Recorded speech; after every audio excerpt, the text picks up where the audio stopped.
Chapter 1. The Beginning of a Super Blind Box System. October 18th, 2020.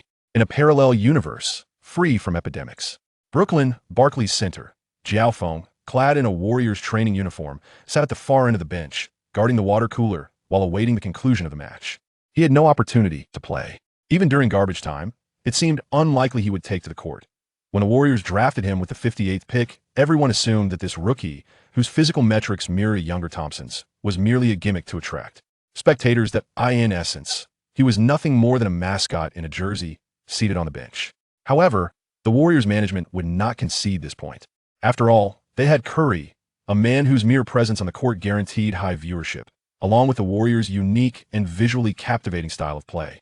If by the end of the season, Qiao can average 1 point, 1 rebound, and 1 assist, the Warriors will not have squandered their 58th pick, an expert remarked, laden with sarcasm and disdain. On the sidelines, Qiao Feng was unwilling to accept such a fate, determined not to leave the NBA in a shameful manner like the pancake guy. He needed to shine. With 3 quarters nearly completed, the Warriors trailed the Nets by 28 points. The score stood at 71-99 in the opening game of the regular season, marking the first battle following Kawhi's separation from Durant. The Warriors, devoid of Thompson and Green, found themselves outmatched by the formidable duo of Irving and Durant. Yet this outcome aligned with the experts' expectations. Even the Warriors' management had set a season goal focused on nurturing their young talent while allowing Curry to enjoy the game. Win-loss records were deemed irrelevant.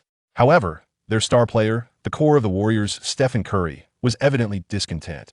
Observing Durant, who was engaged in light-hearted banter with Irving from the opposing bench, Curry helplessly covered half his face with a towel, refusing to glance in that direction. That he didn't want to witness the success of his predecessor.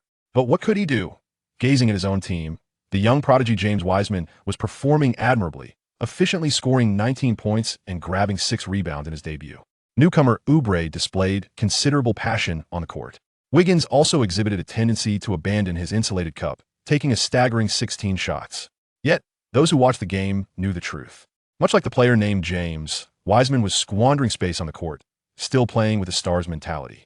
Oubre ran aimlessly. Wiggins failed to reach 18 points. Naturally, as the core player, his performance was subpar. Facing a former teammate, it was inevitable for his mindset to shift. Shooting 7 for 21 and making 2 of 10 from beyond the arc, it was a lackluster performance. Looking around, he noticed the rest of the team was also distracted. What was the issue? Kai's gaze suddenly fell upon the end of the bench. The player known as Joe, wearing number 58 and hailing from China, seems eager to take the court and engage in battle. Indeed, Qiao Feng is keen to participate. He is acutely aware that at this very moment, numerous fans back home are glued to their screens, watching the game between the Warriors and the Nets. This period of garbage time presents him with an exceptional opportunity to showcase his skills. He understands that as a second-round draft pick, whose physical attributes are not particularly remarkable and whose strengths lie in shooting, his chances of playing are confined to such moments. The break at the end of the third quarter is drawing to a close. Coach Kerr appears ready to concede this game. His star player has already logged 30 minutes in his first game back, while the opposing team's 2 stars have only played around 24 minutes with apparent ease. Continuing to push would seem futile. Kerr's gaze drifts towards the bench, observing the expressions of the players, each revealing their own emotions. At this juncture, Curry approaches him and whispers a few words. After listening, Kerr's attention shifts to Qiao Feng. Indeed, he perceives in Joe's eyes the intense desire for victory that Curry mentioned, a stark contrast to the indifference displayed by others. How describe this rookie? Kerr acknowledges that selecting him involved an element of risk. However, Joe's diligence during practice, his tactical understanding, his defensive zeal, and his shooting ability from beyond the arc have garnered the coaching staff's favor. As garbage time has arrived, it is only fitting to grant this rookie a chance to shine. With this thought, Kerr points to Qiao Feng. Joe, you're going in. At that moment, Joe's focus is entirely on the coaching staff. Upon noticing Kerr's gesture and hearing his call, his mind buzzes with excitement. He springs up immediately. On the other side, Kerr calls upon another 4 players from the end of the bench. Once you're on the court, stick to the strategy, relax, and minimize mistakes, Kerr instructs, having little else to arrange. These 5 players essentially constitute the Warriors' water cooler brigade. Expecting them to compete against the robust Nets is indeed a fanciful notion. As Qiao Feng makes his debut in a regular season NBA game, he is overwhelmed with exhilaration. Just then, a chilling AI-generated voice resonates in his mind. Hosts receive an opportunity to play in the NBA, activating the Super Blind Box System. A blind box has been discovered. Will you claim it? Joe stands frozen, momentarily believing he is hallucinating due to the surrounding noise. Soon, the voice repeats itself twice more. With no time to indulge in excitement, he notices the referee preparing to signal the start of the fourth quarter. Joe quickly responds in his mind. Claim it. One blind box claimed. Will you open the blind box? A blind box? Is it entirely a matter of chance? As Qiao Feng was about to delve into the intricacies of the blind box system and its contents, he was suddenly jolted by the sound of a buzzer. Had the match already commenced? Just as he prepared to position himself, a wave of laughter erupted from the audience. Moments later, the referee approached him. Number 58, please remove your training shorts. In that instant, Qiao Feng felt as though he had succumbed to social oblivion. Frantically, he hastily peeled off his training shorts and dashed onto the court. This entire spectacle unfolded live in the Tencent NBA broadcast. The host, Qiao Feng, along with commentator Su Kun, observed Qiao Feng's appearance on screen. Though somewhat speechless, they still expressed their surprise. In the opening match, our player Qiao Feng has indeed made his debut. Indeed. It's evident that he appears quite nervous, as he has already provided a rather comical moment. We hope this does not hinder his performance. They attempted to defend Qiao Feng by recounting similar blunders made by other players, hoping to mitigate his embarrassment. However, the multitude of fans remained unconvinced, especially the Warriors supporters. The barrage of comments in the live chat was rife with derision. Has he already embarrassed himself internationally before stepping onto the court? Is this it? How amateurish. What on earth is the Warriors management thinking? They are squandering Kawhi's prime. Please trade Curry. Last year, the Warriors secured the lottery championship. Yet, their luck faltered, resulting in a second overall pick. They chose a player aptly named James Wiseman, a center capable of running, jumping, and shooting. However, his deficiencies were glaring. He frequently fouled during pick and rolls, exhibited poor passing awareness, often lost track of his role in the court, and his free throw accuracy was suspect. The consensus among fans and experts was to package several promising picks for immediate support for Curry. Yet, the management remained obstinately unyielding. Management, come forth and apologize. Management, come forth and apologize. After witnessing their team's dismal performance against the Nets, the fans were already vocalizing their discontent. Thus, even Qiao Feng, the number 58 pick, became the subject of their mockery on the court. Following a series of cringe-inducing plays, the fourth quarter finally commenced. As a shooting guard, Qiao Feng kept his head down, advancing the ball across half-court without possession. The players on the court, despite being relegated to mere garbage time, exhibited a commendable discipline. One commendable trait of the Warriors was that any player who stepped onto the court adhered to the game plan, executing plays with the philosophy of one extra pass. However, executing strategy is not simply a matter of comprehension. The first play ended with Juan Toscano Anderson passing to the interior player, Chris, who failed to secure the ball, resulting in a turnover as it rolled out of bounds. On the defensive end, they allowed the Nets to score again. The deficit had already swelled to 30 points. After two more rounds, neither side managed to score, and the point differential remained at 30. Can't even touch the ball, just running around aimlessly on the court. What are they doing? Quickly change players. Is this what you call Qiao Feng? It's simply an eyesore. The barrage of taunts flooded the screen. Qiao Feng and Su Kun, along with the relatively silent Wu Di, could only smile wryly at the comments. They wished to speak on behalf of Qiao Feng, yet he needed to demonstrate some effort. At the very least, grab a rebound? Even if he stumbled while dribbling, it would show some participation. Finally, on the court, a wide-open Qiao Feng received a pass from Wanamaker. Without the slightest hesitation, he leaped up, mirroring Thompson's shooting stance, and launched his first three-pointer in his NBA career. A beautiful arc traced through the air above the Barclays Center. Swish! The net rippled with white splashes. Beautiful! Qiao Feng's first career basket, and he scores 3 points right on the court. You can see that Qiao Feng's shooting form is remarkably standard. The two commentators joyfully remarked. Yet the barrage displayed disdain. Is that it? With such a wide-open shot, I could score too. In reality, this three-pointer merely reduced the deficit from 30 to 27 points. The audience, realizing their star player would no longer return to the game, began to prepare for an exit, hoping to avoid the traffic congestion. The remaining spectators were equally unenthused. The game continued. The Nets attacked, forcing a foul, and converted one of 2 free throws. Then, under the Nets' abysmal defense, Qiao Feng found himself wide open again. Chris, from the arc, released the basketball. Qiao Feng received the ball, and the defender merely glanced at him, not even attempting to close the distance. Given the circumstances, he would not hold back. Qiao Feng dribbled once, and, like in practice, launched another three-pointer. Swish! Water splashed everywhere. 77-100, the deficit was suddenly reduced to just 23 points. The live audience showed little reaction. On the Warriors bench, there was also minimal response. However, Kai's eyes lit up, seemingly reminiscent of a brother he had played alongside for many years. He then stood up to applaud. Nets head coach Nash had yet to learn to call for a timeout.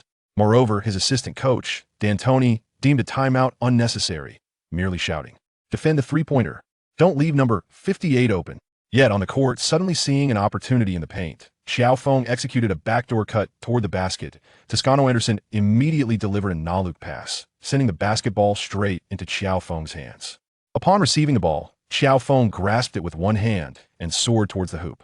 Duong, a dunk that would leave Curry exceedingly envious, occurred. Qiao Feng's dunk. Magnificent. After just over 2 minutes on the court, he scored 2 three-pointers and a dunk, accumulating 8 points. Qiao Feng's performance is truly dazzling. In the Tencent live broadcast room, the two commentators exclaimed with excitement. The barrage of comments shifted dramatically. Impressive, scoring 8 points from just 3 attempts. With such a display, could he be traded for LeBron? Remarkable. His vertical leap must be half a Matchbox high, right? Ha! The spectators at the sidelines were taken aback, but it was merely a moment of surprise. They harbored no concerns about a potential collapse, firmly believing that the Nets would not be overturned by last season's underperforming Warriors on their home court. Meanwhile, the TNT commentator curiously remarked, with the score down to just 21 points, will Nash call a timeout? Nash indeed called for a timeout. He needed to strategize the defense, even though it wasn't primarily his responsibility. He had to remind his players to keep an eye on that number 58. On the Warriors' side, Kerr did not focus on tactical issues, but emphasized, "Good job, keep it up." Yet Qiao Feng understood that Kerr was subtly encouraging him to continue attacking. In the Warriors, the ball always finds its way to the player who is on fire. "I must perform even better." But can a 28-point comeback truly be achieved? As Qiao Feng pondered, a thought struck him that it seemed that just before he took the court, he had activated a feature called the Super Blind Box system. Thus, he still possessed an unopened external aid. The Blind Box. Chapter 2. Thompson's single-quarter 37 points experience card. His previous performance was somewhat explosive, albeit a tad opportunistic. One could say he had seized the chance while the opponent's defensive focus was elsewhere, stealthily accumulating points. His ability to make open three-pointers had always been commendable during team practices. However, in the ensuing game, the Nets would undoubtedly reconfigure their defense, making it challenging to find open shooting opportunities. He hoped this blind box would yield something beneficial to assist him. "System, open the blind box for me." Without hesitation, Qiao Feng instructed the system to unveil the contents of the blind box. What would it reveal? A timely boon or merely a trivial enhancement? He fervently hoped it would not be a mere token of gratitude. As Qiao Feng contemplated, he suddenly heard a ding in his mind. "Congratulations, host. You have obtained a Thompson single-quarter 37 points experience card." What the heck? Qiao Feng was so exhilarated that he nearly leaped from his seat, involuntarily uttering a phrase from the local dialect. Sitting beside him, Wang was momentarily taken aback. "Qiao, are you talking to me?" He had heard Qiao Feng say, "What's up? How have you been lately?" "Nothing much." Qiao Feng shook his head, suppressing his inner elation. "System, activate the Thompson single-quarter 37 points experience card." Subsequently, the synthesized voice of the AI resonated once more. "Utilize the Thompson single-quarter 37-point experience card, and all shooting percentages will reach a perfect 100. Limited time of 12 minutes. The experience cards obtained from the blind boxes can only be used in a single match and will automatically reset after the game concludes." Upon hearing this, Qiao Feng felt his heart racing uncontrollably. This was an extraordinary opportunity.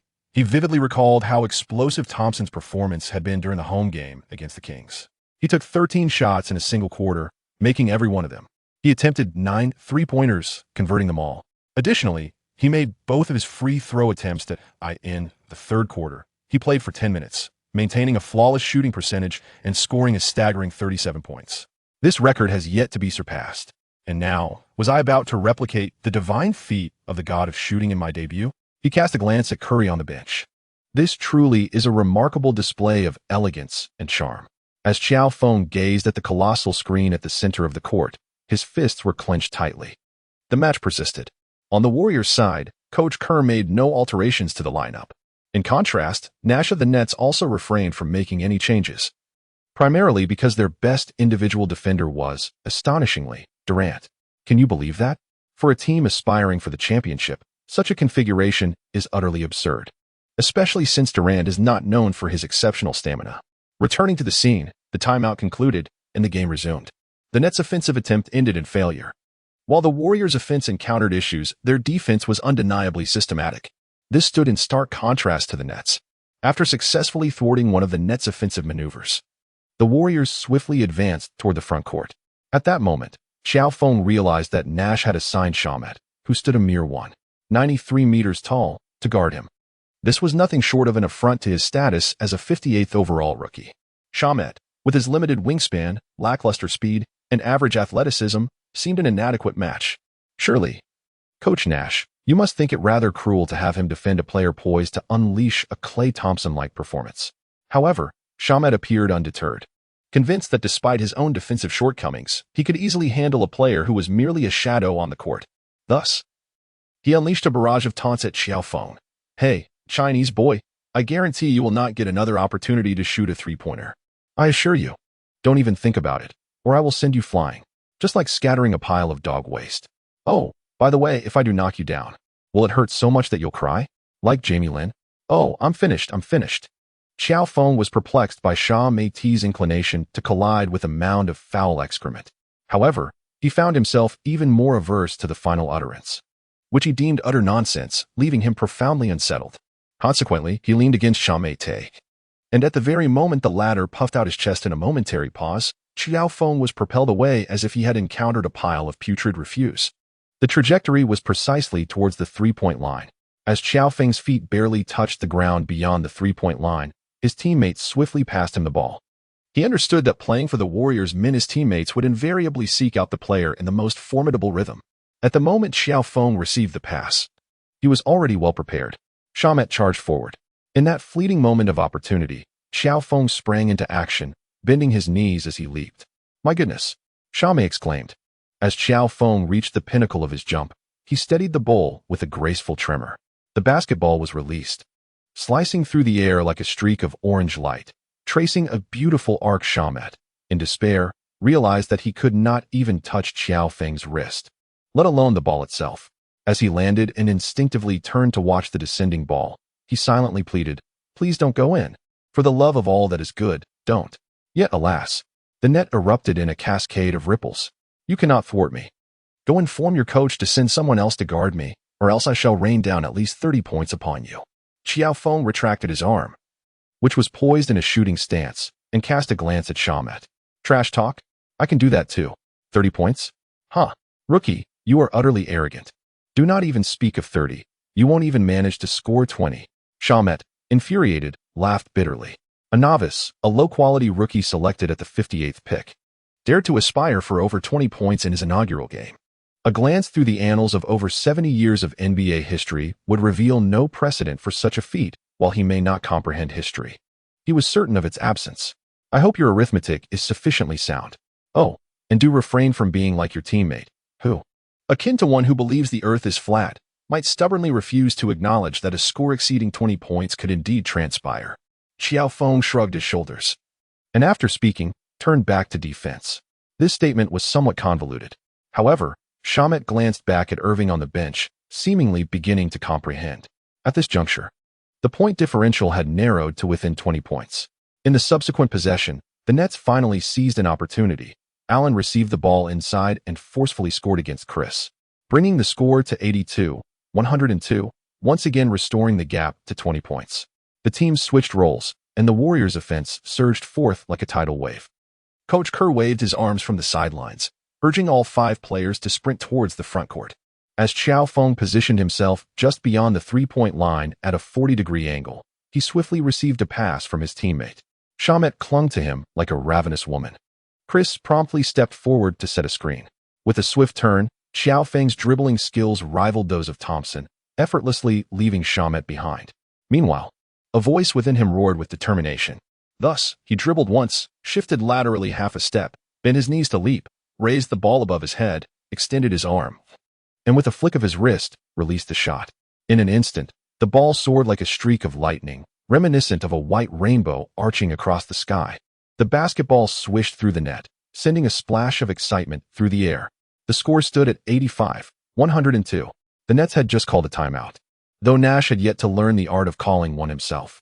Consequently, the game continued. However, just as Shamet received a pass from his teammate, Qiao Feng unexpectedly delivered a powerful challenge, catching the unprepared Xiaomet off guard, resulting in a turnover. Qiao Feng immediately dashed out. After gaining control of the basketball, he relentlessly advanced towards the front court. Xiaomet had no choice but to swiftly turn around and defend. However, just as nearly everyone assumed Qiao Feng would charge straight to the basket, Curry on the sidelines rose to his feet, his gaze fixed intently on Qiao Feng's figure, silently urging, "Do not settle for 2 points. Qiao, you must take the 3." As if he had heard Curry's fervent shout, Qiao Feng, just half a step away from the 3-point line, suddenly came to a sharp halt, evading Xiaomet's defensive pursuit. Simultaneously, propelled by his forward momentum, he leaped into the air, raising the ball above his forehead. With a fluid motion, he extended his arm and flicked his wrist.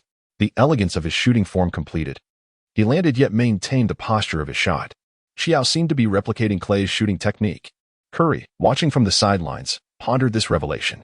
Xiaomet, caught off guard by Qiao Feng's choice to shoot a 3-pointer, took a half step forward before swiftly pivoting to contest the shot. In doing so, he overlooked his own physical balance, resulting in a clumsy fall before Qiao Feng, staring up in bewilderment at the player wearing jersey number 58.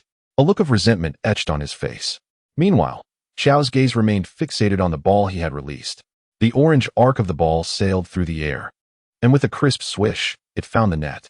The score now stood at 88-102, with the deficit reduced to within 15 points. The Warriors were now trailing by only 14 points, and a full 8 minutes remained on the clock. Just like that, just like that, just like that. On the sidelines, the Warriors bench erupted with excitement as Curry bounced around in front of the coaching staff, his elation reminiscent of a schoolboy. Kerr cast a wary glance at him. Then at the floor, concerned that its slickness might lead to his prized pupil slipping. Though the crowd did not reach a fever pitch, a wave of astonishment rippled through the arena. What on earth just happened? Who is this number 58? His name is Qiao Feng. Happy Phone. What a ridiculous name. It was indeed Qiao Feng. His English name, phonetically akin to Joy Phone, translated directly as Happy Phone. Madness ensued. Qiao Feng had completely lost himself in the game. It was hard to fathom his exceptional performance. While it was true that his opponents had underestimated him and were unprepared defensively, basketball operates on the principle that if you can shoot, you can thrive. Indeed, during offensive plays, no matter how much coaches emphasize passing, cutting, or screening, there is always a voice within urging, "Just put that damned ball in the hoop." In the 10-cent live broadcast, regardless of how animated the commentators were, the screen was ablaze with flying comments. For minutes, 6 attempts, 6 successes, 5 out of 5 from 3-point range, accumulating 17 points. Incredible! Who is this number 58? I thought Curry's 3-pointers were unbeatable, yet this player is even more formidable. Is there a deeper significance to the number 58? At this moment, both domestically and internationally, a man associated with the number 58 has taken an interest in Qiao Feng, albeit with differing mindsets. On the court, Qiao Feng feels an overwhelming sense of ease. Is this what it feels like to have the hoop resemble an ocean? Ah, Tom, were you once in a similar state? One wonders if Thompson, currently at home recuperating while watching the game with Rocco, experiences a sense of familiarity. On the Nets bench, Durant harbors a foreboding intuition as he glances at Coach Nash. Yet, the rookie coach, standing at the sidelines, wears a serious expression. What thoughts occupy his mind? Or is he merely relishing the stylish posture of donning a suit beside the court? Meanwhile, on the court, the Nets' offensive attempt once again falters. Chris secures the rebound, and Warnemick dribbles past half-court, immediately seeking out Qiao Feng. However, Qiao Feng is still evading Xiaomet, who does not hesitate to taunt. "You won't score another point in front of me. Let me tell you, this is the Nets' territory, not the Warriors' home ground." "Then don't tug on my jersey," Qiao retorts. "What do I care? You won't get another chance to receive the ball, mark my words." Qiao Feng stood motionless. Just when Xiaomet thought he had given up on the offensive play, he suddenly executed a swift cut and made his way directly into the paint. At that moment, the Nets had completely spread out to defend against Qiao Feng's 3-point shot, leaving the basket wide open. In the paint, Qiao Feng received a pass from Juan and executed a low layup. Swish. The third chapter, Durant, join if you can't beat them. 2 points scored, and a chance for an additional free throw. The frustrated Xiaomet, while chasing back defensively, lost control of his movements and committed a foul. "What did you say?" Qiao Feng, having been knocked down, rose and glanced at Xiaomet, speaking in a calm tone. Xiaomet, lowering his head and looking up, charged towards Qiao Feng. the referee immediately intervened, blowing the whistle and positioning himself between the two. He issued a warning to Shamet and, of course, cautioned Qiao Feng. Rookie, let your basketball do the talking. Although it was the Nets' home game, the Barclays Center was filled with a considerable uproar. The TNT commentators expressed their astonishment with incredulity. Unbelievable. If he makes that free throw. In just over 4 minutes, this number 58 has scored 20 points. It's incredible. This is a rookie selected at the 58th pick. Oh, by the way, who is his draft template? What? You mean the 58th pick's template is the Warriors' number 11, Klay Thompson? No wonder they are so high on Qiao Feng. They had completely forgotten that just moments ago, they were mocking the Warriors for selecting a mascot. On the Warriors bench, players tossing towels looked up at the statistics displayed on the big screen. Curry, known for having the second most career games with 20 points in a single quarter after Kobe, felt a bit intimidated by Qiao Feng's ability to score 20 points in mere minutes. Taking advantage of the foul shots, Nash finally called for a timeout. Well done. Kerr patted Qiao Feng's shoulder with enthusiasm. Oh, clear the way. Damn it. Everyone move back. We must not let this scorching momentum fizzle out. Green, sidelined due to injury, exaggeratedly urged everyone to maintain at least a meter of distance from Qiao Feng. Thus, a remarkable scene unfolded on the Warriors bench, where Qiao Feng sat alone, surrounded by a wide circle of teammates, reminiscent of Thompson's 37-point night. It's unbelievable. How did Qiao Feng achieve this? 19 points in just 5 minutes. This surpasses my imagination of basketball. In the Tencent livestream, Qiao Feng exclaimed excitedly. Su Kun, regaining composure, pondered for a moment before shaking his head. This has never happened before. Such explosive scoring power. I can only say that Qiao Feng's debut has truly astonished us. With over 7 minutes remaining, it remains to be seen how both coaches will adjust their lineups. Indeed, the current Warriors' morale is soaring, and if they sink their free throws, they will trail by only 11 points. 11 points, with more than half a quarter left, is certainly an achievable deficit, isn't it? It is difficult to predict, but it is likely that the Nets will at least field either Durant or Irving, both of whom possess formidable scoring abilities. The analysts were engaged in their commentary, while the barrage of comments from viewers showed no signs of abating. Incredible, truly remarkable. The prowess of Master Joe is undeniable. As soon as he took the court, he electrified the arena. However, amidst the fervor, there were those who sought to temper the excitement. Ah, is this what we call Master Joe? Is this the sole measure of his talent? To be frank, every player in the NBA is capable. Who among them has not savored a hearty meal? Is such exuberance warranted? Have you not noticed? After merely scoring a few points, he is already embroiled in conflict, utterly absurd. Youngsters should temper their enthusiasm. In response, someone immediately countered. If not for their fervor, could they truly be called young? Should they all emulate that former player, soft and unassertive as a pancake, leaving everyone to merely sigh in disappointment? A legal warning. On the court, the timeout concluded. As anticipated, the Nets introduced a partial starting lineup, particularly the core duo of Durant and Irving, alongside shooting guard Dinwiddie, who returned to the fray. Dinwiddie was tasked with defending Qiao Feng, as Shamet had already been overwhelmed. The Warriors, naturally, would not concede easily. With a decisive gesture, Coach Kerr brought in Curry, Wiggins, Oubre, and Wiseman, complemented by the recently outstanding Qiao Feng. Joe, just find the open space and shoot without hesitation. I too have experienced that exhilarating sensation of the hoop appearing as vast as the ocean. So do not concern yourself with the presence of defenders. Shoot. Lead us to victory, Curry advised just before taking the court. Qiao Feng was momentarily taken aback, then nodded emphatically. Stephen, I will. He could perceive the sincerity in Curry's words when he spoke of leading them to victory. Perhaps, in his eyes, basketball was simply basketball, and the essence of pure basketball was solely the pursuit of victory and the joy that follows it. To the elementary school students, may you always relish the joy that basketball brings. Beep. The referee's whistle sounded. Qiao Feng executed a penalty shot with precision, amassing 20 points in a single quarter. The Nets initiated their offensive play. Irving orchestrated the movement, while Durant positioned himself at a 45-degree angle, receiving a pass for a mid-range shot. Despite Wiggins' exceptional physical prowess, he was unable to disrupt Durant's shooting form. However, after resting for a substantial portion of the quarter, his relaxed mindset rendered his touch cold. Thud. Durant's shot clanged off the rim. The rebound. Wiseman leapt gracefully, soaring through the air to secure the ball before passing it to Curry. At this moment, Qiao Feng had already sprinted towards the front court. Dinwiddie closely followed, refraining from uttering any trash talk. Qiao, Curry, having just crossed the halfway line, called out Qiao Feng's name. Qiao Feng was desperately trying to shake off Dinwiddie, yet the latter's defense proved to be significantly superior to Shamit's, and his height and wingspan were at least sufficient to match Qiao Feng's. Consequently, he found himself unable to break free for a moment. At the top of the arc, Curry orchestrated the play, with the astute Smart providing a screen to obstruct Irving's pursuit.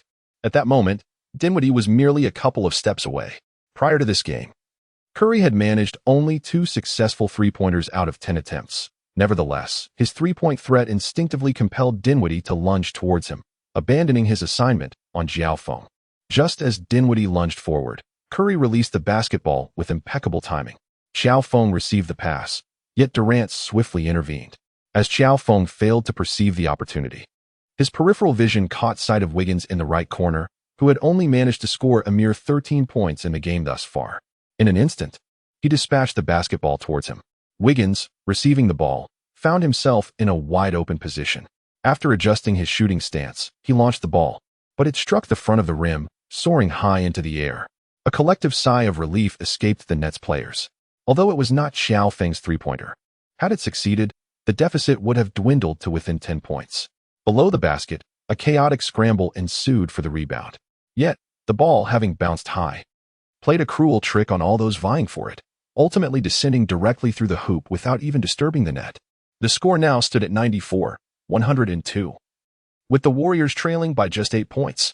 Damn, Durant muttered under his breath as he prepared for the baseline throw-in. It seemed that when Qiao Feng had passed the ball, an audible gasp of disappointment rippled through the crowd. Was this an act of betrayal before the public? Unable to prevail, did he choose to join the opposition? A frustrated Durant, upon crossing half-court, signaled to Irving for the ball. Then, just outside the three-point line, he launched a shot over Oubre's defense with his long reach. The Grim Reaper swung his scythe, only to strike a stone, with a resounding thud. Durant's shooting touch had yet to return. Before re-entering the game, he had attempted 16 shots, successfully landing 7, along with a perfect 7-4-7 from the free throw line, tallying 22 points, not exceedingly efficient, yet not disappointing either. But he was the Grim Reaper. In crucial moments, his scythe should reap a harvest of souls. How could he fail to score consecutively? Turning back, the Warriors' offensive momentum faltered, not due to Qiao Feng, but because their cornerstone, the three-point maestro Stephen Curry, in a wide-open scenario, had launched a shot that missed the mark entirely. It was quite an awkward moment. In the live broadcast, playful taunts began to emerge in the comments. This number 30 isn't cutting it. It's time for a trade. They suggested the Warriors management promptly elevate number 58. Fortunately, this did not afford the Nets an opportunity for a fast break. On the offensive end for the Nets, Irving, after a dazzling display of ball handling, darted into the paint and, utilizing his rhythm, successfully converted a shot. The deficit once again stretched to double digits. Only 6 minutes remained on the clock. At this juncture, Coach Kerr signaled for a faster pace. Curry swiftly advanced the ball past half-court, simultaneously directing Wiggins and Wiseman to set screens for Qiao Feng. A play reminiscent of the Warriors' elevator screen unfolded. Shedding Dinwiddie's defense, Qiao Feng received the ball and, without a moment's hesitation, pivoted and halted abruptly. He leaped, raised the ball, extended his arm, and with a flick of his wrist, released the shot. Whoosh! Another splendid arc of orange soared through the air. Swish! It found nothing but net. A foul on the screen. They committed a foul on the screen. D'Antoni shouted vociferously at the referee from the sidelines. Nash merely stood there, furrowing his brow, appearing contemplative. The game continued. The Nets exhibited a shift in mentality. Their offense faltered once more. With just over half a quarter played, the Warriors, under the leadership of the rookie Qiao Feng, donned in jersey number 58, surged from a deficit of 71, 99 to 97, 104, achieving a stunning 26-5 offensive run against the Nets in a single quarter. From a staggering 30-point disadvantage, they had remarkably narrowed the gap to just 5 points, effectively returning to a level playing field. Of those 26 points, apart from Wiggins' three-pointer, the remaining 23 were solely the handiwork of Qiao Feng. It was truly extraordinary. Without a doubt, following this match, the rookie wearing number 58 will set the internet ablaze. Everyone is aware that today's game, the inaugural match of the 2020 to 2021 regular season, was meant to be a dual showcase of Stephen Curry and Kevin Durant. Yet, who could have anticipated that Joe, the remarkable rookie in jersey number 58, would eclipse all the limelight? Basketball is a round game. Its outcomes are unpredictable. The TNT commentators gazed intently at the newcomer in the Warriors' number 58 jersey. At this juncture, he had already netted 6 consecutive three-pointers, 2 two-pointers, and a free throw. Qiao Feng felt every inch of his skin ablaze. Every drop of blood within him boiled with fervor. His heart raced with an intensity that seemed on the verge of explosion. It was exhilaration. Pure, unadulterated exhilaration. Nonsense. You cannot enter again. Without uttering any frivolous remarks, Dinwiddie gazed at the frenzied Qiao Feng and retorted with his own bravado. Nonsense. I can indeed enter. You cannot impede me. Qiao Feng returned a remark, then abruptly accelerated. Damn it. You can't escape. Dinwiddie desperately pursued him, only to see Qiao Feng somehow acquire a basketball, drifting sideways. Ultimately, with an entirely unconventional shooting motion, he executed a three-point shot. Bang. Chapter 4. A debut performance worthy of NBA history. Swish. 3 points. Off the backboard. The 7th three-pointer. Damn it. Damn it. Dinwiddie silently trudged towards half-court. What the hell? Impressive. A student in the audience who spoke Mandarin exclaimed. Kerr had just stood up, ready to slam the tactical board, but suddenly transformed his expression, sitting back down with a smile. Number 58, quite the shot. Indeed, number 58 had delivered admirably. At this moment, the barrage of comments on 10 Cent Live had completely eclipsed the video. My goodness, he has already scored 26 points in a single quarter. Qiao Feng has gone insane. Mom, why am I kneeling to watch the game? Look, it's South God on the court. Is God wearing the number 58 jersey today? Paul, do you find that amusing? God, indeed. Regardless of the chaos off the court, the tumultuous events on the court allowed the fans still present to revel in the excitement. Naturally, they also cheered for their home team. In the ensuing offense, the Nets finally scored 2 points thanks to Durant drawing a foul. 100, 106, the gap narrowed to 6 points. After several more rounds, the score reached 106, 111. The point difference remained within 2 possessions. During these plays, Qiao Feng had no opportunity to pull the ball. The basketball team had deployed their strongest defender, Durant, to guard him. At this moment, Kerr called another timeout. Only 2 minutes remained in the game. Once the timeout concluded, the game resumed. Hey, Kevin, did you see that? Unable to shake off Durant's defense, Qiao Feng began to trash talk. Durant remained silent. You see, before you arrived, the Warriors were already a championship team. And as you can see, even after your departure, the Warriors still possess the strength to compete. You're just talking nonsense. Durant fumed with anger.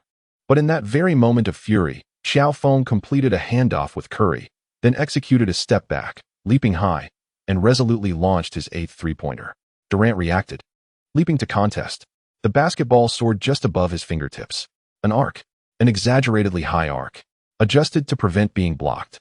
The peak of the arc exceeded the upper boundary of the screen. Oh, the entire arena gasped in awe. Swish. 109, 111, trailing by merely 2 points. This three-pointer marks Qiao Feng's 8th of the quarter, contributing a remarkable 29 points in this period alone. Yet, his performance is far from over. Following another timeout, the fervid Qiao Feng remains the unequivocal focal point of offense, endorsed by all, including the team leader Curry, as orchestrated by Coach Kerr. Qiao, lead us to victory. Curry clenches his fists, his emotions surging.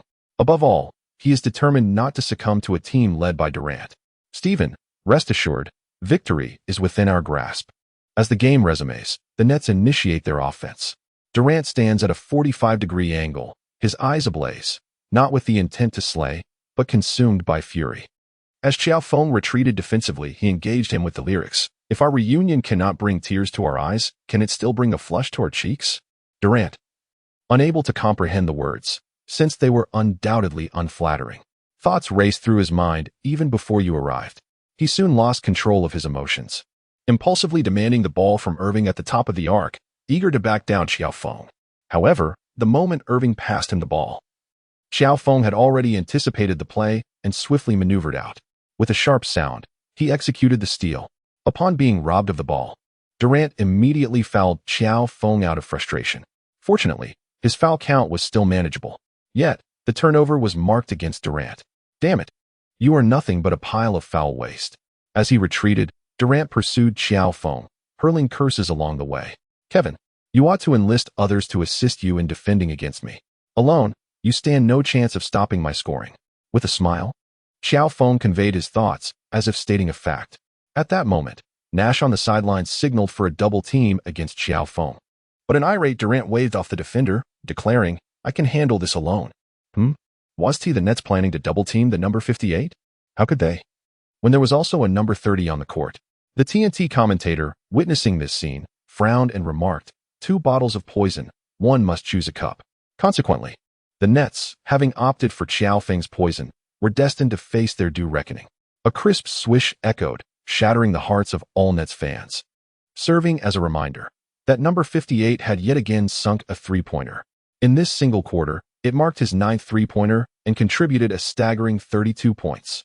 At that moment, with merely 58 seconds remaining in the game, the Warriors accomplished the unexpected lead, marking their second instance of taking the score ahead after previously trailing by 28 points in the third quarter and a maximum deficit of 30 points. Beep. The Nets called their final timeout. Kevin, remain calm. Kelly, control the pace. Just a single point. Victory still belongs to us. During the timeout, Nash fervently worked to bolster the confidence of the 2 core players, especially Durant. On the Nets bench, the atmosphere was heavy with tension. From a commanding 30-point lead to a 28-point advantage at the end of the third quarter, now reduced to a mere 1-point deficit, it had sent their mindset spiraling. Meanwhile, on the Warriors' side, Kerr simply instructed Qiao Feng, Qiao, there are still 58 seconds left. Play this final stretch, and tomorrow, the entire world will recognize the significance of the number 58. It will be magnificent. Qiao Feng nodded with a smile, though he acknowledged that not everyone might share this sentiment. Curry added with a chuckle, prompting laughter from the Warriors' bench. Everyone was well aware of who he was referring to. As the timeout concluded, the game resumed. The fans across various live streams watched the match with bated breath. Those who had left early could only follow along on television, while those attempting to return to the arena found themselves blocked in the passageway, ultimately retreating to watch the large screen outside the venue. On the court, the Nets held the offensive possession. Durant refrained from calling for the ball, allowing Irving to dictate the offense, culminating in an alley-oop finish by LeVert. The Nets regained the lead by a single point, igniting a fleeting surge of excitement among the crowd.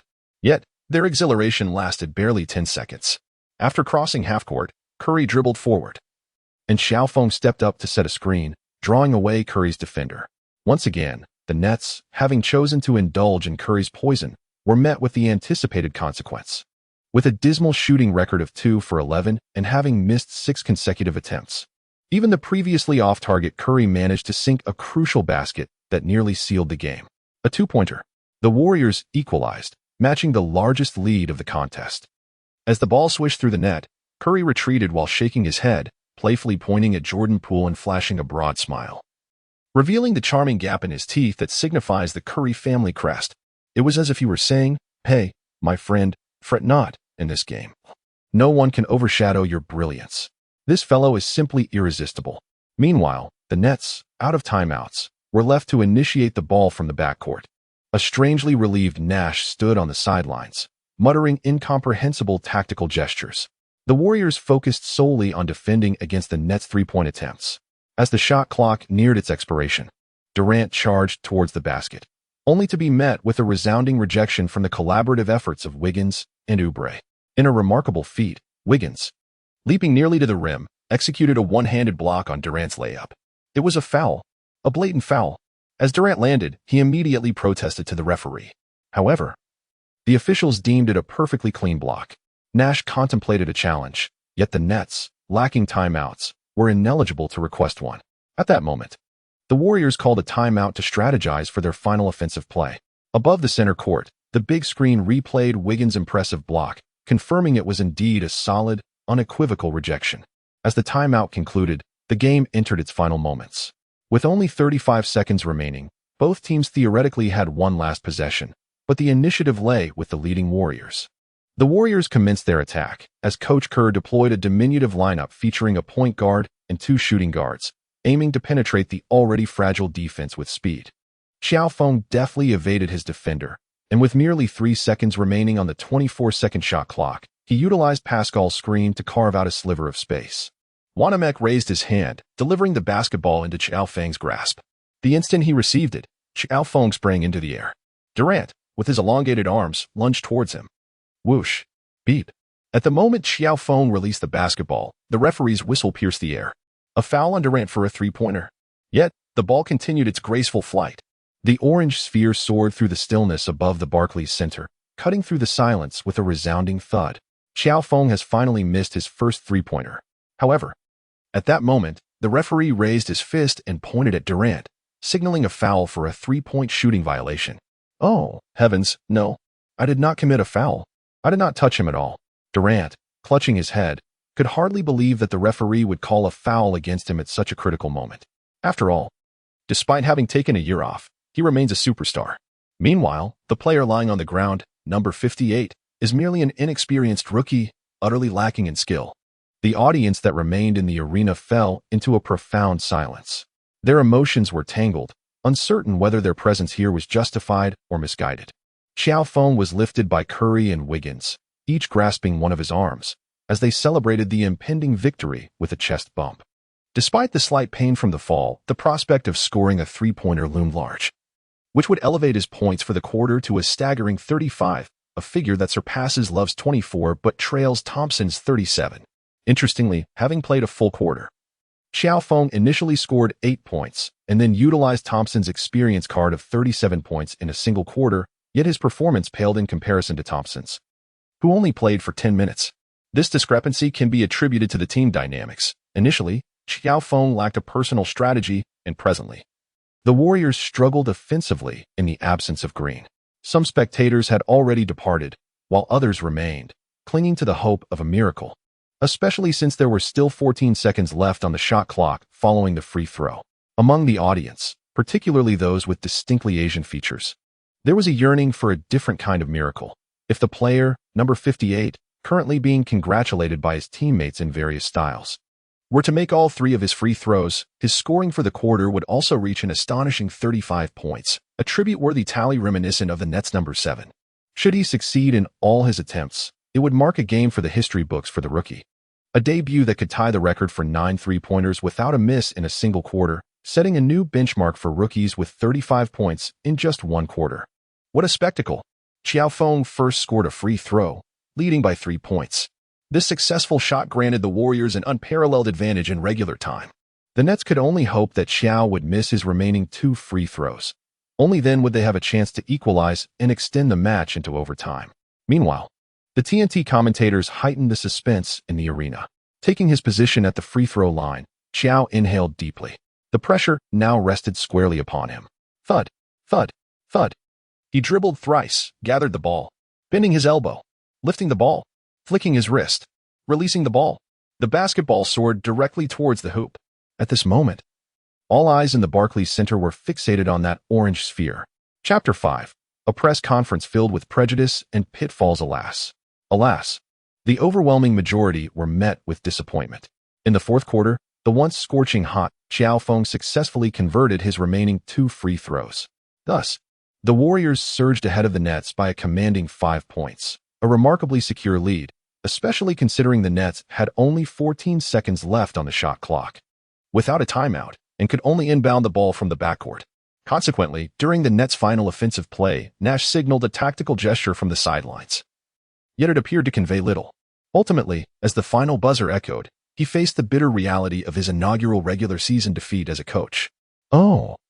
This marked the beginning of his coaching career, a splendid start marred by a humiliating conclusion. In stark contrast, for the Warriors, the outcome was entirely different. As the game concluded, players from both teams exchanged gestures of respect.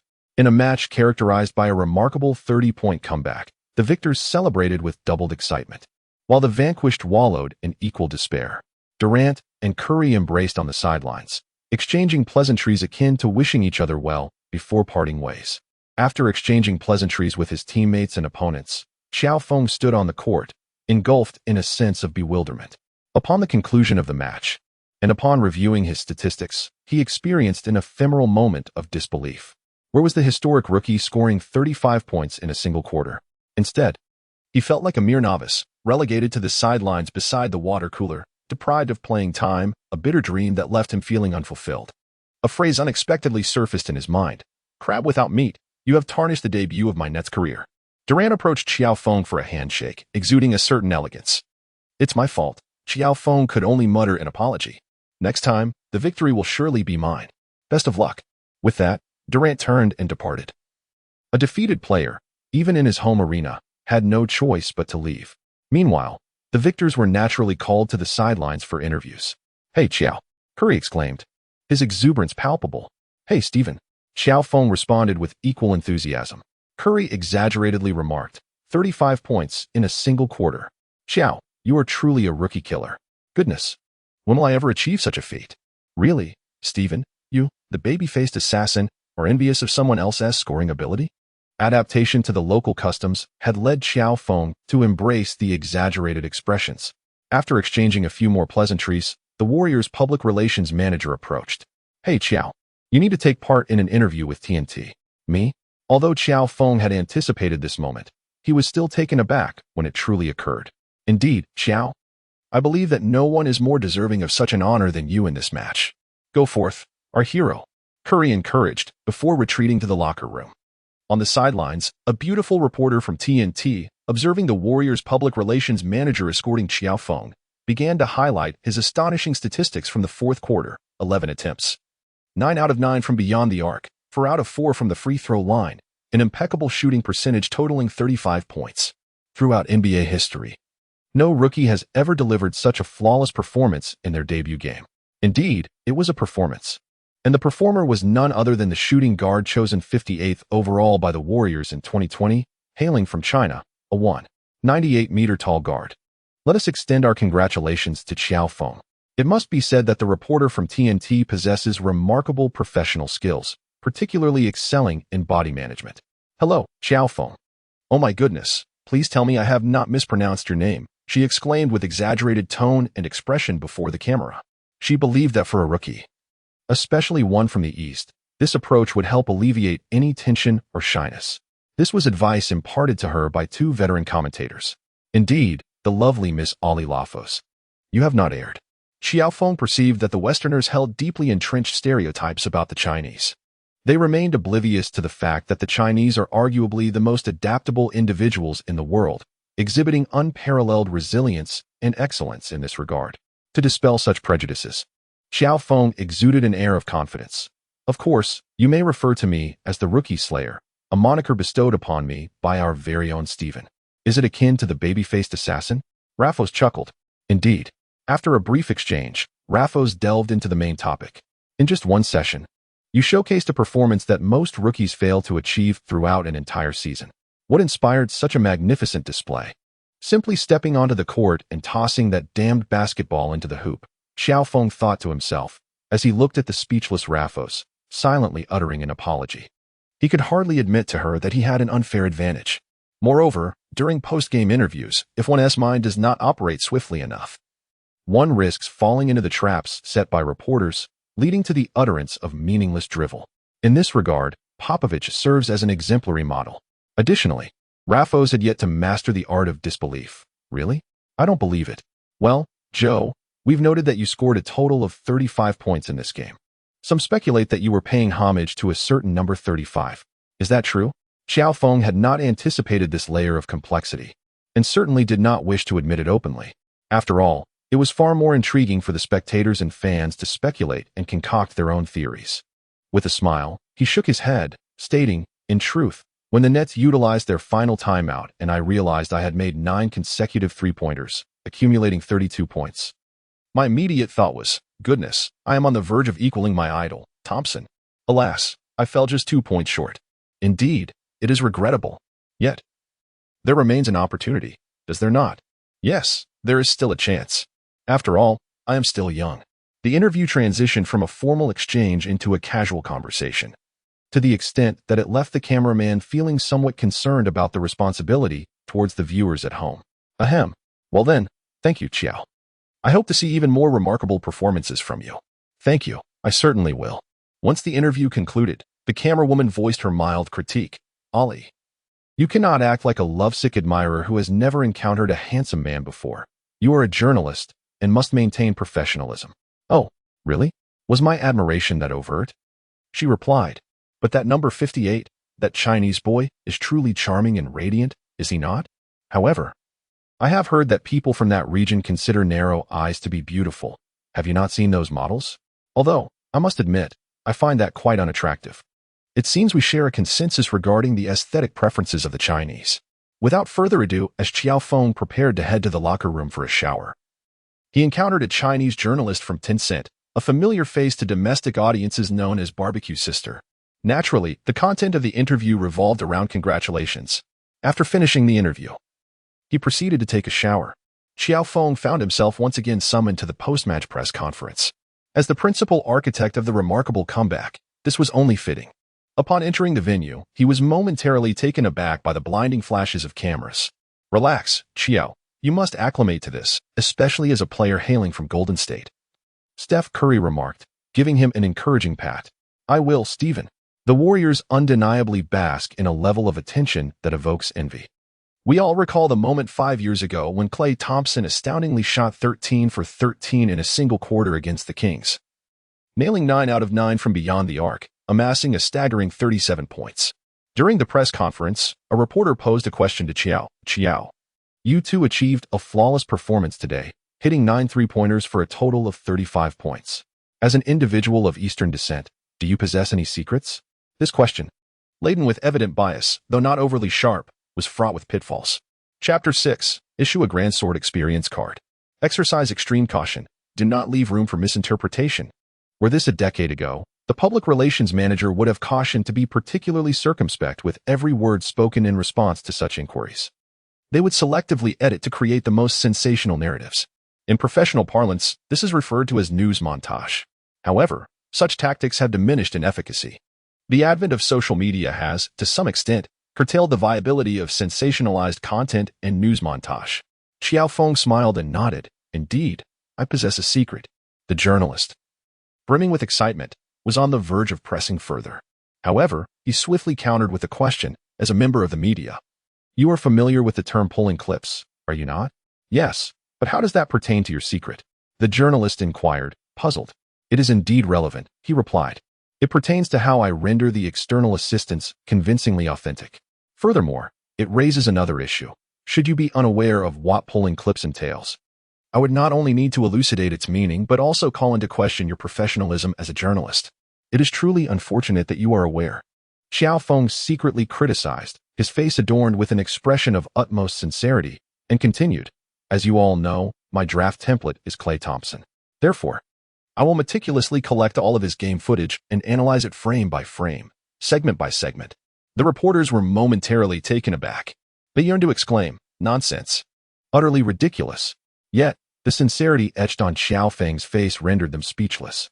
Meanwhile, Curry observed Qiao Feng intently, furrowing his brow as he interjected, Hey Qiao, you will also study my games, right? After all, Klay and I share the court far too often. Oh, Stephen, my dear Stephen, you know that during my analysis sessions, I often lament why that number 30 consistently appears in Klay Thompson's videos. Curry fell silent, then exaggeratedly shouted to the side, Bob, please trade this guy immediately. Over there stood Bob Myers, the Warriors' general manager and one of the architects of the Golden State dynasty. He smiled broadly, merely shrugging without uttering a word. I'm about to lose my temper. Curry fumed. All right, Stephen, I must confess.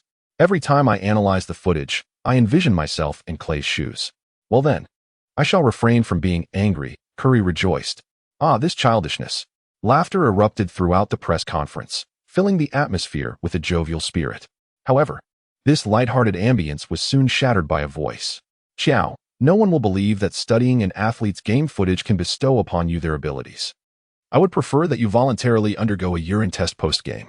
Otherwise, I would sooner believe that you have employed some unknown force, perhaps even performance-enhancing drugs. After all, it is said that people from your country are all adept in sorcery.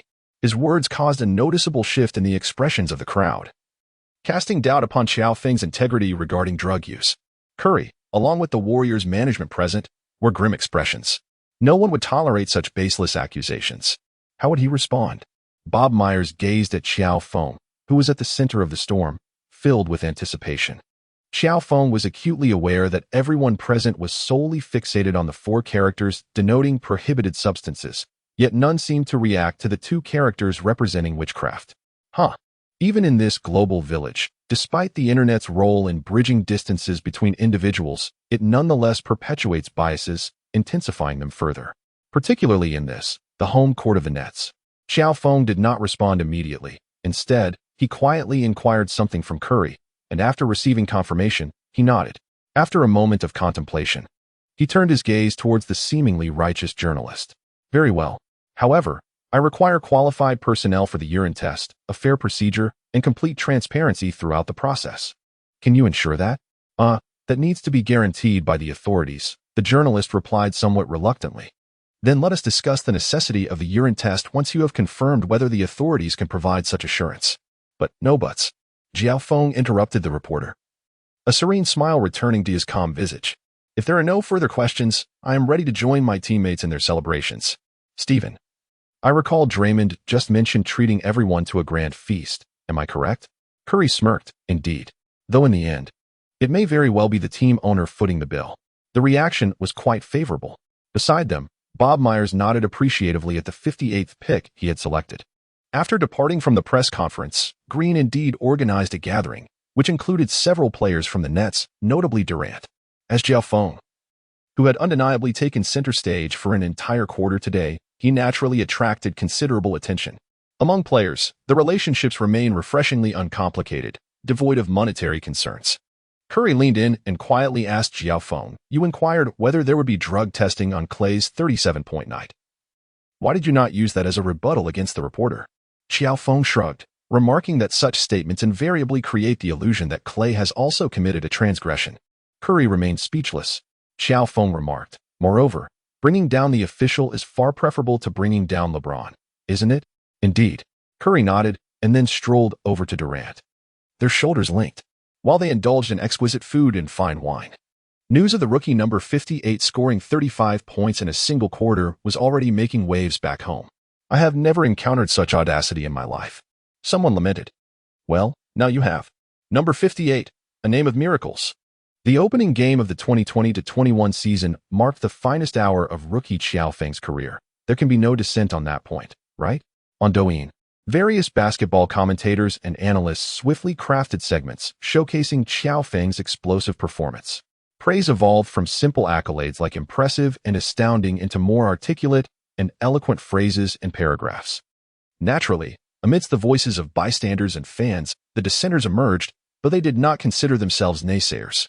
They referred to themselves as objective and calm observers standing opposite the fervent enthusiasts. Isn't that a bit over the top? One might wonder.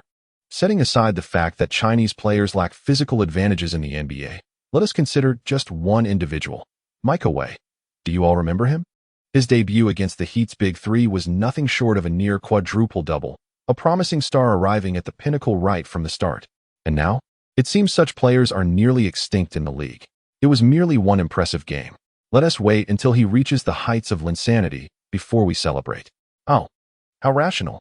Yet, they conveniently forget that during the era of insanity, they face similar critiques. Some genuinely believe that after just one good game, such fervor is unwarranted. Consequently, the number of detractors gradually increased. Of course, there were those who attacked Qiao Feng in a manner akin to critiques aimed at Curry. He can only shoot. His physique is too frail. Apply some defensive pressure, and he fades away.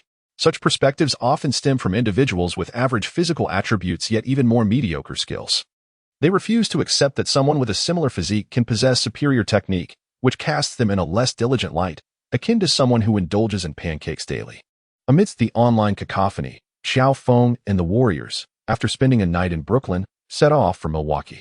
On the plane, Qiao Feng gazed at the vending machine-like system, feeling powerless to critique it. However, unlike a vending machine, this system produced a mystery box daily and allowed for temporary storage on the upper shelf, alleviating concerns about the utility of the mystery box during their stay. Discover a mystery box. Would you like to claim it? An AI-generated voice, cold and feminine, inquired at an opportune moment. Let us open the mystery box, he decided. Claim one mystery box. Would you like to open the mystery box? Open it, he responded. With eager anticipation, Qiao Feng's gaze fixated on the enigmatic exit resembling a dark abyss. Hey, Qiao, I never imagined you would be fond of this woman, suddenly remarked one, who was seated beside him. What? Qiao Feng was momentarily taken aback. One raised an eyebrow, gesturing towards the stunning woman depicted in the magazine before Qiao Feng. However, it would be wise to avoid entanglements with the Ka family. The women there are utterly formidable. Qiao Feng's gaze fixated above. He suddenly realized that when he had been inspecting the system, to the onlookers, his eyes appeared to be intently focused on the image of Kendall Jenner in the magazine. Well, that was still a fairly normal aesthetic. If it had been her sister, that would have been rather awkward. Not wanting to be caught staring at the scantily clad Kendall, he hastily turned the page. Before he could even register what was on it, a sudden chime echoed in his mind. Congratulations, host, you have drawn a great sword experience card. Chapter 7, Scandal. A great sword? An experience card adorned with imagery? Surely this was a mistake. The card depicted a teacher wielding a grand sword, dressed in a refreshing summer uniform, exuding an air of professionalism. As a naive young man aspiring to play in the NBA, he had never encountered anything like it. His face flushed instantly. Oh, surely not. Jiao, don't tell me you're blushing because of that woman. Beside him, one's expression was somewhat exaggerated. Qiao Feng regained his composure. Casting a fleeting glance at the image in the magazine, his face swiftly shifted from crimson to a deep shade of black. The photograph featured none other than Kendall. Yet astonishingly, she appeared even more refreshing. Her attire was more invigorating than that of a sword master. Ahem. Qiao Feng wanted to close the wretched magazine and toss it aside. Yet, he instinctively glanced at it once more. All right, Qiao, he thought. What I truly wish to convey is that, in comparison, she is somewhat oversized. Although one was merely an aspiring dreamer bound by a two-way contract, he possessed a remarkable capacity for empathy. To him, it seemed that if Qiao Feng did not strive diligently, his fate might be even worse than his own. After all, he was ultimately an American, raised in the heart of Golden State. Thus, he advised Qiao Feng to refrain from diverting his attention to off-court matters until he secured consistent playing time. However, Qiao Feng misconstrued his words. Oversized? Not at all. It's quite diminutive, he remarked after scrutinizing the magazine a couple more times, furrowing his brow. I was referring to her age, not her dimensions. Of course, in comparison to her sisters, her proportions indeed appeared somewhat modest. One was left speechless. I never mentioned dimensions. I was speaking of, the lollipop in her mouth. With a flushed face, Qiao Feng offered an explanation. The two were engaged in a critique of Kendall Jenner featured in a magazine when they happened to be observed by the flight attendants. Upon disembarking the plane and making their way to the hotel, a rumor began to circulate. The rookie sensation who had just shattered the debut record for the Warriors, wearing the number 58 jersey, was allegedly infatuated with the supermodel Kendall Jenner. Consequently, the media's focus shifted from the sports section to the realm of entertainment, and discussions regarding his explosive performance in the fourth quarter diminished significantly. Critics soon emerged, questioning the merit of his achievements. He merely played one good game, and it was during garbage time. Has he already become so arrogant? He is far too young, only 20 years old. Meanwhile, that woman from the Kardashian clan is nearly 30. Right? Kendall was born in 1995. While it is natural to appreciate beauty, shouldn't he first consider securing a stable rotation before seeking to create headlines and draw attention? This is typical for Chinese players. Jamie Lin is somewhat better. He only attracts attention with his hairstyle, but this number 58 has seemingly discovered the secret to success. My friend, I respect you for being bold. After all, it is the Kardashian family. Countless NBA players have seen their careers ruined by them, enough to form a team. There were scoffers, those rolling their eyes, and others who chuckled in disdain. Subsequently, by mere coincidence, a reporter managed to interview Kendall and her sister Kylie during an event in New York. In response, Kylie, the youngest of the Kardashian clan, promptly defended her sister. Is that so? The rookie with the number 58? I might consider attending one of his games with my sister. Although Kendall remained silent, she did not refute the implication. In truth, she was currently in a new romantic relationship, albeit one kept private. However, as a member of the Kardashian family, she certainly understood how to leverage even the slightest rumor to fabricate news that served her interests. In Phoenix, a certain Mr. 70 points was in a rather foul mood, resulting in the basketball hoop at the training facility bearing the brunt of his frustration. The tabloid stories escalated, yet Qiao Feng remained undisturbed. He, along with the entire team, engaged in their routine training at the gym, with little inclination to dwell on the surrounding noise. After the day's practice, upon returning to the hotel, one appeared visibly enraged. What happened? As a roommate, Qiao Feng displayed timely concern. She has no shame. How could she do this? It's utterly ridiculous. One handed Qiao Feng a local newspaper, pointing to a headline. That fame-seeking flight attendant actually sold our quiet discussion on the plane to a reporter. And that woman from the Kardashian family embellished the story. After reading the news, Qiao Feng was left speechless, though he felt powerless to change the situation. Isn't this always the case? All right, Qiao, I concede that your composure is genuinely commendable. One felt a sense of resignation. Within the team, he shared a relatively close bond with Qiao Feng, often training together, which allowed him to witness the sheer effort expended by this newcomer who narrowly escaped exclusion. However, let us not dwell on that. Take a look at this news article. It appears they do not regard us as rivals. Another piece of news, however, captured his attention. The Milwaukee Bucks star player, Giannis Antetokounmpo, extended a welcome to the visiting Warriors. The Warriors, huh? That's Stevens' team. I hope he finds joy in basketball while in Milwaukee. His tone was laced with indifference towards the Warriors. Indeed, the reality is that just a few years ago, merely 2 years, in fact, those formidable Warriors, who instilled fear across the league and mercilessly dominated other teams, were thoroughly trampled upon by the other 29 teams throughout the last season. Even now, with their core player Curry returning, the once mighty Warriors have faded into obscurity. The ominous clouds that loomed over the other 29 teams in the league have dissipated. One by one, they are eagerly rubbing their hands and preparing to defeat Stephen Curry's team, aiming to demonstrate that the once unassailable Warriors are a thing of the past. If I were to take the court, I would certainly teach them a lesson. One clenched his fists tightly, then suddenly turned to Qiao Feng, lost in thought. What's the matter? Qiao, will the coach arrange for you to play in this match? Who knows? Qiao Feng felt that he should have the opportunity to play. However, even if he were to take the court, it was likely to be during the final moments of garbage time, if such a time were to occur. One nodded in agreement, stating, I believe the ones truly troubled at this moment are the coaching staff. Qiao Feng also felt the same. The current Warriors, while primarily nurturing the interior player Wiseman, exhibit another characteristic. Any player who performs well generally earns a fair share of playing time. After all, since taking the helm of the Warriors, Coach Kerr has never engaged in a battle as resource-depleted as this season. His coaching philosophy leans towards utilizing role players when the game is not intensely contested. By granting them opportunities, there exists a 50% chance of yielding rewards. Over the course of a season, this approach deepens the team's bench strength, unlike some coaches who solely rely on their starters, inadvertently leading to a shallower bench by season's end. After taking a shower and lying on his bed, Qiao Feng contemplated how to utilize the Grand Experience card he acquired today. This card, intriguingly, comes with prerequisites. It must be employed after extensive physical exertion during training or a game. Moreover, it must be used in solitude. Using it in public could lead to unforeseen consequences. Today's practice consisted of routine drills, shooting, free throws, and some tactical training, making it nearly impossible to deplete his stamina unless it occurred during a game. However, would Kerr allow him into the normal rotation? With this question lingering in his mind, Qiao Feng studied the Bucks' recent games. Meanwhile, in the coach's room, several individuals discussed the lineup and tactical arrangements for tomorrow's game against the Bucks. First, Wiseman would defend Giannis, striving to keep pace with him and denying him opportunities to run. Second, Pascal would be positioned as center to utilize his strength against Brook Lopez. Third, Wiggins would take on Middleton, as they matched up well.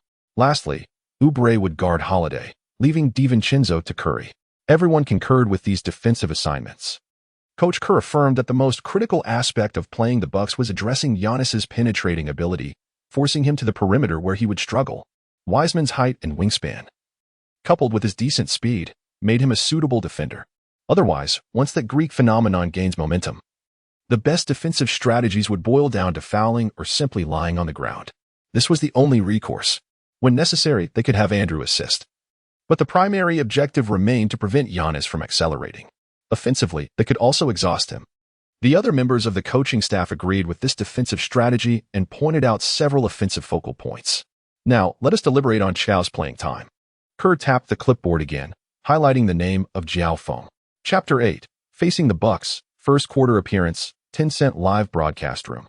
Just a few minutes remained before the Warriors match against the Bucks commenced. The commentators, Wang Ming and Yang Yi, along with Wang Xiaoqi, appeared at the commentary desk. The trio engaged in some pregame predictions, with the focus naturally centering on Qiao Feng. Teacher Yang Yi, do you think that based on Qiao Feng's performance in the last game, he can secure a stable spot in the regular rotation? Wang Ming inquired. Yang Yi furrowed his brow, a habitual gesture before unveiling a significant point. However, before revealing his insight, he turned to the individual seated in the middle. Xiao-Qi, what are your thoughts? As a devoted fan of Curry, Xiao-Qi possessed a solid understanding of the Warriors and confidently stated, with a perfect shooting percentage, if I hadn't watched the game, I would have thought Klay Thompson had returned. Thus, it is only fitting that he should be included in the rotation. Yang Yi displayed a confident smile. Before we delve into the matter of Qiao Feng's playing time, let us first establish a premise. Qiao Feng's draft profile is modeled after Thompson. Wang Ming affirmed, indeed, it is based on Thompson, which warrants additional playing time. However, Yang Yi's smile grew even more assured. Note the however. Wang Ming raised an eyebrow, intrigued. Yang Yi continued, let us first discuss what Thompson's draft report entailed. It highlighted his exceptional off-ball movement, his ability to create shooting opportunities through his movement, and his commendable self-offensive capability, marking him as an extraordinarily proficient spot-up shooter. Thompson's athleticism was deemed average, and he rarely operated above the rim, which significantly diminished his impact in transition plays. This depiction starkly contrasts with the prevailing perceptions of him among fans today. Indeed, Thompson is nearly regarded as the best 3-and-D player in history, Wang Ming concurred. Yang Yi then posited his argument, if the Thompson of that era were to be drafted in the small ball age, he certainly would not have been selected merely at the 11th overall pick. I believe this is a sentiment we all can agree on. Absolutely. At least within the top 3, he would certainly be ranked higher. Both Wang Ming and Xiao-Qi echoed in unison. Yang Yi decisively presented his second argument. In the same vein, consider Qiao Feng, whose draft profile mirrors Thompson's. Yet he was selected as the 28th pick in the second round. Moreover, it is highly possible that Thompson's presence on the Warriors prevented Qiao Feng from going undrafted. This undoubtedly sheds light on the situation. Wang Ming pondered for a moment. I see. Teacher Yang Yi implies that even after scoring 35 points in the last game, Qiao Feng may still not qualify for the regular rotation? No. Securing a spot in the rotation is certainly not an issue, Yang Yi clarified. Yang Yi shook his head, stating, setting aside the facts, can we truly assess the situation as merely right or wrong? Moreover, whether acknowledged or not, achieving a perfect shooting percentage in a single quarter while scoring 35 points undoubtedly involves a significant element of luck. However, it also indicates that Qiao Feng possesses a certain level of offensive capability, does it not? Yang Yi nodded, then shook his head once more.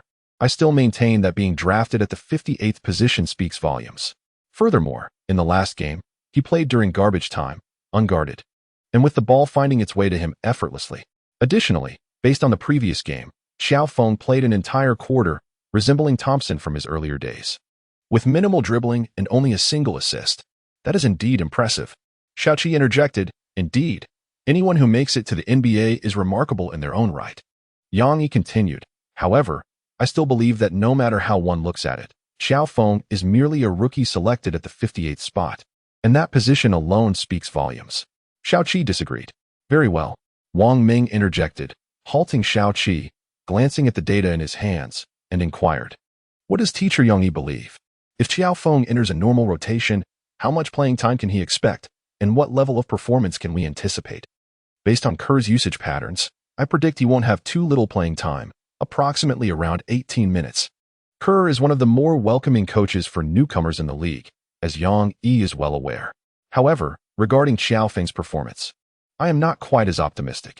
In this game, Qiao Feng might receive 5 or 6 shot opportunities, scoring around 10 points, and at best, perhaps 1 rebound and 1 assist. I believe that is the limit, considering it is his debut. Debut? Wasn't the last game a debut? Wang Ming questioned, puzzled. Can garbage time truly be considered a debut? Yang Yi asserted. That is a valid point. Let us await Qiao Feng's true debut and see what surprises he may bring. Wang Ming concluded before shifting to another topic.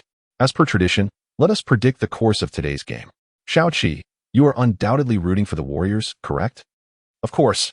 It's my beloved Curry's game, Xiao-Qi replied with a hint of pride. And what about Teacher Yang Yi? Comparing the rosters. The Warriors are without Green and Klay. I find it difficult to envision how they will secure victory, he responded. I align with Teacher Yang Yi's perspective. So, it will be 1-2, but I am confident we will win, Xiao-Qi asserted. Meanwhile, in the live broadcast room, following Qiao Feng's explosive performance in the previous game, the already substantial fan base of the Warriors surged in early. After hearing Yang Yi's predictions, many found them quite professional. However, some seasoned fans, aware of Yang Yi's propensity for being proven wrong, candidly remarked, "Come one, come all. Yang Yi is making predictions again." Do not miss this opportunity to witness a face-slapping moment. In a blind test, Qiao Feng is poised to make an explosive performance in this match. We eagerly await the moment Yang Yi is proven wrong. Accompanying these remarks are humorous images depicting Yang Yi's embarrassment. Naturally, Yang Yi has seen these comments and chuckles, expressing his hope to be proven wrong. However, he harbors concerns that Qiao Feng may not even meet the expectations I have set for him. Subsequently, viewers of the live stream erupted in chaos. "Qiao Feng, if you cannot prove Yang Yi wrong, I shall promptly turn against you. Qiao Feng is remarkable. He must show Yang Yi. If Qiao Feng manages to embarrass Yang Yi, I will live stream myself doing a handstand while eating excrement." It appears yet another trickster has arrived to deceive with promises of food and drink. Nonetheless, I find myself drawn to this individual's style. "Qiao Feng, you must strive to succeed." In no time, the comment section of the live stream became abuzz with excitement. Meanwhile, in Milwaukee, the players have begun to take the court. "Qiao, in this match, you will likely receive around 18 minutes of playing time. I will sub you in after approximately 6 minutes of the first quarter. Are you ready?" As Qiao Feng steps out of the tunnel, Coach Kerr's voice still echoes in his mind. Defensive coach Collins has instructed him, "Qiao, once you enter the game, can you defend against the opposing shooting guard?" "Yes, I am ready. I can do it." The surrounding charged atmosphere does not allow Qiao Feng to forget the rush of adrenaline he felt when responding to the two coaches. It seems that this moment still reverberates within him. "Yes, I am ready. I can do it." The game is about to commence. The Warriors' starting five are Curry, Oubre, Wiggins, Pascal, and Wiseman. The Bucks' starting five are Holiday, DiVincenzo, Middleton, Antetokounmpo, and Lopez. The jump ball signifies the start of the match. Wiseman and Lopez leap for the ball. The young and agile Wiseman secures the first offensive opportunity for the Warriors. It appears our speculation was correct. Qiao Feng has indeed entered the normal rotation today. In the Tencent live stream, Yang Yi assesses Qiao Feng's position on the bench. Wang Ming nods in agreement, then gazes at the unfolding game, remarking, "It has been a long time since the Warriors have had a starting center who can run and jump." Yang Yi contemplates this and nods, "To my recollection, it seems there has never been one." As they spoke, Pascal ventured to the perimeter, seizing an opportunity for an open shot. Unfortunately, the basketball ricocheted off the rim. The Bucks launched an offensive play, with Holiday delivering a high pass to DiVincenzo for an alley-oop. Wiseman, with his long reach, made a formidable block. In the ensuing possession, both teams exchanged blows, and it must be said that the Warriors' defense displayed remarkable resilience. Qiao Feng sat on the bench, observing the thrilling exchanges on the court and listening to the cacophony of sounds from the sidelines. His emotions fluctuated between restlessness and tranquility. At that moment, the camera focused on him, as well as on the Jenner sisters seated in the front row. Particularly striking was Kendall, who, clad in a simple white t-shirt paired with black leather pants, showcased her supermodel physique, exuding an air of chic sophistication. Upon noticing the camera's gaze, she playfully winked. Meanwhile, Qiao Feng remained oblivious to the lens capturing him. His entire attention was devoted to analyzing the dynamics of the game, not only observing his team's tactical movements, but also scrutinizing the opposing players.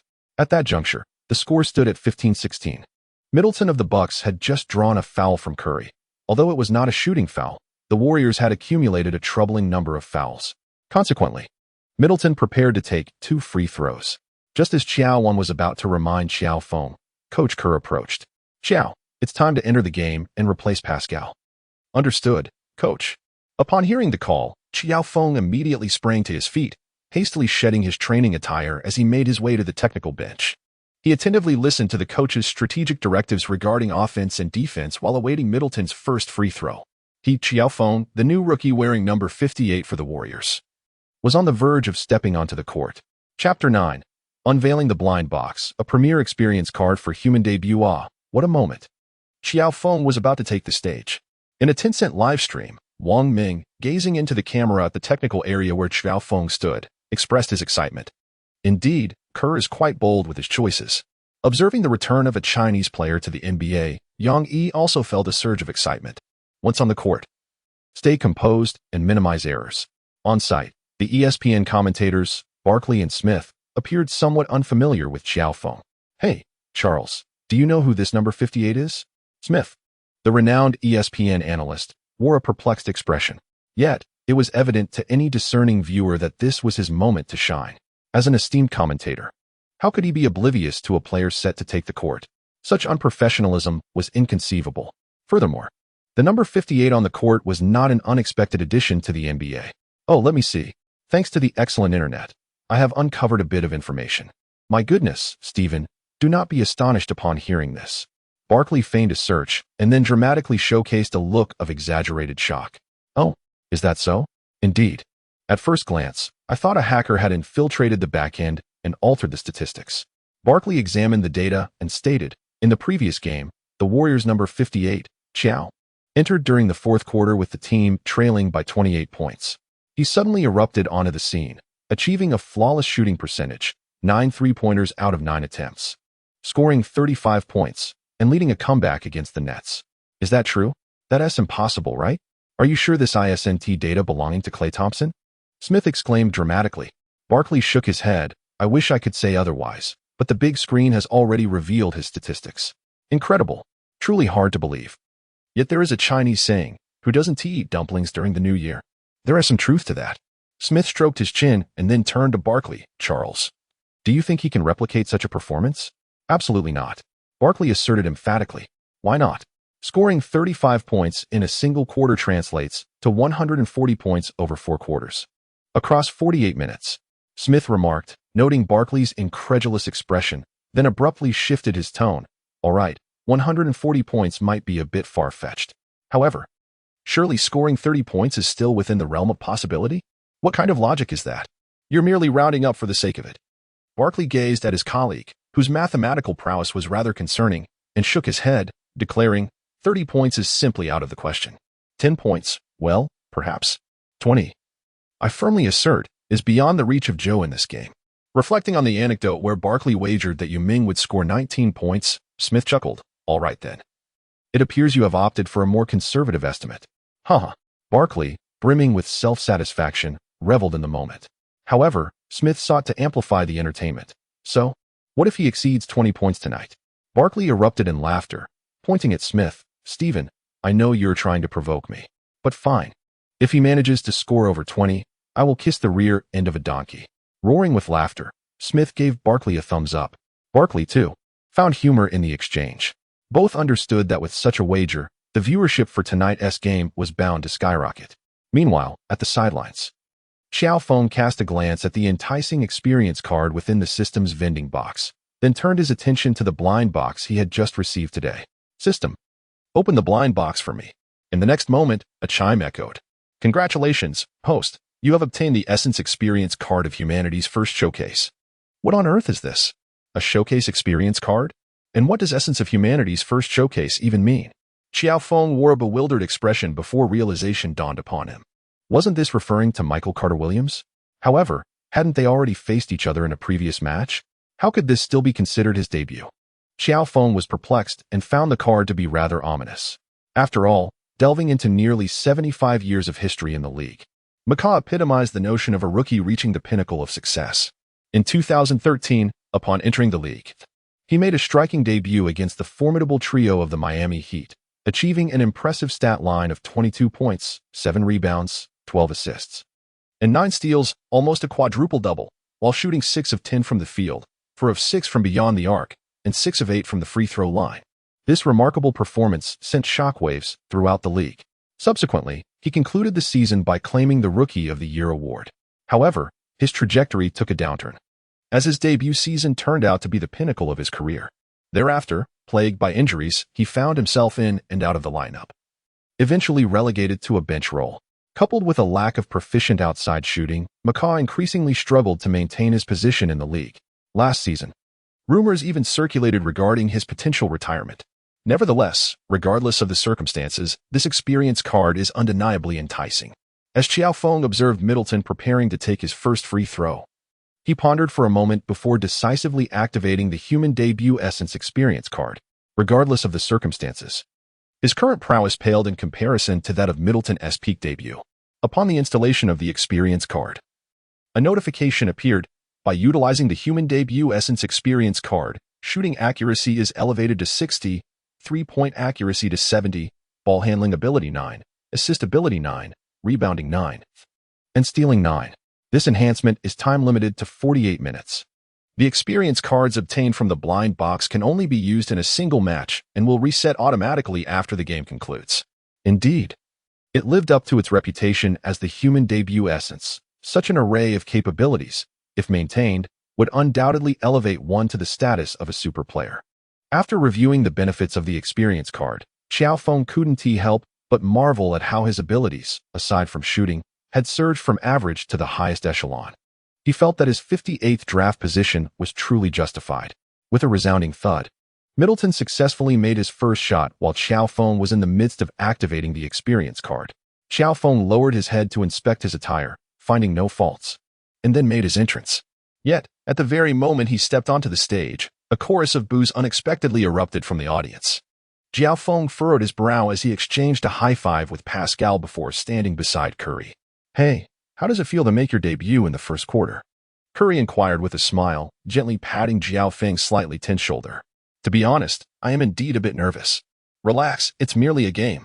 Besides, I dare say they will certainly not focus their defensive attention on you." "All right, Stephen, though it stings, I must concede that you have a point." With both hands clenched into fists and then released, Qiao Feng endeavored to swiftly acclimate to the atmosphere on the court. The moment he stepped onto the stage, the ambience was one that he had not experienced with the Nets. After all, during his time with the Nets, by the time he entered the game, nearly a third of the audience had departed, and those who remained lacked any enthusiasm for the match. However, after showcasing an explosive performance, he had fully adapted to the game, entering a state of flow that rendered the crowd almost imperceptible to him. Today, however, was different. He made his entrance in the first quarter, a time when the audience's attention was at its peak and the atmosphere was most fervent. Consequently, the lens of the camera ignited a stir among the spectators. On the large screen, the camera adeptly focused on Kendall, who graciously waved at the lens, exuding the presence of the brightest star on the court. It was undeniable. The Pfizer Forum was devoid of celebrity presence. This detestable woman, Juan, seated on the bench, felt a surge of discontent upon witnessing this scene. "What's wrong?" "Oh, Juan, that can't be real, can it?" whispered Poole, sitting beside him. Juan shook his head. "How could it possibly be real? That woman delights in entangling herself with NBA stars." "Humph. Wait, are you jealous of Qiao?" Poole mused, stroking his chin thoughtfully. "Impossible." "Oh, heavens. Jordan, I already have a girlfriend," Juan retorted. Upon seeing Poole fall silent, he sensed the penetrating gazes filled with envy and resentment directed at him. "Ahem. Let us focus on the game." On the court, Middleton had just completed his second free throw. The score stood at 12-16, with the Warriors trailing by 4 points. It was the Warriors' possession. As the shooting guard, Qiao Feng did not secure the ball immediately. The Bucks, from Coach Budenholzer to every player, failed to accord sufficient respect to this rookie, number 58, who seemed to be as inconsequential as a meal of dumplings during the new year. Thus, merely 18 seconds into his first offensive possession, Qiao Feng received a handoff pass from Curry, while the defenders entirely neglected him, pursuing Curry instead. This left Qiao Feng with a wide-open shot that would incite both envy and trepidation in Curry. Well then, he would not hold back. Qiao Feng took a deep breath, dribbled the ball once, glanced at the hoop, and then, as practiced, leapt into the air, bending his elbows. With a flick of his wrist, he released the ball. It soared from his hands, tracing a vibrant orange arc across the sky of the Fascia Forum. Against the predominant green of the Bucks, it was particularly eye-catching. Chapter 10. After the advertisements, more spectacular moments. The Nets, yearning to retain their grip on basketball, let out a sigh. This sigh served as a reminder to the audience that the rookie, who had been rumored to be linked with Kendall, had made an immediate impact by sinking a three-pointer upon his entry. It also reminded Budenholzer that this number 58 rookie had outsmarted their defense. With a roar, number 58 found himself in an absolute open position, receiving a pass from Steven and sinking another three-pointer, contributing an assist to Steven's statistics. Barkley commented blandly, while Smith interjected, "Only 17 points left to cover the 20-point gap." Barkley replied, bewildered, "Hey, Steven, it's just a three-pointer." In the domestic arena, that three-pointer ignited excitement among many. Quite impressive. He made an immediate contribution upon stepping onto the court, Wang Ming remarked. Indeed, one could not deny that Qiao Feng's three-pointer bore an uncanny resemblance to most of the shots taken in the previous game, as if he were a shadow of clay. Although young, he felt that Qiao Feng might not replicate such an explosive performance as in the last game. The sight of a Chinese player competing stirred excitement within him. While they were exhilarated, Budenholzer remained unresponsive on the sidelines. It was merely a three-pointer. In the ensuing possession, even though Giannis was entangled by Chris and unable to penetrate the paint, Middleton was in fine form, attacking the interior and earning another opportunity for free throws. As the Warriors transitioned to offense, despite wearing a macaw debut experience card, Qiao Feng, modeled after Thompson, exhibited a remarkable understanding of positioning that aligned perfectly with the Warriors' style. However, when an open shot opportunity arose, the ball handler Oubre failed to see him. With Curry closely guarded by Holiday, an open shot was simply out of the question. Qiao Feng actively maneuvered, seeking to draw a defender away from Curry. However, the latter remained indifferent to his efforts. Before him lay a vast expanse of open space. Yet, at that moment, Oubre, with a reckless determination, drove the ball inward, only to be thwarted by Antetokounmpo's towering block, sending the ball out of bounds. Kerr furrowed his brow. Feeling helpless, if only Green were present, the offensive dynamics would be significantly enhanced, he mused. Yet Green's injury meant a recovery period of at least another fortnight. What a predicament. Kobe felt a headache coming on as Oubre missed yet another open three-pointer on the court. Goodness, this player had attempted 10 three-pointers during the game, failing to convert a single one. 10 attempts with 0 success, quite a spectacle. The more I watched, the more I felt that Oubre simply did not grasp the fundamental tactics of the Warriors. What a waste of money. I truly empathize with the Warriors owner. Here I am, spending on a 10-cent membership, yet feeling concerned for a billionaire owner's fortunes. What a peculiar situation. In the 10-cent live stream, Warriors fans expressed their exasperation. Meanwhile, Curry felt utterly drained, both physically and emotionally. Hey, Steven, do you believe in me? If you do, I promise to deliver a return that is absolutely worth it. Qiao Feng yearned to convey this to Curry. However, as a rookie, his words would lack persuasive power. Nonetheless, one commendable aspect of playing for the Warriors is the absence of ball dominance. The team's core players actively engage in off-ball movement. As a role player, even if one is a starter, how could one feel justified in monopolizing the basketball? Consequently, Qiao Feng soon found himself in possession of the ball once more. And yet again, it was in a position deemed beneath him. Although it was not intentionally given, did they truly consider him akin to Green? As Qiao Feng received the pass from Chris, he glanced at Holiday and DiVincenzo, who were still engrossed in their playful banter with Curry. He then launched the second three-pointer of the match. With a satisfying swish, the basketball sailed through the hoop without even creating a ripple in the water. The score stood at 18-18, a perfect tie. What a splendid pass. After making the shot, Qiao Feng pointed at Chris, acknowledging their synergy on the court, as they had shared the longest time playing together in the previous match. That was impressive. Can you do it again? Curry approached, giving Qiao Feng a high five. I'll make you feel what it's like to play alongside Clay, Qiao Feng replied confidently. Curry couldn't help but smile at his self-assurance, which reminded him of the man walking his dog. When would Clay be back? Beep. After the Bucks crossed half court, Budenholzer called for a timeout. Hey, even if he's a rookie, how can you leave him with such an open shot? My goodness, can anyone tell me how someone could miss from such a distance? Budenholzer struggled to contain his frustration. Giannis wanted to raise his hand but thought better of it. In contrast to the tense atmosphere on the Bucks side, the Warriors felt relatively relaxed. I think Mike Brown was about to speak, Kerr nodded. Yes, I noticed it too. Qiao reminds me of 2 years ago. So, let us give it a try. They exchanged a knowing smile. Beep. The timeout concluded, and the game resumed. Kerr substituted Oubre, positioning one at the power forward spot. A 1.98-meter player was now facing off against the 2.10-meter Giannis.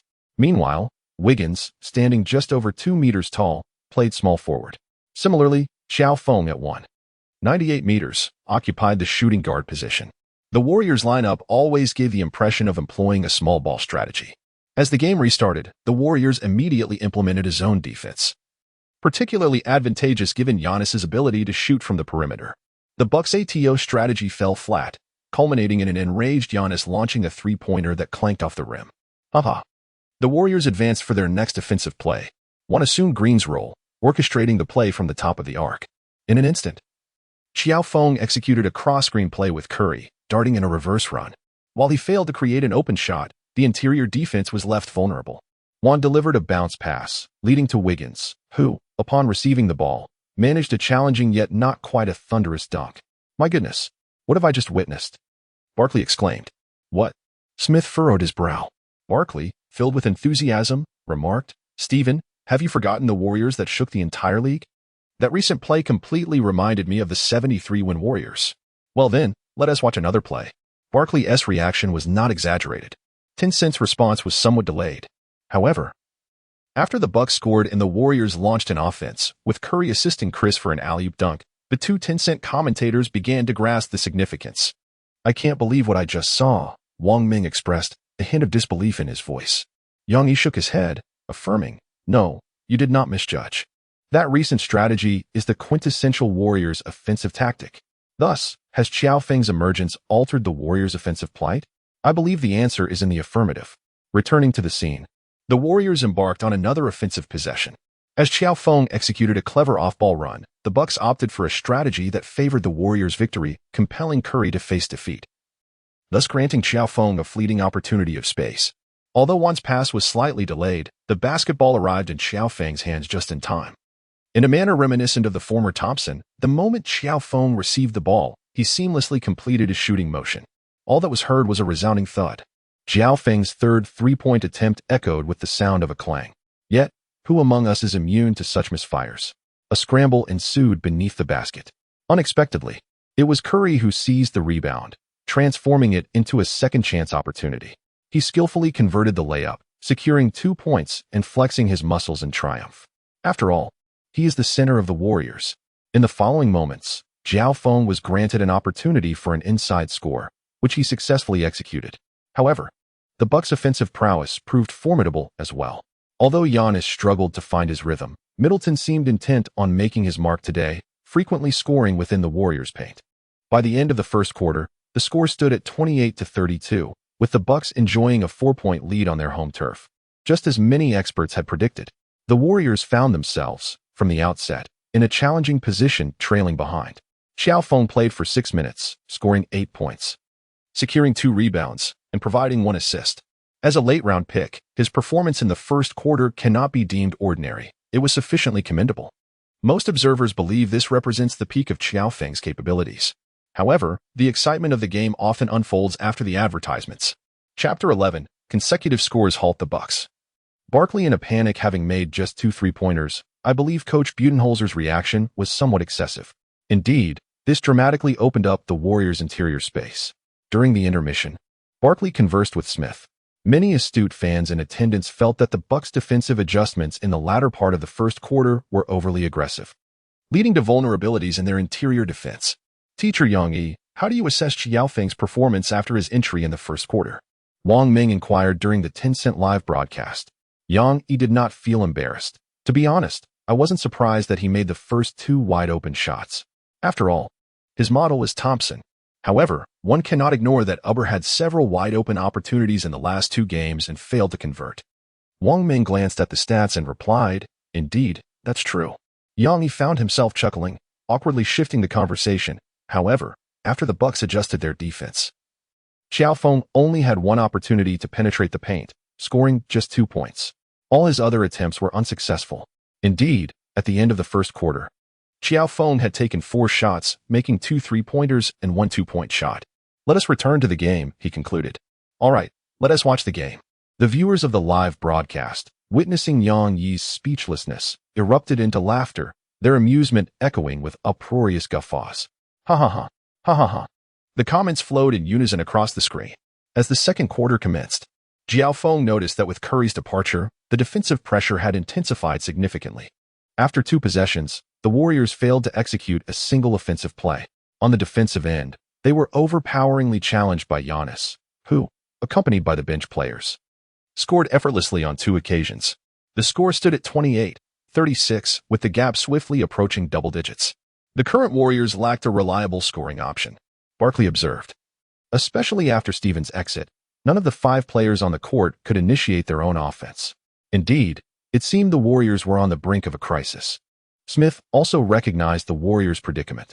Suddenly, an astonishing scene unfolded on the court, leaving everyone bewildered.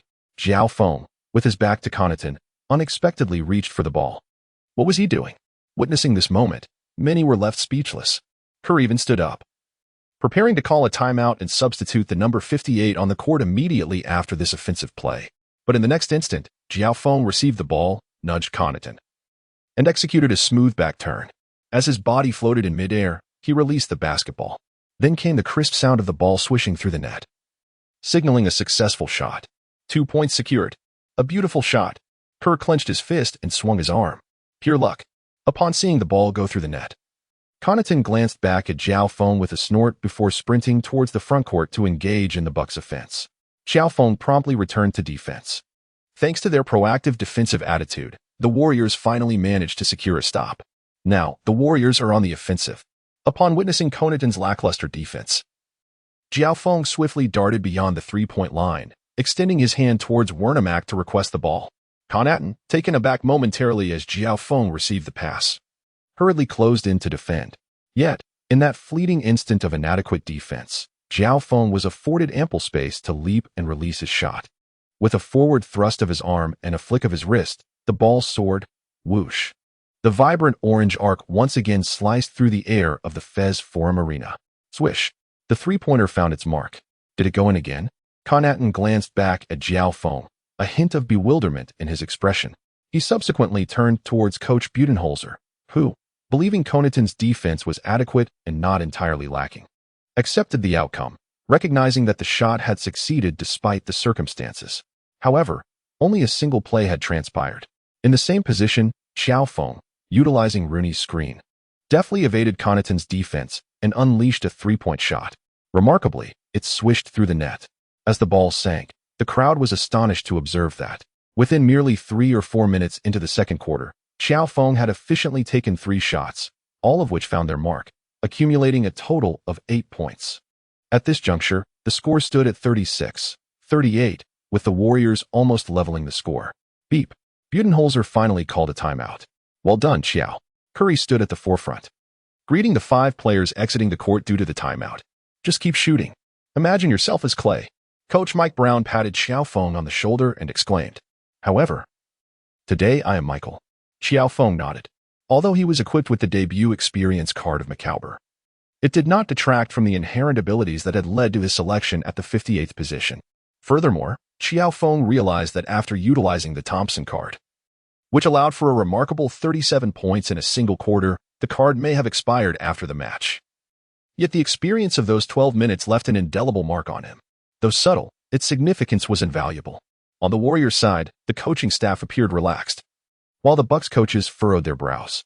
However, it paled in comparison to the palpable tension at the ESPN commentary booth, where Barkley fidgeted restlessly, feeling as if he were sitting on pins and needles, or as if a thorn were lodged in his throat. "Ha! Charles, it's already a 16-point lead," Smith taunted, reveling in the amusement. "This cannot be real," Barkley exclaimed in panic, as if he could almost smell the scent of a donkey's rear. He even suspected that the Bucks were collectively staging a farce. Seeing Barkley in such a fluster brought Smith great joy. "Ha ha ha ha, Charles. We should start considering what breed of donkey to bring in." "Impossible. Absolutely impossible. With only 4 points left, he cannot possibly have another opportunity to score," Barkley stubbornly insisted. Then, with a sudden shift in his gaze, he declared, "No, I must find Budenholzer and inform him that the Bucks may lose, but the 58th must not survive." With that, he attempted to rise and exit. Ha! But Smith was not about to let him succeed. Despite the weight of the situation, he showcased his defensive prowess and firmly restrained Barkley. While everyone was aware they were merely putting on a show, the audience delighted in it nonetheless. "I still believe Qiao has reached his limit. 20 points is utterly impossible," Barkley huffed as he sat back down. At that moment, the game resumed. As Qiao Feng continued to play on the court, he found himself with another opportunity to shoot, yet he missed a three-pointer. Barkley instantly experienced the thrill of a roller coaster ride. What did I just say? He's merely a rookie, teetering on the brink of falling out of the second round. Does he truly believe he is formidable? As the saying goes, who doesn't he enjoy a plate of dumplings during the new year? Smith smiled silently. At that moment on the court, Connaughton, unexpectedly. Called for the ball as he noticed Qiao Feng guarding him. Augustine initially looked towards Giannis, and upon realizing that Giannis had not acquired his position, he passed the ball. Cunnington received it, and upon seeing Qiao Feng closing in, wore a cold smile. "Rookie, I will overpower you." He then prepared for a drive, executing a common three-threat stance. However, it appeared rather clumsy. A shooting guard averaging less than 6 points, with merely 1.6 assists, a shooting percentage of 45, and a three-point percentage of 33. What sort of three-threat maneuver was this? On the sidelines, Budenholzer struggled to suppress the urge to cover his face. "Yes, exactly. Let us exploit that number 58 with our offense," Barkley exclaimed excitedly. Smith, rendered speechless, could not help but ask, "Charles, are you certain that the Bucks number 24 possesses the ability to overpower other shooting guards?" Well, yes," Barkley stammered. "It's possible, I suppose." Qiao Feng extended his arms, stepping forward slightly, denying him any space to shoot and compelling him to drive. In that moment, Connaughton was taken aback. How could he let me break through? This was utterly absurd. However, there was no alternative. The words had been spoken, and he had to follow through. With a troubled expression, Connaughton dribbled continuously, and just as he noticed a shift in Qiao Feng's focus, he made a swift move and broke through. It was surprisingly effortless. Connaughton felt an exhilarating rush within, yet the next moment, he was bewildered. "Where's the ball? My ball? And why is everyone retreating?" Chapter 12. Slapping Yang Yi's face. Trailing at halftime, A steal occurred. Oh, a dunk was executed. The announcer at the Bucks' home court stated blandly. However, these two plays evoked entirely different sentiments among the viewers, especially the Warriors fans watching at home. Brother Feng is incredible. Stealing from Connaughton, he soared for a thunderous dunk. Brother Feng is incredible. Connaughton still stood there, confused. "Where's the ball?" In the 10-cent live broadcast, Wang Ming also chuckled. "Hey, you can't play like this." That was impressive. Connaughton, in his naivety, did not realize his own limitations. How could he attempt to break through a shooting guard with a greater height and wingspan than his own? Yang Yi shook his head repeatedly, and Barkley mirrored his disappointment. Feeling increasingly disheartened, he realized that he was drawing closer to the brink of embarrassment. The game continued on the court, having just called a timeout. The Bucks were reluctant to call another one immediately, especially since they were leading by 1 point. The Bucks attacked, with Giannis forcefully scoring a basket and drawing a foul from Looney. Yet, Giannis's free throws were as troublesome as they were inaccurate. The 2-1 opportunity was squandered, leaving the Bucks with a 3-point lead.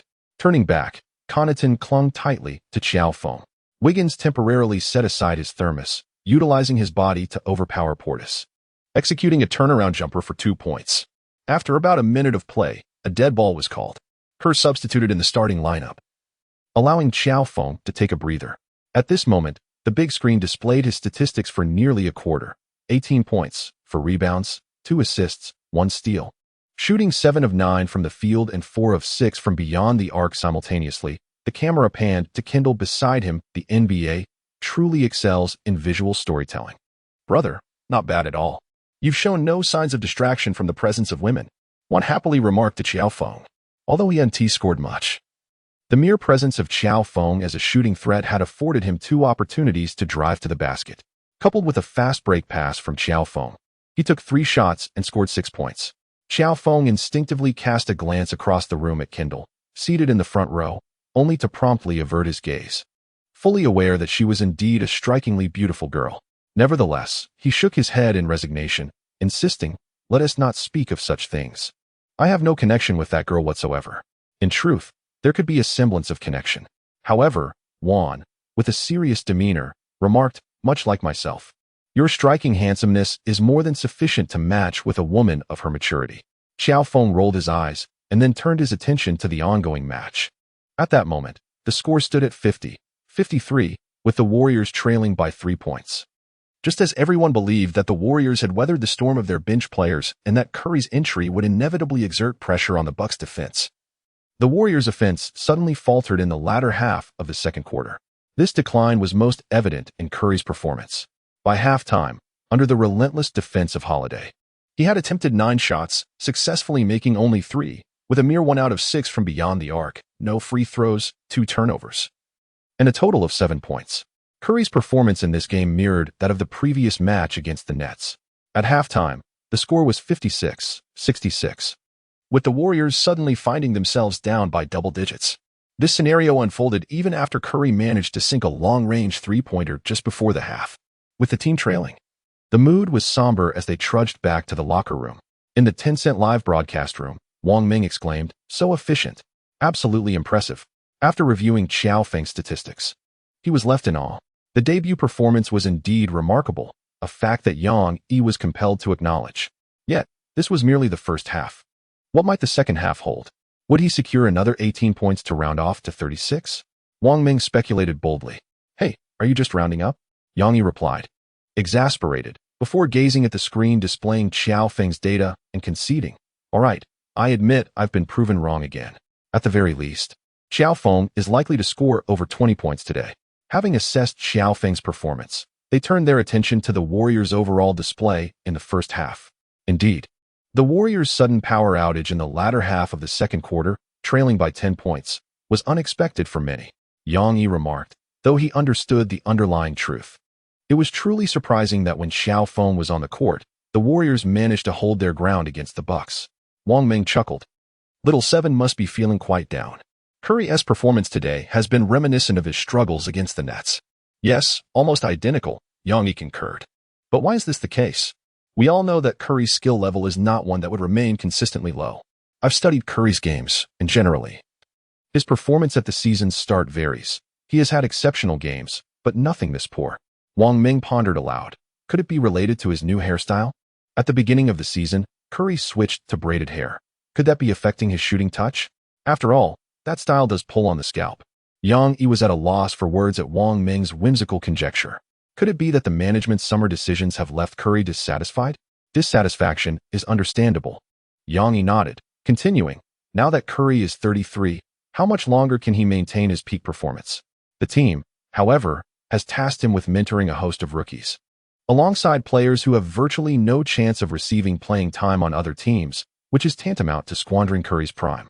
Wang Ming nodded in agreement and subsequently inquired, "What does teacher Yang Yi believe the Warriors should do?" There is no viable solution. Unless what? No one knows what Yang Yi is contemplating. At the Phasia Forum Arena, within the Warriors' locker room, Kerr simply encouraged the players without implementing significant adjustments. As the season commenced with a series of matches against formidable opponents, Kobe, while exhilarated, privately lamented that the league was truly being unfair. He entirely overlooked that in previous years, they were the ones who had been bullying others. As Qiao Feng listened to Kerr's motivational talk, he realized that there would be no alterations to the lineup for the second half, and he hesitated to advocate for himself. At that moment, however, Mike Brown whispered something to Kerr, prompting the entire coaching staff to gradually exit the locker room. What transpired remained a mystery to everyone. Meanwhile, Green, who was traveling with the team, took on Kerr's role and began to uplift the spirits of the players. Outside the locker room, Kerr furrowed his brow, contemplating the feasibility of Brown's suggestion. Did anyone pay particular attention to Qiao's performance in the first half? Mike Brown remarked, "I closely observed his initial possession. On both the defensive and offensive ends, I discerned not only the shadow of clay but also a hint of playmaking skills." The group exchanged puzzled glances, reflecting on previous games. Then, the second voice emerged. It was the Warriors' defensive coach, Clinching. Mike is correct. Although Qiao's defensive display may seem somewhat audacious, his lateral quickness is remarkably swift, and his footwork is not as sluggish as many perceive. Qiao's several matchups against the opposing point guard seemed to indicate he held his ground. Moreover, Qiao's rebounding instincts left a profound impression on me. As Clinching began, other coaches also shared their observations. Kerr stroked his chin, a habit learned from his mentor, Popovich, signaling his deep contemplation. Finally, he spoke, "So, your recommendation is to elevate Qiao to the starting lineup for the second half?" "No, I find that inappropriate," Clinching countered first, standing firmly against the notion. "His defense may appear adequate, yet it is insufficient for matching up against the opposing starters." "Why not?" Mike Brown interjected. "In terms of height. Aside from Steph and the center position, the other three players stand at 198 meters. The group paused in surprise, as if struck by the realization. They then considered the implications of Green's return.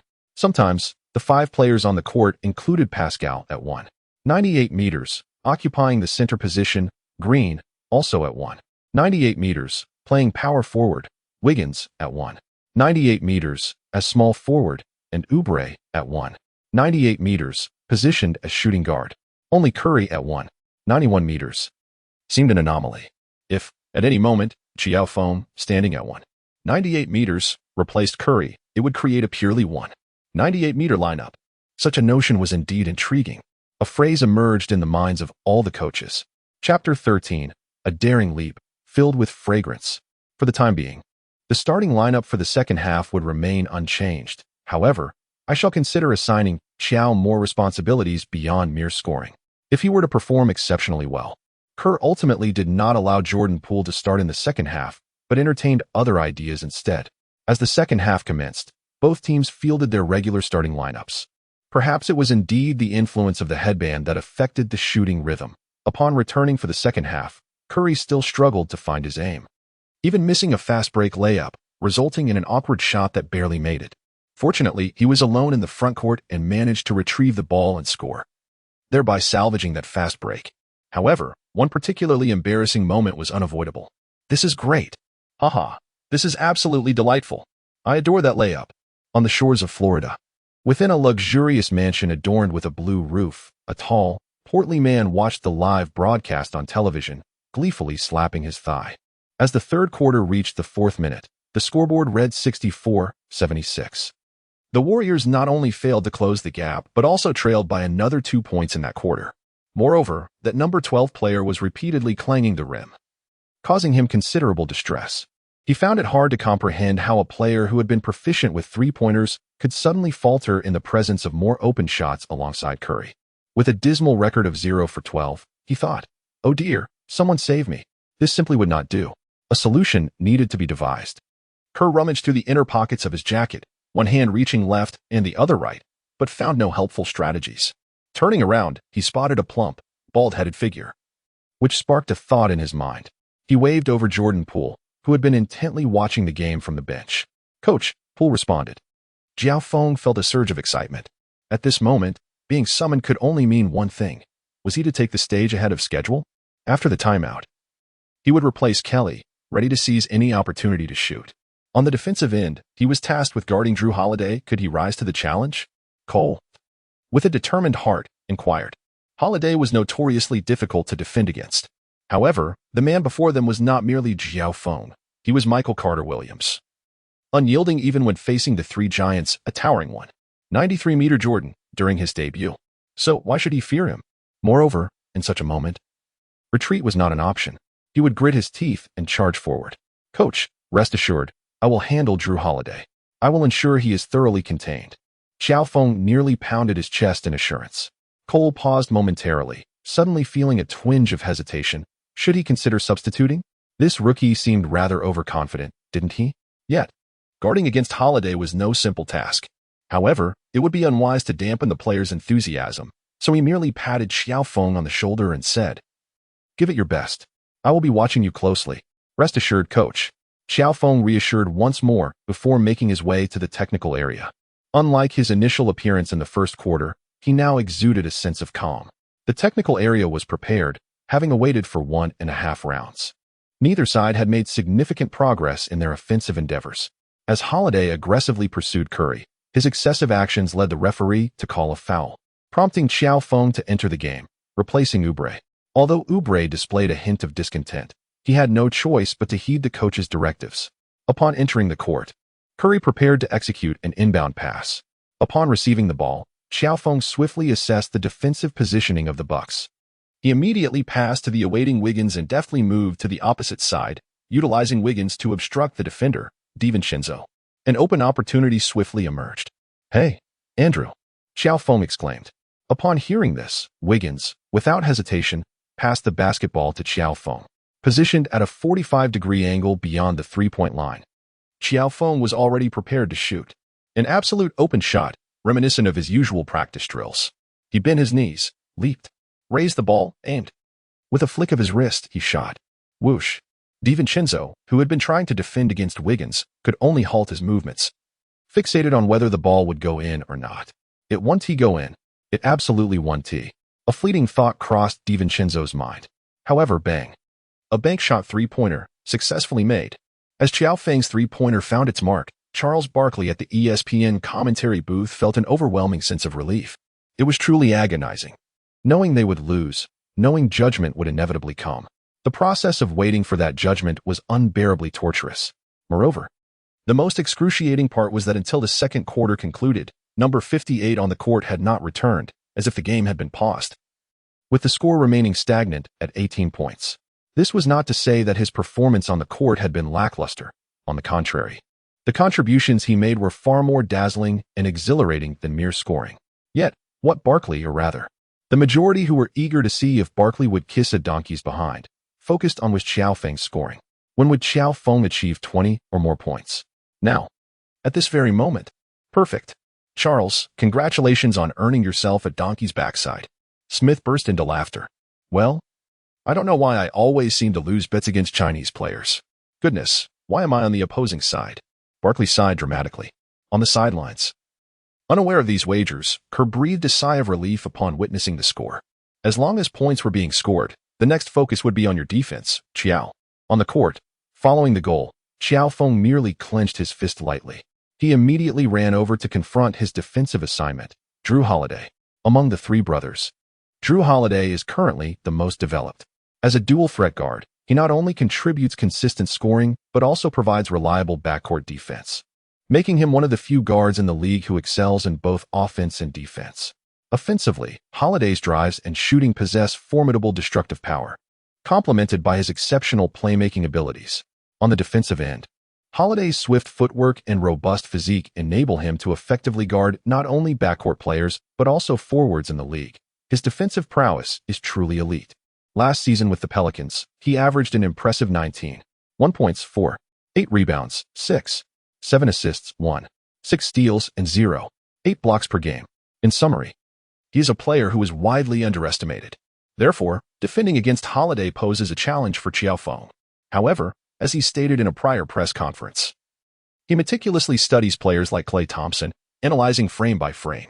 After the Nets game, he applied the same diligent approach to studying Holiday. He understands that when faced with players of his own position or forwards, Holiday prefers to overpower his opponents with physical strength. Thus, he must not give Holiday the false impression of an easy matchup. It seems there could be some points of misunderstanding. Never mind. Holiday is already primed to initiate a drive. Excitement, tension, but bring it on. Dribbling the ball, Holiday glanced at the defending Qiao Feng, his eyes seemingly ablaze, nearly startling him. This rookie is a bit overzealous. A lesson is in order. Rookie, don't be too anxious. I'll easily glide past you. Though not one to typically engage in trash talk, that doesn't mean he refrains entirely. It's akin to crossing the street in the early morning, right? Upon hearing his opponent's banter, for some reason, Qiao Feng suddenly felt less excited and tense, as if the feeling of a gaming card had returned in full force. Drew, standing across from Qiao Feng, wore a perplexed expression. Rookie, do you think you're funny? Holiday felt a tinge of annoyance and decided to power through Qiao Feng. However, he soon discovered that no matter how he changed direction, his opponent was always in sync, appearing directly in front of him during his drive. This is impossible. Thus, he prepared to post up. Yet, curiously, as he made his move, he felt as though behind him lay a soft mattress or an accommodating presence. How could this be? Just as he pondered this, he suddenly sensed an absence behind him, followed by the realization that the basketball had slipped from his grasp, rolling toward the backcourt. I was just stripped? Holiday quickly regained his composure, intent on reclaiming possession, but his effort was too forceful. The basketball soared uncontrollably out of bounds. Though he had successfully thwarted the opposing fast break, it ultimately constituted a blunder. What?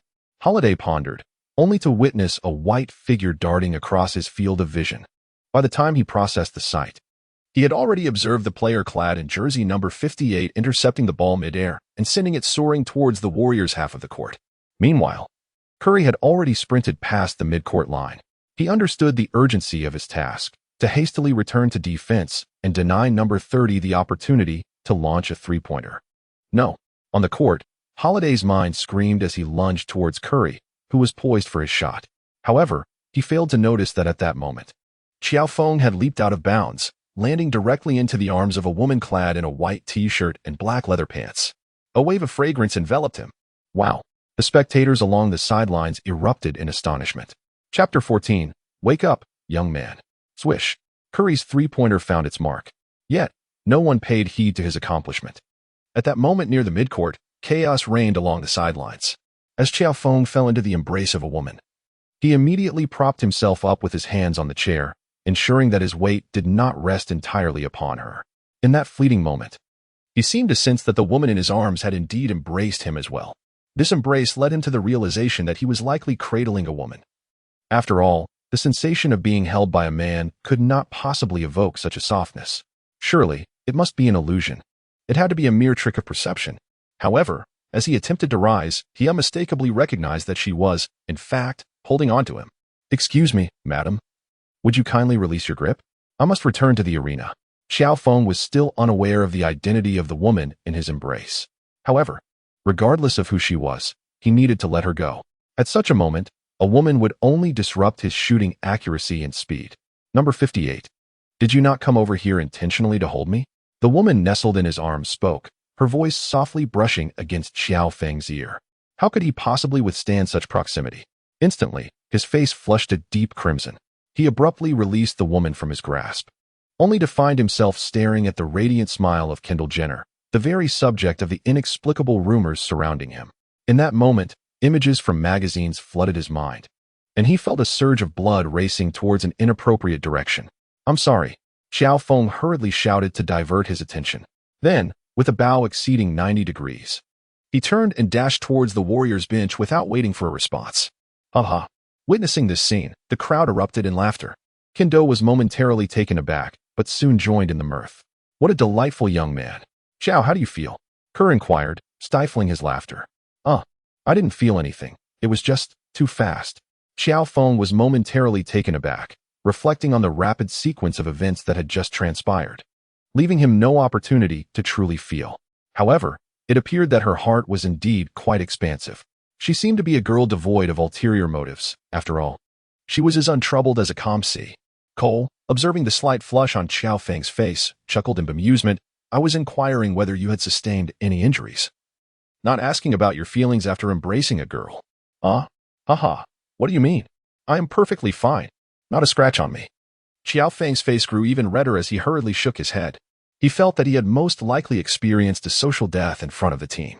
Could it be that my system is programmed to ensure a social demise at least once in every match? In his heart, Qiao Feng pondered. Subsequently bowing his head and returning to his seat, he endeavored to shield himself from the teasing banter of his teammates, their laughter and jests echoing in his ears. "Haha. Steven, did you see that?" The rookie actually blushed. "It seems he's a true novice." Barkley guffawed, while Smith joined in the merriment. "Indeed. He appears to be quite the novice. Yet, could it be possible that he is feigning it? After all, everyone knows the news reports indicate his infatuation with Kendall Jenner. It's conceivable, isn't it? Who doesn't fancy a beautiful girl?" "Oh, Steven, I detect an undertone in your words. You can't possibly be suggesting—" "No way. That's absurd. Don't spout nonsense," Barkley exclaimed, his expression one of disbelief. "It was merely a jest. Why the sudden agitation?" Meanwhile, a certain hefty figure in a lavish mansion had already turned his thigh a shade of crimson from his enthusiastic slapping. This certainly deserves a spot in the top 5 blunders. Yes, it absolutely must. Regardless of the fact that this blunder had little to do with basketball. The prior moment of Qiao Feng diving for the ball and assisting Curry in making a three-pointer, which instantaneously garnered a steal and an assist, ought to have made it into the highlight reel. Yet, who truly cares? In the Tencent livestream, laughter erupted once more. Wang Ming observed the replay and chuckled. "I just noticed that the person Qiao Feng was embracing is none other than Kendall Jenner, right?" "Indeed, it is," Yang Yi nodded, then added. "I just caught a comment from a netizen suggesting that Qiao Feng had some rumors swirling about with Kendall Jenner prior to the match." "What?" Wang Ming's eyes widened. "This is quite the scoop." He cleared his throat. "Let us discuss this privately later." Hearing the reminder in his earpiece, Yang Yi quickly shifted the topic. "I must say, Qiao Feng's dive to save the ball reminds me of countless classic NBA moments. Yes, there are always those who risk everything for victory." The comments section was ablaze with excitement.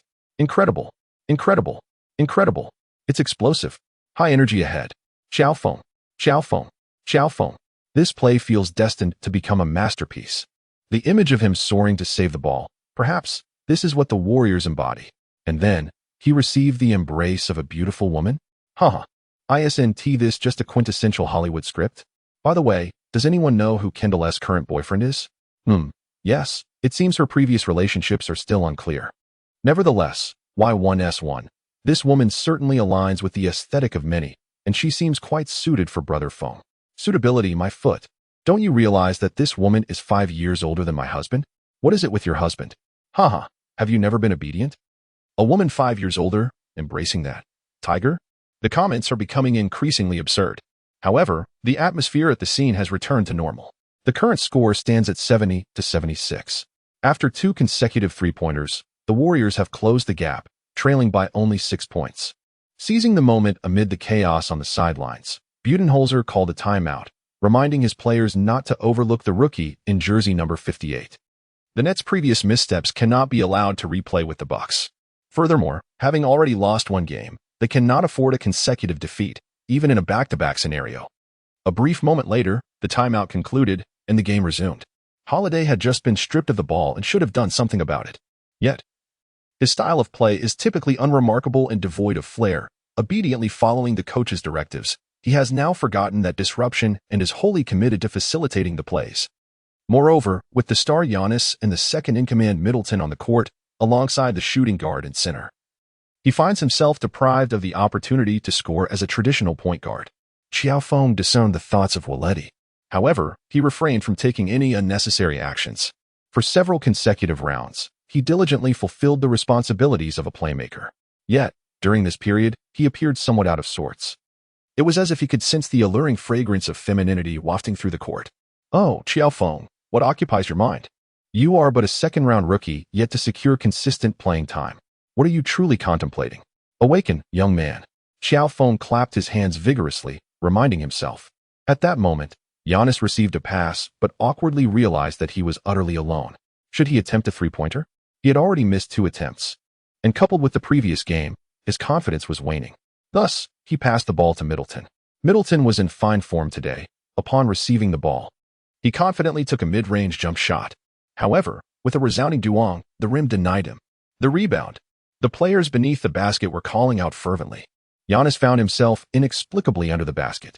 Wiseman, in his quest for the rebound, had much to learn and a long way to go in positioning. Who dared challenge me for the rebound? The basketball seemed to be within arm's reach as Giannis proudly leaped, exerting little effort. But suddenly, he noticed a white figure materializing before him.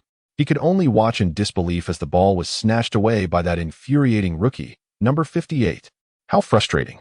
As Qiao Feng secured the rebound, he swiftly dribbled forward. The other Warriors players also raced ahead.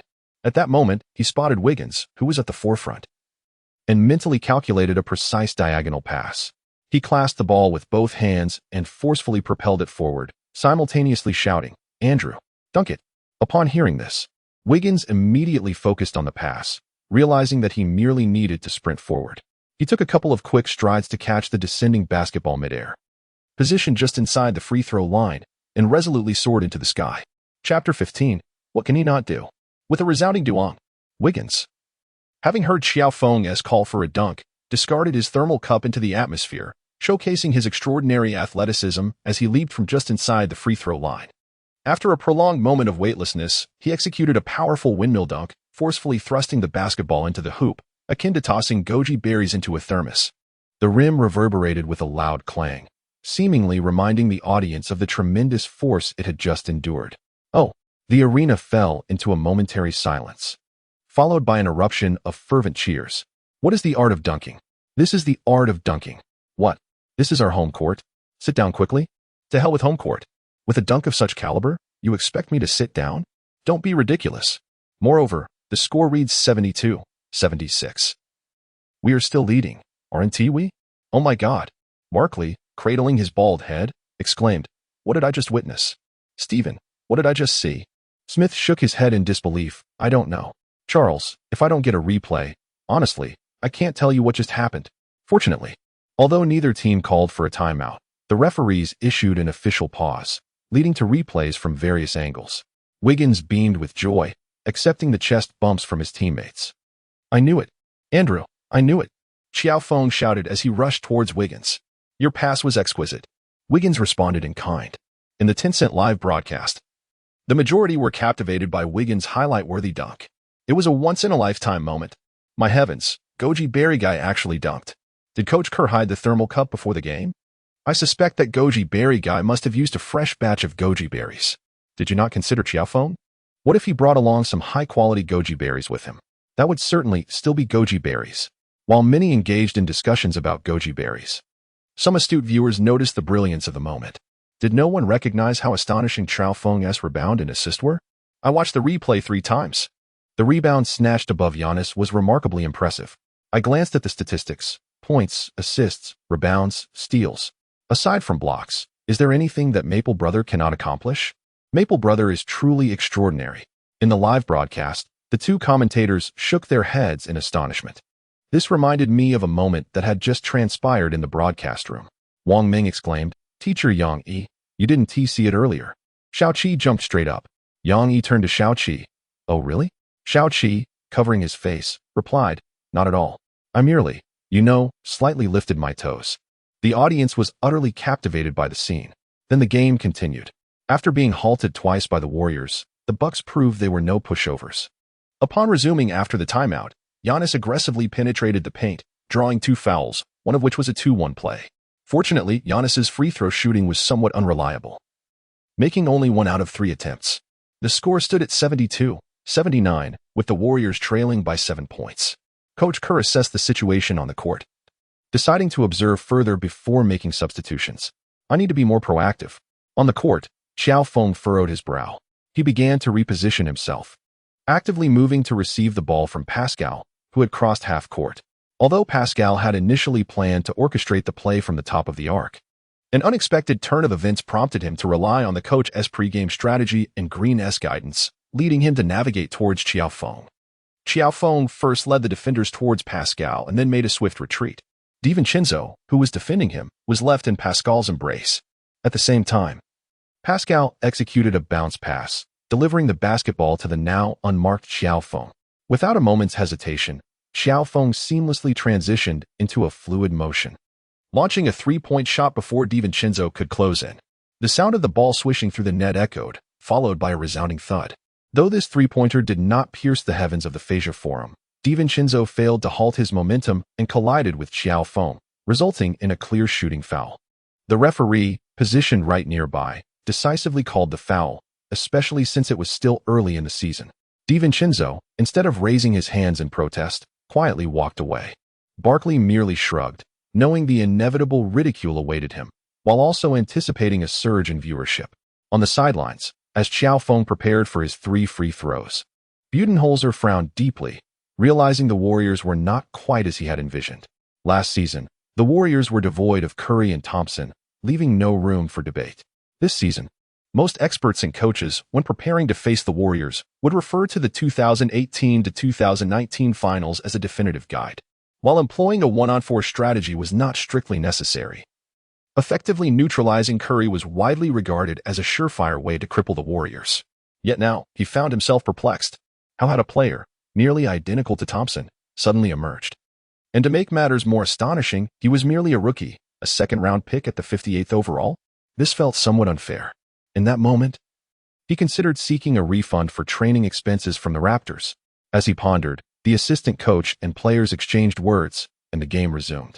Although the Warriors struggled to contain Giannis, they managed to make him uncomfortable, limiting his opportunities to run, with most of the ball finding its way to Middleton. After Wiggins executed a dunk, he seemed content to temporarily set aside his thermos, focusing on effective defense. Meanwhile, Qiao Feng showcased his astonishing rebounding skills. Thud. Middleton's shot clanked off the rim. Qiao Feng seized the rebound. Duong. Giannis, from beyond the arc, attempted a shot, but missed.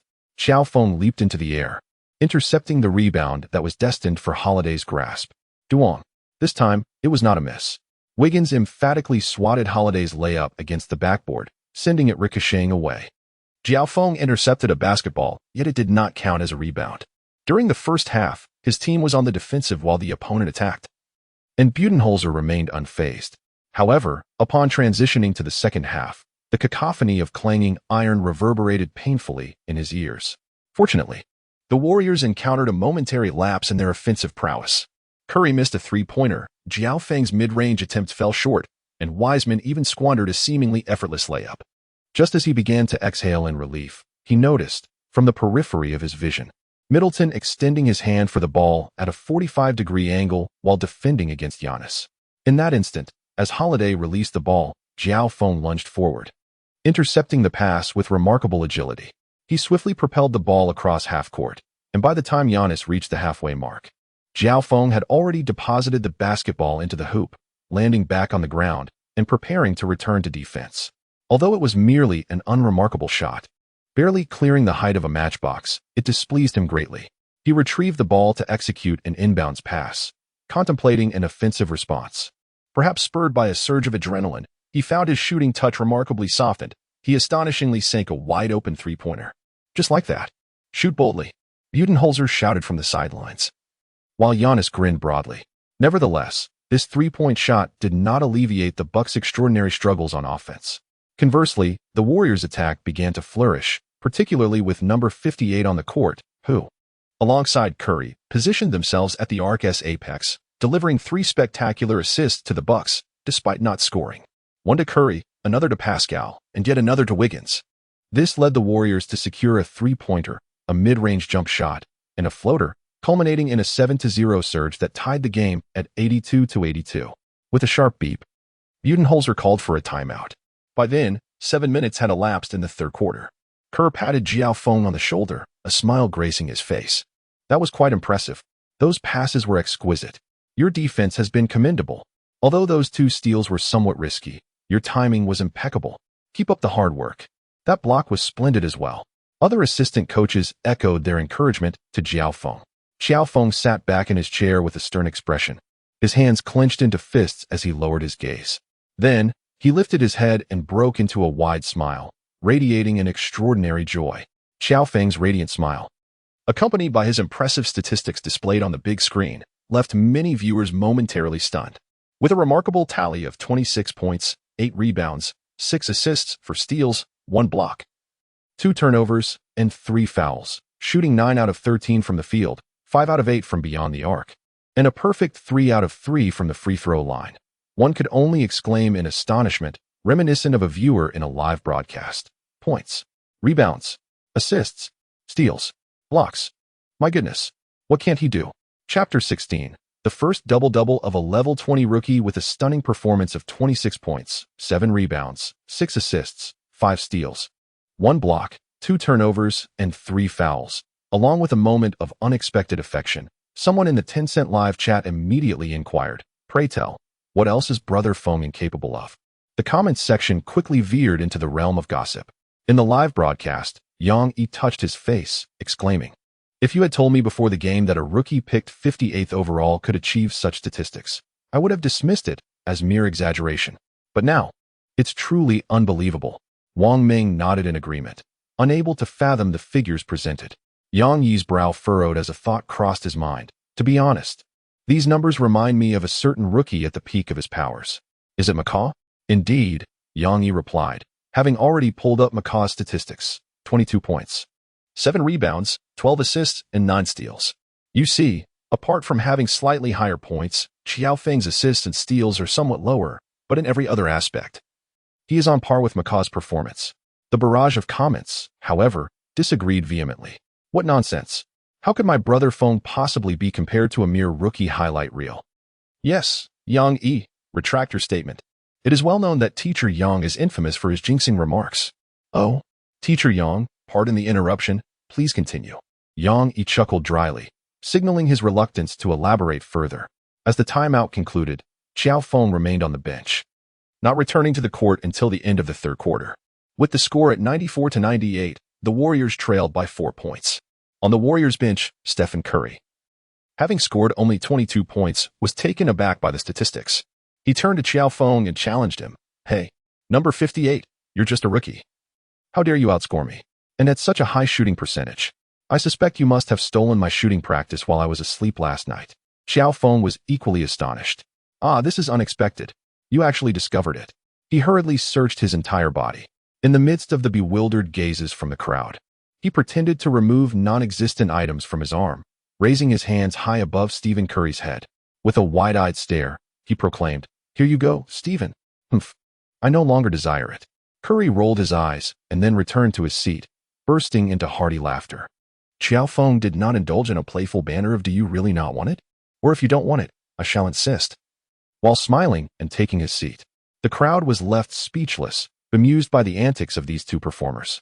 In the backstage of the Beijing Diyun Society, several stand-up comedians gathered to watch the live broadcast.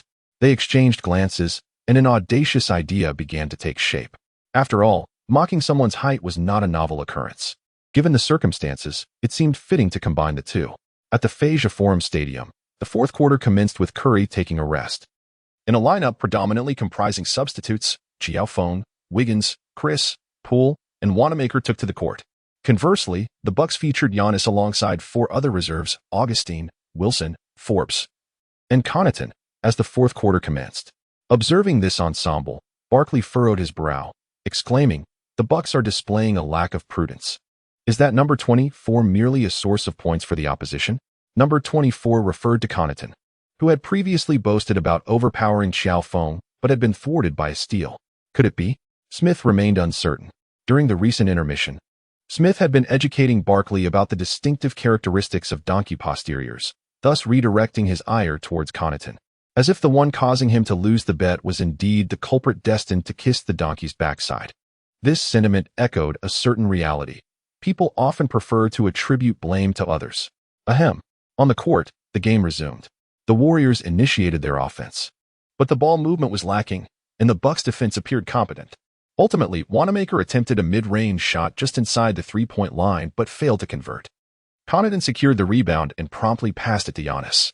Upon receiving the ball, Giannis swiftly advanced with his long strides, dribbling past half-court. Years ago, it would have been unfathomable to envision a 11-meter-tall individual dribbling the ball across half-court as a common occurrence. After crossing the half-court line, Giannis opted for a back-to-basket play against Chris. However, his mid-range shooting remains his most significant offensive weakness, and although his technique appeared sound during the back-to-the-basket maneuver, he failed to score. Moreover, the rebound was seized by Qiao Feng, marking his 8th rebound, as Qiao Feng dribbled past the half-court. Before the Bucks could establish their defensive positions, he executed a long-distance bounce pass that directly found Chris, who had made his way into the paint. Chris received the ball and effortlessly scored 2 points. On the sidelines, Kerr's eyes lit up once more. How many assists had this been? How many long-distance assists? He touched the data sheet in his inner pocket, making a silent resolution to study it thoroughly after the game. Suddenly, he was startled by an excited shout nearby. What was happening? Upon glancing up, he saw Poole soaring towards the basket, ready to execute a dunk that would surely evoke envy from a certain number 30. Whose steal was it? Whose assist? Kerr pondered instinctively, for such a scenario could only arise from a swift steal leading to a fleeting fast break. Then came the sound of a whistle. After merely 2 possessions, Budenholzer called a timeout. Observing his players rush towards Qiao Feng, Kerr understood that the lion's share of credit for that play belonged to him. Unsurprisingly, the instant replay confirmed his thoughts. It showed Connaughton, who had barely transitioned after receiving the ball, being stripped of it by the quick-witted Qiao Feng. Indeed, it was a clean steal. Following that, he orchestrated another long pass, leading his teammates down the court with authority and awe. The 8th assist. The 6th steal. 26 points, 8 rebounds, 8 assists, and 6 steals. A truly remarkable stat line.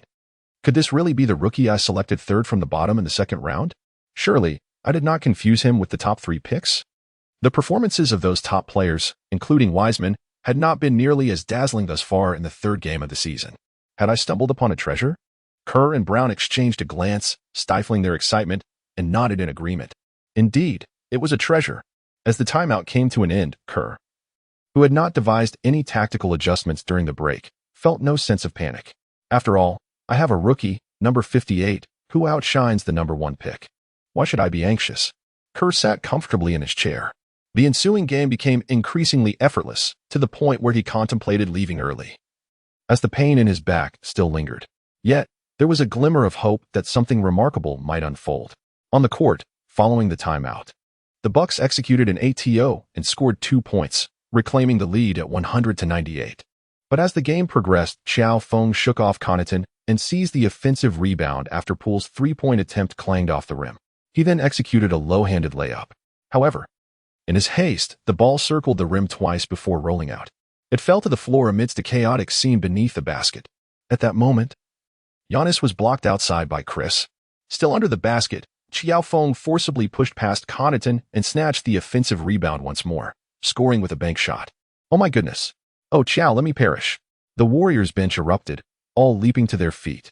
On the sidelines, Kendall also stood up, dramatically cheering alongside her friends, applauding the man who had once embraced her. Those two offensive rebounds were fiercely contested. Moreover, they marked Qiao Feng's 9th and 10th rebounds. Meanwhile, at the ESPN commentary booth, Barkley had already jumped up, completely forgetting the earlier debacle, waving his paper and shouting, 28 points, 10 rebounds. The first double-double of this rookie class is born. Chapter 17. In the final 2 minutes, the moment of reckoning had arrived. Barkley couldn't contain his excitement. He even wanted to emphasize that Connaughton was merely a backdrop for Qiao Feng's 9th and 10th rebounds, but thought it a tad excessive. Furthermore, Connaughton, wearing number 24, hardly warranted such dramatic emphasis.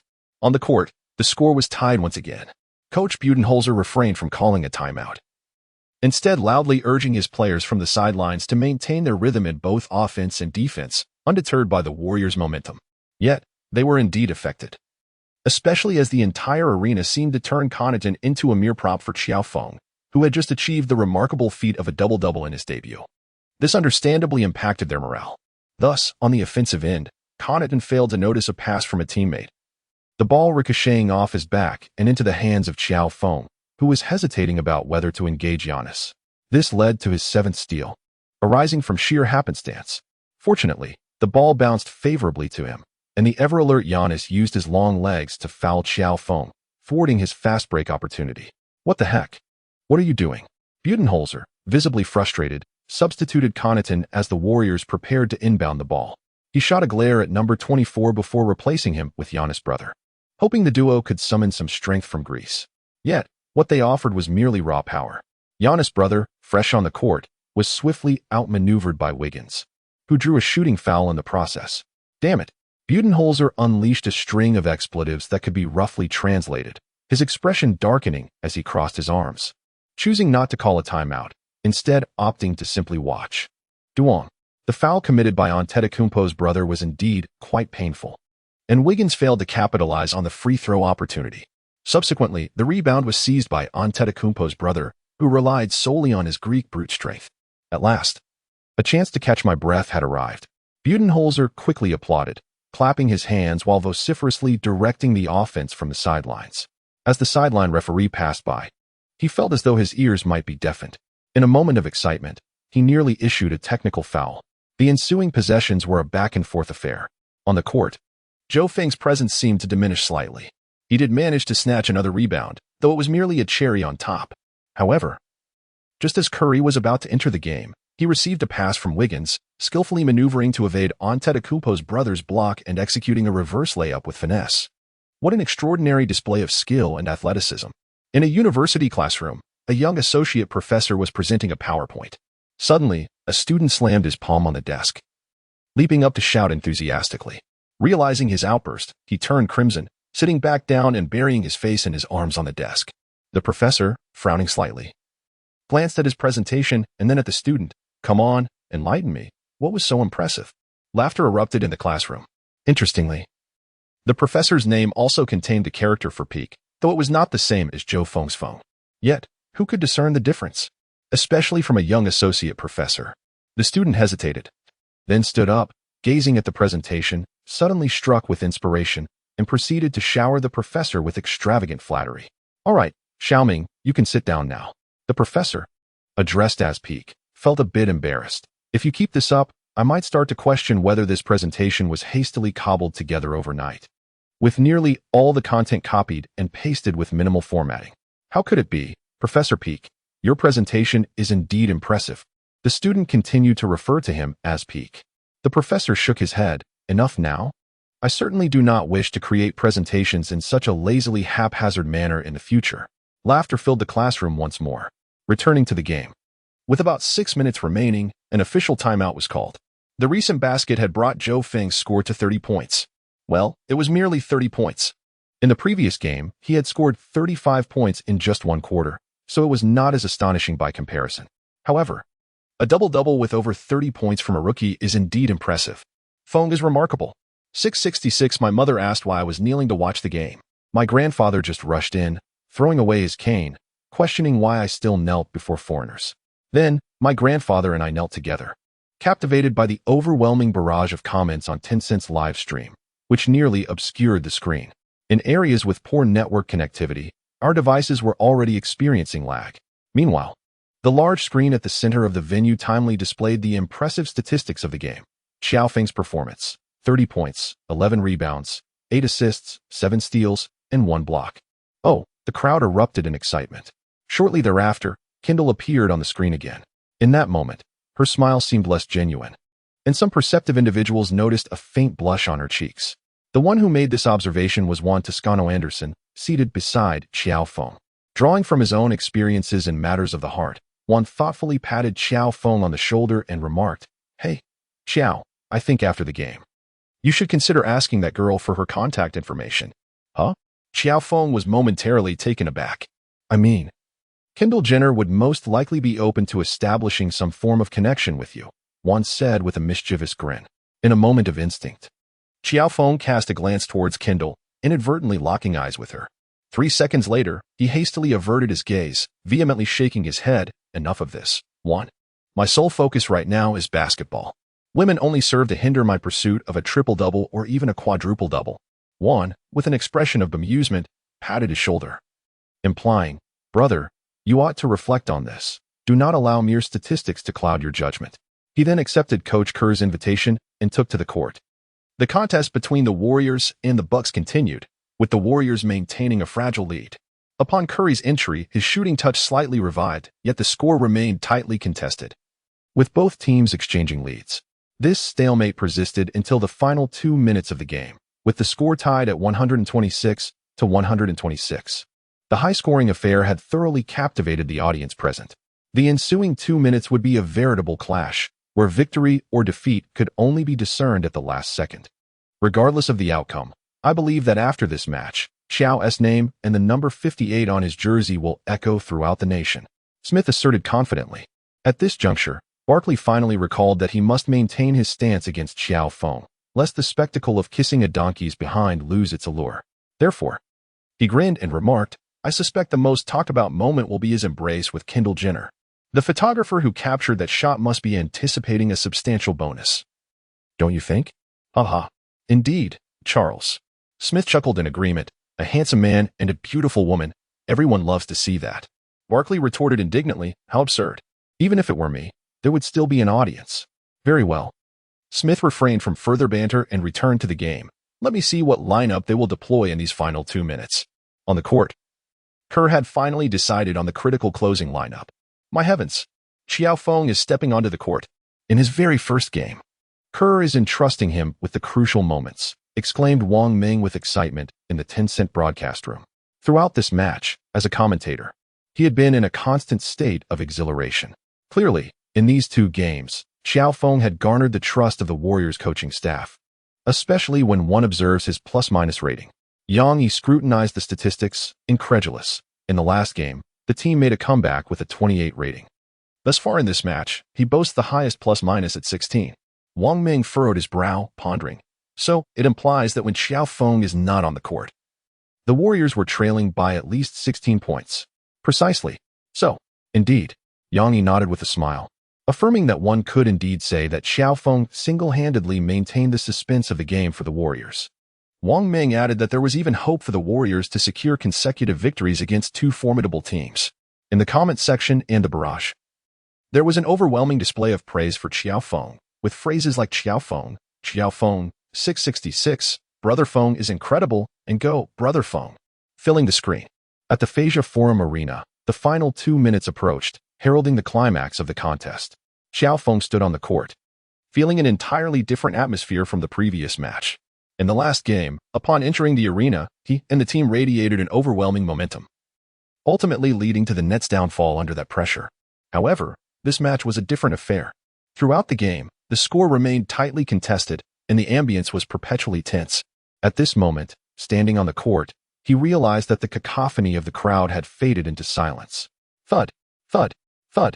All he could discern was the resounding beat of his own heart, echoing like a drum. Chapter 18. Triple-double. Elevation. 2 consecutive victories. The timeout has concluded. The first possession belongs to the Warriors. Curry prepares to inbound the ball. Upon receiving the ball, Qiao Feng leaned against DiVincenzo, scrutinizing the movements of his teammates.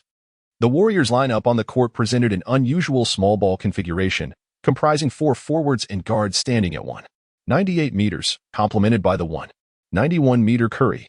This arrangement, characterized by its agility, momentarily left the Bucks struggling to keep pace.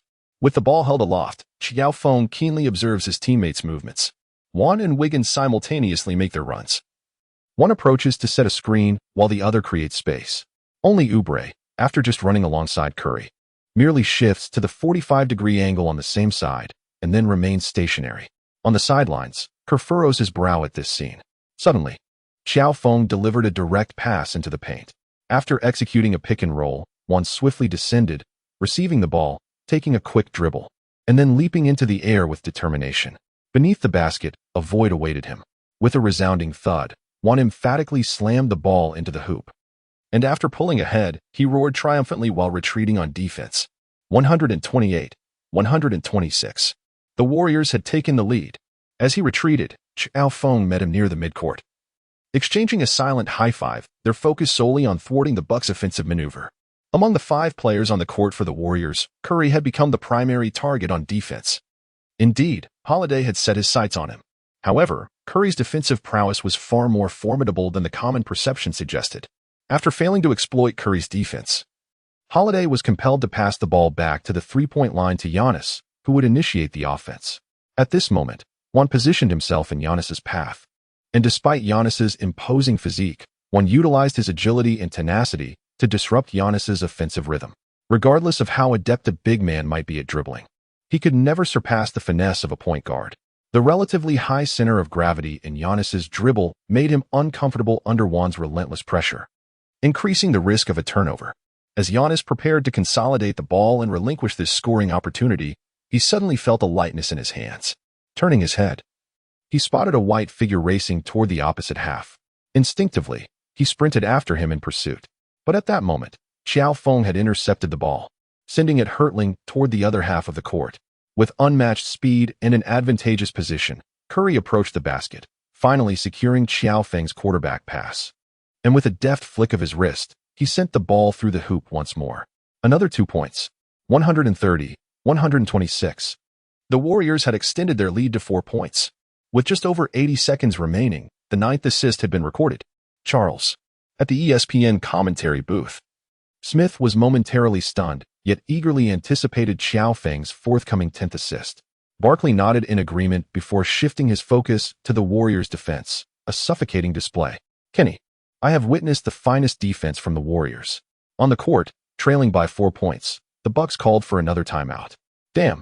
Giannis glared at Qiao Feng, who was celebrating with his teammates, uttering a curse in Greek that could be roughly translated into a similar sentiment in Chinese. Before the game, he had little impression of the player wearing number 58. After all, at that time, they viewed the Warriors as no significant threat. However, now he harbored an intense disdain for that number, 58. God, he even swore that at this moment. He loathed the number 58 more than the diminutive 3 from the Suns. I must do something to help my team secure our first victory of the season. Listening to Coach Budenholzer's tactical arrangements, Giannis found himself deep in thought. On the other side, Coach Kerr had no time to commend his players for their recent plays, and neither did the others have the luxury to reflect on their previous performance. Until the final whistle blows, anything can happen. In the domestic realm, the Tencent live broadcast chat was ablaze with excitement following Qiao Feng's recent assist and steal. Many viewers were moved to tears. How many years had it been? Since Yu Ming's retirement, they had longed for a Chinese player to shine so brilliantly on the NBA stage, igniting their passion once more. Some even felt a compelling urge to rush to the basketball court and indulge in a game themselves after watching. Yet, in this moment, they eagerly anticipated Qiao Feng achieving a triple-double, or perhaps even a quadruple-double. At the Fiserv Forum in Milwaukee, the game resumed after a brief timeout. The Bucks initiated their offense. The Warriors' defense remained relentlessly suffocating. However, as the newly crowned MVP, Giannis's formidable physique allowed him to power his way into the paint. And before him stood only the rookie number 58, whom he despised. It was evident to all that in this position, The Warriors lacked the height and strength to contend with the Greek freak, leaving them with no option but to endure a barrage of fierce attacks. But Qiao Feng stepped forward. Confronting Giannis's aggressive advance, he stood his ground. What a bold move. Giannis felt a surge of delight as he executed a seemingly obvious shoulder drop, driving the ball towards Qiao Feng's chest with tremendous force. Bang! As Qiao Feng fell to the ground, the referee's whistle pierced the air, causing a moment of tension among the audience, including those on the Bucks' side, who silently lamented the situation. It was unexpected that a rookie from the opposing team had managed to draw an offensive foul. However, the subsequent gesture from the referee left them momentarily stunned before erupting into elation. Foul number 58, blocking foul. The referee signaled and ruled that Qiao Feng had committed a blocking foul. What? That was clearly an offensive foul. He had lowered his shoulder. Referee, did you not see? Curry, having witnessed the incident clearly, immediately approached the referee to voice his protest. Qiao Feng was momentarily struck, overwhelmed by a sensation akin to suffocation, rendering him breathless. Fortunately, he quickly regained his composure with the assistance of his teammates and managed to stand. Approaching the referee, he was about to speak when he was left dumbfounded as the official called a technical foul against him. Curry furrowed his brow and immediately embraced Qiao Feng, instructing Juan and Wiggins to escort him towards the Warriors' half of the court. He then turned back to the referee, his expression filled with confusion and indignation, yet refrained from uttering a word. The spectators who understood Chinese gasped in astonishment, while the majority of English-speaking viewers echoed their shock. In the ESPN commentary booth, Smith and Barkley exchanged bewildered glances at a loss for words. On the sidelines, Coach Kerr seethed with anger. Yet he recognized the necessity of preventing the referee from seizing any further opportunities to impose penalties. Following Brown's suggestion, he promptly utilized the challenge opportunity to contest the previous blocking foul. However, upon review, the offensive foul was clearly evident, and the referee upheld the prior decision, allowing the Bucks 3 free throw attempts. As Holiday prepared to take the technical foul free throw, Kerr summoned Qiao Feng to his side, saying, "Qiao, do not let their calls affect your emotions. We need you. We must secure victory in this match." "Of course, coach. We will win." With a smile, Qiao Feng nodded. At this moment, he was no longer filled with anger. Prior to his arrival in the NBA, he had already prepared himself for this. Now, it was merely the beginning. However, he would not allow this sentiment to linger. "I shall demonstrate through my prowess that in the face of true strength, all schemes and underhanded tactics shall be rendered futile, and this strength encompasses far more than mere basketball skills." Holiday executed a technical foul and made 1 free throw. Following that, Antetokounmpo took 2 free throws, a responsibility no one could assume in his stead, despite the awkwardness it brought to the home crowd. Antetokounmpo's hard-earned opportunities at the line failed to convert into points. The score stood at 130 to 127, with the Warriors still leading by 3, and there were only 65 seconds remaining. The Warriors initiated their offense, with Curry making off-ball movements, while Qiao Feng found himself at the top of the arc receiving the ball. At this moment, he had seemingly transformed into Green's role. Yet, with his three-point shooting ability, he posed a formidable challenge for the Bucks. As Qiao Feng observed his teammates' positioning, he suddenly turned his gaze to the left, while deftly passing the basketball at a 45-degree angle to the right. There, Curry had just evaded Holiday. With only a sliver of space available for a shot, Curry received the ball and released it. When focused, do not underestimate Curry's prowess. Swish. The three-pointer cleanly found the net. A hush fell over the arena. Triple-double. Triple-double. At the ESPN commentary booth, Barkley was so exhilarated that he leaped from his seat. "Kenny, a magnificent triple-double has been achieved." Smith, slightly taken aback, responded, "Indeed.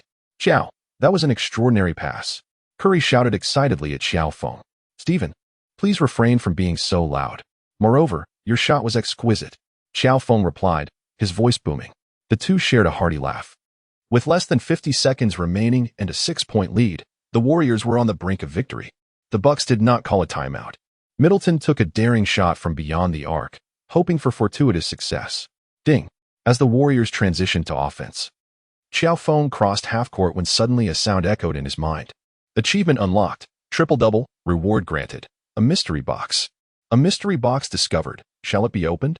Qiao Feng felt a sense of surprise. Without the ball, he promptly commanded his movement. Simultaneously, a clear space suddenly emerged before him. Curry's pass arrived instantaneously. Upon receiving the ball, Qiao Feng immediately initiated his shooting motion, and even the towering presence of Antetokounmpo did not deter him this time. The three-pointer was launched. The arena fell into an eerie silence. Swish! The three-pointer found its mark, extending their lead to 6 points. With a sharp whistle, the referee signaled a foul. However, the Warriors had no time to celebrate, for at that moment, Qiao Feng lay on the ground, clutching his ankle, appearing in excruciating pain. What had happened? Could it be a sprained ankle? Everyone pondered. Meanwhile, Antetokounmpo was protesting to the referee, claiming he had not committed a foul. As the replay unfolded, a murmur rippled through the crowd. In slow motion, it became evident that Antetokounmpo had indeed engaged in a clear act of stepping under Qiao Feng. Yet, after deliberation among the officials, it was deemed merely a common foul. Due to the ankle injury, Qiao Feng could not return to the game, and Curry took the free throws. In the ensuing match, the furious Warriors forced the Bucks into a 24-second shot clock violation. Following this offensive failure, the Bucks reluctantly accepted their second consecutive defeat. The Warriors secured a precious away victory, achieving back-to-back wins against formidable opponents, the Nets and the Bucks. This left experts utterly astounded. However, the team could not muster any excitement. Their greatest contributor to victory, Qiao Feng, had already retreated to the locker room due to his ankle injury. It remained uncertain whether he would attend the post-match press conference. Chapter 19. Recovery Card. A heated topic online. Was Antetokounmpo's foot placement a bit abnormal? In the Tencent live broadcast room, although the game had concluded, discussions regarding the match continued fervently. Wang Ming observed the replay of Qiao Feng's injury, furrowing his brow with intensity. Yang Yi also appeared troubled. Qiao Feng had just begun to make a name for himself in these past 2 games, and if injured, the impact on his career could be significant. Indeed, an ankle injury differs greatly from others. The results would likely surface soon. Regardless, the Warriors would disclose some information during the post-match press conference. At that moment, the online comments section was ablaze with public sentiment. Many recalled the injuries of Jamie Lin and Yao Ming, their hearts filled with fury, channeling their anger through their keyboards into the online realm. Is this the MVP from last year? An MVP who relies on stepping under others? Shameless. Utterly shameless. This is extreme disgrace. Hurry and learn some acting skills. Oh my. That innocent facade you attempt to portray is truly pathetic. In the makeshift medical room, Qiao Feng was not in a particularly good mood. He could sense that the recent sprain would have a significant impact on him. Moreover, he had just begun to make a name for himself, and now, with this injury, would there still be a place for him on the team upon his return? Would the team's performance be adversely affected? Such thoughts inevitably plagued his mind. The team physician offered words of comfort, yet his expression conveyed that this was no mere sprain. At that moment, Qiao Feng's mind was once again graced by the synthetic voice of the system's AI. Shall I open the mystery box? Open it. Congratulations, host. You have drawn a card for injury recovery on the court. Utilizing this card will fully restore all injuries incurred on the court. The recovery period is 12 hours. Divided into 3 phases, the first phase instantly restores 70, the second phase restores 20 after 6 hours, and the third phase restores 10 after 12 hours. Would you like to use the injury recovery card? Although the AI's synthesized voice remained cold, to his ears, it sounded warmly inviting. What the heck? Qiao Feng was momentarily stunned, but his joy soon erupted. Utilize the system. Activate the injury recovery card for the court immediately. As soon as he spoke, he felt a significant alleviation of pain in his ankle. It seems my ankle is not hurting as much, he mused. Observing that the team doctor had completed the examination and was poised to deliver a preliminary diagnosis, Qiao Feng quickly called out to him. No, Qiao, it's merely an illusion. The doctor replied, casting a quick glance at his ankle before making a definitive statement. It is indeed genuine. Qiao Feng realized that words would prove futile. He simply rose from his bed and took a few steps. With a recovery rate of 70% compared to his previous sprain, he deemed himself fit enough to participate in a match. The team physician stood in astonishment, urging Qiao Feng to sit down and repeatedly confirming the results of his previous assessments, ultimately expressing his apologies. Qiao Feng felt somewhat embarrassed by this. Upon exiting the locker room, he encountered Zhou Lingyan, the sports journalist from Tencent Sports, who was blocking the doorway. What are you still doing here? Qiao Feng inquired, somewhat surprised. Zhou Lingyan, relieved to see him emerge unaided, then asked if he could conduct a brief interview. After consulting with the Warriors' public relations team, Qiao Feng agreed to an interview just outside the locker room. Qiao Feng, is your ankle all right now? She asked. It appears the situation isn't too dire at the moment. However, to ascertain the full extent of the injury, I will need to return to Golden State for a more thorough examination. Qiao Feng responded earnestly. Some individuals online, having caught a glimpse of the interview through various channels, collectively exhaled in relief. It appeared that Feng Ji's ankle was not severely injured, at least from his demeanor. There was little indication that he was affected by the injury. Such news was indeed splendid. How could it be that after just one match, the allure of the NBA was rekindled? One could only hope for no lingering issues. Zhou Lingyan interjected, Qiao Feng, congratulations on achieving a triple-double in your second career game. And a remarkable one at that, with over 30 points, all while coming off the bench. That is simply astonishing. How do you feel about it? Did you notice the triple-double? Haha, I must admit I didn't pay much attention to it. I'm just quite happy. Zhou Lingyan found it hard to believe that Qiao Feng's response of mere happiness encapsulated his feelings. However, she did not press him further. Haha, just quite happy indeed. Was an answer that left no room for critique. Was there anything amiss? Certainly not. Did you not see how the expression on Barbecue Sister's face changed? The online community of netizens found amusement in the exchange. Zhou Lingyan posed a couple more questions before concluding the interview outside the locker room. After her departure, the Warriors' public relations team confirmed that Qiao Feng's ankle was not significantly injured and would not hinder his participation in the upcoming game. However, he would not need to attend the post-game press conference. The journalists present were left feeling disappointed, despite the Warriors' management assuring them of Qiao Feng's well-being. Meanwhile, Kendall, who was cornered by reporters outside, expressed her sentiments, wishing for Qiao Feng's swift recovery and indicating her eagerness to watch him play in the future. These comments, however, were subsequently amplified beyond measure. The fervor surrounding Qiao Feng's triple-double performance and his rumored relationship with Kendall Jenner reached a fever pitch. The following day, the Warriors returned to Golden State, preparing to face the visiting Suns in their next match. Meanwhile, the media and public scrutiny targeted Giannis Antetokounmpo and Qiao Feng, who were seen as the epicenters of the controversy. Many expressed empathy towards Antetokounmpo, criticizing his alleged trip. It was deemed disgraceful for an MVP to resort to such tactics against a rookie. His actions were seen as a source of shame for the league, prompting calls for a thorough investigation. This was certainly not his first offense, nor would it be his last. Such unsportsmanlike conduct has no place in the league. It misleads young viewers who watch the games. As the criticism intensified, the Bucks responded, asserting that it was merely an unintentional foul. Facing the cameras, Antetokounmpo solemnly stated, I would never intentionally harm a newcomer to the league, a player with a bright future ahead. It was an accident. I acknowledge that I did not manage to pull back my foot, but it was just an unfortunate incident. However, the smirk he displayed upon turning away revealed a hint of insincerity. Regarding Qiao Feng, although he was the victim in this scenario, his impressive triple-double and the rumors surrounding Kendall Jenner garnered even more attention. The Warriors' number 58, who appeared to have sustained only a minor ankle injury, had already returned to practice. In his first two games, he scored 35 and 33 points respectively, averaging 34 points per game. Is this the pinnacle of his career, or the dawn of a legendary journey? The number 58 holds a certain mystique.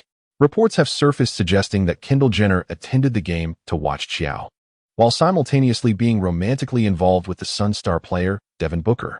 This raises the question, is she straddling two boats? While these developments are relatively positive, some biting criticisms have left Qiao Feng greatly incensed. Is it truly a trip, or merely a clumsy flop? It is astonishing that a second-round rookie could achieve an average of 34 points in his first two games, nearly posting 35-5 statistics. This prompts reflection on whether the league has devolved into a mere spectacle. Goodness, is this still America? Why is it that every time I open my eyes and glance at the newspaper, it is filled with foreign news? Greece? China? Has the world regressed to a bygone era? In the morning, upon arriving at the training facility, one set down the newspaper and shrugged, advising, Qiao, it's best if you ignore such things. You must understand that reporters will say anything if it garners clicks and attention. Yes, Qiao, don't take it to heart. Steph Curry reassured him. As the Warriors' star player, he was well aware that with fame comes both scrutiny and criticism. With a warm sensation enveloping his heart, Qiao Feng picked up the basketball, ready to commence his training. However, before diving into his regimen, he decided to explore a blind box. The system's AI-synthesized voice resonated at the perfect moment, inquiring whether he wished to claim the blind box. Over the past few days, Qiao Feng had increasingly found the cool, synthetic tone of the AI to be utterly enchanting. Claim it, he commanded in his mind. Should I open the blind box? Open it. Chapter 20. The Beautiful Agent Gu Anren. Intense Training. Congratulations, host. You have received a high-intensity physical training card. A physical training card? A surge of joy filled Qiao Feng's heart. This was precisely what he needed. During yesterday's match, he had nearly reached the limits of his endurance by the end. In truth, he had only played for a mere 26 minutes, divided into segments of 6-6-6-6-2. This morning, various news reports revealed that experts and fans alike, even those who hadn't witnessed the game, highlighted his stamina issues, attributing it to his dual identity as a rookie and a Chinese player. This observation would undoubtedly become a focal point for other teams in their strategies against him and the Warriors. Qiao Feng understood that to secure more playing time, and even a chance to start, he urgently needed to enhance his physical conditioning. In the NBA, numerous players are physical specimens. Take Stephen Curry, for example, who, during Mark Jackson's tenure with the Warriors, averaged an astounding 42 minutes on the court over 2 playoff seasons. After Steve Kerr took over, while his playoff minutes slightly diminished, he still managed to average around 36 minutes. This was during the playoffs, prior to the small ball era, underscoring the intensity of the competition. Hence, it is evident that a player lacking the stamina to endure a full 48 minutes, or even 3 overtimes, struggles to ascend to the ranks of superstars. At the very least, one must possess a degree of physical endurance to meander on the court. As for the system and how to utilize the physical training card, the AI voice proclaimed, the system will provide one-on-one guidance, delivering a rigorous 8-hour training regimen that will permanently enhance your stamina by 10. What does this 10 translate to in terms of effective playing time during a standard game? It equates to an additional 5 minutes. 5 minutes is already a significant improvement. A tally of 26 plus 5 results in 31 minutes of playtime, which is nearly the limit for a bench player. If, while on the court, one could afford to take a few leisurely steps and maximize efficiency during sidelines breaks, the theoretical playing time could potentially increase by 3 to 5 more minutes. Joy filled Qiao Feng's heart to the brim. The only remaining concern was the training venue. The training regimen for NBA players, particularly the sessions held between games, is exceedingly rigorous and professional. Generally, players are not permitted to train independently. However, Qiao Feng had the fortunate excuse of an ankle issue. Taking a day off to rest posed no difficulty. Besides, the team's next game was scheduled for the day after tomorrow. He made a phone call to summon his agent to the training facility and then sought out the team's management, specifically Coach Carl, who was responsible for strength and conditioning training. Coach Carl I. Before Qiao Feng could voice his request for leave, Coach Carl had already spoken up. Qiao, you ought to take a rest today. Although your ankle injury is not severe, training at this moment would be quite unwise. Oh, I merely came over to practice some free throws and shooting drills. That is also out of the question. Hurry back. Remember to minimize the use of your right ankle. Come to the team early tomorrow for a checkup, and only if everything is fine can you resume training. All right, coach. May I head back now? Yes, go ahead. Qiao Feng was taken aback by how effortless it all turned out to be. It seemed that, in fact, he himself had violated certain rules. After exchanging pleasantries with Curry and the others, he stepped out of the training facility, where his agent, Gu Anren, had already arrived in her car. Gu Anren was a novice agent, just 24 years old, an academic prodigy who had graduated from an Ivy League university merely 6 months prior. She had been enlisted by Qiao Feng, who was participating in the draft, to represent him. Firstly, she was also of Chinese descent. Secondly, Gu Anren could be considered a distant relative of Qiao Feng, as her grandmother and his grandmother hailed from the same village, making her his cousin. Lastly, she was undeniably an attractive woman. I told you this morning, during training, you must heed the management's advice. So, how does it feel to be sent back now? Gu Anren remarked, driving without glancing at him. Qiao Feng smirked, offering no rebuttal. By the way, several companies have approached you for endorsement from yesterday to today. After a preliminary discussion, I felt it was not quite suitable, so I declined for now, Gu Anren said swiftly. Qiao Feng closed his eyes, contemplating the matter of physical training, and waved his hand dismissively. Sister, you can handle these matters on your own.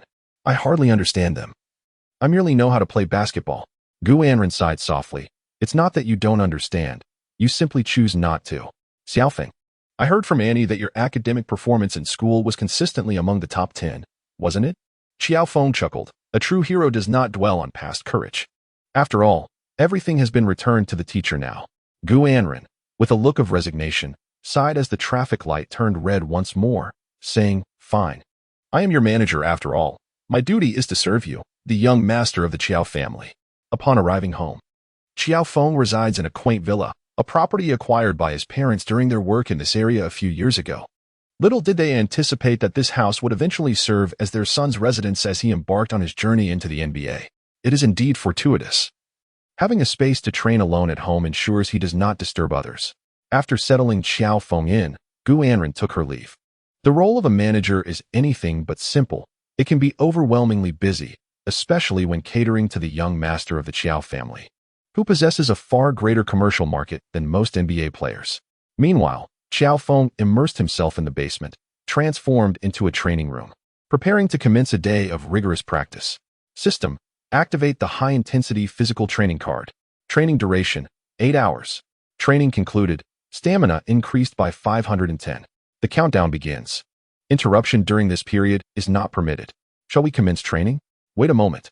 Qiao Feng was taken aback for a moment, then pointed out a minor discrepancy. Wasn't it stated that the increase was 10? How has it now transformed into 510? System: you did not convey this previously. This is contingent upon your training attitude and the intensity with which you fulfill the system's training requirements. Qiao Feng felt as though the system was somewhat playing tricks on him, yet he realized there was little choice but to acquiesce. Very well, system, let us commence. The rigorous physical training begins. Countdown: 8 hours. The first task: warm-up exercise, a 2-hour moderate-intensity run. Is it truly necessary to dive straight into 2 hours for the first segment? What are the speed requirements? Qiao Feng appeared utterly bewildered. However, he sensed that his body at this moment seemed somewhat detached from his own will, as it instinctively gravitated towards the treadmill. The system informed him that this phenomenon was referred to as the law of true fragrance. Engaging in moderate-intensity running, the speed surpassed that of a leisurely jog. It was merely 3/4 of a full sprint. Nevertheless, enduring 2 hours of continuous running was undeniably quite grueling. Indeed, it was a torment. Ever since his youth, Qiao Feng had never been particularly fond of running. Despite possessing superior physical endurance compared to his peers, he found the act of running exceedingly tedious. It was challenging to work up a sweat, and reaching the limits of his physical capacity proved elusive. However, the presence of the system effectively thwarted any thoughts he had of switching to a more exhilarating form of training midway. Remarkably, this system was capable of delivering electric shocks. A decline in the host's mental state detected. Safety electric shock punishment initiated. Hiss. Though deemed safe, the sensation of the shock was nonetheless quite intense. Qiao Feng smirked. Compelled to continue running. Maintain your breath. Keep your rhythm. 5 or 10, the choice lies with you. Damn, not only can he generate electricity, but he can also invigorate himself. After 2 hours, Qiao Feng initially felt quite well, contemplated giving up midway, yet gradually found his stride, ultimately concluding the session drenched in sweat. Following the first training session, the system prescribed a 10-minute leisurely walk. Subsequently, the second training commenced. According to the system, the 2 hours of intense running were merely a warm-up. The true intensity had yet to commence. Chapter 21. Oh my goodness. 2 hours of basketball skill training. 1 hour of aerobic training. 1 hour of weight training. 16 sets of squats. 16 sets of calf raises. 16 sets of seated leg extensions. 16 sets of calf lifts. 16 sets of sit-ups. At 8 in the evening, after Qiao Feng finished dinner and forced himself to take a stroll to aid digestion, he returned to his room and collapsed onto the bed like a lifeless dog, utterly unable to move. At that moment, he finally comprehended what high-intensity physical training truly entailed. If the trainers and management of the Warriors were to discover this, or even those from other teams, they would undoubtedly chastise him. No one trains like this. Yet, trusting the system, Qiao Feng persevered through an entire day of training, resulting in his current state. However, contemplating the significant 10-point boost to his physical prowess provided by the system, he remained silent. Ah, how delightful. After lying there for a while, Qiao Feng suddenly recalled that he still had an unopened blind box experience card. It had been stated that there were usage restrictions, specifically that it could only be utilized after severely exhausting physical training or competition, and it required solitude. Thus, Qiao Feng deemed this the perfect moment. System: have I met the criteria for the usage of the Great Sword Experience card? Yes. Then, I shall use the Great Sword Experience card. Usage instructions: employing the Great Sword Experience card. The physical enhancement lasts for 90 minutes, encompassing health maintenance, fatigue alleviation, muscle relaxation, and stress relief. The process is absolutely private, requiring an environment free from disturbances. Shall I proceed with usage? So many conditions? This is entirely different from the Thompson single quarter 37 points experience card, the human debut highlight experience card, or the cord injury recovery card. It certainly feels rather professional. Qiao Feng eagerly nodded, affirming certainly, I will proceed. Excellent. The #1 experience specialist, Lu Yeshi, will be at your service throughout the process. As the AI synthesis concluded, a woman clad in traditional attire suddenly appeared in Qiao Feng's bedroom. She was adorned in resplendent red, her face a perfect oval, with a distinctive lip makeup, a decorative floral embellishment on her forehead, and elegantly elongated willow-shaped eyebrows complemented by phoenix eyes, exuding both an aura of wisdom and an undeniable allure. Qiao Feng felt a surge of confusion. Could it be that he was hallucinating? Host, experienced technician #1, Lu Yeshi, at your service. The sound sent a chill down Qiao Feng's spine, reminiscent of encountering a ghostly maiden from Strange Tales from a Chinese studio. Yet, could it be that a ghostly figure from his homeland would traverse the seas to visit him? Qiao Feng composed himself and gazed at the woman in red. What exactly are you? Lu Yeshi blinked her eyes in a soulful manner. Host, you may perceive me as the embodiment of the system, or perhaps as a virtual character within the metaverse. Virtual, you say? For reasons unknown, Qiao Feng felt an inexplicable sense of disappointment, which only fueled his curiosity further. If you are merely a virtual character, then how does one engage in an experience? Host, you may begin the experience at your leisure. And what manner of experience is this? Once you partake, the host shall understand. Qiao Feng furrowed his brows, and the more he gazed at Lu Yeshi, the more he perceived her wielding the sword as the legendary Hongfu and of the Tang dynasty. Perhaps it would be better to reconsider this. I still have training tomorrow. Don't I? This simply cannot be. What should I do then? Remove my clothing, leaving only my shorts. Very well. Qiao Feng sighed deeply then, with a sense of resignation, removed his cotton pajamas, revealing only a pair of square-cut shorts. Blushing, he lay down on the bed, exclaiming, I am ready. Qiao Feng suddenly felt as though he had been struck by 2 fingers, a sensation reminiscent of the legendary acupressure technique. It was painful, yet there was an underlying comfort to it. He thought he had experienced a disembodiment of his soul. Oh my goodness. The pain. It was excruciating. What are you doing? Host, the pain is merely a preliminary sensation. I have merely stimulated certain acupoints on your body. The discomfort is superficial, in truth. It is aiding in alleviating your fatigue. I refuse to believe it. However, after a few minutes, the pain indeed dissipated. Instead, it transformed into a tingling, delightful sensation, particularly pleasurable. At this moment, Qiao Feng was engulfed in confusion, a state reminiscent of Sun Wukong entering the peach garden, captivated solely by the abundant fruit adorning the branches. Host, during this 90-minute trial period, I am undeniably real, Lu Yeshi stated, her gestures unwavering as she spoke. Indeed, this system is remarkably formidable. By the way, your name, Lu Yeshi, is quite melodious. May I inquire as to the origin of your name? The girl seemed to be averse to excessive questioning. Very well then. Qiao Feng found himself at a loss for words. His mind was indeed brimming with intriguing questions. For the existence of a system capable of manifesting a real person was nothing short of miraculous. However, respecting the other's wishes not to inquire further, he deemed it wise to remain silent. Nonetheless, it must be said that the experience provided by the system's match practitioner was remarkably pleasant. Aside from the initial discomfort, he gradually felt his body relaxing. Should there be a review to complete at the end, he would undoubtedly bestow a 5-star rating. As Qiao Feng pondered, he suddenly felt an unexpected presence upon himself. The sensation of weight and the warmth of skin were undeniably authentic, devoid of any semblance of illusion. How could such a marvel occur? Qiao Feng felt as though her mind was insufficiently equipped, her body seemingly at the mercy of another, as if someone had pressed a crucial point on her. From her shoulders and neck to her back, from her back to her waist, then from her waist to her thighs, from her thighs to her calves, and finally to her ankles, she felt as if she were floating in the clouds. The various techniques she employed, paired with her distinctive voice explaining each acupoint, created an air of mystique that was both profound and bewildering.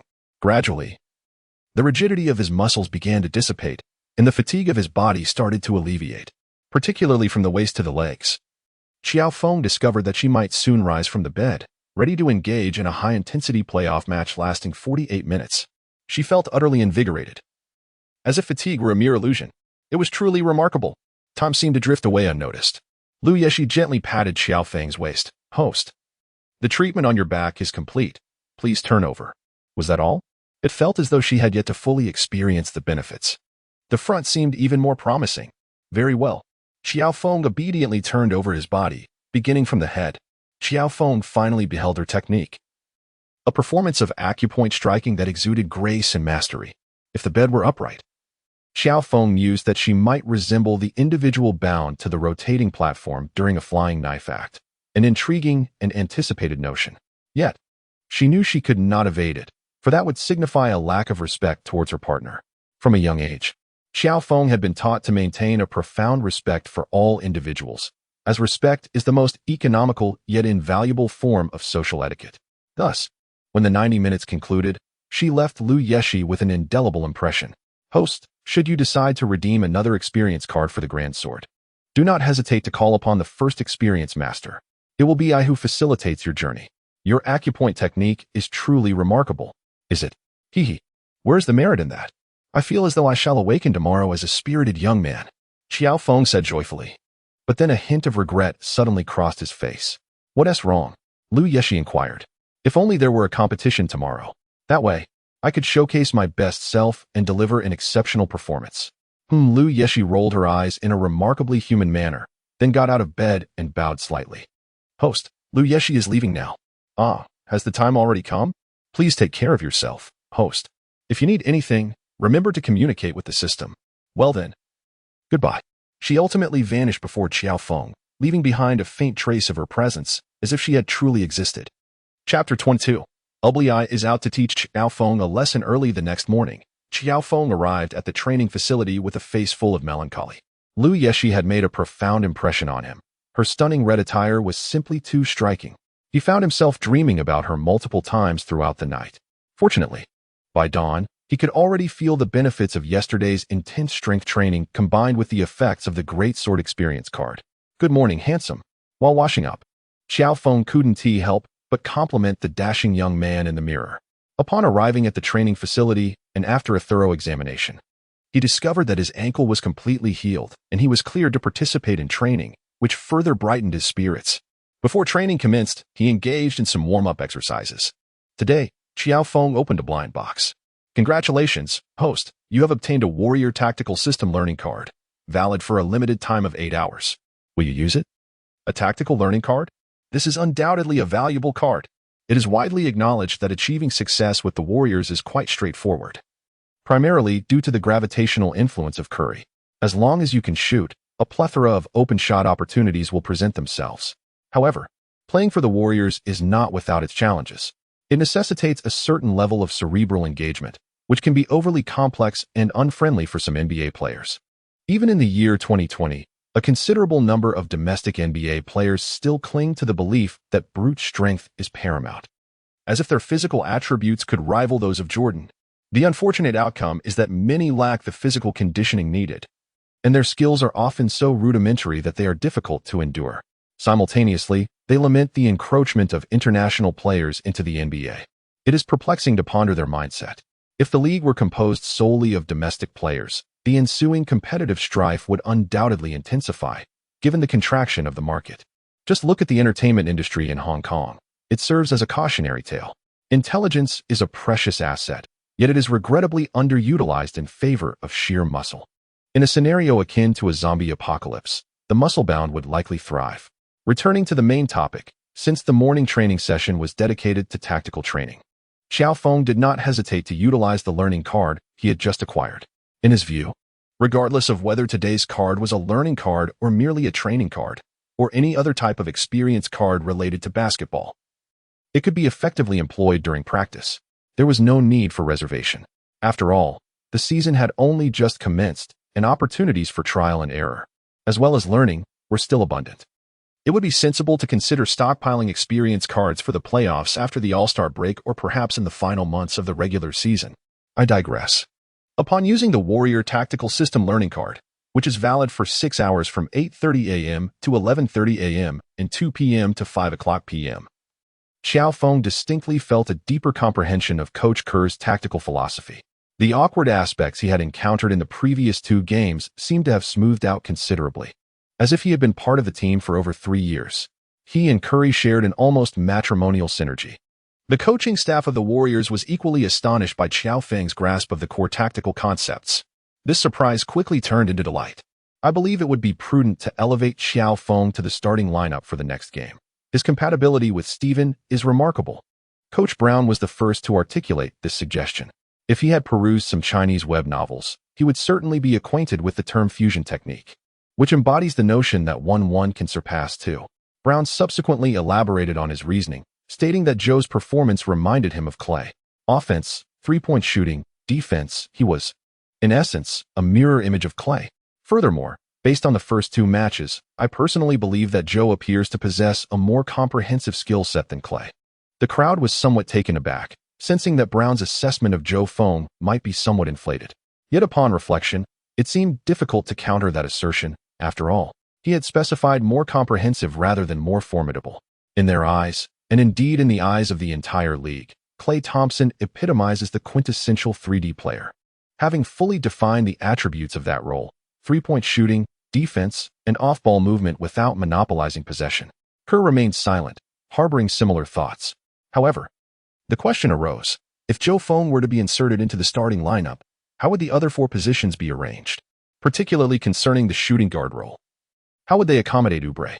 It is well known that prior to the season's commencement, during a training session, Thompson suffered an Achilles rupture, resulting in yet another season-ending injury. To urgently fill Thompson's void, the Warriors did not hesitate to trade for Oubre from the Suns, albeit at a steep price due to the Suns' inflated demands. If he were to be relegated to the bench, such an arrangement would indeed be rather extravagant. Moreover, other coaches held divergent opinions. I believe it would be prudent to augment Zhou's playing time, while the current lineup could still be explored further. Explore what? Coach Brown, typically a congenial figure, seemed somewhat out of sorts today. He pointedly inquired, in the first 2 matches, everyone was present. If it weren't for Zhou, we would undoubtedly have faced 2 consecutive losses. Surely, no one can dispute that? Although reluctant to admit it, during the first game against the Nets, when Jordan Poole took to the court, it was entirely during garbage time in the 4th quarter, amidst a lackluster lineup. However, in the second game, Poole's impact on both the offensive and defensive ends was undeniably significant. His plus-minus rating further underscored his importance. Mike Brown even remarked that had Poole been an American, or a player of color, or better yet, a white player, the entire nation would have been abuzz. Akin to the fervor surrounding Michael Jordan in his prime regarding this 58th overall rookie. Unfortunately, that is not the case. Thus, the media attention surrounding Poole is predominantly concentrated within the Warriors sphere, and more so in the realm of entertainment media. As for the Chinese audience, they need not ponder to foresee the extent of Poole's popularity. They are confident that if Poole's performance continues for several more games, another wave of Poole mania will sweep through the NBA. Ultimately, Coach Kerr made a decision. Initially, the plan was to develop Wiseman, but it appears that Poole's potential, or rather his immediate impact, is somewhat superior. Kerr stated this and then made an immature decision. My choice is to first test Poole's compatibility in the starting lineup alongside Steven. If, and I emphasize if, we exceed our preseason expectations midway through the season, perhaps we should consider a different approach to finish out the season. Other coaches were somewhat taken aback, but eventually acquiesced. After all, to relinquish the season and let a top-3 player like Curry merely train alongside a rookie would indeed be a disservice to a superstar. After reaching this decision, Kerr and his coaching staff began preparations during practice. The upcoming game against the Suns would provide an opportunity to see if Poole could effectively defend against Booker, a player known for scoring 70 points. Although the legitimacy of that 70 points is somewhat debatable, it remains a figure that most NBA players could only dream of achieving, even in a game where they might seek to pad their stats. During practice, the team was split into 2. Kerr led one squad while Brown took the other.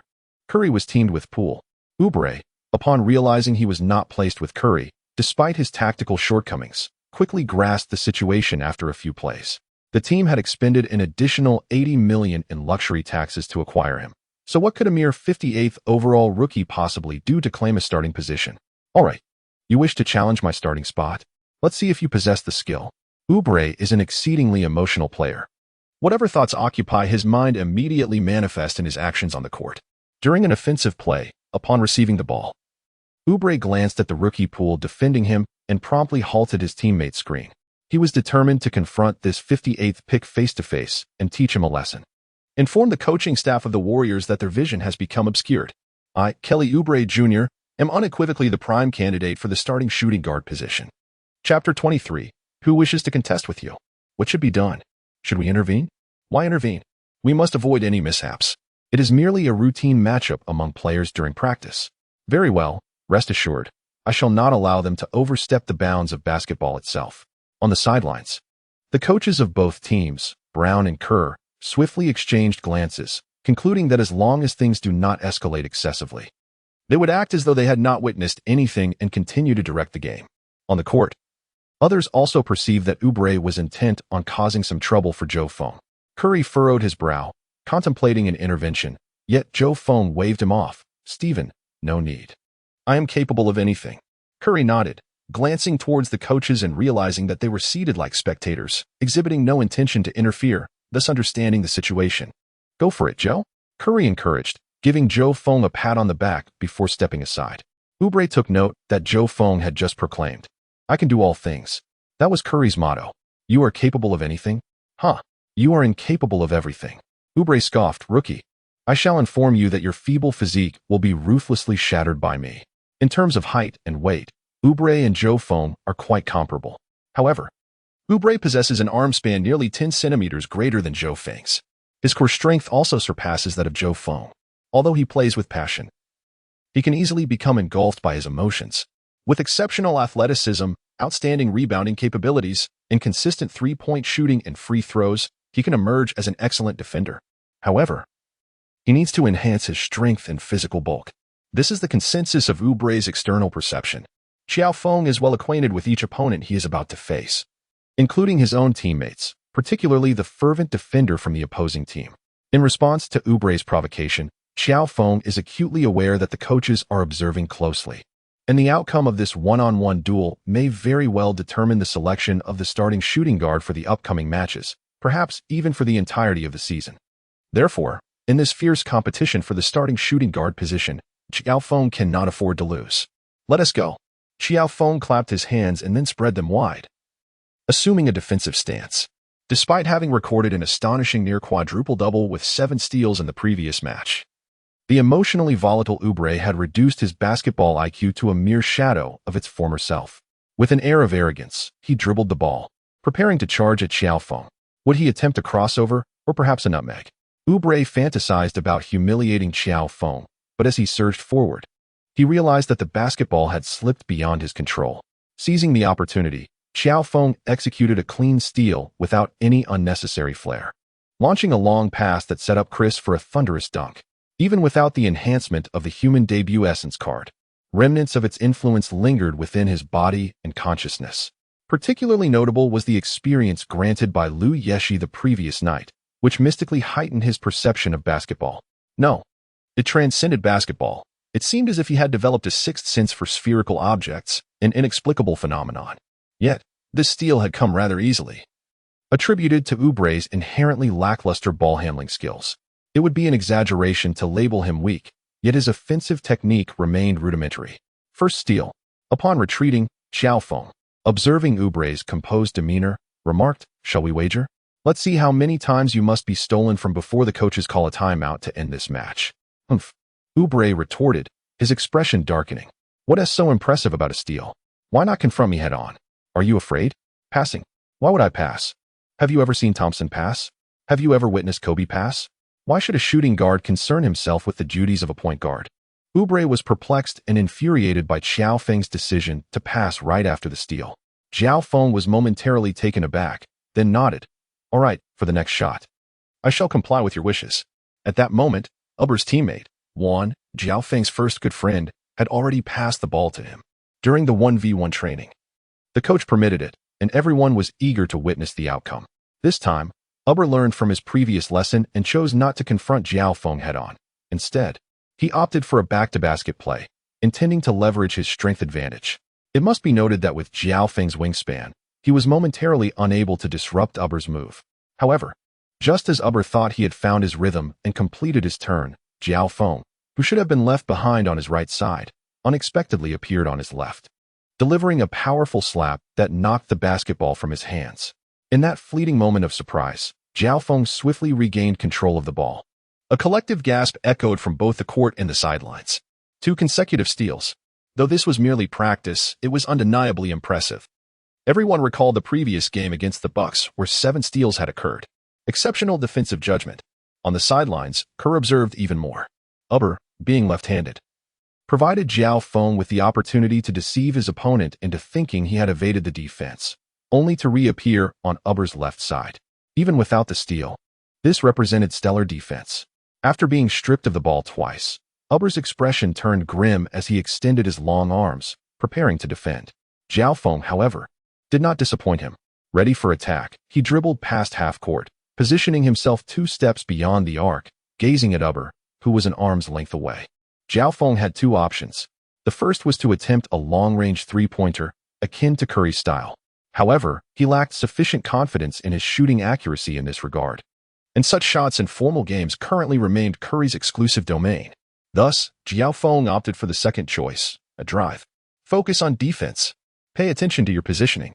The coach at the sideline suddenly brightened, urging the players to engage in both defense and offense instead of merely spectating, reminding the other 8 players on the court that they were not mere spectators. When it came to driving, recalling Thompson, it was clear that Qiao Feng's current skill in this area was rather lacking. It seemed that Uber was like looking into a mirror. Neither player possessed the ability to outmaneuver their defender with footwork and rhythm. Consequently, Qiao Feng chose to call for a teammate. Yes, you heard correctly. Qiao Feng called Chris to set a screen. Chris, who was standing in the paint chatting with Wiseman, was momentarily taken aback, then pointed to himself and asked, "Are you calling me?" Qiao Feng nodded in silent acknowledgement, then executed another tactical gesture for a pick-and-roll. Everyone was taken aback, bewildered by Qiao Feng's peculiar maneuver. "What are you doing?" Uber exclaimed, caught off guard by the sudden pick, as he found himself obstructed by Chris, helplessly watching Qiao Feng sink a three-pointer. His voice ringing with incredulity. "Call for the pick." Qiao Feng gazed at him in bewilderment, then with a clumsy gesture spread his hands. "Come on, Kelly. You cannot possibly think that in a genuine competition, we would rely on such immature one-on-one techniques, can you?" While there was some truth to his words, Uber stubbornly persisted. "Yet, this is a one-on-one. It's a contest solely between you and me. I shall give you a run for your money. What nonsense are you spouting? Who wants to engage in such a contest with you?" Qiao Feng wore an expression of utter exasperation. "If that is the case, I concede that I cannot surpass you, and thus, shall we engage in a day-long defensive standoff? Who claims I am incapable of breaking through your defenses?" Uber, with a resolute determination, declared, "This time, I shall undoubtedly surpass you. Prepare yourself for a reckoning." Qiao Feng shrugged, "Then bring it on." Uber, cautious and meticulous, dribbled the ball, contemplating the myriad of one-on-one maneuvers he had trained over the years. Suddenly, the spectators witnessed Uber's peculiar decision to dribble the ball towards Qiao Feng. "Coach, mark me down for a mistake," he declared, eager to expedite the conclusion of this already futile 1v1. After a steal, Qiao Feng uttered a remark and handed the basketball back to Uber. "Clap, clap."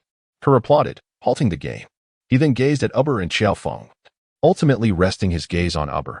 "I shall grant you 3 offensive opportunities. Can you complete 2? "I can," Uber responded, his voice loud yet lacking fervor.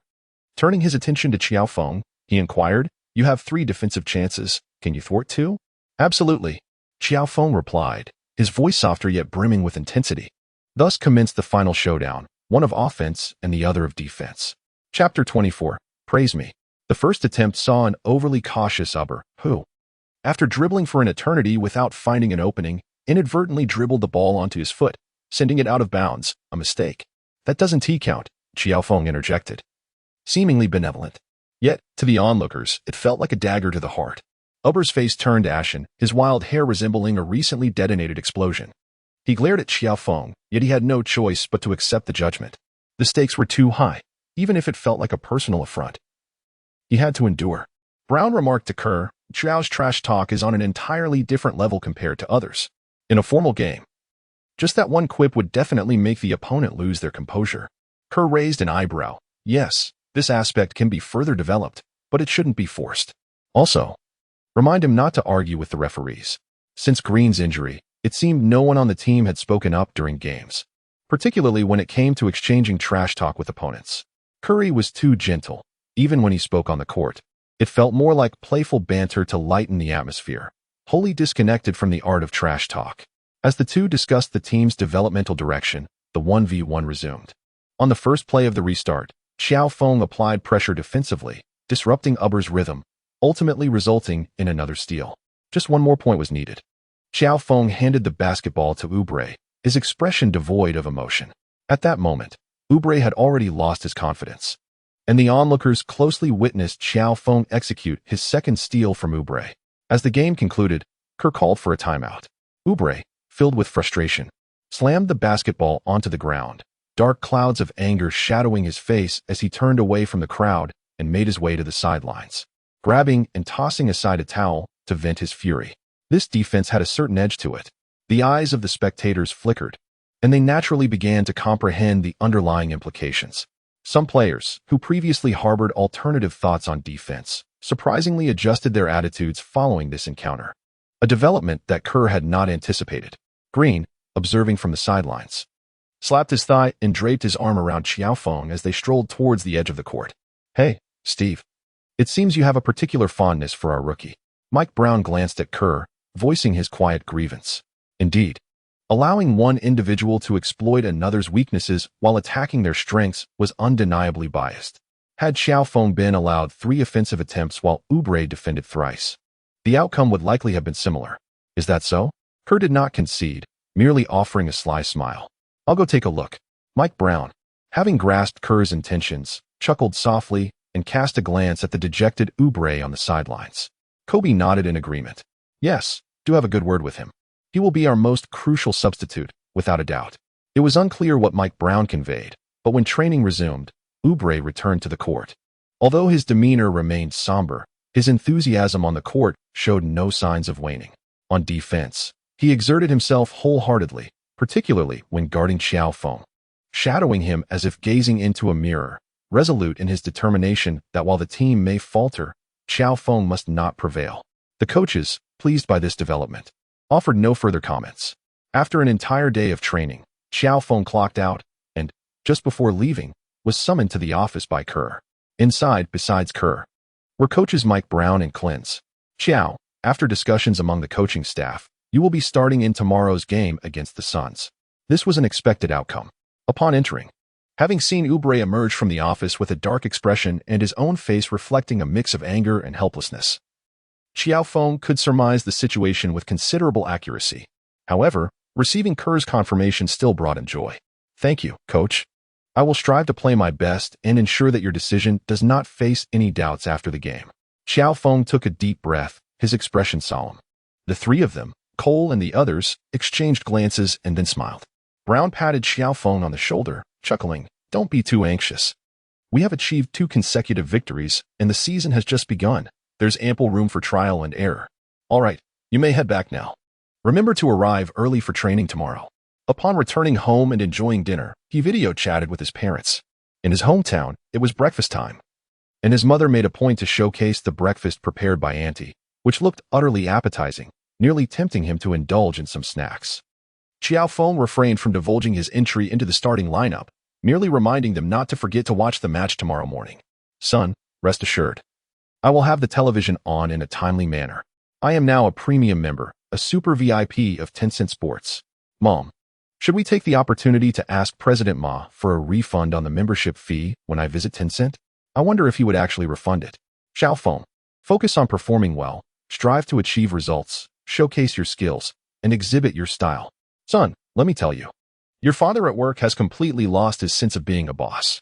If there's a match of yours one day, he will command all employees to halt their tasks to watch your game. Even the front desk 1 TB spared. He has even offered outstanding employees a reward of a year's subscription to Tencent Sports Super VIP. Why are you telling Qiao Feng this?" The father, with a stern expression, admonished the mother before smiling at Qiao Feng, saying, "Qiao Feng, don't heed your mother's words. A year's membership isn't a significant expense. Besides, rewarding excellent employees is only fitting. Furthermore, Studies indicate that watching matches can effectively relax employees and enhance their work enthusiasm. Ever since your game against the Bucks, I have noticed a considerable improvement in employee productivity over the past few days. Qiao Feng felt a pang in his nose, smiling as he nodded. Dear parents, rest assured, your son will certainly not disappoint our fellow villagers. Soon after, his mother inquired about Gu Anren, and then they concluded the video call, which lasted approximately half an hour. Qiao Feng resolved within himself that in tomorrow's competition, he must showcase his utmost prowess to repay his parents for their investment in the Tencent Sports Super VIP membership. Naturally, he also noted down the matter of reclaiming the membership fee from Mr. Ma. Following this, he commenced his routine reflections. He began by effectively recalling his previous 2 experiences with trial cards, outlining key terms to remind himself to consciously enhance his muscle memory in training and competition. Subsequently, he summarized the tactics he learned today through the tactical study card. Once he completed this summary, he further validated, comprehended, analyzed, and studied Coach Kerr's tactical system by watching previous game footage of the Warriors, particularly the games before Thompson's injury and Durant's absence, aiming to integrate himself seamlessly into the Warriors' framework. Later that evening, upon returning home, Gu Anren was taken aback to find Qiao Feng still in the living room, engrossed in studying the game. After a moment of surprise, she inquired, "Your ankle injury has completely healed, and you've resumed training. Will you be able to play in tomorrow's match?" "I can," he replied, "and I have some particularly exciting news for you. If all goes well, I will be starting in tomorrow's home game against the Suns." When Qiao Feng uttered these words, he appeared calm on the surface. Yet inwardly, he was laughing heartily. "Sister Anren, come quickly and praise me." Chapter 25. Gu Anren's Prediction. The Booker faction and the Qiao faction. Gu Anren did not discern the childish desire for praise hidden within his casual gaze, yet she still applauded with great enthusiasm. "Wow. My little Feng Feng is truly remarkable. This is only the 3rd match, and he is already set to start." Qiao Feng rolled her eyes in exasperation. "How utterly tedious. Gu Anren, you are being exceptionally dismissive." Gu Anren merely hummed in response, choosing to remain silent as she retreated to her room to shower and change. Upon emerging, she donned cozy loungewear that gracefully accentuated her figure, reminiscent of a perfect tangent function curve, with a towel wrapped around her damp hair. She vigorously dried it while curiously inquiring, "By the way, Qiao Feng, didn't you retire quite early yesterday? Why are you still awake today? Did I really retire early yesterday?" "That simply isn't the case." Qiao Feng was momentarily taken aback, and only then did he comprehend what the system referred to as an absolutely interference-free environment. Indeed, the day prior, the team's trainer had instructed him to refrain from excessive movement of his ankle, prompting him to retire early for the night. Gu Anren nodded in acknowledgement and approached, peering down at the notes he had taken, her long, lustrous black hair cascading naturally around her. She exclaimed, "In my opinion, with your brilliant mind, it would be a bit of a waste to limit yourself solely to basketball." "What waste are you talking about?" he retorted. "Ultimately, the essence of life is to find joy. I cherish basketball, and it brings me a respectable income. Although, in the eyes of my parents, this income may seem insignificant for the time being. At least they take pride in my achievements now, don't they?" Qiao Feng lifted his head to gaze at Gu Anren and spoke earnestly. Gu Anren cast a sidelong glance at Qiao Feng and remarked, "What are you thinking? I mean, not practicing the iron head technique seems a bit wasteful." Qiao Feng, at a loss for words, turned off the television and glanced at Gu Anren. "Sister Anren, I haven't been online much these past couple of days. Any news?" "Nothing particularly fresh," Gu Anren replied, her hair nearly dry as she wrapped it in a towel. She settled onto the sofa, her long legs curled elegantly, revealing a pair of smooth, immaculate feet. Each of her perfectly manicured toenails was adorned with a delicate shade of pink polish. Stretching her back, she revealed her alluring, sleek silhouette and cast a sidelong glance at Qiao Feng, whose gaze seemed unfocused yet wandering. With a playful smile, she remarked, "Here in the U.S., it appears that a certain key player from the Suns has found himself entangled in a rumor with your so-called sideline sweetheart. I suspect this will capture the media's attention before tomorrow's game. You might want to pay attention to the reporter's inquiries." "What sweetheart?" he retorted, incredulous. "It's all nonsense. We merely shared an accidental embrace, and I was hardly the one initiating it." Qiao Feng chuckled helplessly, remarking, "These are merely the common tactics employed by the media to capture attention. Sister Anren, are you not aware of this?" With a light laugh, Gu Anren replied, Steering the conversation back to the previous topic, in domestic circles, your current popularity has reached a phenomenon level. According to some friends back home, your short videos on various platforms are consistently ranked among the top spots. Qiao Feng nodded, fully capable of envisioning the scenario. After all, he often indulged in amusing content on various short video platforms. Among the most popular topics were his recent game statistics: 33 points, 11 rebounds, 10 assists, 7 steals, and 1 block. Additionally, there were compilations of 11 rebounds, 10 assists, and 7 steals, all related to basketball, which seemed quite reasonable. Then Gu Anren, with a half-smile, remarked, "There is also a discussion about your looks. According to incomplete statistics, the number of individuals online claiming to be Feng Ji's wife has reached a staggering figure." At this, Qiao Feng's lips twitched in response, particularly under the teasing gaze of Gu Anren, which left him feeling utterly embarrassed. Clearing his throat, he declared, "Those are merely the antics of some foolish netizens." Qiao Feng promptly shifted the topic. "I'm heading upstairs to take a shower. Today's training has been quite exhausting. You should also rest early." With that, he ascended to the second-floor bedroom for a bath, under the mischievous gaze of Gu Anren. The following day, some news that Gu Anren had anticipated indeed arrived as expected. As the sun rose, the media descended upon the team, which had hitherto enjoyed a degree of anonymity, leaving them somewhat unaccustomed to such attention. "Chris, what are your thoughts on the Warriors rookie, number 58, who recorded a triple-double in the last game, falling just 3 steals short of a quadruple-double?" A microphone was almost thrust into Paul's face, and it seemed that had he not dodged, it would have reached his stomach. Paul, irritated by the repeated reminder of the humiliation of his own 58-point game, was incensed by the rookie's performance. He bluntly declared, "7 steals, you say? If he dares to step onto the court today, I shall welcome him with those 7 steals." The media was taken aback, clearly delighted by the explosive remark. Thus, the reporters hurried to seek Qiao Feng's response to Paul's statement. Qiao Feng furrowed his brow and remarked, "I am aware of his exceptional stealing abilities. Therefore, in this match, I shall endeavor to keep the basketball at a certain height, inviting him to attempt to steal." What audacity! Is this a direct personal attack? Yet, it seems he speaks a certain truth. If one wishes to steal, so be it, provided they can succeed. Returning to the Suns, Chris Paul is not the focal point of media attention. Currently, the team's cornerstone is none other than the illustrious 70-point man, Devin Booker. Booker is an exceptional three-point shooter and a master of free throws, possessing a remarkably high basketball IQ, superior shot selection, and impressive speed, though he lacks explosive athleticism. Interestingly, when he entered the NBA, his comparison was to Klay Thompson. One is the Thompson prototype of 2015, while the other is from 2020. Theoretically, they should not be juxtaposed. However, what if there is a woman involved?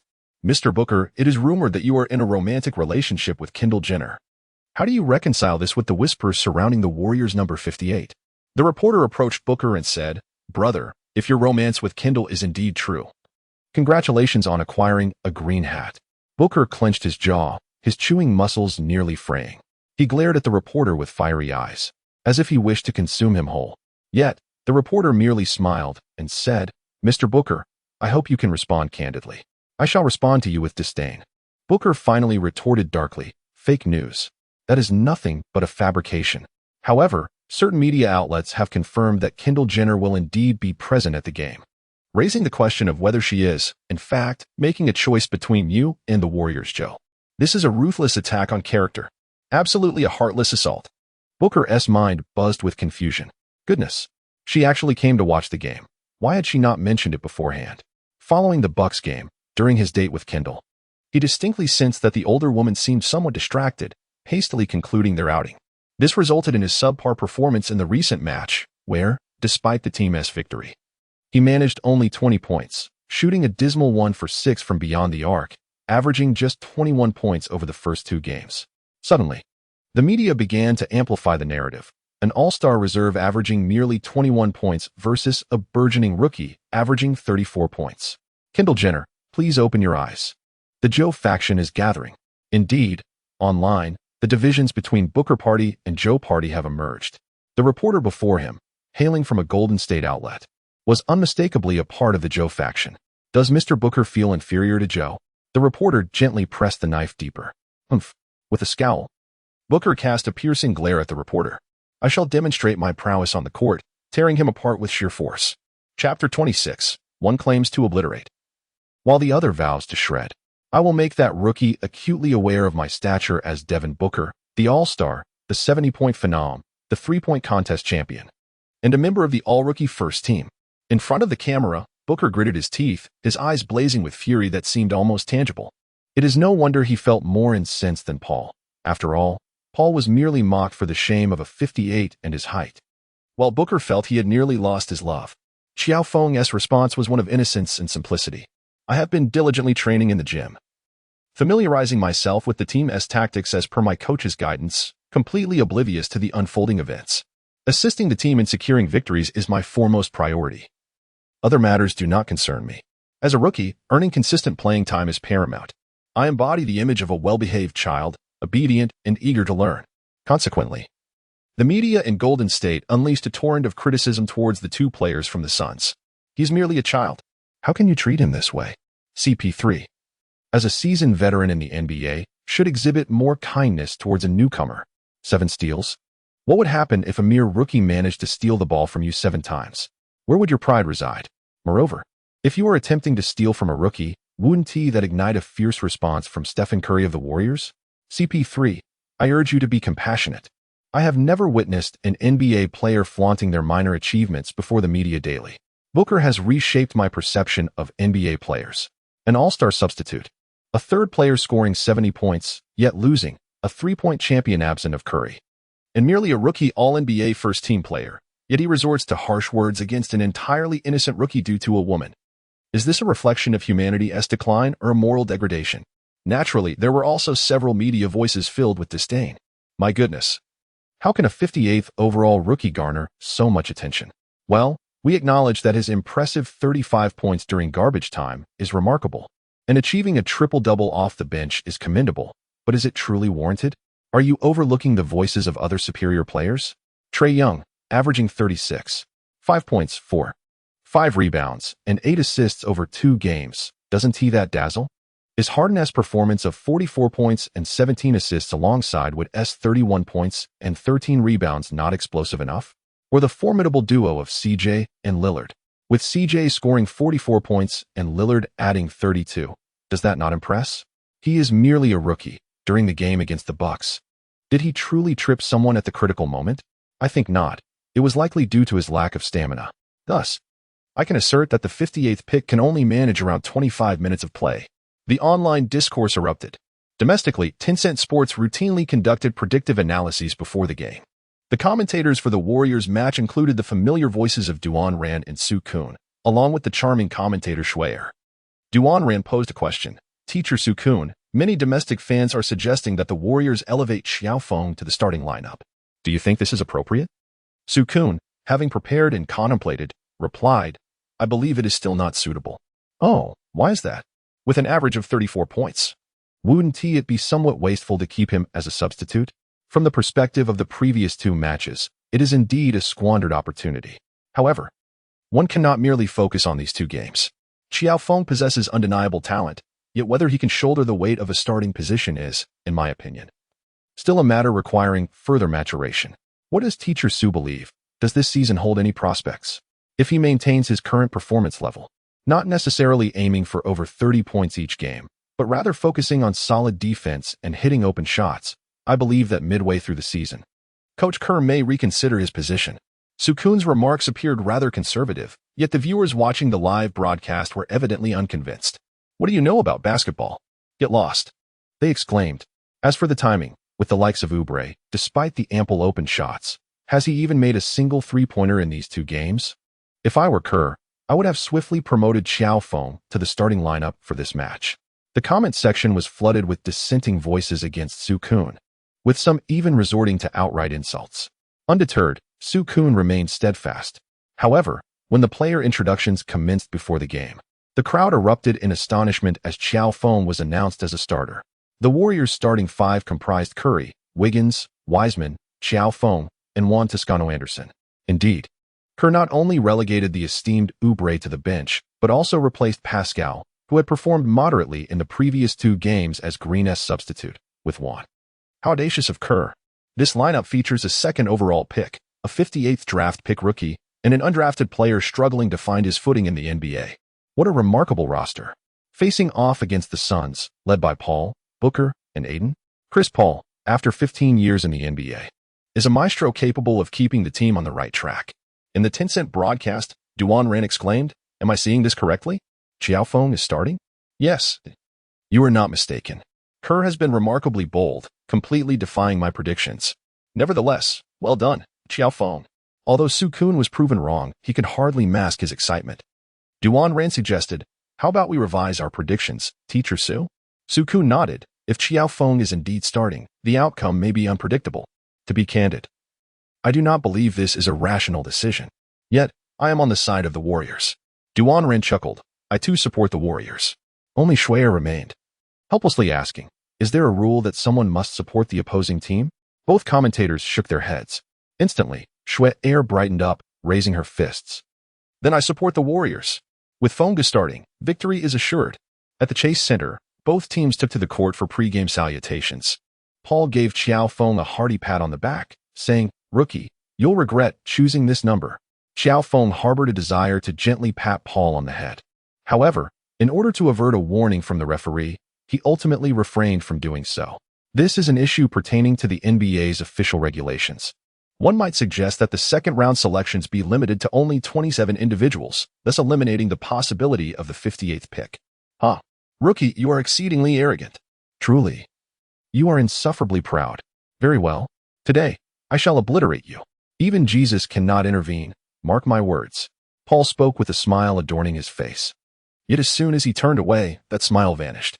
The 58th pick, as I have stated, I shall utterly dismantle you in this game. At this moment, you would do well to plead with the coach to place you on the bench, ensuring you do not share the court with me. Booker cast a glance at Kendall Jenner, who was seated near the midline on the sidelines, fury igniting within him. How could that woman truly be here? Who exactly was she here to watch?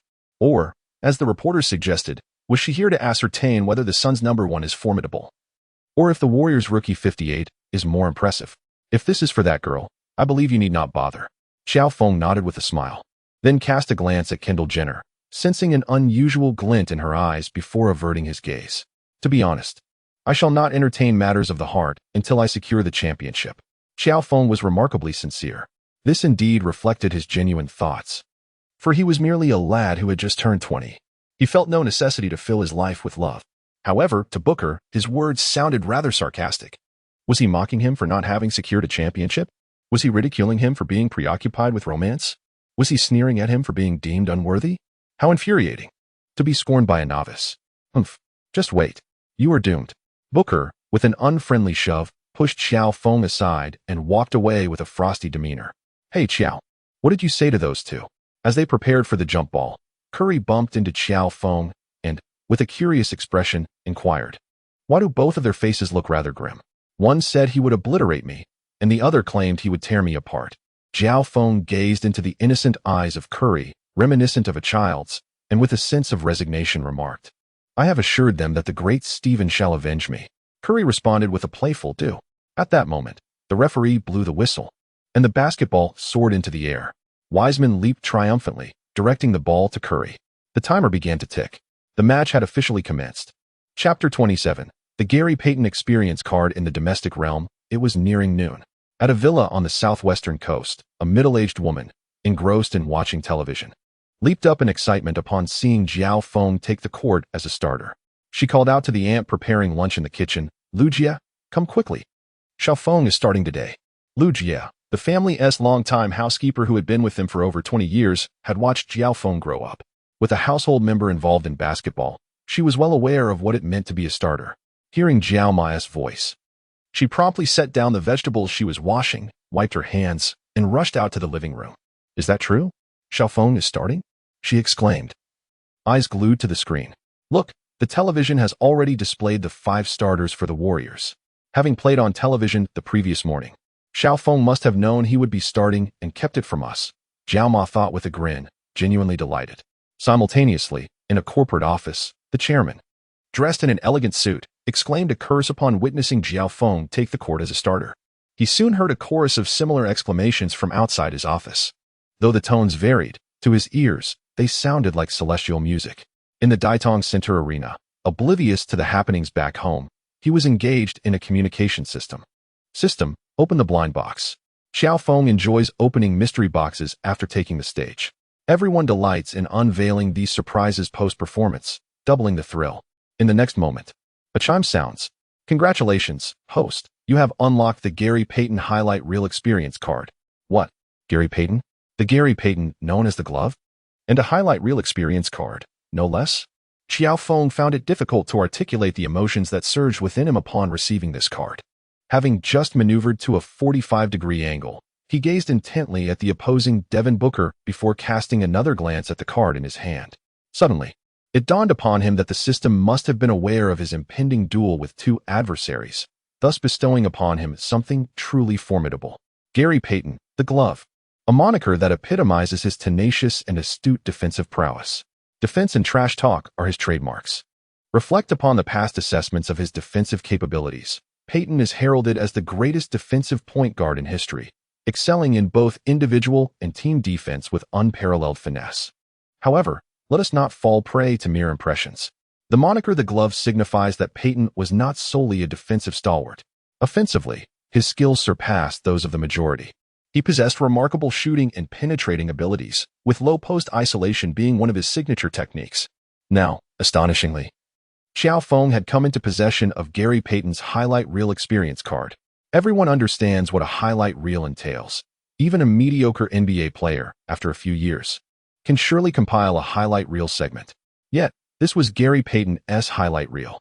Devin Booker, Chris Paul, are you not intimidated? I ask you, are you not afraid? Hiki. Qiao Feng gazed at Booker across from him, a smile gracing his lips. Booker furrowed his brow, feeling an inexplicable chill, yet he remained steadfast, adhering to the coach's directive to keep the number 58 from engaging in the offense. After all, with Paul managing the situation on Curry's end, there was little cause for concern. As Qiao Feng assessed the situation, he decisively submerged himself in the corner and promptly activated the Gary Payton Highlight Reel Experience card. Upon installation, a notification appeared. Using the Gary Payton Highlight Reel Experience card will reduce shooting accuracy to 50, three-point accuracy to 35, ball handling ability 10, assist ability 10, rebounding 5, stealing 10, defense 10, trash talk 10. Limited to 48 minutes. The experience cards obtained from the blind box are usable within a single match and will reset automatically after the game. Although there was a decline in both shooting and three-point accuracy, the substantial enhancements in defense, ball handling, and assisting were undeniably enticing.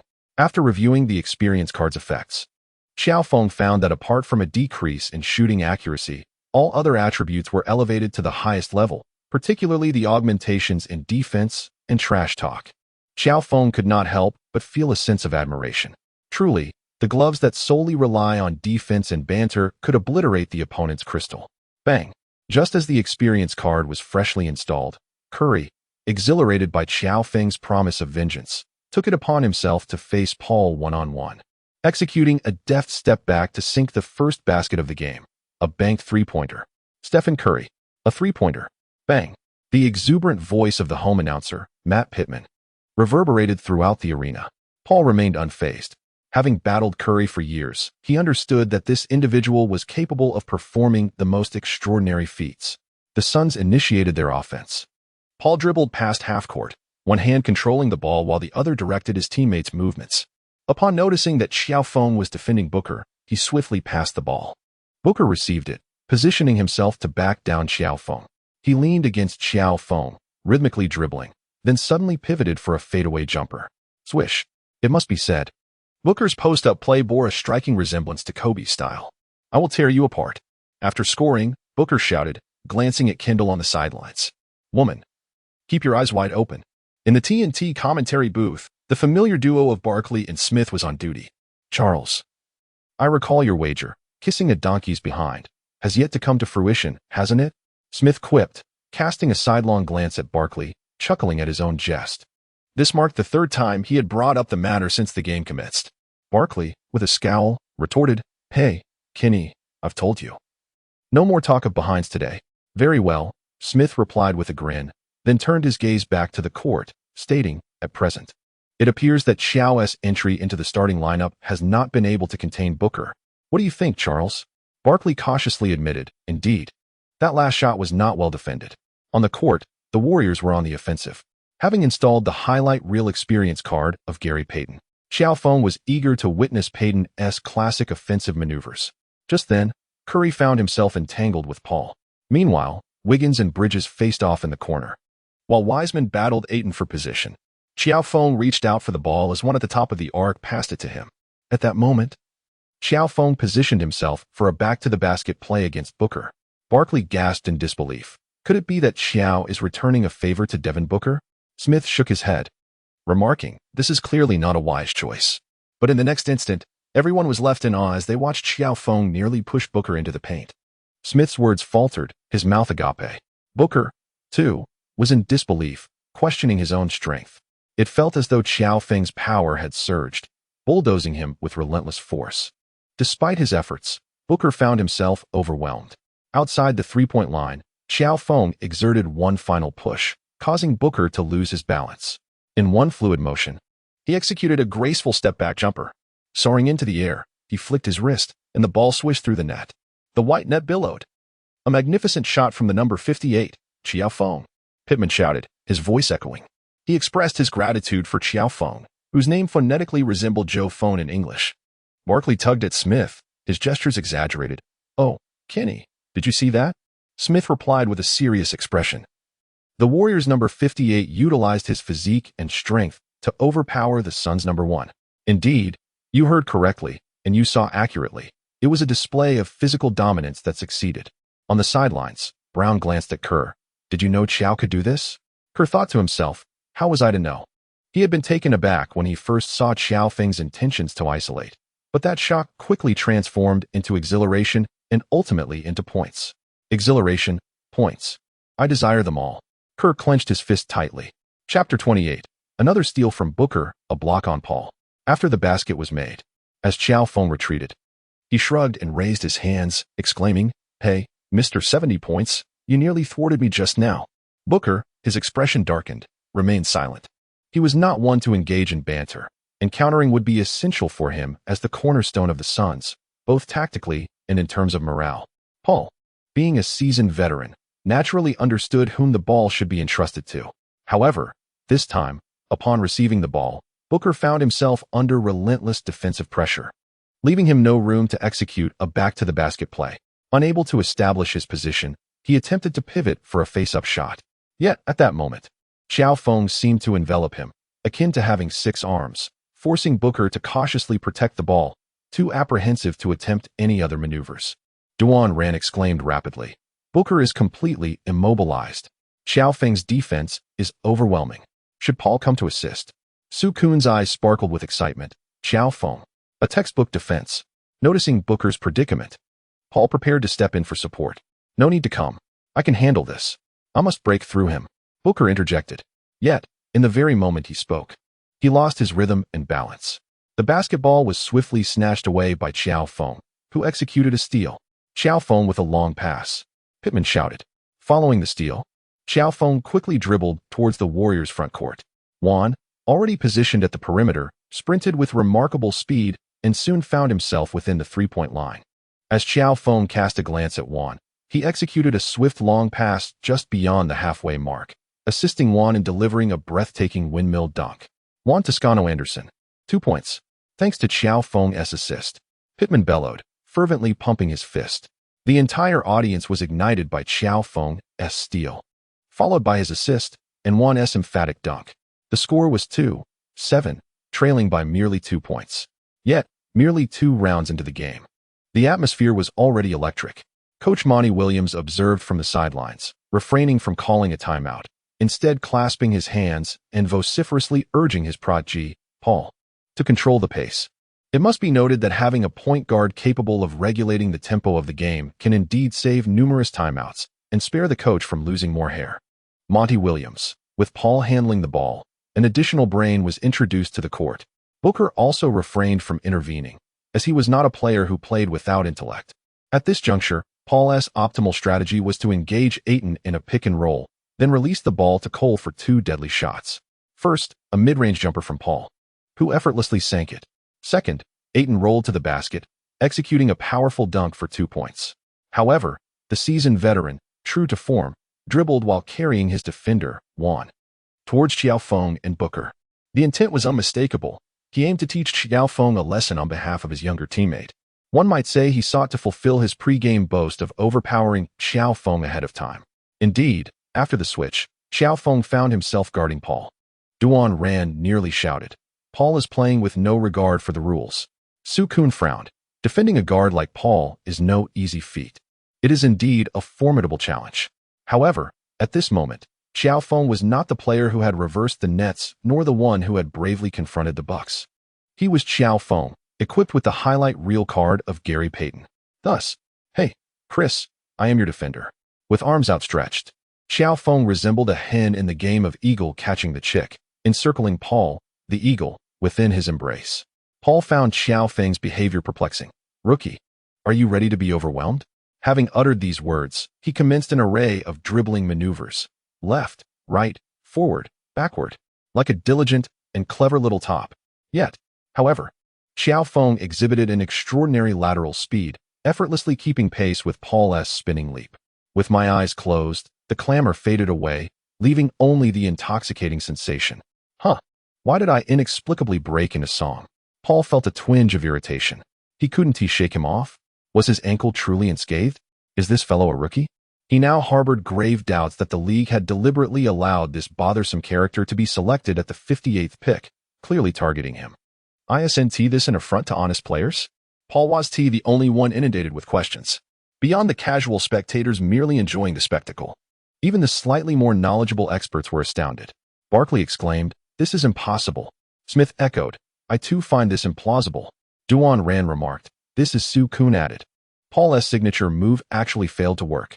Brown noted, "Qiao can even defend against Chris Paul?" On the court, Qiao Feng, observing Paul's bewilderment, grinned and said, "Hey, Chris, everything you do is of no concern to the main event." "Damn it." Paul muttered a curse, then stepped back, attempting to launch a surprise attack with a shot. After all, his little spin had consumed all the time. Yet, just as he leaped to his peak, he was astonished to find that the irritating figure opposite him had already extended his long arm, covering all his shooting space. Paul's face was one of disbelief. "Damn it. Bring it on." With an expressionless face, Qiao Feng swiftly executed a hat grab. A stunning hat grab from Qiao Feng. Oh my goodness. A defensive counterattack initiated by Qiao Feng. As Pittman rapidly announced the play, Qiao Feng landed and quickly sprinted towards the half-court. At that moment, he faced no defenders. Behind him, Paul trailed but dared not commit a foul, as Qiao Feng charged into the paint. Preparing to leap for a dunk that would make Curry envious, a flash of insight struck him, and he noticed a towering player approaching from behind. In a split second, he tossed the ball backward. After releasing it, he extended his arms, celebrating with an airplane takeoff gesture along the baseline. Goodness! Paul, ever astute, immediately dashed out of bounds without a second thought. Durant, Wiseman, following closely, exhibited his exceptional athleticism as a second overall pick. He leaped powerfully for a thunderous dunk. The shaking rim served as a reminder to the audience that a top 10 highlight had just unfolded. Roars erupted from the crowd, nearly shaking the roof off. James Wiseman, a ferocious dunk reminiscent of Mount Rushmore. An astonishing no-look pass, courtesy of Qiao Feng. Pittman felt his voice might soon give out. It had only been a few plays. Yet he was already on the verge of losing his voice. Beep. Monty Williams called a timeout, although the score was merely 2-8. Failing to halt the momentum now would completely extinguish the Sun's spirit. Qiao. Wiseman excitedly lifted Qiao Feng into the air. That dunk was exhilarating. Qiao. Others rushed over, shouting Qiao Feng's name. Curry and Kerr stood together, their eyes glistening with an inexplicable warmth. That play indeed. That very play reminded them of the moment when Curry passed to Durant. Qiao, Qiao, Qiao. The entire arena erupted in chants of Qiao Feng's surname. In just 2 minutes, the audience transformed from confusion upon his entrance to fervently calling his name. Yes, it had only been 2 minutes since the game began.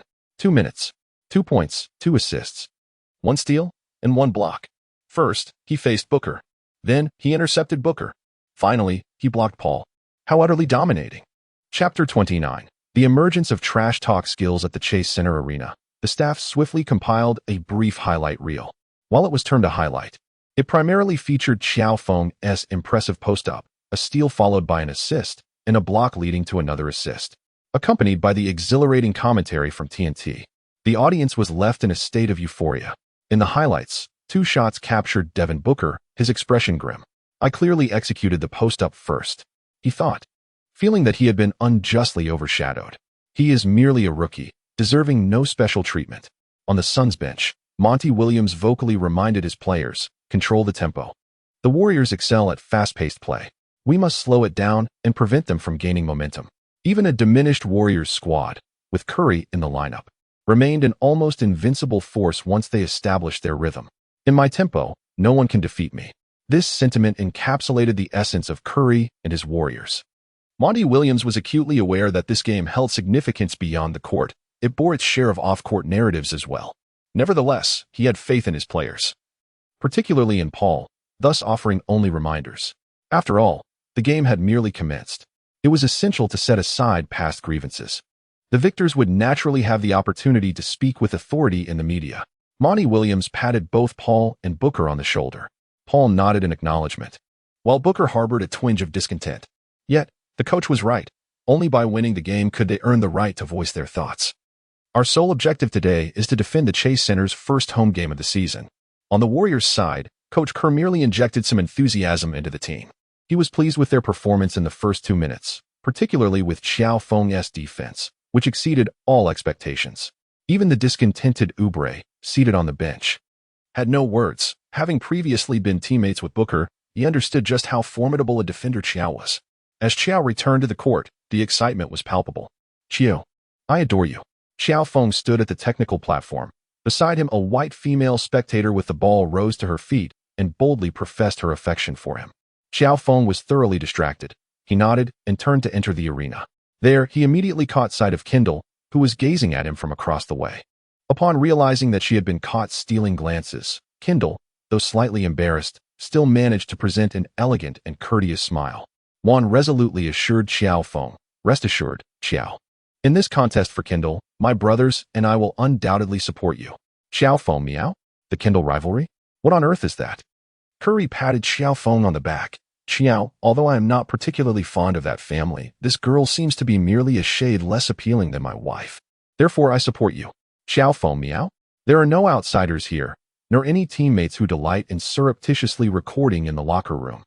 So there is truly no need for such an intense survival instinct. Wiggins, "Qiao, I forgot to bring my thermos today." Qiao Feng, meow meow meow? So you admit that you usually carry a thermos cup? Why has no one ever seen it? Weissman, "Qiao, your insight is quite remarkable."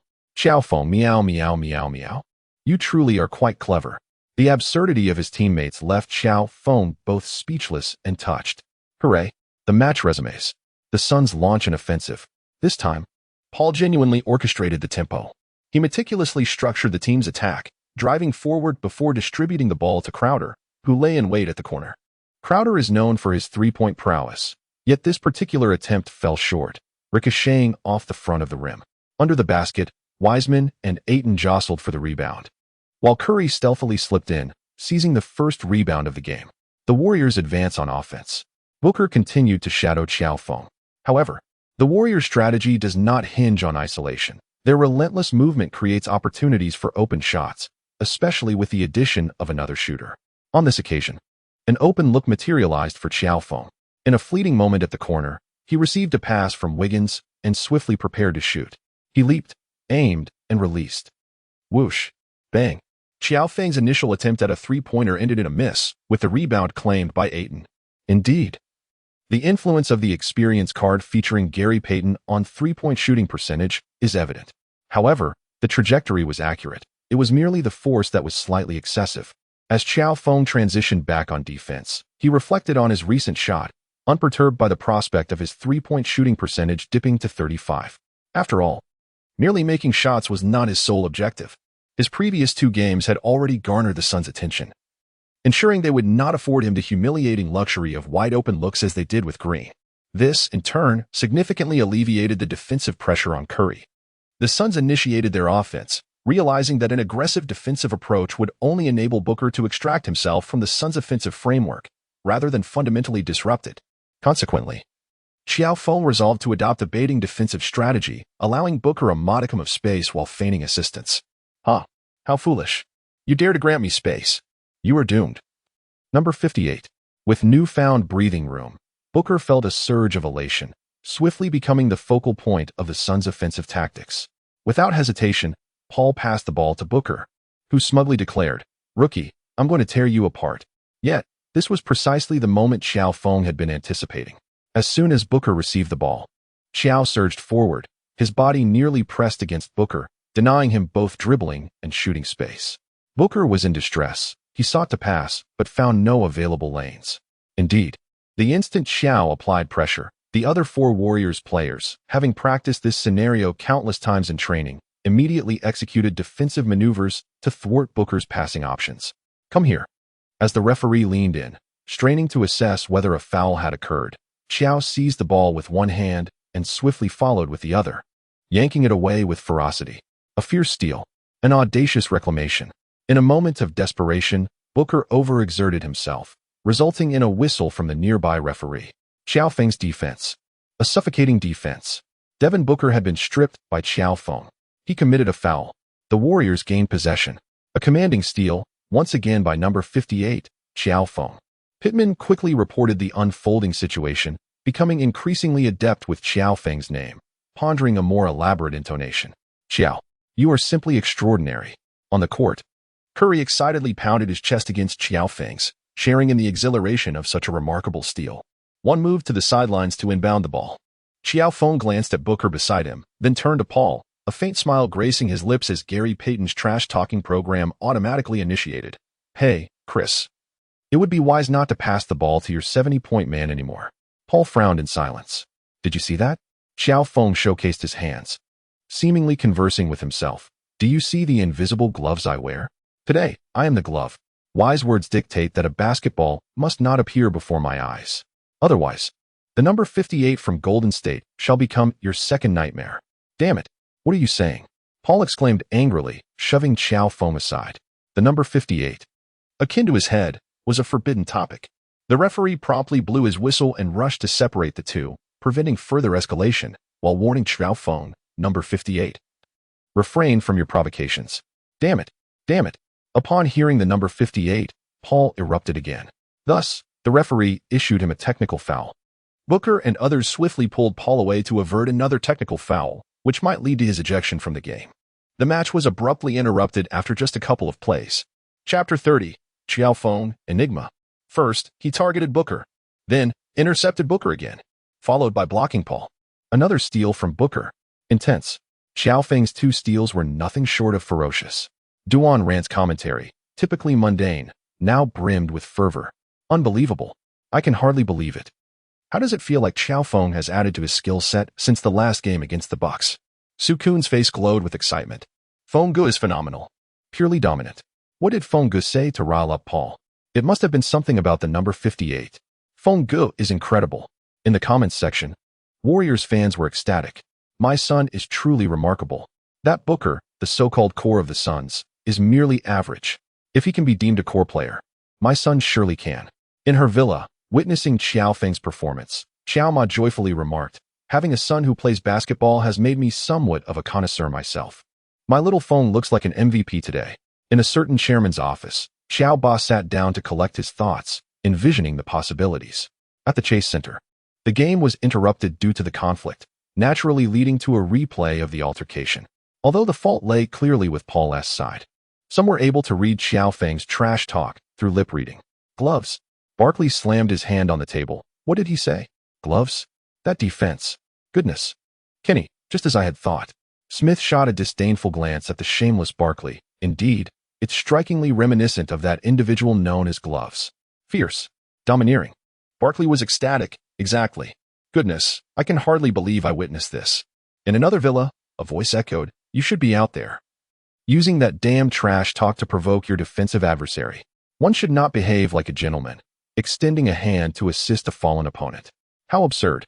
You are the offspring of my glove, yet you present yourself as a gentleman on the court. Utterly ridiculous." A retired enthusiast of banter, now residing at home, attempts to console his eldest son, Gary Payton II, who currently finds himself without a team in the NBA, as no franchise is willing to offer him a chance. Coincidentally, They are watching a game between the Suns and the Warriors.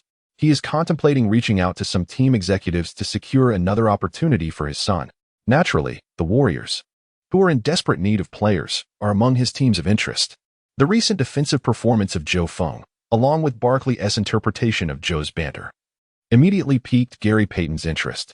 After scrutinizing the replay, he slapped his thigh and exclaimed, "Son, did you see that? Defense should be that ferocious." Banter must also strike with lethal precision. He may not yet know the name of number 58, but at this moment, he finds an inexplicable fondness for him. Although young Payton may not endorse banter, he is undeniably impressed by Qiao Feng's defense. It is formidable. It ignites a fiery passion within. I too want to play for this team. Suddenly, this thought blossoms in his mind, taking root with remarkable swiftness. At the Chase Center, following a near 2-minute interruption. The game resumes. The Warriors' defense remains impenetrable, yet their offense leaves much to be desired. Curry, maintaining his dismal shooting form since the start, sinks his first three-pointer, but subsequently misses 2 consecutive attempts. Qiao Feng, who dazzled in the previous 2 games with his three-point shooting, has also failed to find the mark in his first 2 attempts. Fortunately, their defense holds strong. The Warriors' offensive system persists, and despite the three-point shortcomings, they manage to secure 2-pointers as Curry and Wiggins connect on a few mid-range shots in the afternoon. In terms of scoring, Qiao Feng's performance was not as explosive as in the previous 2 games. However, his defensive and assist statistics exhibited a commendable upward trend. As the match progressed, he managed to steal the ball twice. The first instance occurred when Ayton attempted to pass back to Paul, a move Qiao anticipated, successfully intercepting the pass. The second was when Bridges, while dribbling, accidentally tripped over his own foot, causing the ball to nearly go out of bounds. Qiao dashed to recover it, returning the ball to the waiting Wiggins. Particularly, in the context of both teams struggling offensively, he secured several defensive rebounds, effectively acting as a green on the court. As the first quarter reached the 6-minute mark, Qiao Feng was substituted by Kerr. At that moment, the score stood at 12-21, with the Warriors leading by 9 points. Notably, Qiao Feng, who had shown brightest in those initial 6 minutes, boasted statistics of 4 points, 4 assists, 3 rebounds, 4 steals, and 1 block. His stat line was impressively filled, suggesting he was on the path towards a quadruple-double. In the Tencent livestream, Durant, upon reviewing Qiao Feng's stats, seemed momentarily dazed. Su Kun grinned, remarking that in the previous game, Qiao had missed a quadruple-double by just 3 steals, and he wondered whether this game would yield a similar achievement. However, it seemed that Qiao's shooting touch was somewhat off this time. Durant recalled clearly. Indeed, with 5 attempts, he had only succeeded in making 1 mid-range shot, along with a free throw, totaling just 4 points. Su Kun chuckled, reassuringly stating that there was no need for concern. Qiao Feng's scoring ability had already been validated in the past 2 games. Even if he did not reach the 30-point mark, surpassing 20 points should remain a straightforward task. Is scoring 20 points that easy? Inside the Chase Center, Wiggins felt a tickle in his nose, furrowing his brow, as if someone were discussing him from behind. Following a timeout, the game resumed, with the Warriors fielding Curry along with 4 substitutes. While the offense did not exhibit a marked improvement, the newly entered bench players prompted the Suns' defense to adapt, resulting in several open shots. Consequently, Oubre, who had missed all 11 of his previous attempts in the first 2 games, scored a 3-pointer on his very first shot, which filled him with immense joy as he blew kisses to the audience at the sidelines. On the Suns' side, after being effectively neutralized by Qiao Feng for the first 6 minutes, Booker finally sensed a breath of fresh air, with the ability to breathe again. He took a mid-range shot, quickly rediscovering his rhythm, sinking 2 mid-range shots and 1 3-pointer, as Booker made his first 3-pointer. The first quarter concluded with the score at 27-32, leaving the Warriors with a 5-point lead. After hitting a last-second corner 3-pointer, Booker felt as though the shackles binding him had finally been broken. Following this shot, he turned towards the Warriors bench, shouting triumphantly, "Come on, try to defend me again. I assure you, you cannot contain me. Do not even think about stealing the ball from me. I will tear you apart. Absolutely tear you apart," he shouted at Qiao Feng. However, Oubre, who had just returned to the bench and had not yet taken a seat, felt exceedingly awkward. This was because, during the last 6 minutes, a significant portion of that time was spent with him defending Booker. After his outburst, Booker was swiftly pulled away by his teammates, a triumphant smile adorning his face. Qiao Feng stroked his chin, casting a glance at Booker's figure, a cold smile gracing his lips. Mr. 70 points. You seem to be quite full of yourself. After the intermission, Qiao Feng, Wiggins, Poole, Lee, and Looney took to the court together. On the opposing side, the Suns fielded a bench lineup led by Paul and Ayton, which included Lowry, Javon Carter, and Cameron Johnson. Both teams essentially featured one tall player accompanied by four smaller ones. The Warriors' tall player was somewhat diminutive. Conversely, the Suns' quartet of smaller players was remarkably petite, with three standing at barely 180 meters. Even Paul, at 183 meters, did not appear significantly taller. It was quite astonishing. As the Warriors initiated their offense, Qiao Feng emerged as the pivotal orchestrator on the court. The Suns' defense was positioned well outside. Guarding Qiao Feng was Lowry, who stood at 185 meters. In a striking display, the 198-meter-tall Qiao Feng merely inclined his head to glance at Lowry before effortlessly launching a three-pointer. Swish! A three-pointer from Qiao Feng. Pittman exclaimed loudly. The pronunciation of the name Qiao Feng has undergone some changes. Half a minute later, he once again called out this name. 3 points. From number 58. Qiao Feng. This time, the defender facing Qiao Feng was none other than the 183-meter-tall Paul. Chapter 31. The 70-point man. You seem to be getting a bit carried away. Hey, coach, why was no one guarding me just now? During the retreat, he exaggeratedly looked towards Kerr.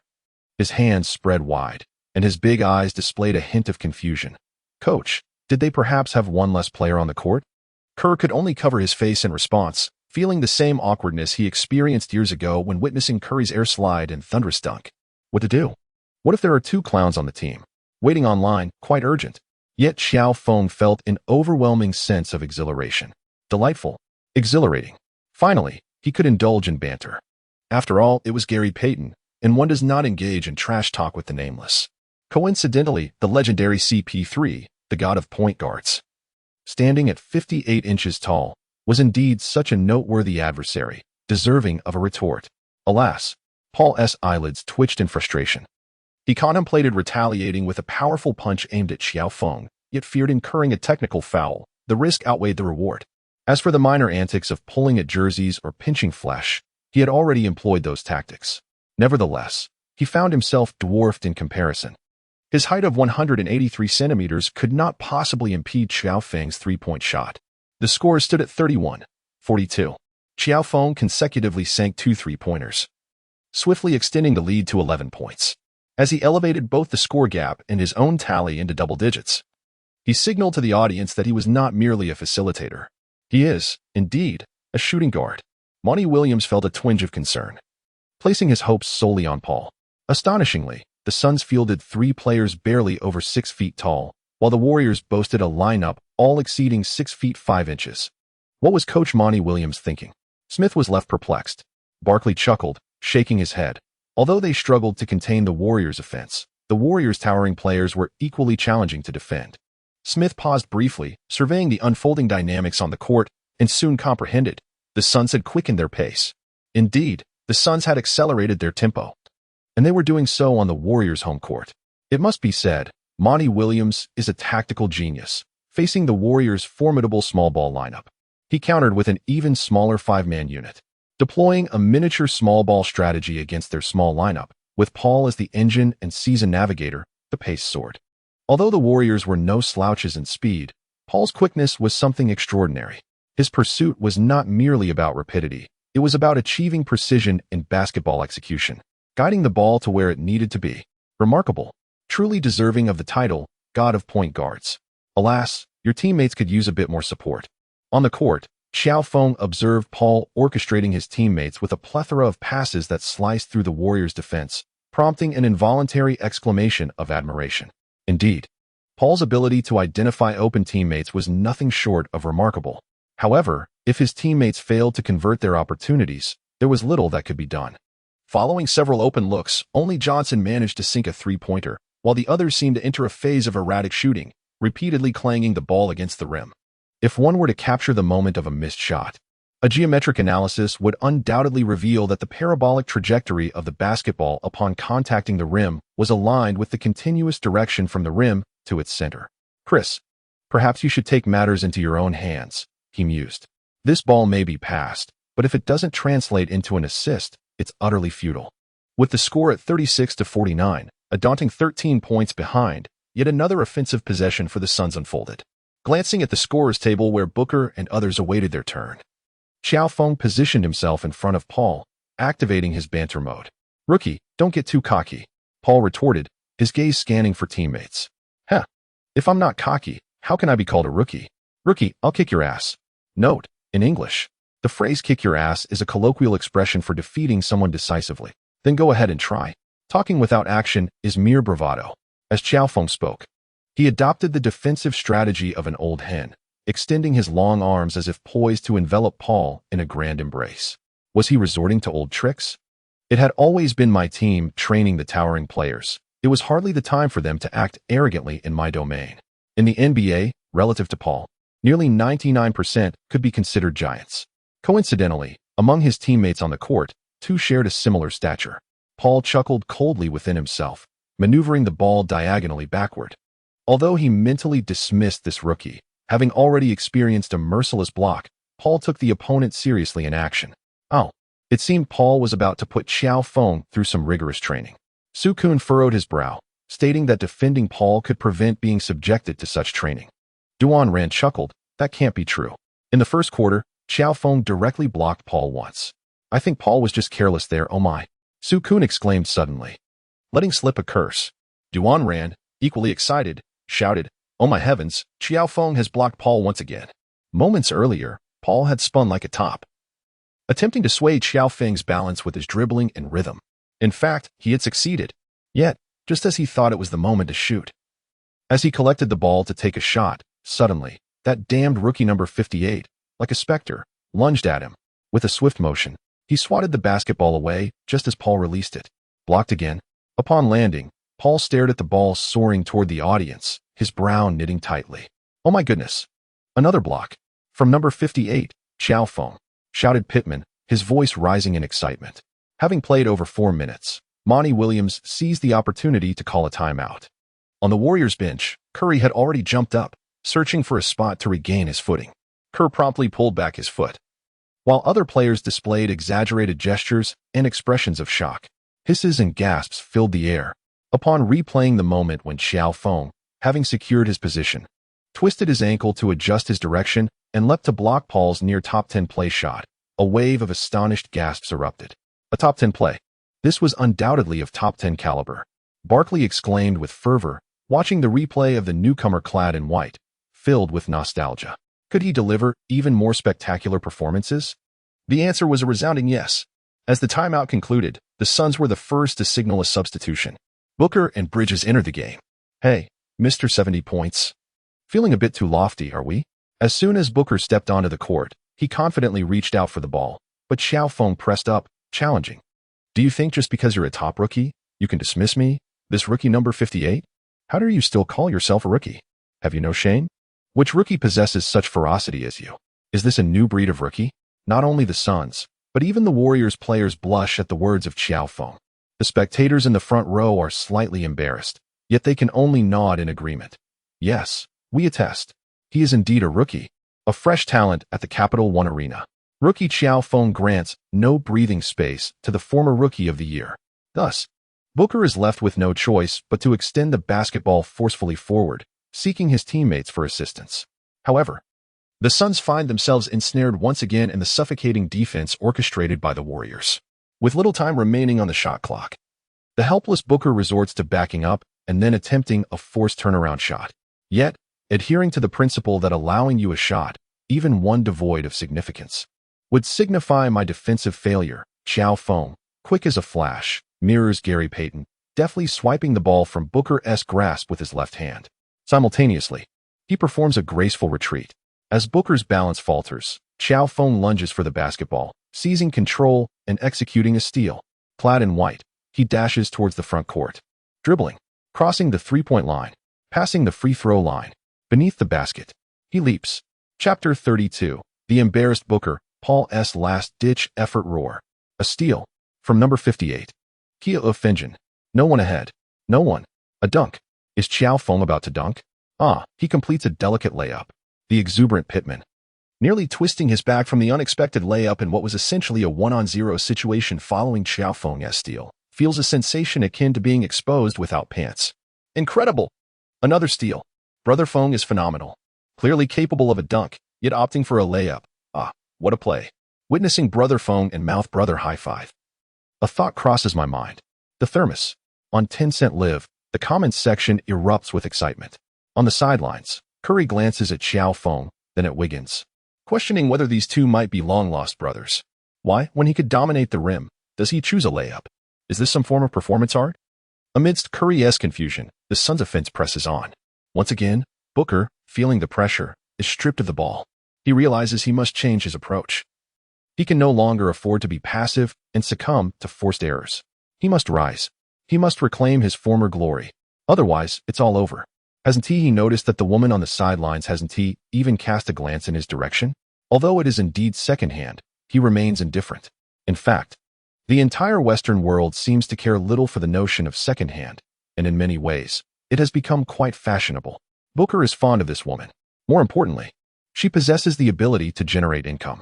With these ulterior motives in mind, Booker commenced his off-ball movement. As a player who entered the league modeled after Thompson, Booker's proficiency in off-ball movement is commendable. Yet, who among them is not? Qiao Feng pursued Booker closely, akin to a morning jogger with his dog. In the initial offensive, Booker vanished, failing to make contact with the ball. The Warriors proceeded with their attack. Qiao Feng found himself deprived of opportunities to score in isolation. He had hoped to exploit a chance against Booker, yet it remained elusive. Instead, he executed a clever maneuver, shaking off Booker to seize a layup opportunity, subsequently adding 2 points to the scoreboard. The Suns initiated their offensive play, with Booker once again pursued relentlessly by Qiao Feng, becoming increasingly disengaged from the offensive scheme. Paul assisted Johnson, who successfully landed a three-pointer. A few possessions later, observant spectators were astounded to witness that when Qiao Feng defended against Booker, the latter seemed entirely absent from the Suns' offensive structure, effectively rendered invisible. In contrast, during the Warriors' offense, Qiao Feng consistently outmaneuvered Booker, creating multiple layup and shooting opportunities. As the 6th minute of the second quarter approached, Curry entered the game. By the 8th minute, Qiao Feng took his leave. Following his exit, Booker re-emerged. Though it would be more accurate to say he merely gained a moment to breathe, receiving several shooting opportunities. However, his touch had been frozen by Qiao Feng. Each of his attempts ended in failure, clanging off the rim. In the final minute of the first half, Qiao Feng returned to the court. Upon his arrival, he promptly received an assist from Curry and sank a three-pointer. 3 points from Qiao Feng, shouted Pittman. The Suns resumed their offensive efforts, with Paul drawing a foul and earning 2 free throws. Observing the disheartened and disheveled Booker, Qiao Feng suddenly lost his desire to defend. Qiao Feng and Curry conferred. Steven, my block statistics are still lacking. How about you defend Chris Paul for me? At this moment, Qiao Feng's statistics are 17 points, 6 assists, 5 rebounds, 6 steals, and 2 blocks, which indeed reveals a slight deficiency in the blocking category. After all, he currently relies solely on Paul for his contributions in terms of block value. Duong. Qiao Feng's voice resonated, affecting Paul, who was at the free throw line, causing him to miss a shot. Curry, sensing the heightened intensity of Qiao Feng's banter today, playfully inquired, "What about Devin?" To which Qiao Feng replied with a chuckle, "If I were the head coach of the Suns, I would have substituted him long ago. His presence on the court is merely a means to provide me with steal statistics." With a disdainful expression, Qiao Feng remarked, "I have lost interest in steals. However, increasing my blocks would be quite commendable." Curry was taken aback, realizing that despite his own arrogance, Qiao Feng exhibited an even greater audacity. Truly, there are always those stronger among the strong. Curry, with his characteristic voice, declared, "All right, I shall guard Booker." The basket for the Suns' offense in the first half was conveniently situated near the Warriors' bench. Furthermore, he inexplicably found himself in a defensive position at the free throw line. Consequently, the exchange between Curry and Qiao Feng was overheard by everyone along the baseline and sideline, particularly by the Warriors' bench and coaching staff, who listened intently. They glanced at the referees before opting to remain silent, maintaining professionalism and suppressing their laughter. "Damn it," Booker growled through clenched teeth. "Damn it." Paul, unable to contain his emotions, missed another free throw, a most uncharacteristic behavior for him. "You shameless rookie." During the Warriors' offensive play, Paul confronted Qiao Feng directly, shouting in fury, Ah. Qiao Feng was momentarily taken aback, then turned to Monty Williams on the sidelines, raising his hands in a gesture of confusion. It seemed as though he was silently questioning, "Coach Monty Williams, is it truly appropriate for this little one to defend against me?" The silence spoke volumes. A mere shrug could cut deeper than words. How shameless. How utterly disgraceful. Aside from resorting to petty trash talk to rattle his opponent. Do you lack the courage to let your basketball skills do the talking? Paul continued his incessant chatter. Qiao Feng appeared utterly astonished. Is it not always you who speaks harshly before the match and engages in trash talk during the game? What is this? When you find yourselves at a disadvantage, you wish to silence me? How can a mere bald-headed fellow like you dictate what a handsome man such as myself is allowed to say? Qiao Feng was astonished to discover that Paul also exhibited double standards. Paul felt at a loss for words. At that moment, Qiao Feng raised his hand, caught the basketball, glanced at Paul, who was still attempting to disrupt him with subtle maneuvers, and smiled broadly. Well, Chris, your efforts are futile. With that, he passed the ball without even looking. The assist allowed Curry to shake off Booker and sink a three-pointer. Damn. Paul turned and walked away, muttering, I want to let you block me again. At that point, only a little over 35 seconds remained in the first half. Theoretically, after the Suns concluded their offensive play, the Warriors would have one more opportunity to attack. Typically, if it were the Warriors, Curry would seize a three-point shot. The Suns were on offense, with Paul orchestrating the play. Following Qiao Feng's advice, Curry focused on the absent Booker in defense. Consequently, Qiao Feng positioned himself on Paul's offensive path. Hey, Steven. $10 says number 3 will pass. Qiao Feng called out to Curry, who was guarding Booker in the corner. Curry offered no reply. Well, did you see that, Chris? The great Stephen Curry doesn't even deem it necessary to win this sure bet. With a mischievous grin, Qiao Feng regarded Paul, remarking that the optimal strategy would be to exhaust the 24-second shot clock, thus incurring merely a single turnover. This was far preferable to being thwarted by his block. On the court, the players, the Warriors' coaching staff, and those on the bench were all watching intently, while spectators, journalists, and camera operators wondered if Qiao would hold his ground. After all, Paul was an exceptionally skilled boxer. The Warriors' coaching team and bench expressed concern that Paul might lose his temper, given his history of explosive reactions. They could even imagine Rondo wincing in sympathy in some of the expressions shared among them. Meanwhile, Paul seethed internally, cursing Qiao Feng's audacity. He found himself with no alternatives, cornered by Qiao Feng to the precipice of despair. His only recourse was offense. Facing Qiao Feng's defense was his sole option. Otherwise, the cameras along the baseline and the journalists would surely revel in broadcasting the tale of the rookie, number 58, who surrendered without a fight. Devin had already faltered in this match, all for the sake of a woman. Number 58. It was all that cursed number's fault. Oh, why? Why did he have to think of the number 58? Paul amended, casting a glance at the vacant-eyed Booker and then at the time on the shot clock. He dribbled the ball, preparing for this desperate offensive maneuver. A block? Absolutely out of the question. Did he still harbor thoughts of overwhelming Qiao Feng? That seemed quite difficult. Yet, this shot, he, St. Paul, the god of point guards, could not afford to miss. He was determined to make this arrogant rookie pay for his recent brash statements in front of the entire audience. Chapter 33, A Frenzied Display of Blocks. The birth of a masterpiece. Paul was all in. With a cheerful smile adorning Qiao Feng's face, his heart remained far from at ease. After all, he was an experienced veteran, a master of the point guard position. One could belittle an adversary with words ad infinitum, yet in the realm of actual combat, one must exhibit a defensive attitude that is nothing short of 200%. Furthermore, any bold declarations made must be fulfilled. The Chinese value the principle of word and action being in harmony, adhering to the belief that one should not deceive their compatriots. They also maintain a commitment to uphold integrity with foreigners. In this particular setting, the atmosphere is ripe for the principles of honesty to flourish. Would this pivotal moment witness a performance by Chris Paul or a triumph for Qiao? In the TNT commentary booth, Barkley felt a palpable tension in the air. Smith nodded in agreement, offering a perfunctory remark. Let us await the outcome. The audience sat in complete silence, not daring to make a sound, as if fearing that any disturbance might alter the currents and grant Paul an advantage in his escape. Paul lowered his center of gravity, the basketball resting between his palm and the ground, creating an impenetrable realm that afforded Qiao no opportunity to intervene. Qiao Feng's entire body tensed with anticipation, his gaze fixed on Paul's movements as he sought to predict his next direction. Paul veered to the right, Qiao Feng followed to the right, utilizing his wingspan and height to keep pace. Paul moved to the left. Following Xiangzhua, Qiao Feng leveraged his wingspan and height to keep pace. However, Paul was indeed Paul. With a sudden and dramatic dribble, he deftly maneuvered past. In that fleeting moment, it felt as though he effortlessly scooped the basketball from the ground. And the ball followed suit. He had outmaneuvered Qiao.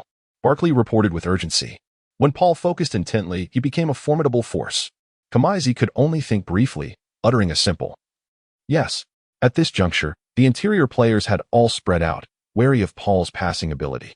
After surpassing Qiao Feng, the lane appeared almost unimpeded. Yet, Qiao Feng had anticipated being bested by Paul and was ready.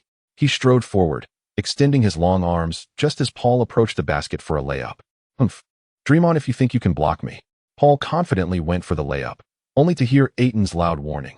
Be careful. No. A jolt of anxiety surged through Paul. Yet, the basketball had already left his palm, beyond his control. He instinctively positioned his body to thwart the impending threat from behind. Without needing to ascertain, it was undoubtedly that cursed number 58. Bam! He felt his body collide with something. Crack. Simultaneously, a deafening sound erupted. The noise was jarringly piercing. He watched helplessly as a large hand forcefully swatted the basketball away, akin to autumn winds sweeping leaves aside, sending the ball flying. Subsequently, he was knocked off balance by the assailant behind him. Oh, hiss. Was that a block? The entire arena gasped in astonishment. As Qiao Feng just touched down, he cast a glance at the secure Paul. Before he could utter a word, he was taken aback to see Booker, who had somehow seized the rebound, soaring towards the basket with the intent to dunk. Goodness, how unprincipled of you to launch a surprise attack. Stephen, where have you vanished? How could you allow this individual to snatch the rebound? Qiao Feng muttered under his breath, and in an instant, as he touched the ground, he leaped once more, confronting Booker with an overwhelming force, his hand firmly covering the basketball. Damn it! Booker's eyes widened in astonishment. How could he, who had seemingly just landed, find the time to leap and block? He could not fathom why a seemingly certain dunk had been thwarted by the opponent. The basketball slipped from both their grasp. Booker fell to the ground, sitting dazedly, his mind in a whirl. Yet, to his surprise, the ball was retrieved by Paul, who had quickly returned to the area beneath the hoop. With the shot clock rapidly expiring, Paul had no time to pass and could only toss the ball towards the basket in a desperate attempt. There was no chance for a sneak attack. As Qiao Feng landed, he swiftly turned and leapt, delivering a resounding slap. Bang! The basketball soared at an angle. The referee's whistle pierced the air, signaling the Suns' 24-second violation. Yet, an eerie silence enveloped the arena. Oh, roar. Chow chow chow. A mere second later, an explosive cheer erupted, reverberating through the venue, each spectator's face aglow, their voices straining as if to exhaust every ounce of energy. On the sidelines, Warriors owner Lacob was beside himself, leaping with excitement and shaking his fists.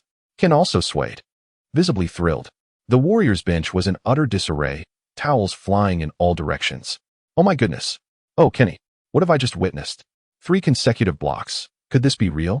Barkley, with his hefty frame, sprang up, hands pounding the table, his face a canvas of astonishment.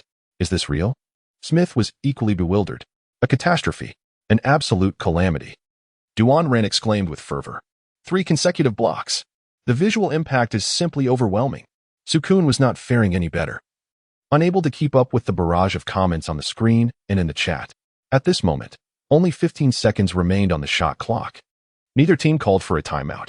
After the ball was thrown back, the Warriors executed a baseline throw-in, seizing the momentum to complete their final offensive thrust of the half. Defense. We must defend. Aiton, having witnessed the 3 blocks, shouted loudly, hoping to ignite his teammates' defensive spirit. Defense. Defense. Despite being blocked twice in succession. As a survivor of the 58-point debacle, he quickly adjusted his mindset and rallied his teammates. However, Booker was devoid of any fighting spirit, having been stripped and blocked repeatedly. He had never encountered such relentless defense in his brief career. His sole desire at that moment was for the seconds to pass swiftly. Thus, when Qiao Feng received the basketball, standing before him, Booker resembled a marionette, his eyes vacant. He felt numb. Let it be over, quickly. To hell with basketball. I want to retreat to the locker room. I need to calm down. As the architect of the recent 3-block spectacle, Qiao Feng had both the right and the honor to execute the final attack. Did he not see how even Curry had taken away 1.5 Suns players?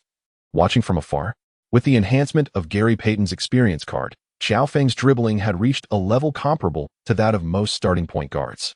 Thus, he faced Booker, dribbling with precision. Then, suddenly, he gathered the ball, unfazed by the opponent's defense, and under the watchful eyes of Bridges, who lunged at him. Glanced at the timer ticking down to 1 second. Then, he straightened his back, bent his knees, raised his arms. With a swift motion, he aimed. A flick of the wrist. The ball was released. Whoosh. The basketball soared through the vast expanse of the Daidong Center, akin to a streak of orange lightning. Thus, all eyes were drawn to this dazzling flash, eagerly anticipating a most exquisite conclusion to the first half. A crisp sound echoed, a crack of thunder as the lightning erupted within the hoop, scattering a white blossom in its wake. Simultaneously, a radiant glow emanated from the rim. The first half came to a close. Ah, is this all there is, Mr. 70 points? A feeble display indeed. After Qiao Feng landed, he glanced at him, then turned to look at Kendall before walking away. 3 points. Qiao Fengman. Pittman shouted, correcting his pronunciation with fervor. The crowd erupted in cheers. Oh, oh, oh. Roar, roar, roar. Ah. Qiao. Qiao. Qiao. The audience, whose excitement had just settled, was reignited as they watched the rookie number 58 make his way towards the locker room. Their gazes reluctant to waver. This moment was captured by the cameras on the sidelines, becoming a cherished memory for Warriors fans akin to a masterpiece. The sight of him clad in white, paired with the number 58, remains timeless in the hearts of the fans. Chapter 34, The Long-Awaited Warriors' Fury. Overwhelming the Suns as the first half concluded, the score stood at 50-68. Subsequently, Qiao Feng made another three-pointer, giving the Warriors an impressive 18-point lead. This was a margin no one had anticipated before the game. In fact, many experts believed the Warriors would be trailing at halftime, despite having won the previous 2 games. Yet, the Warriors were still underestimated by most analysts. After all, this iteration of the Warriors was without Green, without Thompson, relying solely on Curry, who was not known for his resilience in tough situations, along with Wiggins, who typically disengaged when a lead reached around 18 points, several rookies, and a host of lesser-known NBA fringe players. This lineup was rather unimpressive. Yet, they led the Suns by a remarkable 18 points. The big screen displayed Qiao Feng's dazzling statistics for the first half: 20 points, 7 assists, 5 rebounds, 6 steals, and 5 blocks. Heavens! Kenny! Barkley exclaimed in disbelief. A 5-5 stat line has emerged. Smith nodded in agreement, indeed, and it's 25-5-5-5. Barkley appeared somewhat dazed. This rookie is quite extraordinary. Smith was even more astonished. Extraordinary doesn't he even begin to cover it. In the Tencent Live broadcast room, gifts were flying and comments were pouring in. The number of viewers reached a staggering figure. Durant gazed at the statistics, feeling a mix of amazement and disbelief. This performance, even if he doesn't play in the second half, is still comparable to the previous 2 games. Who could have imagined that a second-round pick at number 58 could perform like this? Su Kun chuckled. Don't even mention the 58th pick. If the first overall pick could perform like this, just think about the teams that chose them. Wouldn't they be waking up from dreams with smiles on their faces? Durant pondered and realized the truth in that statement. Such statistics would be difficult for even a first overall pick to achieve. Su Kun continued. Now we can only hope that Qiao Feng can maintain consistent output in the future. We're not asking for explosive performances every game, just stability will suffice. Today's Rookie of the Year title is practically guaranteed. Are we already considering Rookie of the Year? Durant pondered the performances of other rookies since the commencement of the competition and concluded that it indeed seemed to hold true. The two remained exhilarated for quite some time before delving into the mid-game analysis process. However, during the halftime break, the comment section was abuzz with remarks. Incredible! Feng Gui. Return my knees. 3 consecutive blocks. Who else could possibly compete? My heavens. As an ordinary member, am I truly deserving of witnessing such a divine display? I feel unworthy. I'm unworthy. I'm unworthy one. As for those who incessantly copied and pasted the name Qiao Feng dozens of times, let us not dwell on that. At the Great Hall Center, the atmosphere in the Suns' locker room was dreadfully somber. The team's 2 pivotal figures, the playmaking core Paul and the scoring core Booker, had boldly proclaimed prior to the match their intent to annihilate and dismantle the rookie wearing number 58, only to find themselves yielding 5 blocks and 5 steals against him. It was indeed a source of embarrassment. Not only had they failed to overpower their opponent, but they had also been thoroughly outplayed. Moreover, they might have inadvertently lost a girlfriend in the process. Paul and Booker sat in silence, heads bowed. Fortunately, I was only stolen from once. Bridges, who contributed a mere single steal, sat in a corner, feeling an immense sense of relief. Monty Williams entered, yet found himself at a loss for words. Ultimately, he offered some platitudes about it merely being a game and that there would be future opportunities. Noticing that Paul seemed somewhat affected, but Booker appeared almost in a state of stupor, with no better alternatives to present. In contrast, the Warriors' locker room was filled with a sense of joy. Qiao, good heavens, 3 consecutive blocks. I am going to lose my mind, one exclaimed dramatically. This marked the 4th time he had expressed this sentiment since returning from the locker room corridor. Qiao, quickly tell me, how did you achieve that? Curry inquired once more after reviewing the replay. Qiao Feng shot a glare at Curry and exclaimed, Stephen, we had an agreement. You were supposed to guard Devin Booker. Why did you let him in? Goodness, I was nearly dunked on. Curry replied with a smirk, I just wanted to see if you could block consecutive shots. Qiao Feng was at a loss for words, expressing his gratitude. At that moment, Coach Kerr entered, casting a satisfied glance at Qiao Feng before turning to Curry. Stephen, he remarked, you were distracted during that last play. You should not have allowed Booker to secure the rebound. Curry quickly admitted his mistake with a smile. Yes, coach. My fault. Kerr nodded in acknowledgement and continued, had it not been for that play. Zhao's statistics for the first half would have been impeccably symmetrical, Booker with 5 steals and Paul with 5 blocks. Yet, due to your oversight, Booker ended up with an additional block against him, which is rather unfortunate. The players of the Warriors, witnessing Kerr's satisfaction with Curry's response, heard him address Qiao Feng. In the second half, strive to secure a steal from Paul. Qiao Feng. The crowd. Kerr furrows his brow. What's the matter? Is it difficult? Qiao Feng's lips twitched slightly. All right, coach. He responded. The others quickly patted their chests in assurance. Coach, we will definitely help Qiao complete your plans. Good. Very spirited. Maintain this energy for the second half, Cole remarked before exiting the locker room. After he had left for a while, Qiao Feng suddenly spoke up. Why do I feel that? When it comes to the art of showing off, no one in the entire NBA can rival him.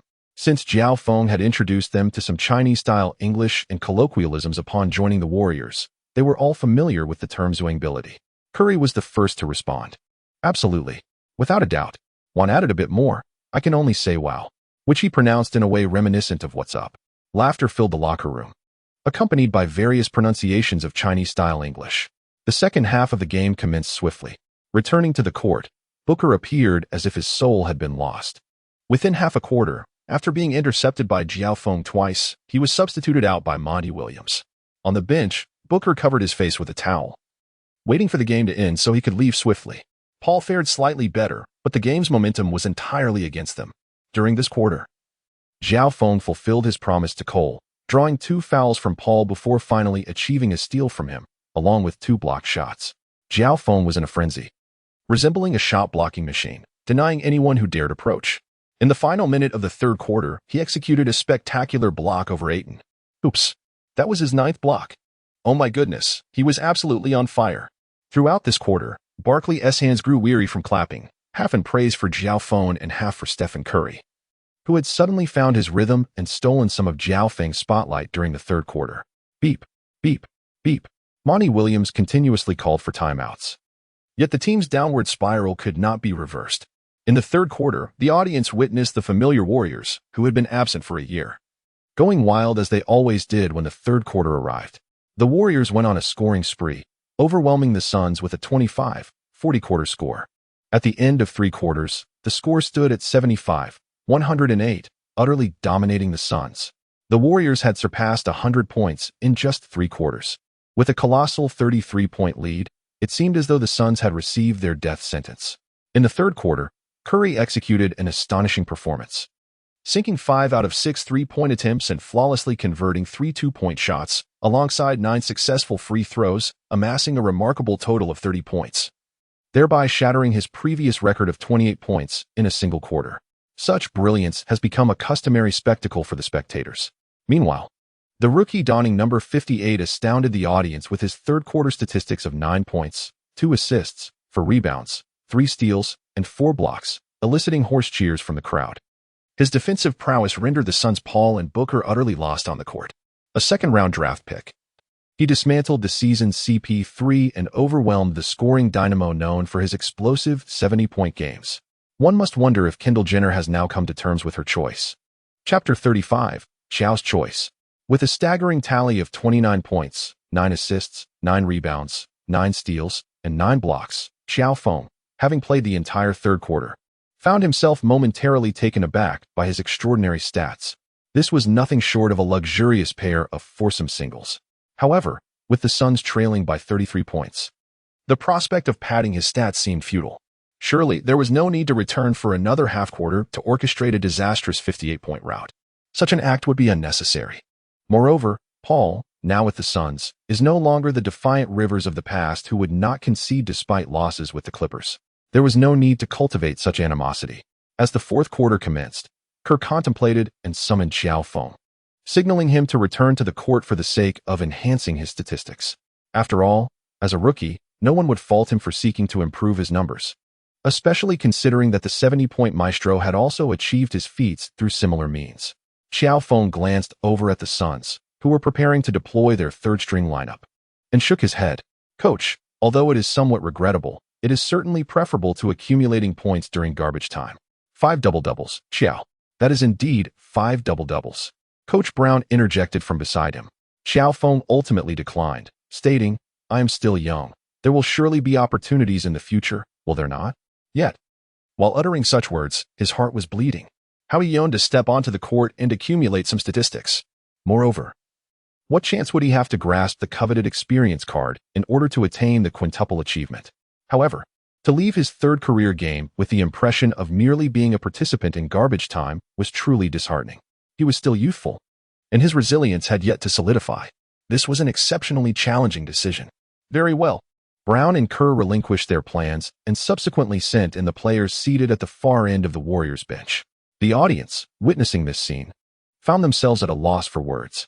After all, they believed that Qiao Feng, who had played the entirety of the third quarter, would take a brief respite before re-entering the game. Hiss. Qiao, are you truly not going to play? Hiss, hiss. Curry, who had amassed 49 points in the match, glanced at Qiao Feng's statistics, gasping in disbelief.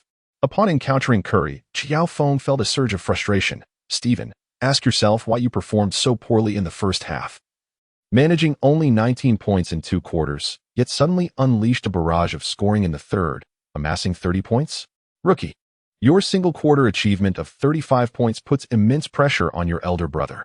Furthermore, why did the final pass I made to you fail to find the net? Was it merely to present a semblance of symmetry in the statistics? Otherwise, why am I left with 49 points instead of 52? Curry, laughing heartily while clutching a towel, replied, how was I to know that the Suns would be so easily overwhelmed? If blame is to be assigned, let it fall upon Devin Booker for being so feeble, exiting after just half a quarter. Otherwise, he surely could have provided you with some steals, blocks, and rebounds. It drives me insane. Qiao Feng was infuriated, gripping Curry by the neck. Steven, you absolutely must treat me. Compensate me for my 5 pairs. Curry, playfully slumped in his chair, exclaimed, oh, I'm dead. This scene was captured in its entirety by the cameras on the sidelines. On the court, the game had devolved into a lackluster affair, devoid of excitement. After all, not every lackluster game features a rookie named Qiao Feng, wearing number 58, who could score an astounding 35 points and lead his team to a remarkable comeback. Thus, neither side called for a timeout. The commentators on TNT continuously discussed Qiao Feng's imminent achievement of the first quintuple-double in NBA history. Indeed, in over 70 years of the NBA, no player has ever recorded a quintuple-double, even considering turnovers. There has never been one. However, 5 quadruple-doubles have been recorded. On October 18, 1974, in a game between the Bulls and the Hawks, Nate Thurmond achieved 22 points, 14 rebounds, 13 assists, and 12 blocks. On February 18, 1986. In a matchup between the Spurs and the Suns, Alvin Robertson recorded 20 points, 11 rebounds, 10 assists, and 10 steals on March 29, 1990. Hakeem Olajuwon of the Rockets had 18 points, 16 rebounds, 10 assists, and 11 blocks against the Bucks. On February 17, 1994, David Robinson of the Spurs achieved 34 points, 10 rebounds, 10 assists, and 10 blocks against the Pistons. and Wilt Chamberlain recorded a super quadruple double with 22 points, 25 rebounds, 21 assists, and 22 blocks against the Pistons in 1968. Throughout history, only these 5 players have reached the achievement of a quadruple double. However, they were unaware that Qiao Feng had decided not to return to the court. At the 6th minute, there was an official timeout. After the break, everyone turned to the Warriors bench, only to find Qiao Feng sitting there, utterly unprepared to re-enter the game, resulting in an uproar. Why?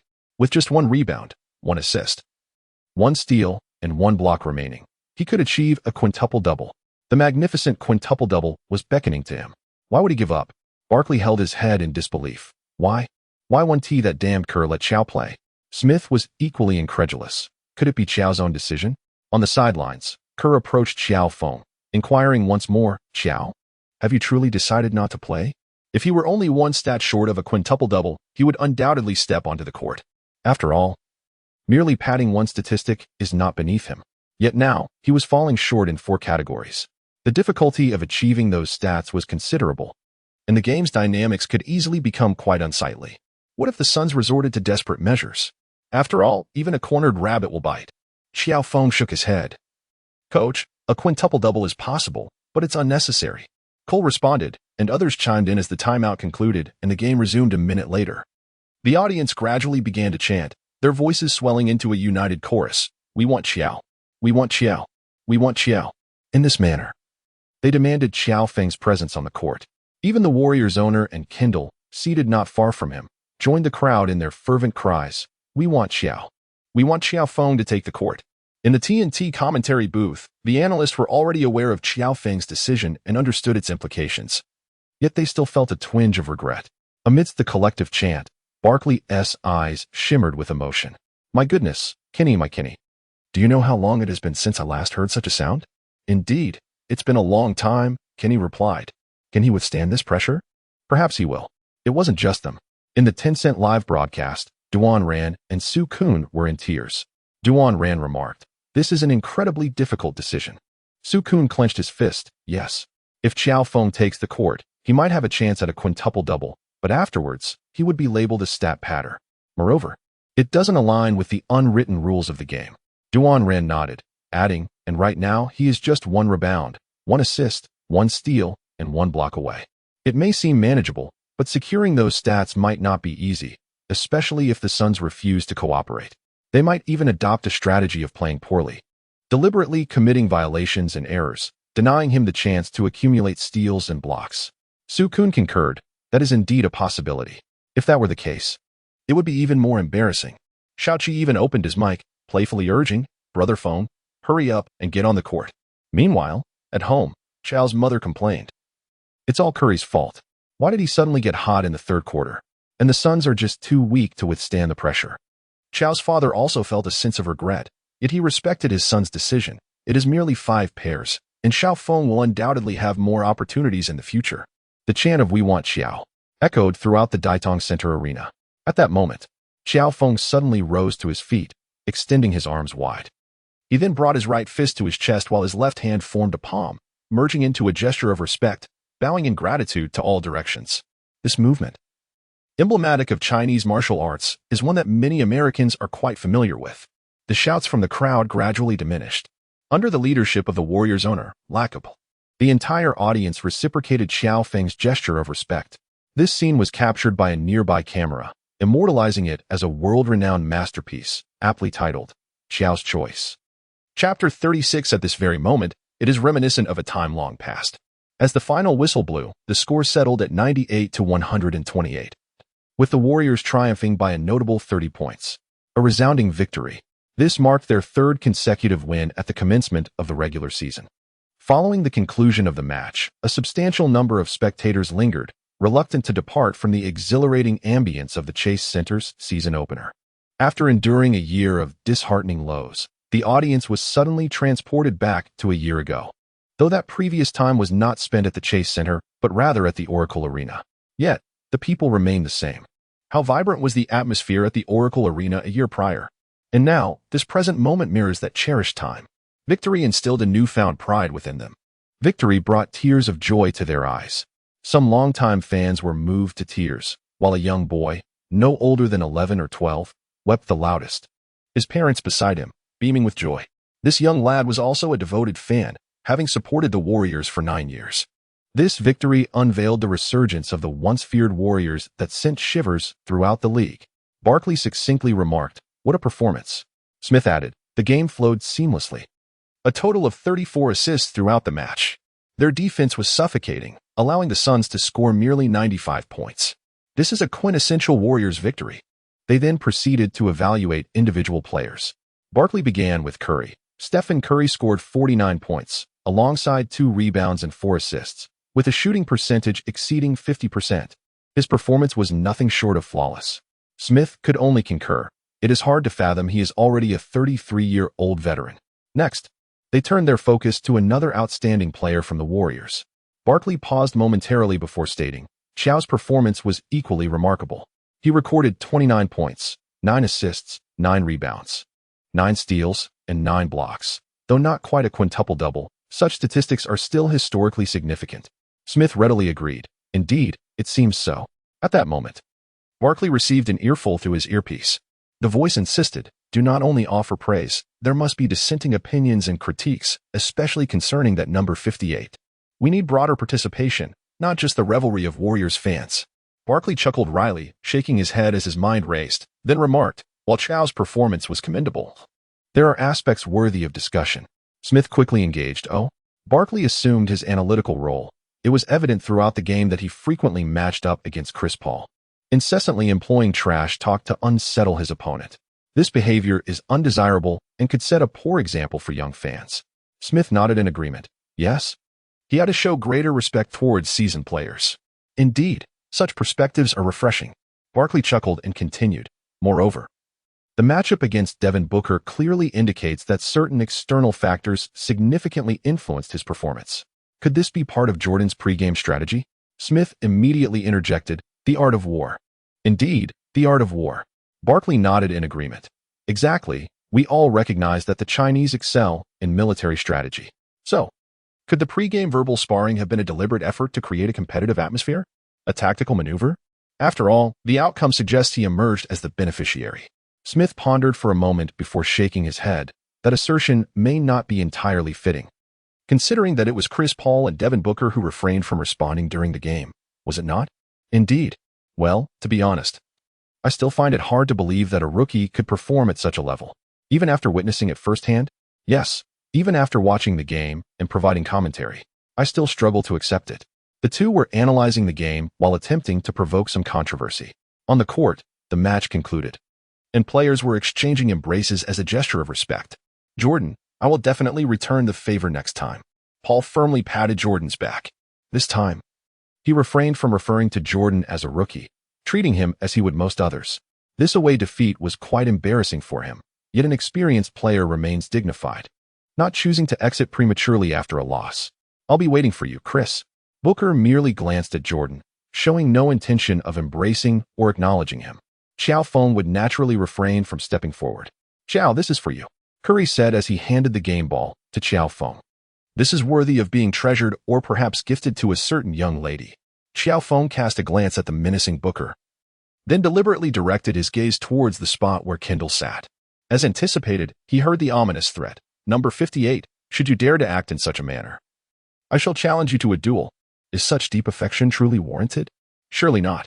After all, she is a woman of the Kardashian clan, a figure of formidable reputation. Qiao Feng cast a peculiar glance at Booker before turning away and making his way to the locker room corridor, where he handed the basketball to the waiting Gu Anren. Paul also glanced at Booker, uncertain of what words to offer. The situation for this individual was truly dire. Did he not realize that the talented could not endure such disdain? Gu Anren received the basketball, a mischievous smile gracing her lips. "Why not present it to that girl named Kendall? I can't shake the feeling that she is eagerly anticipating your gift of the basketball." Qiao Feng paid her no heed and made his way towards Tencent Sports. At the sidelines, Qiao Feng was interviewed by the barbecue sister.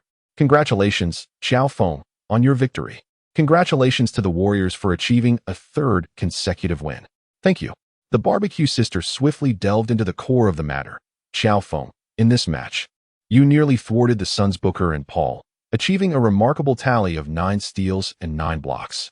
Did you anticipate such an extraordinary performance before the game? Such statistics. Who could have imagined them? Qiao Feng chuckled and continued. To say that we have completely neutralized Paul and Booker is perhaps an overstatement. They are undoubtedly among the finest players in this league. It's merely that their form is currently lacking. I am confident that in the next match, they will rediscover their rhythm. Barbecue sister, listening to Qiao Feng, wore a somewhat peculiar expression. Why have you become so humble all of a sudden? You were incessantly provoking Paul on the court, to the extent that the audience felt there was a moment when the 58 Paul would confront you. The rookie with the same number. What else can I say? I am a paragon of modesty, never one to speak ill. The audacious persona on the court is not my true self. If you must assign blame, let it be on Gary Payton. If blame is to be placed, let it fall on the system. All right, for my second question, Barbecue Sister pressed on. Your statistics for this match stand at an impressive 29 points, 9 rebounds, and 9 assists, so close to achieving a quintuple-double with 30, 10, 10, 10, 10. Is there not a tinge of regret? With the audience clamoring for you in the final quarter, why didn't you take to the court? Please, let's refrain from such inquiries. Asking implies a lack of concern. It suggests that statistics do not encapsulate the entirety of the game. Yet, in hindsight, it is indeed disheartening. Just 1 point and 1 assist shy of being the first in history to achieve a 30 quintuple-double. If blame must be assigned, let it be on Paul and Booker for their subpar performance. If blame must be placed, let it fall on Stephen Curry for stealing the spotlight. Qiao Feng forced a light-hearted smile and remarked, certainly, but it is unnecessary. Moreover, data does not encapsulate everything. It is already garbage time, and with a lead, racking up points can easily incite resentment. Yet, I am merely 1 point, 1 assist, 1 rebound, 1 steal, and 1 block away. Perhaps achieving this would render me more memorable? The barbecue sister found herself at a loss for words. After offering her congratulations once more, she concluded the post-match interview. Upon seeing Gu Anren, she refrained from suggesting dinner. Once the Tencent Sports interview wrapped up, Qiao Feng hurried back to the locker room for a shower. A post-match press conference awaited him. As a rookie, this would be his second appearance at such an event. Had it not been for Giannis Antetokounmpo's foul and his subsequent ankle injury during the last match against the Bucks, he would have graced the press conference then as well. Qiao Feng believed that, in comparison to the bland post-match interviews on the sidelines, the post-match press conference held a far greater allure. He pondered what sort of inquiries the journalist would pose. Chapter 37, Press Conference and the Voices of Criticism at the Post-Match Conference. The Phoenix Suns, as the visiting team, wore expressions of discontent throughout. CP3, you claimed before the game that you would dominate Qiao. Now, having been outplayed by a rookie, did you ever foresee such a scenario?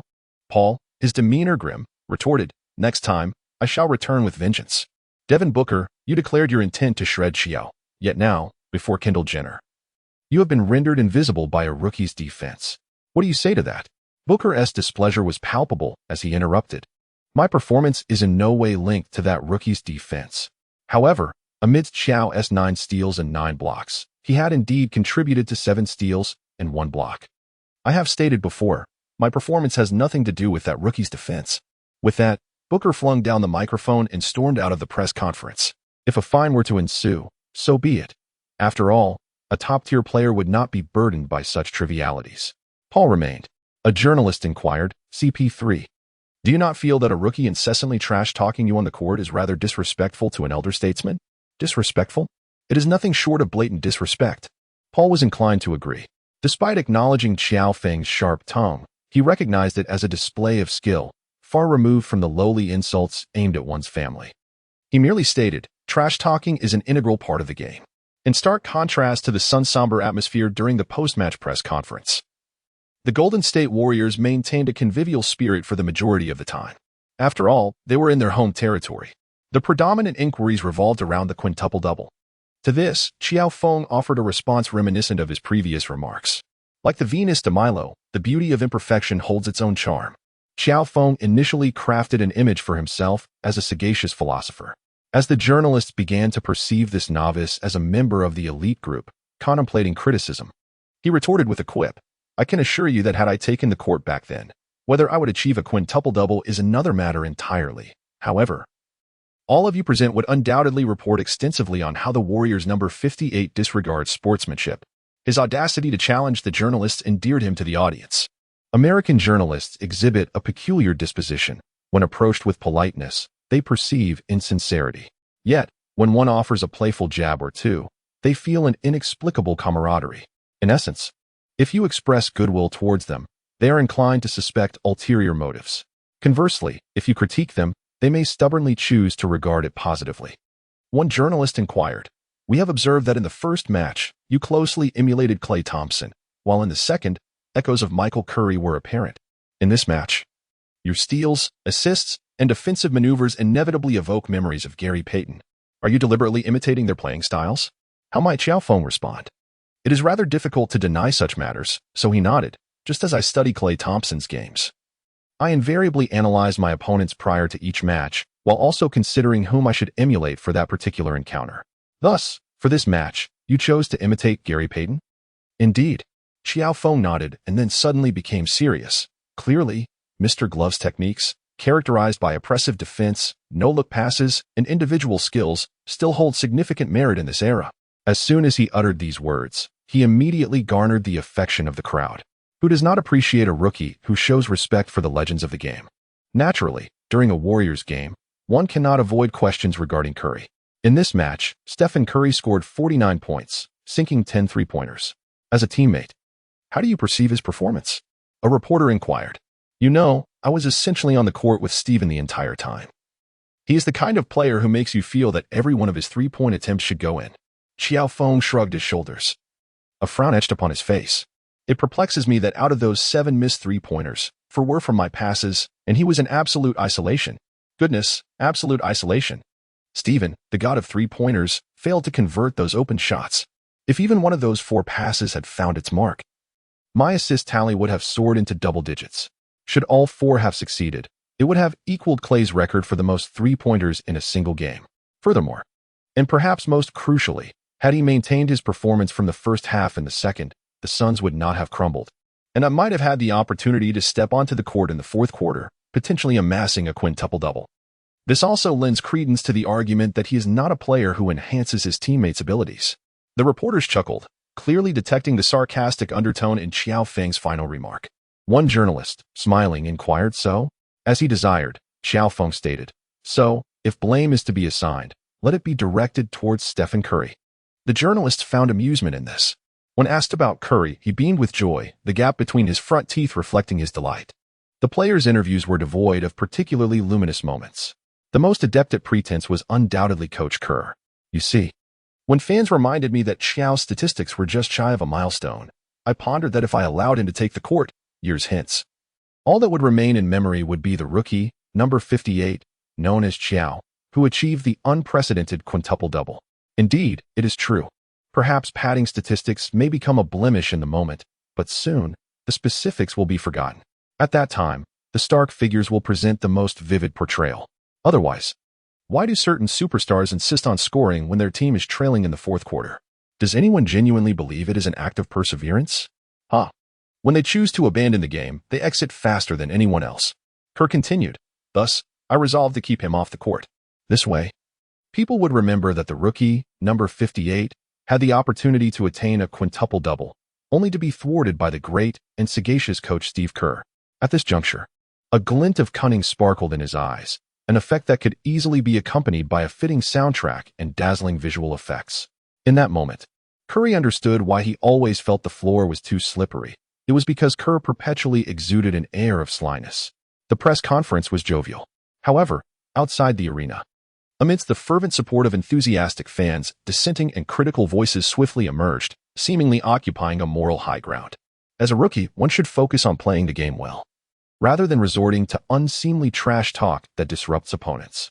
Such behavior is disrespectful to the veterans and sets a poor example for the youth. He is merely a mimic. This is the NBA court, not the stage of a talent show. If he wishes to imitate, he should audition for a reality show. All right. Even if he emulates Gary Payton, it suffices to replicate the technique. Why must the trash talk be included as well? Do not tell me that Mr.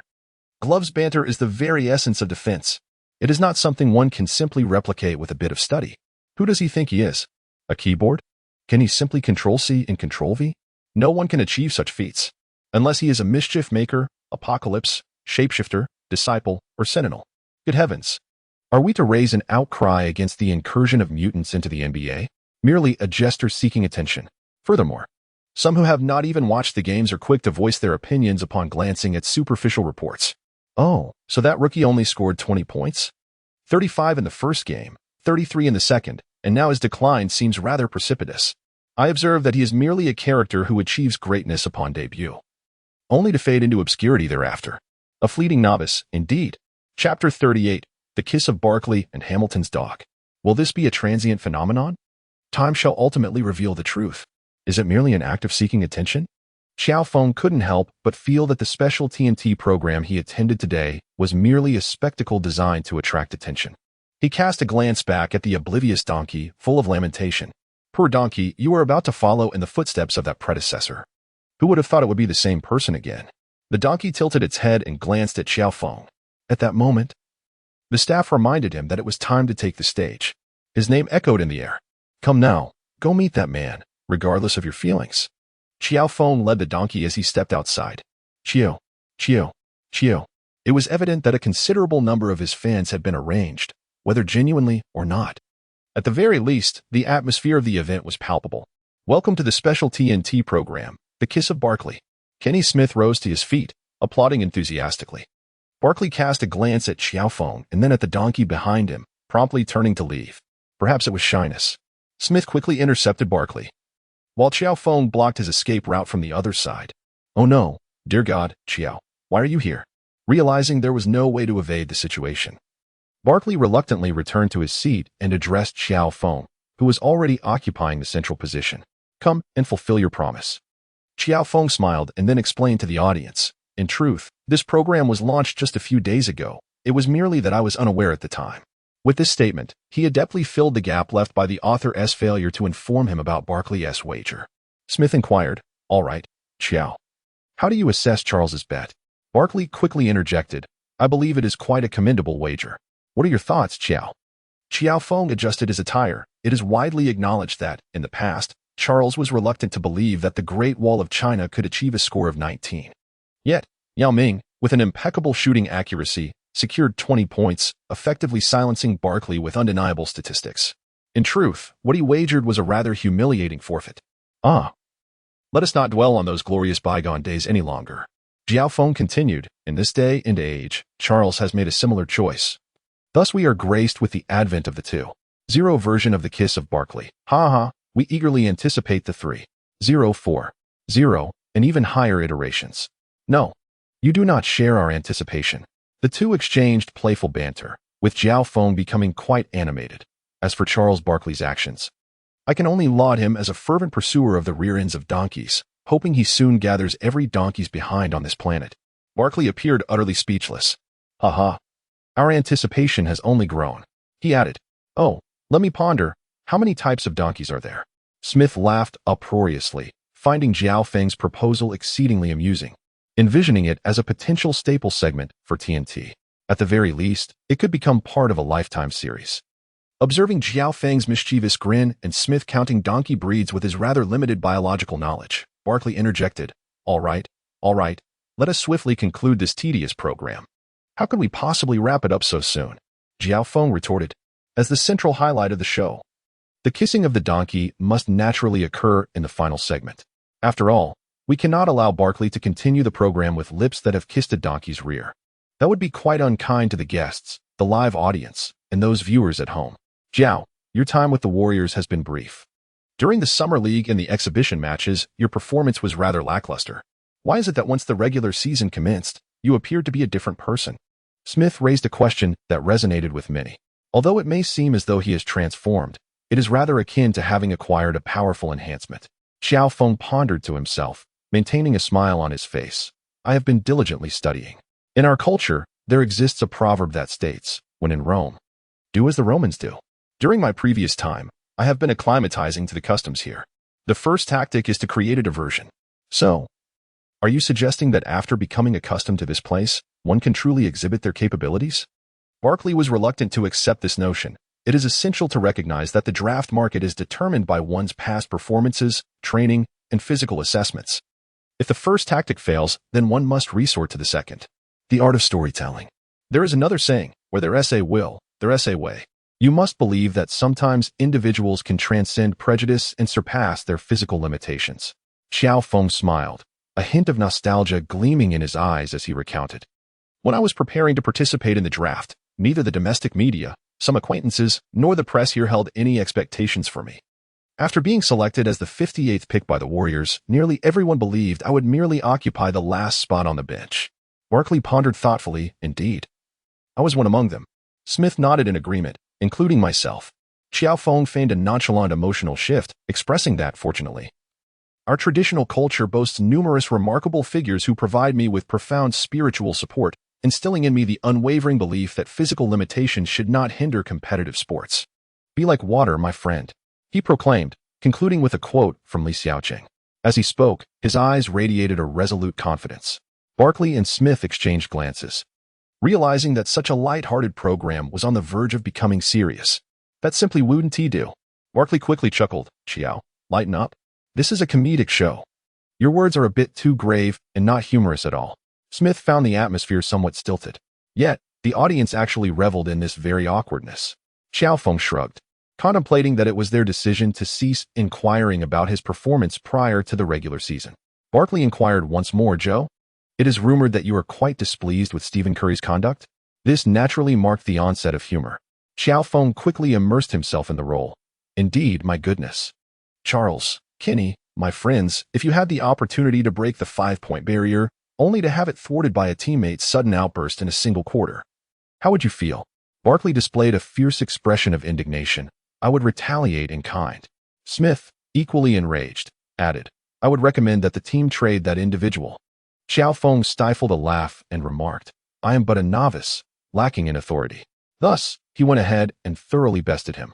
The trio engaged in lively conversation while the audience observed, occasionally bursting into laughter at the amusing anecdotes shared. When inquired about whom Qiao Feng would imitate in his next match, he refrained from providing a direct answer, simply stating that a definitive response would come after careful consideration. After all, he was uncertain about what surprises the system might unveil. The duration of the program was not excessively lengthy, and soon it reached the thematic climax. Barkley approached the donkey, bent down, and planted a kiss on its rear. Oh. Once more. Once more. Once more. The audience's exuberant cheers propelled the show's atmosphere and viewership ratings to a peak. Seizing the moment, Smith swiftly read through some advertisements, much to the satisfaction of the sponsors. Only the bewildered donkey, uncertain of its fate post-show, felt a sense of uncleanliness. Welcome, Qiao. Upon concluding the advertisements, Smith announced in the rolling credits, let us also anticipate the third installment of the Barkley Kiss. After the show, Qiao Feng and the TNT duo forged a commendable friendship. Upon returning home, Qiao Feng prepared to unbox today's mystery box. Congratulations to the host for unveiling the customized card for Hamilton's dog training. Hamilton's dog? Qiao Feng was taken aback. How could this blind box yield such an array of surprises? Previously, there were experienced testers, and now even dogs had joined the fray. As for Hamilton's dog, it is a well-known tale within the NBA, often recounted. It is said that the indomitable masked hero, Hamilton, whose stamina never wanes during a game, trains by running with his dog. He only concludes his run when the dog can no longer keep pace. This is indeed a remarkable asset. System. Activate the Hamilton's dog training custom card. Subsequently, an AI-generated voice resonated. By utilizing the Hamilton's dog training custom card, you will gain access to Hamilton's dog, named version, for a duration of 15 years. It is advisable to use it on non-game days and is exclusively available in Golden State. Please promptly name Hamilton's dog. As the AI's voice faded, a strikingly beautiful Alaskan Malamute materialized in the room. An Alaskan. This breed is renowned for its stamina. The thought of needing to outpace this dog filled Qiao Feng with a sense of joy in life. Chapter 39. Victor is a dog, Curry is a waif. Where did this dog come from? When Gu Anren returned home in the evening and noticed an adult Alaskan in the house, she couldn't help but inquire, would you believe me if I said it ran here on its own? Qiao Feng was pondering what name to bestow upon the dog that had approached him. It came over by itself? Gu Anren was filled with curiosity. Never mind where the dog came from. It's ours now. By the way, think of a name for it. I'm terrible at naming things. Really? Wow, what an adorable dog. Upon hearing this, Gu Anren's eyes sparkled as she looked at the dog. She set down her bag and hurried over, affectionately rubbing the dog's head. The Alaskan Malamute appeared bewildered and helpless, glancing at Qiao Feng as if to inquire who this person was and whether she could have a little head scratch. "Oh dear, look at you. The poor dog's head is all tousled from your affection. Quickly, use that brilliant mind of yours to think of a lovely name for her."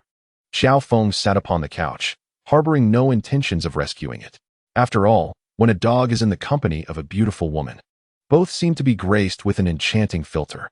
The entire scene transforms into something remarkably exquisite. Upon encountering the Alaskan Malamute, Gu Anren felt as though the weariness of the day had dissipated. Her joy was palpable as she gazed at the dog, then at Qiao Feng, and said, "How about naming it Victor?" "Why Victor?" she mused. "Is it because Victor is a dog?" In Qiao Feng's mind, the name Victor flashed by. Yet phonetically morphed into Victor is a dog, reminiscent of a Shakespearean whimsy, akin to a foolish bee here. It was a playful blend of Chinese and English homophonic humor. Victor. Victor. Regardless, the name that first came to my mind was Victor. Why not conjure a name of your own? Gu Anren rolled her eyes and continued to stroke the dog's head. The more she pondered, the more it resonated with her, prompting her to affectionately call out a few more times. "Victor. Victor. Woof. Woof. Woof." Qiao Feng pondered the names that flitted through his mind: Dehei, Xiaobai, Gozi, Dodo, and now, before ultimately abandoning the notion. The name Victor seemed less likely to cause any offense. It appeared that this dog had just responded, exhibiting a certain satisfaction with the name. Truly, what a foolish dog. Victor, woof woof. At 7:30 in the evening, Qiao Feng was seated on the sofa, engrossed in a video of a match, when he sensed a gaze fixated upon him from the periphery of his vision. Turning his head, he found Victor tilting his head in curiosity, his brow furrowed. An Alaskan Malamute, performing an endearing impression of a confused husky. Was he reminding me to go for a run tonight? Victor straightened his head. Woof woof. Well then, is this how it begins? Wait for me to change my clothes. Qiao Feng returned to his abode to change into a running ensemble comprising long pants, a quick dry t-shirt, and a windbreaker. After informing Gu Anren, he stepped out with his dog. Approaching 8 o'clock in San Francisco, the city buzzed with activity under the night sky. Golden Gate Park, too, was alive with vibrancy. With Victor leading the way, or perhaps it was Joe Feng guiding Victor, they embarked on a running mode characterized by the choice of either exhausting one another or succumbing to fatigue. The clock struck 7:50 as they commenced their journey within the confines of Golden Gate Park. A man and his dog, they huffed and puffed as they ran. Long-distance running can often be monotonous. However, it also provides a unique opportunity for introspection, allowing one to experience a profound sense of tranquility. Yet, with the strikingly handsome Victor and the towering figure of Joe Feng, they attracted the attention of several local residents who joined them in their run. Upon recognizing Joe, they offered silent encouragement, wishing him continued excellence in the forthcoming competition. Qiao Feng responded affirmatively and inquired whether the individual possessed a ticket, only to discover that he was a distinguished holder of a season pass. Such stature was indeed formidable. Gradually, the individuals accompanying Qiao Feng during his run changed in succession, with even the small female dogs swapping out several times. Throughout this period, Victor maintained an air of aloofness, displaying no interest in the canine admirers, resembling a robot solely programmed for running. However, Qiao Feng was aware that Victor had made some rather discreet selections among the throngs of female dogs that approached. 5 of the less aesthetically pleasing canines were met with a sneeze directed at their human companions, while the others, possessing more appealing appearances and demeanor, received only a passing glance without any expulsion. It seemed that, in the canine realm, appearances held significant weight as well. 2 hours later, as the clock approached 10, they returned to their original starting point, at which moment Victor came to a halt, panting audibly with his tongue lolling out. "Ah, Victor, it seems you are not quite up to par." Qiao Feng was undeniably fatigued, yet his pace had not been swift enough to push his body to its limits. Observing Victor's state, he couldn't help but chuckle. Victor glanced back at him momentarily before resuming his heavy breathing. After approximately 15 minutes, the duo, 1 man and 1 dog, returned home, where they indulged in a bath and then retired for the night, sharing no further words. The following day commenced with a training session at the gym. The morning's routine involved Qiao Feng primarily focusing on enhancing his shooting capabilities, particularly his 3-point shots following a dribble and his mid-range jump shots. At this juncture, he required an increased volume of training to bolster the consistency of his shots. The trainer advised Qiao Feng that once other teams began analyzing his play, and as defensive intensity escalated, Maintaining stable shooting would facilitate his swift adaptation to those challenges. Without knowing what the day's surprise training session would entail, Qiao Feng recognized the immense value of the trainer's insights. He possessed the expertise to guide one on how to train effectively, thereby rapidly enhancing one's performance in games. After all, he was a professional. Throughout the morning, Qiao Feng diligently practiced shooting. Everything unfolded as expected until the rhythmic flow of practice was disrupted by the exuberant antics of Curry, who had already completed 90 shots. 91. Upon hearing the commotion from Curry's end, Qiao Feng turned to see that other team members were also taking shots from the audience area. What was happening? Perhaps it was time for a break. Coincidentally, it was indeed time for a pause. After landing another mid-range shot, he wiped the sweat from his brow with his training attire and sauntered over. 96. What was transpiring? After Qiao Feng departed, the trainers and fellow players nearby began to softly count. Meanwhile, Curry was repositioning himself to receive the ball beyond the three-point line for a shot. Stephen had already made an astonishing 96 consecutive three-pointers. Goodness, now it's 97. One exclaimed with a mix of excitement and disbelief. Nearly 100 consecutive three-pointers? Is this even human? Although witnessing Curry's three-point prowess up close was already awe-inspiring, his unguarded three-point shots during practice were truly beyond the realm of what one could observe in a game. After all, when it comes to Curry, there is an undeniable principle. If he is double-teamed, he will score. If he is unguarded, he simply will not miss. Yet, most are unwilling to accept this, or rather, dare not believe it. However, seeing him sink nearly 100 consecutive three-pointers in practice raises the question, is this truly human? Even a machine would hesitate to shoot like that, wouldn't it? As Qiao Feng stood in astonishment, Curry effortlessly sank another three-pointer, officially surpassing the century mark. This is an extraordinary display of prowess. During my training sessions, managing to score 50 consecutive shots was a commendable feat, and at that time, I considered myself quite impressive. However, witnessing Stephen's remarkable talent, I cannot help but feel a profound sense of inadequacy in comparison. Qiao Feng could not help but exclaim softly. Juan turned to glance at him, his expression peculiar. What is the matter? Qiao, I sense you are putting on airs, though I lack concrete evidence. Qiao Feng found himself in a state of bemusement. Truly, there was none. He was merely engaging in self-reflection. Where would such pretentious sentiments arise from? At long last. During the 102nd three-point attempt, Curry missed. The onlookers emitted sounds of regret. Let us disperse. This is too disheartening. It shouldn't be like this. The observing teammates shook their heads in dismay, returning to their original positions to continue their training. You are right, Qiao. If Stephen, already a deity of three-point shooting, holds such rigorous standards for himself, we seem to have no justification to lower our own expectations, one suddenly remarked. Is the reverse art truly that extensive? Qiao Feng nodded slightly, then approached his trainer, extending his hand to request the ball, resuming his training. The afternoon was dedicated to tactical drills. That evening, the Portland Trail Blazers, armed with their formidable backcourt duo, were set to challenge the Golden State Warriors. Prior to the game, ESPN invited Gary Payton, who Qiao Feng had previously emulated in the last match, as a guest commentator for this encounter. A tantalizing speculation was raised. Which player's skill set would Qiao imitate in this game? Chapter 40. The Aquaman Experience Card. The evening's match was about to commence. Qiao Feng stood at the edge of the technical area, gazing at Lillard and McCollum. This duo represents the backcourt of the Trail Blazers. In the league, any mention of the Splash Brothers invariably brings to mind this other backcourt combination. However, in Qiao Feng's perspective, the two cannot be compared on the same level. The current backcourt duo of the Trail Blazers resembles the pairing of Curry and Ellis from the Warriors, where two ball-dominant guards share the court. The question arises, who will control the ball? When the Splash Brothers emerged, Clay was primarily a non-ball handler, perfectly complementing Curry's ball dominance. Subsequently, after Kerr took the helm of the Warriors, Curry also relinquished some control, spending half of his time off the ball, thus making the Splash Brothers even more formidable. This dynamic is akin to a sniper team with two sharpshooters. The Trail Blazers, however, possess only one gun, making distribution challenging when it is in use. In the initial phase of the Splash Brothers partnership, they were already equipped with two guns, albeit with the magazine predominantly in Curry's hands. Nevertheless, Clay, who was always poised and ready, was a threat in his own right. Once the Splash Brothers matured, they wielded two guns, each with its own magazine, like S.C. Chardinger's cat. The bullets could be in either Curry's or Clay's possession. Most teams opted to gamble on Curry's side, often finding themselves riddled by Clay's shooting.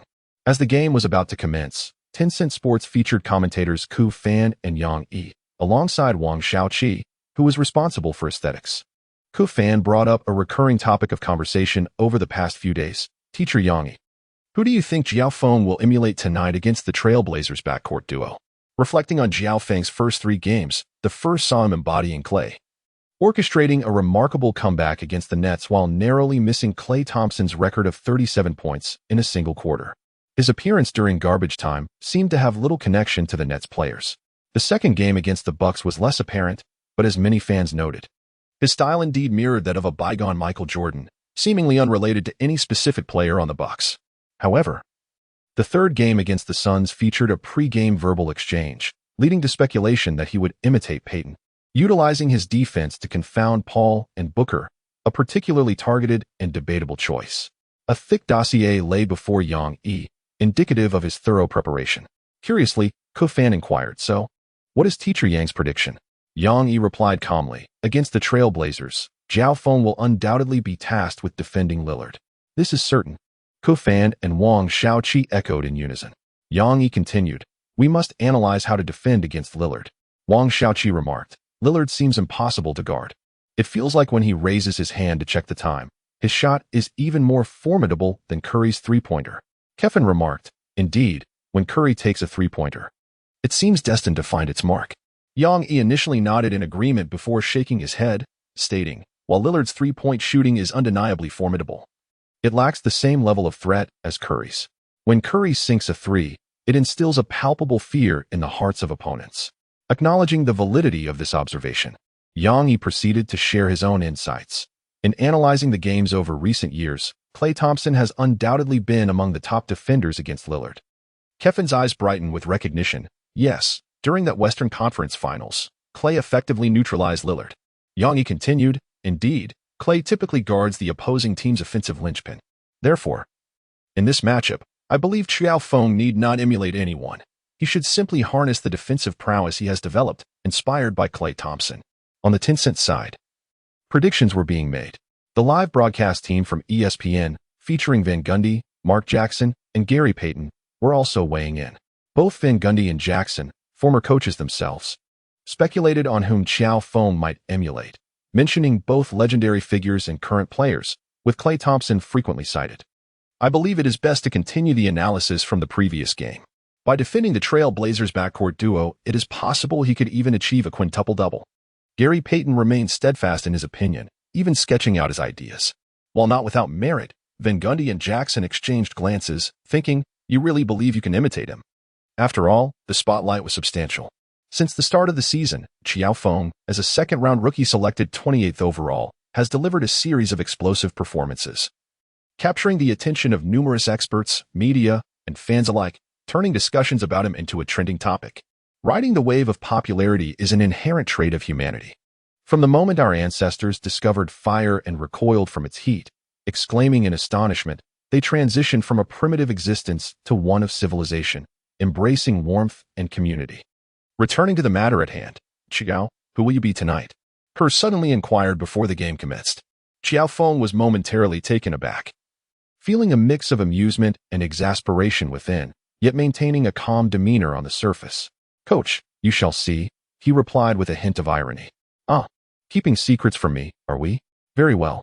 Cole nodded in agreement, asserting, "I do not care who you are today, but you must ensure Damian Lillard gets the job done. I do not wish to see him merely showcasing timepieces on the court." "All right then," Qiao Feng thought. Lillard's high-profile persona reduced to mere watch-selling in your words.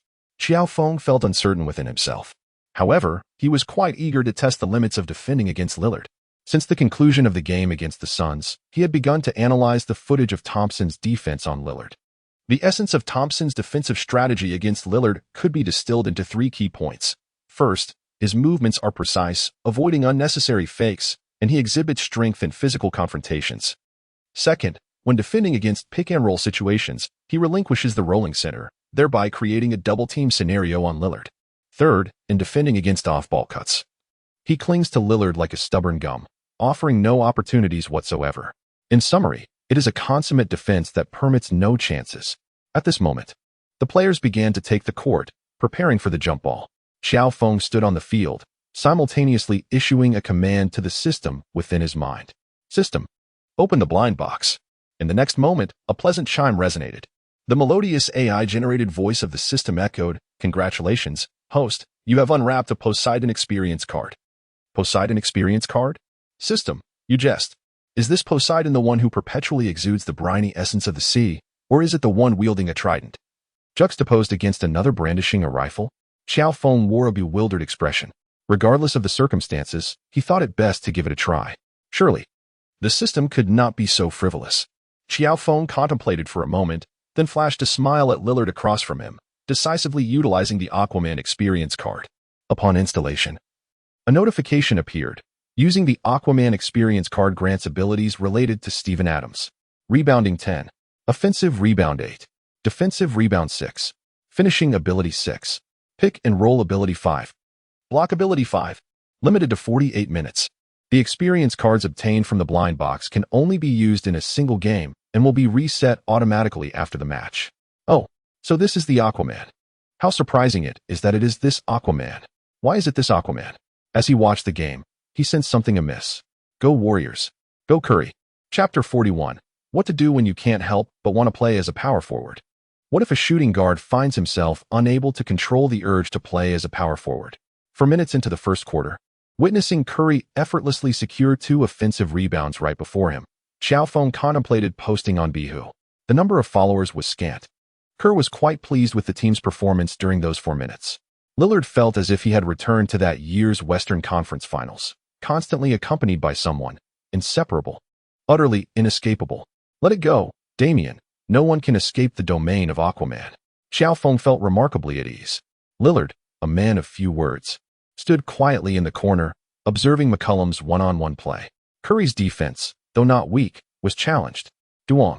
McCollum's attempt transformed into a rebound, with Wiseman seizing the opportunity. The Warriors launched their offensive. As Curry maneuvered, an opening appeared for Qiao Feng. Receiving the pass, he took the shot. Swish. A three-pointer. 3 points. Qiao Feng. This marked Qiao Feng's inaugural three-pointer, having previously been unfortunate with 2 attempts that rimmed out. Stotts swiftly called a timeout. Despite trailing by merely 5 points after 4 minutes of play, the success of Qiao Feng's three-pointer compelled Stotts to remain vigilant. The audience on Tencent's live broadcast was treated to an extended timeout show. Once the pause concluded, the game resumed. Qiao Feng clung to Lillard like a piece of chewing gum, ever present yet refraining from making any aggressive moves. The Trailblazers' offense, lacking a crucial element, became fragmented and disorganized. However, within the paint, Wiseman's insufficient experience allowed Nurkic to exploit him effortlessly, scoring not only off the backboard, but also converting a 2-1 opportunity. Jeff Van Gundy, a connoisseur of centers, could only shake his head in dismay. James Wiseman's technique is far too rudimentary. He is utterly lost on the offensive end and a complete disaster defensively. Mark Jackson echoed similar sentiments, stating, "If I were the coach, I would only give him a few minutes off the bench, rather than allowing him to start and disrupt the offensive flow." Reflecting on the current state of centers, Jeff Van Gundy lamented, "Today's centers either possess only physicality or just skill. Where is the individual who can harmoniously merge both?" Mark Jackson pondered for a moment. Unable to conjure a name, it seems there is none. Gary Payton appeared indifferent to these issues, focusing solely on Qiao Feng's defense. Qiao's aggression on defense is noticeably lacking this game, he remarked. Mark Jackson chuckled. Well, Qiao has indeed not made significant contributions in steals and blocks so far, having only managed to block Lillard once. Jeff Van Gundy mused, perhaps Lillard isn't worthy of his full defensive effort? Or maybe Qiao has opted for a defensive strategy akin to Klay Thompson's. Lillard, in disbelief, responded, I've reached this point. And you all say he is not putting in the effort on defense? Qiao Feng, are you suggesting that I have yet to exert myself, and yet you have already succumbed? As the commentary unfolds, the match continues unabated. On the Warriors' side, Coach Stotts persists with his previous defensive strategy, primarily focusing on Curry and occasionally deploying double coverage. It seems he is wagering that Qiao Feng cannot capitalize on open shots. However, upon receiving the ball once more, Qiao Feng takes a moment to glance at Lillard, who, having been momentarily obstructed, has ceased his pursuit before launching a shot. The arc is exquisite. The white net ripples in response. As the ball cascades through the hoop, Curry, 2, refrains from forcing a shot, yet Qiao Feng has ignited his three-point prowess, sinking 2 consecutive attempts, leaving us to ponder the defensive choices of the Trailblazers.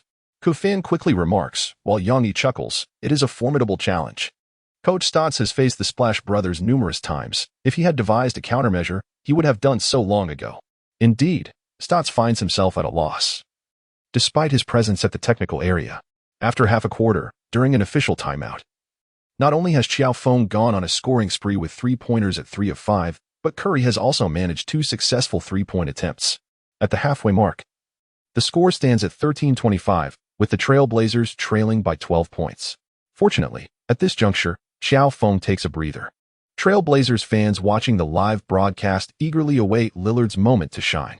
The substitute, Oubre, displays commendable defensive intensity, yet his awareness and instincts falter. Although he restricts Lillard's shooting space, he inadvertently grants him room to receive, dribble, and shoot. This is indeed alarming. If Lillard finds his rhythm, he can be quite a formidable force. Thankfully, that has not transpired. Moreover, Curry appears to be playing with remarkable ease today. It feels reminiscent of his performance from 2 years ago. During practice, Curry remarked, his gaze fixed on Qiao Feng as he practiced 3-point shots. Should Clay return, how would Qiao's position be adjusted? In that fleeting moment, Curry even contemplated the implications for 1 or 2 years hence. Clearly, these are 2 players with nearly identical forms. Yet, it appears that Qiao and Clay's styles of play are still quite distinct. Qiao embodies a swingman-esque approach, akin to a smaller Durant. Curry finds himself pleasantly surprised by his expectations for Qiao Feng. However, casting a glance at the bench where Qiao Feng remains focused on the court, he smiles inwardly and continues to direct the game. With Curry in rhythm, there is little cause for concern against the Trailblazers. As the first quarter concludes, the score is 21-36, with the Warriors establishing a 15-point lead. It seems yet another match is set to conclude ahead of schedule. On Tencent Sports, Qiao Feng chuckles, while Yang muses, "It has been quite some time since we have witnessed the Warriors play in such a style." Throughout the entirety of last year, with Clay sidelined for the season and Curry also out for the remainder of the games, the Warriors transformed into a team that seemed vulnerable to anyone's challenge. The once formidable Super Warriors were left with only the defensively adept Green and Looney. Frankly speaking, the outcome, regardless of its nature, would not be particularly surprising. The two discussed and lamented the current state of the Warriors' strength. It is difficult to fathom that the team merely selected a rookie at the 28th pick in the second round, leading to such a monumental transformation. From the very first game, it appeared that Coach Kerr's strategy to heavily utilize Wiseman indicated that the Warriors were, in essence, in a state of partial resignation for the season. This seems highly plausible. However, it may be time for the management to reassess their approach. The Warriors' management is indeed contemplating this. But at this moment, let us return our focus to the game. In the second quarter, Jordan Poole and Wiggins led the bench players. Although Wiggins displayed little offensive desire, his presence in terms of attendance and stamina was undeniably akin to a glitch in the game. Moreover, his tendency to avoid perspiration and his average scoring control further contributed to his unique capabilities. Additionally, Wiggins exhibited exceptional one-on-one defensive skills. At the start of the second quarter, Lillard was absent from the court. Stotts altered Lillard's rotation, allowing him to play the entirety of the first quarter, thereby staggering his time on the floor with Poole. This was immediately apparent. With Lillard off the court, Poole found himself less burdened defensively. Consequently, he ventured more towards the basket, eagerly positioning himself to secure rebounds for his teammates. Pascal snagged a rebound. Wiggins collected a rebound. Lee retrieved a rebound. Even Wanamaker managed to grab a rebound. Qiao Feng, something feels amiss. After the second quarter, even though the team held an impressive lead of 18 points, Qiao Feng scrutinized his own statistics: 19 points, 2 rebounds, 6 assists, 1 steal, and 2 blocks, with a shooting accuracy of 6 out of 10, 4 out of 7 from beyond the arc, and a perfect 3 out of 3 from the free throw line. This is not right. Aside from the points and assists, his other contributions have significantly diminished. Particularly concerning are the rebounds. Despite positioning himself effectively on numerous occasions, he managed to secure only 2 offensive rebounds. The reason, it turns out, was that no teammates were present to capitalize on the opportunities. Qiao Feng, I feel quite off. Chapter 42. I did not. I am not. Do not speak nonsensically. Why does Qiao keep driving towards the paint today? Does he believe, perhaps, that he is actually a power forward? Even more perplexing is that despite his repeated incursions into the lane, the statistics reveal nothing that supports the notion of him being a post player. During halftime, someone finally discerned the anomaly. Upon reviewing the footage, the issue became apparent. Qiao Feng inhaled sharply. Hiss. This style of play, why does it remind me of someone? Yang Yi furrowed his brow. Indeed, it bears a striking resemblance to the atoms of the thunder from years past. Considering those triple-doubles, without this individual, their significance would surely diminish. Qiao Feng quickly interjected. Hey, teacher Yang Yi, tread carefully. Yang Yi chuckled lightly. No worries. The two then resumed their discourse on Qiao Feng's transformation into an atoms-like player. Meanwhile, ESPN had also taken notice. Jeff Van Gundy pondered aloud. Mark, is it possible that the Warriors have reached some internal agreement? For instance, is Curry on track for a triple-double this game? His assertion carried some weight. As the first half concluded, Curry's statistics stood at 15 points, 6 rebounds, and 5 assists, a veritable candidate for a triple-double. Unlikely, one might think. Mark Jackson considered that his former protege was not one to chase statistics. Yet, the numbers lay before them. And the video replay revealed that 4 of Curry's 6 rebounds were directly attributed to Qiao Feng's positioning. This was beyond explanation. Observing Mark Jackson's inner turmoil, Jeff Van Gundy skillfully shifted the topic. Gary Payton had seemingly muttered something before quietly departing. In the Warriors' locker room, Gary Payton suddenly barged in. The others were momentarily taken aback at his entrance. As the team's veteran and longest-tenured player, Curry promptly greeted him. Hey, Gary. Gary Payton merely nodded in response and then strode directly toward Qiao Feng. What was going on? Qiao Feng was momentarily taken aback, retreating a step. Why did you not imitate me during the first half of the game? Gary Payton inquired directly. Oh, well, it was because I no longer had your experience card. Qiao Feng replied. Is it because that little fellow is not worthy of my effort? Gary Payton pressed further. If you believe that, so be it. There is no issue with that. However, why did you choose to emulate a power forward? Was it Stephen Curry who compelled you to position yourself for him to achieve a triple-double? Gary Payton's words flowed forth in a torrent, scarcely allowing others the opportunity to respond. This demonstrated the immense pressure his trash talk exerted on the court in those days. Once Gary Payton concluded, everyone turned their gaze towards Qiao Feng, particularly Curry, whose large eyes were brimming with confusion, shock, bewilderment, emotion, and an array of other indescribable sentiments. It was akin to saying, I did not. I am not. Please do not speak nonsense. Upon hearing this, Qiao Feng glanced at Curry and quickly realized that he might have misunderstood. He promptly denied it 3 times. In the second half, I want to witness the greatness of Gary Payton on the court. Gary Payton, regaining his composure, also felt that his previous remarks might have been somewhat inappropriate. Yet, being the seasoned veteran he is, he uttered another statement before swiftly turning to leave. His exit was so rapid that even Kerr, returning shortly thereafter, failed to notice the presence of an NBA Hall of Famer. He tapped the blackboard to capture everyone's attention. As the second half commenced, the team was instructed to continue with their previous strategy. Qiao's positioning in the paint was commendable, however. A bit more pressure on defense was warranted, akin to the previous game. After all, numerous spectators on the sidelines were waving signs emblazoned with the glove. Qiao Feng forced a bitter smile, rendered speechless. He wished for a different outcome, yet his focus was singularly directed towards penetrating the interior, as if the paint area were an immense black hole. Furthermore, the current enhancement from the experience card allowed him to keep pace with Lillard on the perimeter, which was already pushing the limits of his capabilities. Attempting to replicate the defensive performance of the previous game would indeed be perilous. However, there remained potential avenues for resolution. As the second half commenced, Curry sidled up to Qiao Feng, draping an arm around his neck. Hey, Qiao, take more shots when you're open. I'll do my utmost to create space for your attempts. The other 3 teammates chimed in, patting Qiao Feng on the back. We're with you, Qiao.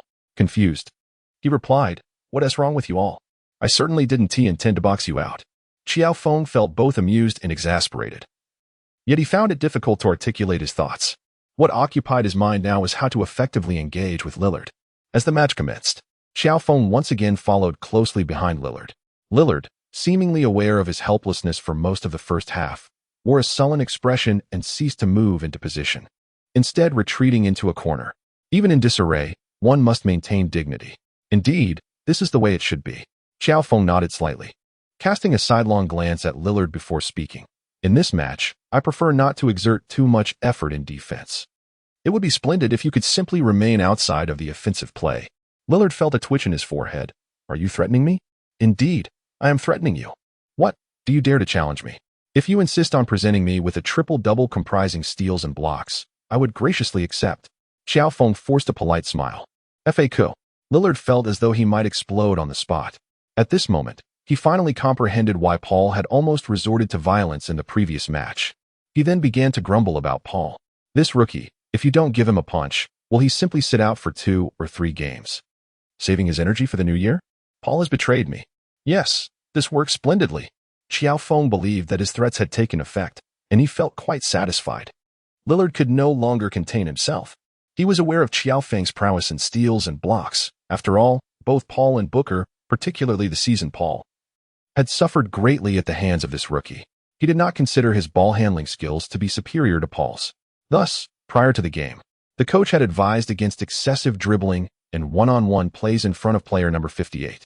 However, at this moment, the coach and this rookie seemed to disregard that advice. Anger surged within Lillard as he shouted, "Give me the ball." Oh no. Qiao Feng sensed trouble. McCollum, who was dribbling and preparing to drive, momentarily froze.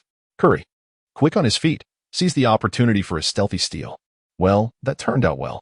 Qiao Feng, who hadn't even returned to half-court, watched as Curry attempted a dunk but instead opted for a layup, securing 2 points.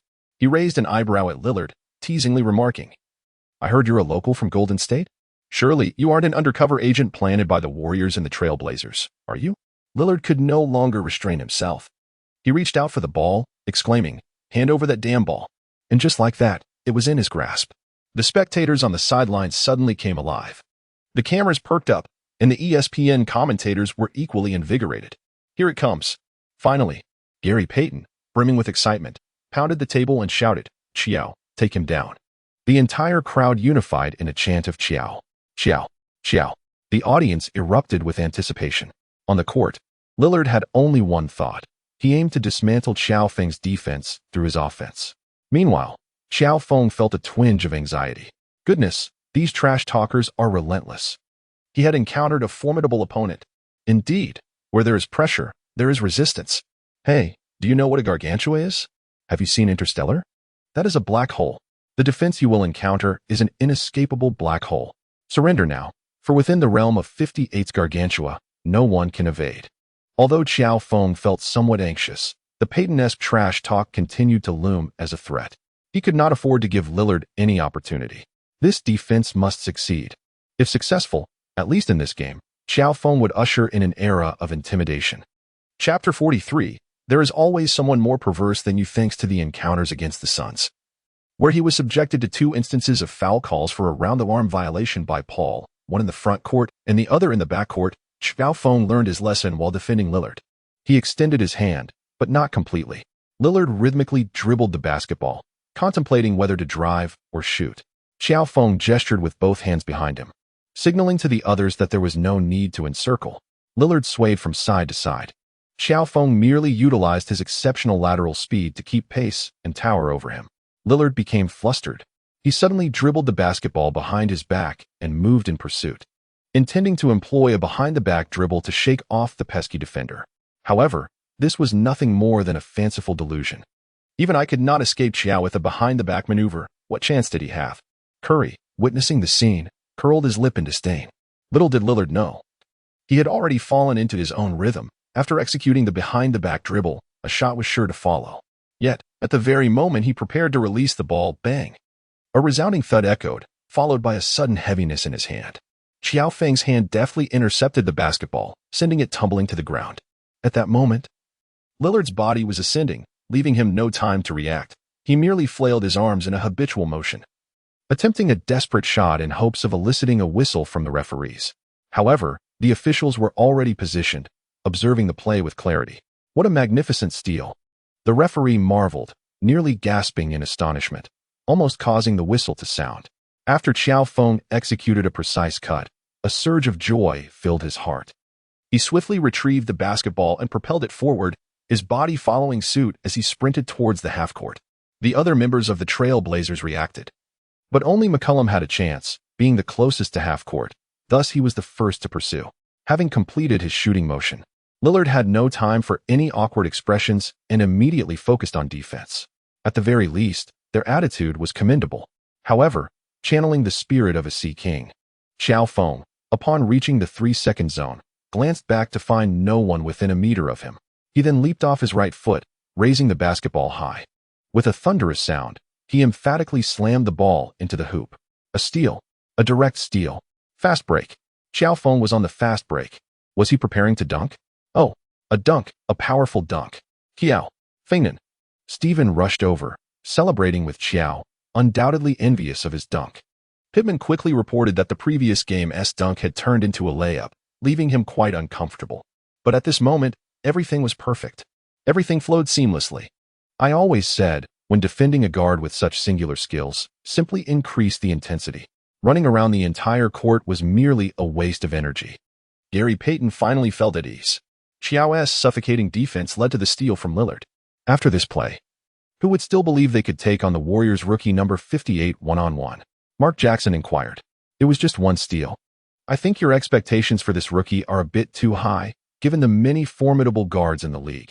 He will inevitably struggle against some. Jeff Van Gundy held a differing opinion. But so what? He has already effectively defended against at least 3 guards. Mark Jackson mused that if only he had such a powerful defensive guard when he coached the Warriors, how wonderful that would have been. He had already forgotten about the season-ending injury to Klay Thompson. At that moment, Gary Payton was just short of lighting a cigar. A look of sheer satisfaction on his face. In the realm of glove-like defense, none can escape. Meanwhile, the game continued. The stubborn yet unsuccessful Lillard did not let his pride lead him astray again in the ensuing plays.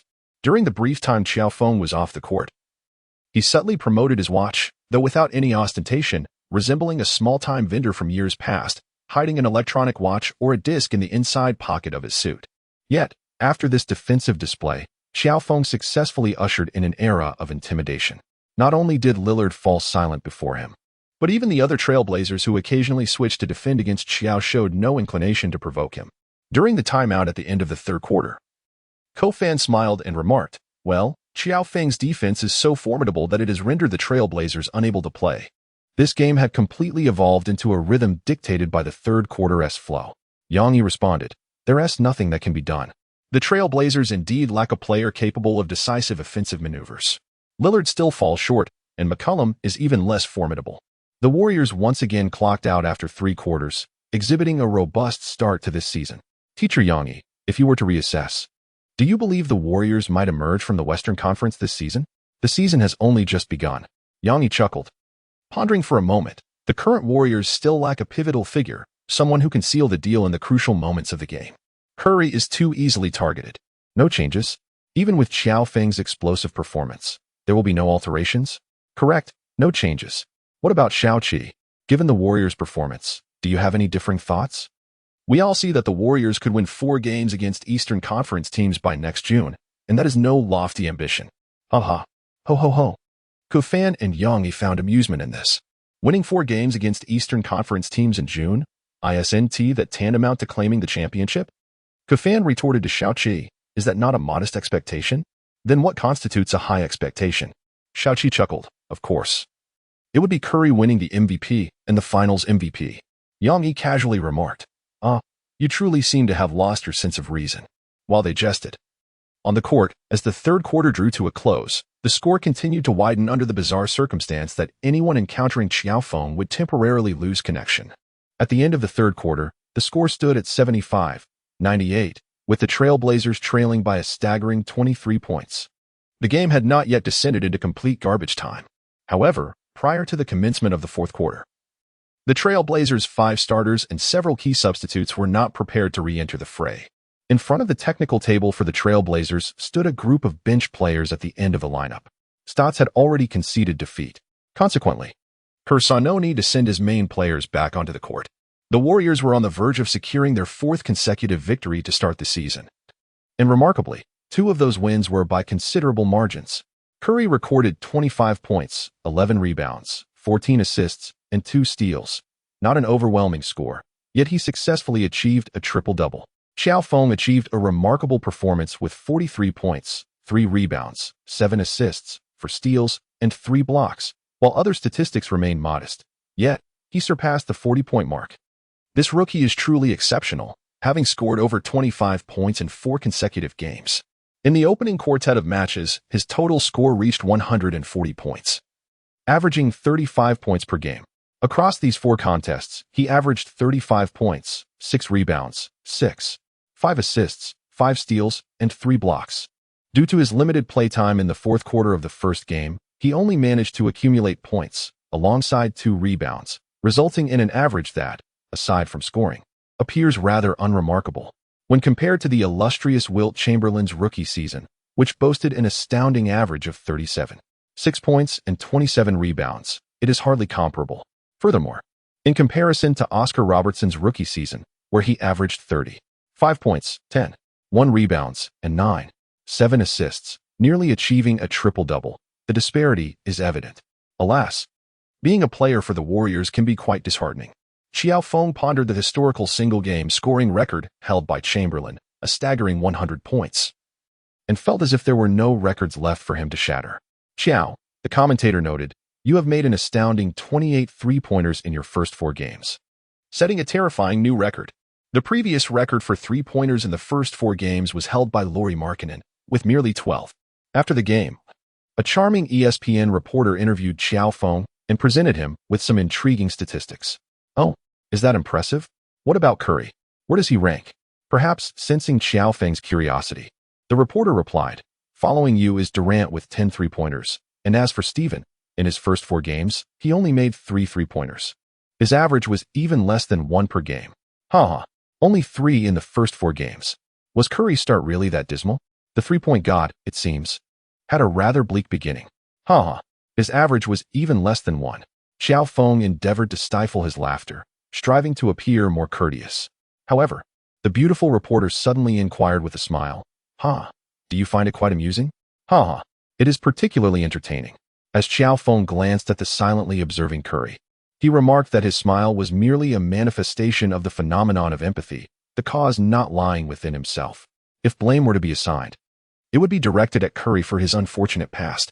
Curry cast a sidelong glance at Qiao Feng, then, wearing a rather displeased expression akin to that of a sulking child, drifted away.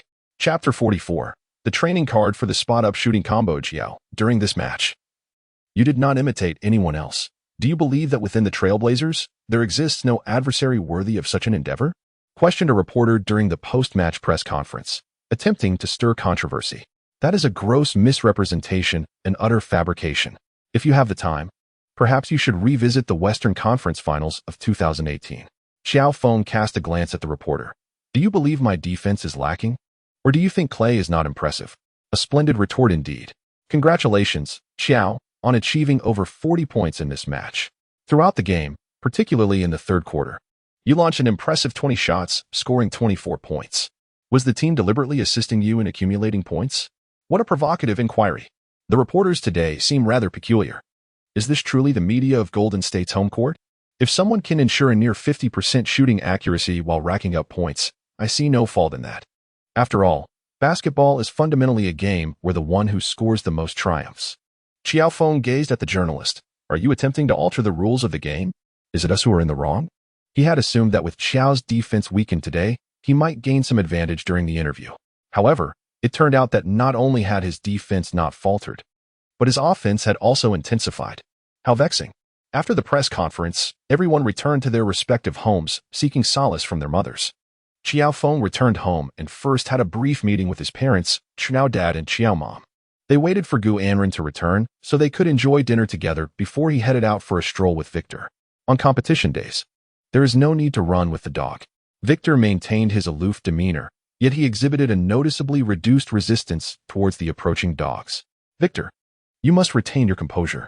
Woof. Qiao Feng examined Victor, realizing that he was indeed a genuine canine, the kind of dog composed of carbon-based life forms. The system, as expected, proved to be omnipotent. The following day, it bestowed upon Qiao Feng a set of advanced training equipment. By utilizing the vacant shot combination training card, his shooting accuracy from various positions would be enhanced by 35. The training period was set for 7 days, excluding match days. On the first day, the training regimen entailed making 1,000 three-point shots from each of the designated 5 zones, the top of the arc, both sides at 45-degree angles, in both corner spots. Additionally, he was to accomplish 1,000 mid-range shots from 4 specified areas, near the sidelines on both sides and high positions on either side.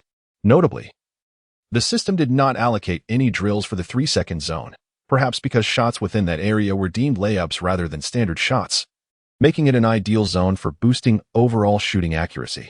Rising at 4:30 in the morning, Qiao Feng was led by Victor on a 2-hour long-distance run. Upon completion, Victor appeared much like he did the previous evening, exhausted yet seemingly invigorated the moment they returned home. Surely, he wasn't feigning fatigue, was he? Qiao Feng pondered for a moment before driving to the training facility. Indeed, he now possessed both a vehicle and a driver's license. No longer reliant on Gu Anren for transportation. Upon arriving at the training center, it was already past 7 o'clock. He then unwrapped the shooting training card set provided by the system. Having completed his warm-up, Qiao Feng commenced his relentless shooting practice. It was rather monotonous. Today, Qiao was primarily focused on shooting drills. When the coach arrived at the training center to find Qiao Feng, he had already been training for 2 hours. It seemed the system was indeed omnipotent, even influencing the coach's training regimen. The objective was to sink 1,000 shots from various areas. If one were to consider Stephen Curry's record of 102 three-pointers in 5 minutes, it appeared that such a task would not require an excessive amount of time. 5 minutes for 100 shots implies that 1,000 shots could be achieved in merely 1 hour, right? However, such calculations were misleading.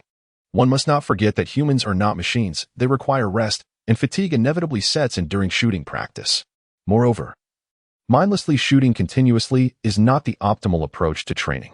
Furthermore, it should be noted that Curry's feat involved consecutively making 100 shots. What if the shots were not made consecutively? Qiao Feng began his training with 3-point shots, integrating movement into his regimen, reminiscent of the techniques employed in a 3-point shooting contest. However, rather than shooting 5 separate attempts, he aimed to make 5 successful baskets in a single set. After completing his set in each designated area, he swiftly transitioned to the next. This cycle continued, with a systematic tally of his successful shots, alleviating Qiao Feng from the burden of counting. From 7:30 in the morning, he engaged in nearly 5 hours of continuous shooting. Each area allotted approximately 50 minutes for shooting, not accounting for the time spent moving between zones. He successfully netted over 700 three-pointers across the various areas, maintaining an average of around 70 shots every 5 minutes.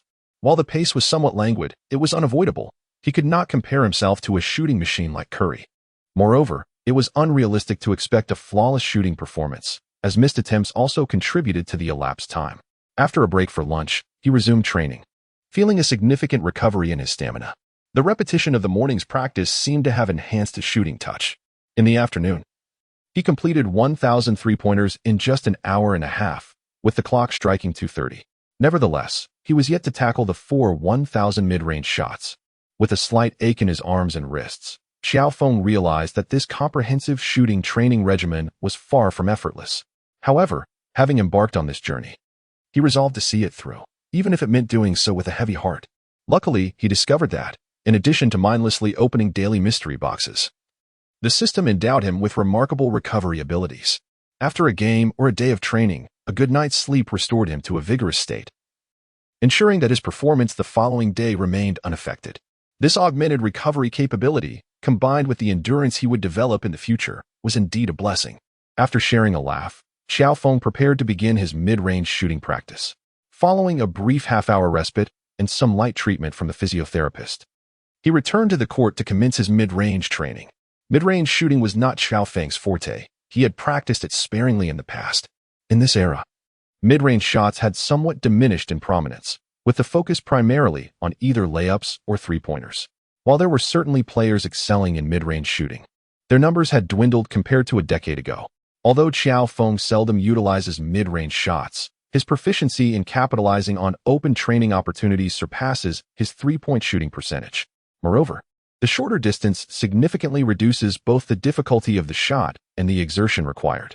However, prior to the closure of the gym, he had merely completed the overall training volume. Fortunately, with the trainer's departure, he could extend his time in the training facility. At 7:30, after a brief recovery training session, Qiao Feng left the gym. There was no evening practice scheduled. Nevertheless, he contemplated discussing with the system the possibility of fixing long-distance running for the evening. This arrangement would allow him to conclude his shooting practice before the gym closed. Woof. Victor, in agreement with the system, likely shared the sentiment that rising early was undesirable. That evening, after a brief conversation with Guanren, he began to analyze the opponents for the following day's match. Tomorrow, they would face the Bulls, led by Fengcheng Curry. At home, the matchup between Golden State's Levine and Fengcheng's Curry had garnered attention. However, Qiao Feng believed he still had a chance to shine. Chapter 45. Who will be the best dunk performer? Golden State's Levine is rather unremarkable. Windy City's Curry is merely adequate. Yet here I stand, Qiao Feng, unmatched.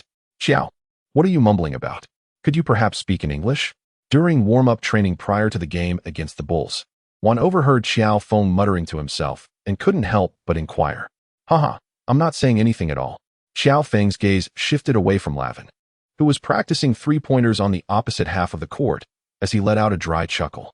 He then glanced at Curry, who was dribbling the ball with both hands on the sidelines. Lavin of Golden State, lacking in distinction. Curry of Windy City, merely average. Yet here I stand, Qiao Feng, unmatched by any. Alas, Qiao Feng silently recited the little phrase he had crafted that morning before sinking a three-pointer. You won't believe it. His touch appears to be quite remarkable. He has made 4 out of 5 attempts from beyond the arc. It seems today is destined for a breakout performance. Who would have imagined that a king of dunks would now be launching three-pointers with such commendable accuracy? Marv Albert remarked. The commentary duo for TNT today consists of Marv Albert and Reggie Miller. Miller, noticing Levine's three-point shooting on the court, found it quite astonishing. Then glanced at the sidelines where fans and media surrounded Curry, who was demonstrating his dribbling prowess. The league, indeed, has been transformed by that little fellow named Steven. In today's NBA, it seems that no player, from point guards to centers, can survive without the three-point shot. Miller, renowned for his own three-point shooting ability, still holds the second highest number of regular season three-pointers in history. However, it seems this season he will be surpassed by Curry. In Miller's era, the three-point shot was not yet a staple weapon. Even Ray Allen, who currently holds the record for the most three-pointers in history, played in a time when it was not a common tool. The three-point shot only became a standard weapon following the rise of that little guy on the sidelines, dribbling with both hands. Consequently, many guards today, especially those who are playmakers, often find themselves left wide open. The current representatives of this phenomenon are Rondo and Green, one a seasoned traditional point guard, the other an emerging playmaking core. Albert commented, Levine's touch is surprisingly soft. Truly hard to fathom. Miller then shifted the conversation to Green, who was dressed in training attire on the sidelines. Green remains on the injury list for this game. According to the Warriors management, he will be reassessed in about a week to determine his availability. Albert analyzed the data in his hands. Green's absence has significantly impacted the Warriors' offense. While they have won their last 4 games, even achieving 2 decisive victories, it is evident from watching the games that their ball movement has not been fluid. Miller stated, this streak of 4 consecutive wins can largely be attributed to that rookie, number 58, Qiao Feng. His emergence has been nothing short of astonishing. Albert recalled some scouts who had initially expressed doubts, chuckling as he said, let us revisit Qiao's fan accusations and draft reports and compare them to his current performance. It is safe to say that today's best candidate for general manager has already been decided. Indeed, the audacity to select an overlooked rookie with the 28th pick in the second round, a position usually reserved for mere fillers, speaks volumes about Meyer's keen eye for talent. Both Green and Qiao Feng were second-round picks, and each was selected at progressively lower positions. Miller posed a question that echoed the curiosity of many. How did the Warriors consistently unearth outstanding players that the NBA overlooks? This is indeed an intriguing question. Could it be that Myers has engaged in clandestine discussions with all the scouts? Or has he preemptively reached out to the players he favors? Albert chuckled. Despite the skepticism of many, one must concede that Stephen Curry's style of play is exceedingly accommodating.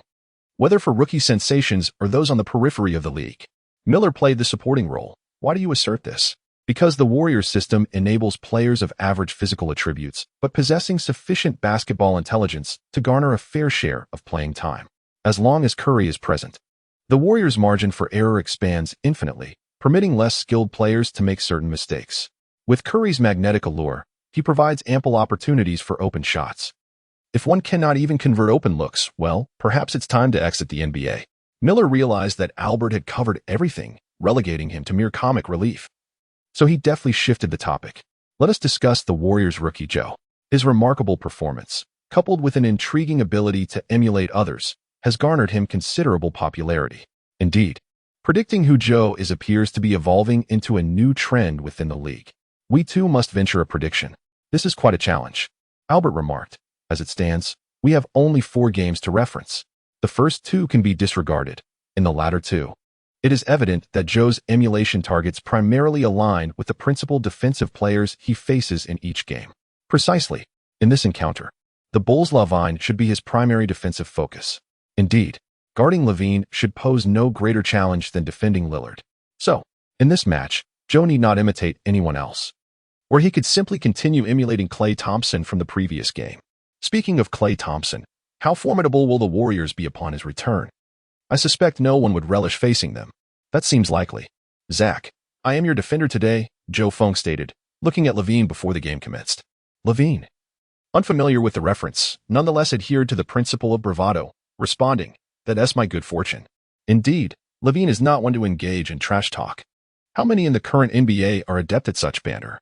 Everyone seems to be emulating the league's 2 icons, LeBron's gentlemanly demeanor and Curry's childlike antics. They are also mimicking Durant, who is keen on creating pseudonyms online. It is truly lamentable. If one cannot play well, nor engage in verbal sparring, then what is the point of playing at all? Shouldn't they focus on their studies instead? Unable to articulate banter, Qiao Feng summoned Curry over. "Stephen, tell him, you shall be the star of tonight's dunk contest." Curry's wide-eyed innocence was palpable, while Levine stifled a chuckle. In fact, Levine even cast a glance at the floor beneath the basket, finding the situation quite absurd. "All right, Zach, I shall deliver a splendid pass to Wiggins," ensuring he executes a breathtaking dunk. Curry awkwardly beckoned Wiggins. "Andrew, inform him you will be the highlight of tonight's dunk performance." Wiggins, bewildered by the unfolding events, felt like an outsider, merely a bystander in Golden State, overshadowed by Levine's presence. Windy City Curry, nothing more, he mused. Yet, Qiao Feng remained unparalleled, exuding an aura of supremacy. With a look of innocent confusion, Wiggins turned to Levine. "What are you all discussing?" Both he and Levine entered the NBA in the 2014 draft, one as the first overall pick, the other a 13th. They were teammates for 3 seasons in the Timberwolves, where Levine was a homegrown selection, while Wiggins had been acquired through trade. Qiao Feng was aware that Wiggins possessed an intriguing trait. Whenever he encountered an ex, he would throw his thermos cup. This behavior was entirely understandable. Who could maintain their composure in the presence of a former lover? After all, one must uphold a semblance of dignity. Chapter 46, at halftime, I desire a 15-point lead. Congratulations, host, you have unlocked the Smooth Performance Experience card. Qiao Feng appeared utterly bewildered. This object, surely, is something that any inhabitant of Earth would recognize, right? It is utterly impossible to utilize, at least not within the confines of a formal competition. After thoughtful consideration, Qiao Feng decisively chose to forego today's blind box experience card. Although his prowess has yet to reach the pinnacle level of Thompson, the effects of the experience cards accumulated over 4 matches have undeniably enhanced his capabilities. He is currently on par with the younger Thompson. For the team, his reputation as a sharpshooter has been firmly established, at the very least. No one dares to leave him unguarded. Given a clear shot, he is bound to score, which carries significant strategic weight. As for defense, Qiao Feng possesses commendable speed and defensive awareness. His recent performance against the Suns, marked by 9 steals and 9 blocks, is still fresh in memory, as is the incident where Lillard was intercepted just days ago. The formidable reputation of Qiao Feng has placed considerable pressure on Levine. "Stephen, is that rim crooked?" Levine, preparing for free throws, glanced at the hoop and loudly inquired of Curry. "Surely not." Curry responded, perplexed. The referees, having overheard, swiftly cast their gazes upon the rim. If it were indeed askew, the game would have to be paused. Our Mr. Zach Levine had already struck the basket 10 times before halftime, including 8 attempts from long range. It is hardly surprising if the rim were to be misaligned. Qiao Feng gestured with a serious demeanor.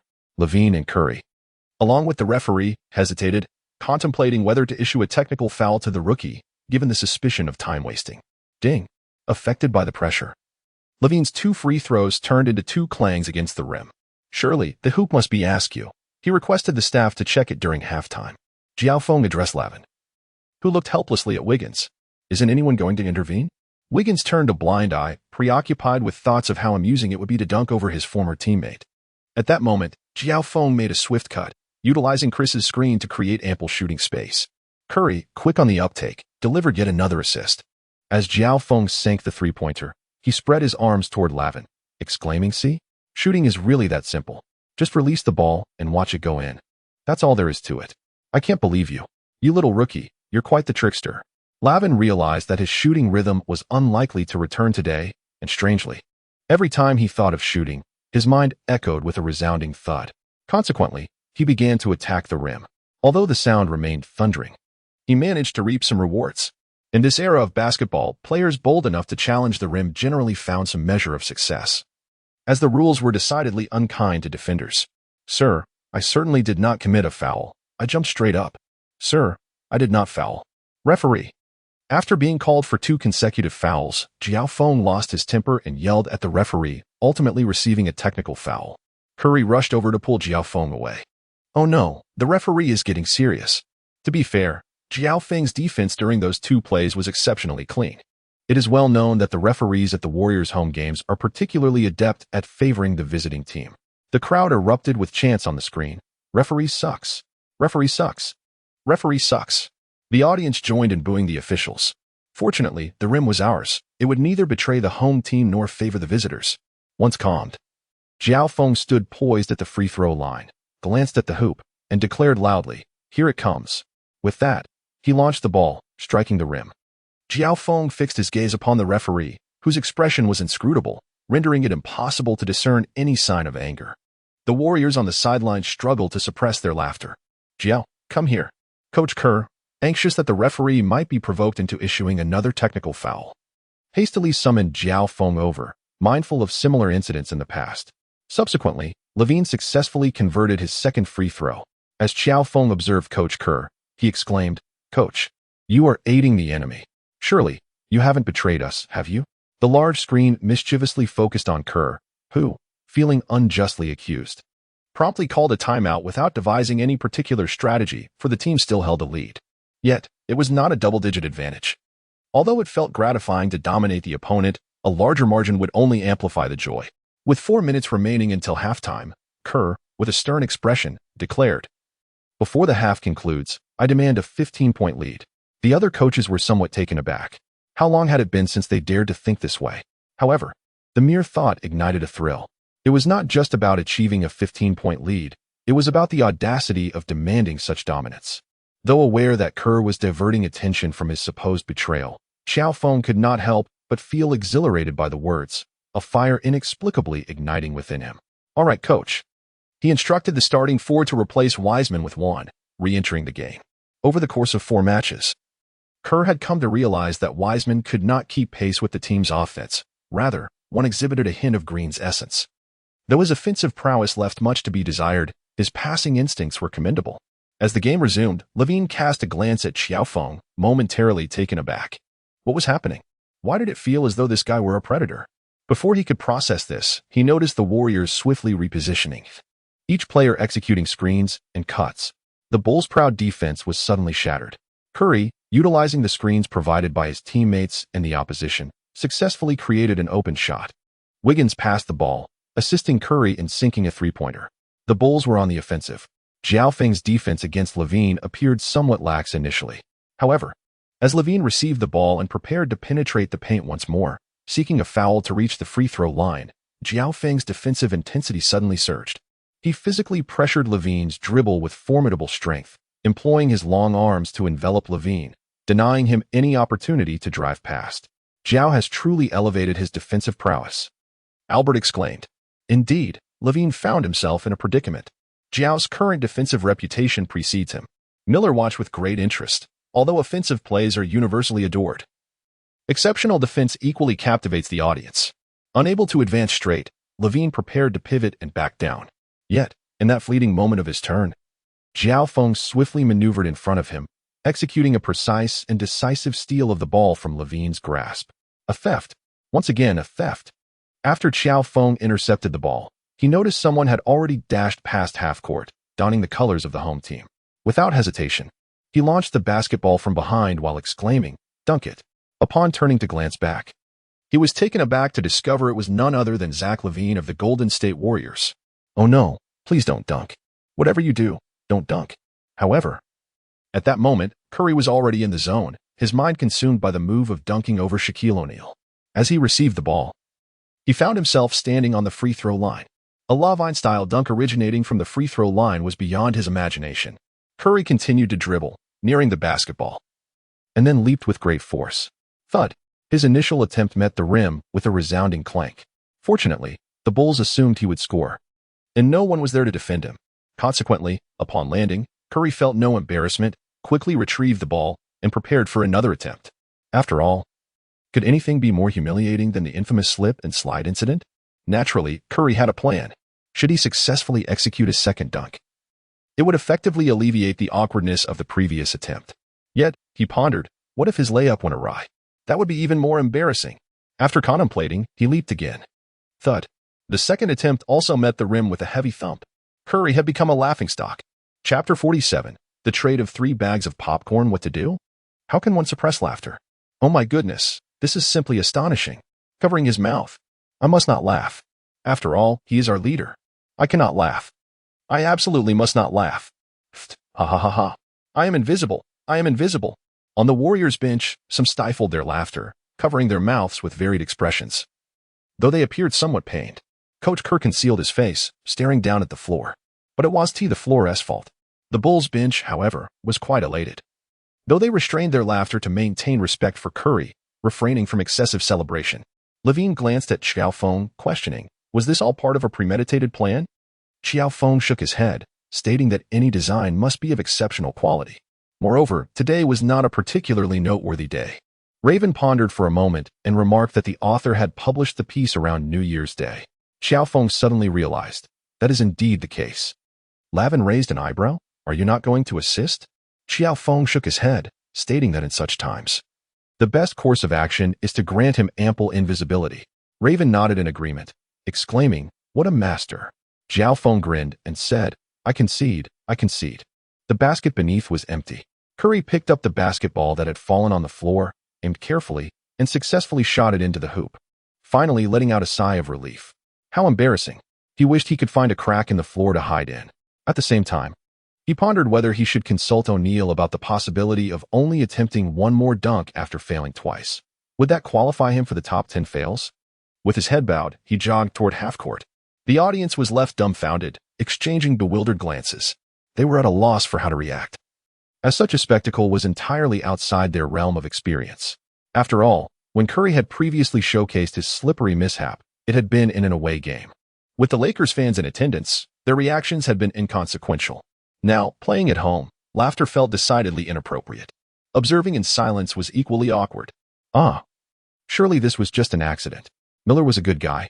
Well, considering it happened to Steven, it could be deemed endearing. Albert was also a fine fellow. The two exchanged a few words before slumping over the table, shaking their shoulders in amusement. Over at Tencent Sports, Kafan and Yang Yi had already finished their bout of laughter. To be honest, this iconic scene could provide me with a year's worth of comedic material. Kafan glanced at the chuckling Shao Qi and mused, why does Curry love dunking so much? Yang Yi was laughing to the point of tears. At least this time, it wasn't the floor that rejected him, Kafan remarked with a smile. That would have been preferable to this.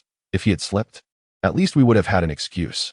But being denied by the hoop repeatedly, there's no way to salvage that. Yang Yi observed Curry, who remained unfazed on the court, and remarked, one must admit, the mental fortitude of athletes is truly remarkable. In that moment, a regular person would have been searching for a place to hide. The issue is, there are no cracks in this floor, Kafan added. Ha. The two of them then unprofessionally burst into laughter. In the Chase Center, Bulls Porter Jr., resembling the handsome Zhang De, prepared to inbound the ball. After receiving the basketball, he cast a glance at the new head coach, Billy Donovan, who merely nodded, refraining from questioning the player's defensive lapses. After all, stopping a single shot paled in comparison to witnessing the legendary number 30 produce 2 spectacular fails. The referee's whistle pierced the air, signaling that the game was still in play. Curry's amusing, albeit awkward, actions caused Levine to momentarily forget his recent turnover and reach out for the ball. This time, Qiao Feng graciously stole the ball before it reached him.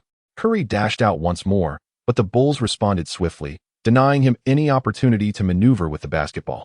Qiao Feng dribbled past half-court, charging straight towards the basket. Meanwhile, Curry glided to the corner, positioning himself at the iconic spot known for its slippery brilliance. With a swift motion, Qiao Feng propelled the basketball to the ground.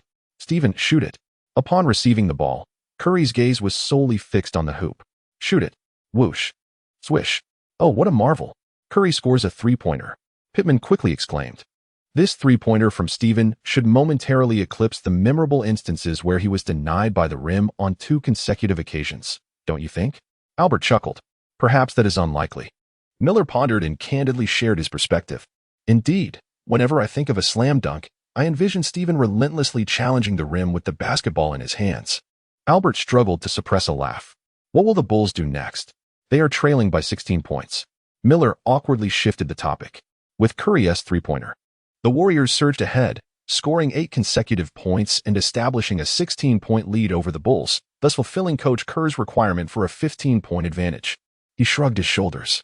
As he retreated on defense, Qiao Feng cast a glance at Curry. "Remarkable. You just hammered the rim twice and didn't even shake our basket." Curry rolled his eyes. "You can say whatever you like. I'm just happy that my three-pointer went in." The game continued, and the Bulls initiated their offense. Levine committed 2 consecutive turnovers. One was a steal, and the other was a pass intercepted by an opponent, finally realizing how formidable Qiao Feng's defense truly was. For the remainder of the game, he opted to focus on positioning and creating space for his teammates. To be honest, the Bulls' offense is still commendable, although Levine was stifled. Markkanen, Carter, and White all performed admirably, while the bench player Porter contributed efficiently with three-pointers, assists, and rebounds. As the first half concluded, just as Kerr had requested, the Warriors left the court with a 15-point lead. In the first half, 11 players from the Warriors participated, with even the least active, Wanamaker, scoring 2 points. The highest scorer, Curry, managed a total of only 20 points. At present, Qiao Feng's statistics are unimpressive: 12 points, 3 rebounds, 5 assists, 3 steals, and 1 block, rather unremarkable. "Qiao, this is all your fault. If it weren't for you, how could I have ended up in such an embarrassing predicament? My goodness, I was nearly mortified." "You owe me compensation." Curry suddenly realized that perhaps this rookie was behind the entire scheme. 1 bag of popcorn. This is hardly a matter that can be resolved with mere popcorn. 2 bags of popcorn. I told you, Qiao, this is not about popcorn. 3 bags. Deal. Curry decisively acquiesced, yet he leaned in to whisper to Qiao Feng. "You do know my favorite brand and flavor of popcorn, right?" The onlookers stared at these 2 clowns, utterly speechless. Coach Kerr entered just in time to witness this scene, feeling even more exhausted. Dealing with 1 clown was already quite taxing, and now there was an additional one. What to do? "Steven, for heaven's sake, do not attempt any more dunks during the game," Kerr admonished earnestly, then turned his gaze to Qiao Feng. "And you, Qiao, please refrain from encouraging Steven any further." Curry buried his face in his hands, choosing silence. Qiao Feng resembled a child who had committed a misdeed, his face adorned with an expression of grievance. As a form of punishment, in the second half, Steven, you are required to make 5 three-pointers. Qiao, you must accomplish 3 dunks. The teammates burst into laughter upon hearing this. Curry exclaimed, "What's the big deal about 5 three-pointers, coach? I can manage that." Qiao Feng, however, "Coach, I must object. As a rookie modeled after Thompson, dunking is certainly not his forte. Objections are futile. This is an order." Kerr shot Qiao Feng a weary glance before exiting the locker room. Why must I be the one to suffer an injury? With a sense of resignation, Qiao Feng covered his face with a towel. Cole was exceedingly cunning. However, as long as he refrained from attempting overly ambitious dunks, such as a 360-degree spin dunk, the difficulty should not be insurmountable. Meanwhile, Curry was already there, bribing his teammates with the popcorn he was about to enjoy, asking for more screens and passes in the second half. Chapter 48. Qiao Feng, welcome to my dunk show, Steven. Should I remind the staff to wipe the floor more thoroughly? Before entering the third quarter, Qiao Feng, contemplating the 3 dunks he intended to execute, leaned over to Curry and inquired. Curry, rendered speechless, glared at Qiao Feng and said, "Rookie, are you plotting a rebellion?" "Huh? A rebellion? Oh, Steven, poor Steven. Just look at our record, first in the league, for consecutive victories, averaging over a 10-point lead against our opponents. Yet, on the MVP prediction list, you're only in 3rd place, without even a chance to ascend to the top. Do I really need to stage a rebellion?" Qiao Feng remarked with a smile.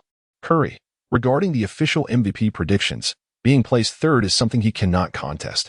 With the league's top record, averaging 32 points, 5 assists, and 5 rebounds per game, is this the treatment he receives? However, Curry cast a glance at Qiao Feng. Rookie, and you dare to speak about me. Your statistics are even better than mine, yet you are merely the frontrunner for Rookie of the Year, not even making it onto the MVP list. Qiao Feng, what does mutual harm mean? This is mutual harm. The two fell silent for 3 seconds before exchanging a smile. To hell with official predictions. It's all about the hooks and their ability to generate cash. At the TNT commentary booth, Albert gazed at the two engaged in laughter on the sidelines and couldn't help but remark, the camaraderie among the Warriors is truly enviable. Indeed, tomorrow, one of these two is highly likely to be named Western Conference Player of the Week, while the other may secure the title of Western Conference Rookie of the Week. Miller glanced at their statistics and casually remarked, why can't the Player of the Week and the Rookie of the Week be the same individual? Albert suddenly countered with a question. Why not, indeed? Miller was taken aback as well. After all, judging by the statistics, Qiao Feng's numbers are even more impressive than Curry's. Let us await tomorrow's outcome. Neither of them mentioned the MVP rankings, although it was already a hot topic of discussion. As the game commenced, both teams fielded their starting lineups, engaging in a back-and-forth contest. Without the benefit of an experience card, Qiao Feng relied predominantly on the threat era he initiated in the first 4 games to take the initiative defensively, while on offense, he enjoyed comfortable scoring opportunities under Curry's gravitational allure. Such a scenario was indeed enviable. In Charlotte, at the Spectrum Center, within the Nets locker room, Durant, exhausted yet defeated by 2 points, watched the Warriors face off against the Bulls. Observing Qiao Feng's numerous open looks filled him with envy. Those open shots once belonged to me. Kevin, are you watching the Warriors play? It was not Irving who spoke. The god had already transcended into another realm. No. Durant glanced at LeVert before silently shutting off his phone, inwardly grumbling about his lackluster teammates. A rookie just obliterated us in the first game. And they claim it was merely a lapse in focus. Fine, even if it was a lapse. But after several games, can't we regain our form? The opportunities for 3-pointers have been plentiful, all wide open, yet we only managed to hit 1 out of 7. Even a dog could do better than that. Alas. At this rate, do we have any hope for the championship? Mark my words, the Warriors will undoubtedly secure the championship this season. A somewhat prominent celebrity fan, watching the Warriors game in the third quarter, felt confident it was in the bag, ready to relax, and tweeted a message. The accompanying image was of Curry celebrating after a recent 3-pointer, pointing skyward with one finger. Haha, this guy is too funny. Nets, Lakers, Bucks. Which team do you think the current Warriors can defeat? Perhaps there's hope to emerge from the West, but for the championship? Don't dream. Wake up already. The comments below reflect a prevailing skepticism. One individual, in a state of urgency, promptly responds, questioning whether the others have even watched the game. The Warriors have triumphed in all 4 matches, having bested formidable opponents such as the Nets and the Bucks. Merely fortunate, the Nets have yet to find their rhythm, while the Bucks are in poor form. Suddenly, an unexpected comment in Chinese catches everyone off guard. The Warriors' home crowd erupts in excitement. Others begin to chime in with their thoughts, directing their attention back to the game. Meanwhile, the screen is replaying the recent events. During a Bulls offensive play, Curry and Jordan Poole swiftly double-team Levine, forcing him to lose possession of the ball, which Curry then skillfully secures. Qiao Feng surged forward alone. Curry, acting as the quarterback, launched a long pass. Upon receiving the basketball, Qiao Feng found himself unopposed by any defenders from the Bulls. Just a step inside the free-throw line, Qiao Feng took flight. A thunderous sound reverberated through the arena. Qiao Feng deftly slam dunks the ball into the hoop. The arena reverberates with the resounding roar of Pittman. Oh. The audience is ignited with fervor, rising to their feet and cheering loudly. Is that all? Many spectators furrow their brows. Just a commonplace dunk, isn't it? Someone interjects, buddy. You must not have watched the preceding matches. This is the third quarter, and it's Qiao's second dunk. Yet, another voice counters, but isn't it rather unremarkable? As the online debate rages on, the game pauses temporarily. Her nods at Qiao Feng, affirming, well done, this is precisely the performance I wish to witness. He then glances at Curry, stating, if the opportunity presents itself, I permit you to dunk. However, refrain from any of those flamboyant antics. To which Curry retorts, as if those 5 ridiculous moves were my design. Qiao Feng, are you certain that the player on the floor, clutching his head, was not premeditated? At this juncture, The third quarter is already halfway through. Although the lead has fluctuated around 15 points, the momentum is entirely in favor of the Warriors. Especially after Qiao Feng completed 2 spectacular dunks. Steven, how do my 2 dunks compare? Can they rival your ferocious rim rattling? Rookie, do not provoke me. Curry, observing Qiao Feng's triumphant demeanor, quickly turned to encourage Wiggins. Andrew, you must step up. If you don't dunk soon, the game will come to a close. Wiggins, glancing at Levine across the court, discarded the thermos he had just attempted to open, ready to re-enter the fray. As Qiao Feng observed Wei Jin's gaze, he sensed something amiss and promptly focused on completing his dunking tasks. His attempt at a straightforward dunk, unchallenged beneath the basket, was rather ordinary, prioritizing success over flair. Qiao Feng refrained from attempting a Curry-style dunk. Additionally, due to the blind box he had opened today, he opted to forego 2 dunks he deemed risky, instead opting for layups. Haha, Steven, I successfully completed 3 dunks, he exclaimed, brimming with excitement after his performance. Although his scoring had diminished in this match, currently totaling only 21 points with a mere 9 points in the third quarter, 6 of which came from dunks, it was undeniably exhilarating. This quarter had essentially turned into his personal dunk showcase. Curry was at a loss for words.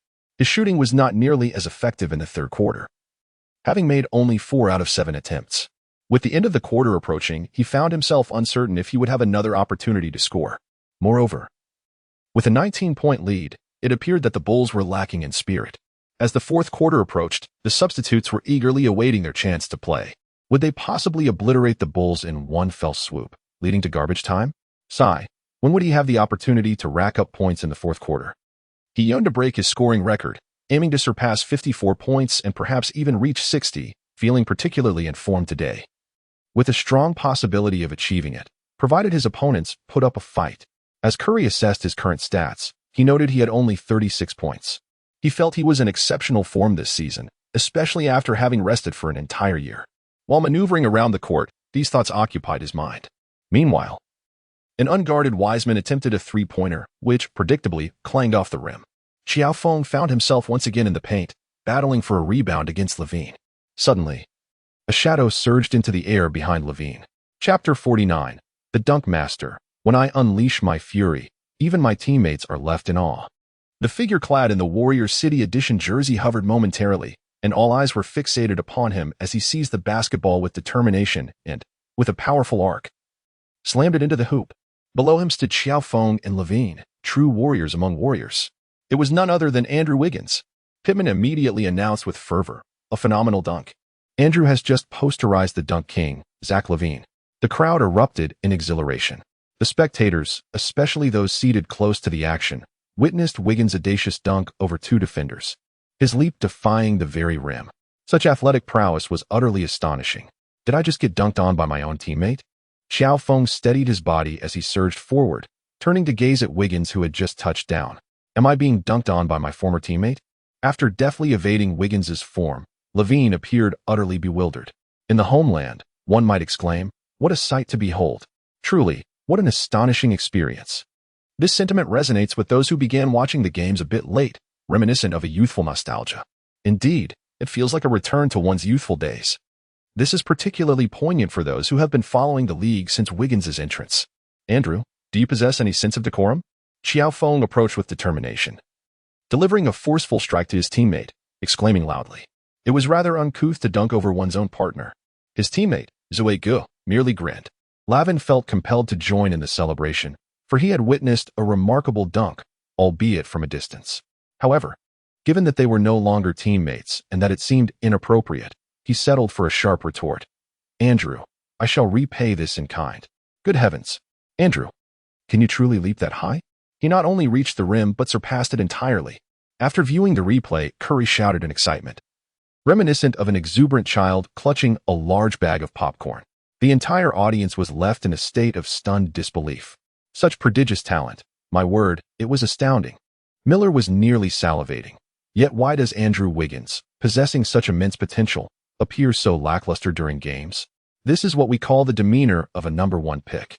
Albert articulated the thoughts of many. If only Andrew Wiggins were to exert a bit more effort, he would undoubtedly be a perennial all-star. When I unleash my prowess, I can even dunk over my own teammates. In the Tencent live broadcast, Qiao Feng expressed his admiration. Zhu Ji's physical gifts are truly unparalleled. No wonder he was the #1 pick. Yang Yi nodded in agreement. That dunk involved not just one but two players, well beyond the rim. Qiao Feng, momentarily dazed, thought to himself, "We are teammates. What is the meaning of this?"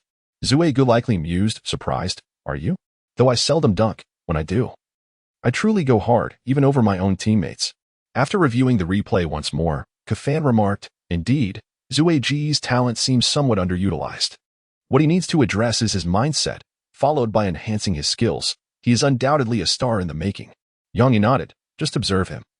3/4 into the game, and he has barely broken a sweat. Qiao Feng recalled a humorous quip.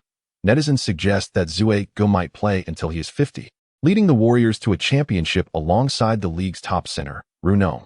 Ha. Yang Yi laughed, but upon glancing at Qiao Feng, his brow furrowed. Speaking of which, during his third dunk, it seemed as though Qiao Feng's stamina began to falter. Endurance may indeed pose a challenge for him. Qiao Feng shared his concern. Throughout recent games, aside from the one against the Bucks, where he played until the end, he had not completed 4/4 in the other 3 matches. With this game included, his average playing time was merely 26 minutes. Difficult to fathom for a starter. Could his injury from the Bucks game, where he was stepped on by Giannis, be a factor in his stamina issues? It is quite possible. As the two analyzed the situation, the viewers before the screen grew increasingly anxious. After all, stamina has long been the Achilles heel of players from Huahua, especially on the international stage, where contests often reach a fever pitch. The fatigue of key players can lead to missed opportunities in crucial matches. The fundamental issue lies not in physical endurance, but rather in training attitude. Someone once remarked, and suddenly the screen fell silent. Indeed, insufficient stamina can be attributed to a lack of diligent training, can it not? Upon introspection, no one genuinely believes that individuals from Huahua are inherently disadvantaged in stamina. If that were the case, it would simply reflect a lack of effort. I digress. Returning to the game, after a brief commercial break, the match resumed. At this juncture, only a little over 27 seconds remained in the third quarter. The Bulls had a full 24-second offensive possession, while the Warriors were left with just over 3 seconds. Expend all 24 seconds. Do not leave the Warriors with ample offensive time, Donovan reminded his players from the sidelines.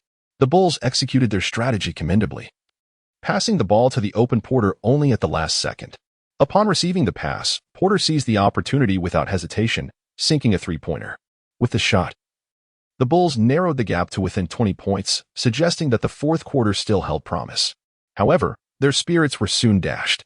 The Warriors initiated a baseline play. Curry swiftly advanced toward the midcourt. Just as 2 Bulls players lunged at him, he leapt and deftly flicked the basketball away, even before crossing the midcourt line. A magnificent arc soared through the air, bang. The ball swished through the net without even grazing the rim. Bang, bang. A logo shot, Albert exclaimed excitedly. An extraordinarily distant three-pointer. Stephen Curry has once again landed a remarkable long-range 3. Qiao Feng was momentarily taken aback. This was his first time witnessing Curry's iconic logo three-pointer up close during a game. The visual impact was nothing short of staggering. The Bulls players returned to the bench with expressions of resignation. They had just managed to close the gap to 20 points, yet in a mere span of 3 seconds. The deficit had once again ballooned to 22 points. It was truly disheartening. As the fourth quarter commenced, Qiao Feng and Curry shared a moment of respite on the sidelines, with Curry adhering to the customary rotation schedule. In this instance, the coaching staff, including Kerr, deemed it prudent for Qiao Feng to take a respite. Firstly, he had already played nearly 10 minutes in the third quarter. Secondly, there were concerns regarding his stamina. Additionally, the team enjoyed a substantial lead at present. It was decided to allow the substitutes some play time. Should the deficit narrow to within 15 points, they would call for a timeout to reinstate 2 starters. If, around the 6-minute mark, the lead remained at 20 points, it was unlikely that the Bulls would field their main players to attempt a comeback. On the bench, Curry reviewed his performance, 39 points and fulfilling his promise of 5 three-pointers, leaving him quite satisfied. Qiao Feng managed to secure only 21 points, the lowest in 5 games. However, his assist tally was remarkable, totaling 14. In the third quarter alone, he recorded 9 assists, 7 of which were directed to Curry. Halfway through the fourth quarter, Qiao Feng realized that his presence on the court was no longer necessary. His final statistics for the match were fixed at 21 points, 5 rebounds, 14 assists, 4 steals, and 1 block. My friend, your defensive prowess is truly impressive. Yet, when we meet again, I shall return the favor. After the match, the players exchanged pleasantries, with Levine wearing a wry smile. Throughout the game, he found himself with few opportunities against Qiao Feng. While he did not suffer the humiliation faced by Booker, his performance was nonetheless disheartening. It is a pity that we did not witness your dunk. Qiao Feng was indeed quite eager to witness Levine's dunking prowess firsthand. Had he joined the league a few years earlier, he would have had the opportunity to be present at the All-Star event and witness the legendary dunk contest between Levine and Gordon. Such a spectacle is truly iconic. It is far more preferable than being here today, observing the two of them swap roles. One, the reigning dunk champion, attempting three-pointers, while the other, the three-point king, struggles to make a dunk. As the sound of the ball echoed, Curry approached and inquired, "Qiao, what are you pondering? Zach has already left." Qiao Feng dismissed the clattering sound from his mind. "I wonder if the popcorn at the arena has sold out today?" "Oh, no." Curry's anguished cry drew the attention of the crowd. Chapter 50, 5 consecutive victories. Player of the Week. Player of the Week. The Warriors triumphed over the visiting Bulls, achieving 5 consecutive wins to start the season. The outside world erupted in astonishment. Inside the locker room, there was a flurry of activity. "Hurry up, Steven, Qiao, Andrew. Wash up. It's time for the press conference," the team spokesperson reminded from outside. "All right. Understood. MHM." The sound of rushing water filled the air. After their showers, the three emerged from the post-game press conference, enveloped in the scent of their respective shower gels. Observant individuals could discern that each used a different brand. Curry opted for a creamy shower gel, exuding a fragrance reminiscent of buttered popcorn, perfectly embodying his popcorn persona. Wiggins seemed to favor an herbal variant, with a subtle hint of medicinal bitterness, indicative of his health-conscious nature. As for Qiao Feng, his choice resembled a verbena scented gel, evoking a citrus aroma akin to lemon, reflecting his refreshing demeanor that harmonized with his sunny, handsome appearance. Of course, this was mere fanciful conjecture. The post-game conference commenced, and the first question elicited laughter from all present. "Steven, how can one become a dunker as exceptional as you?" The room erupted in laughter.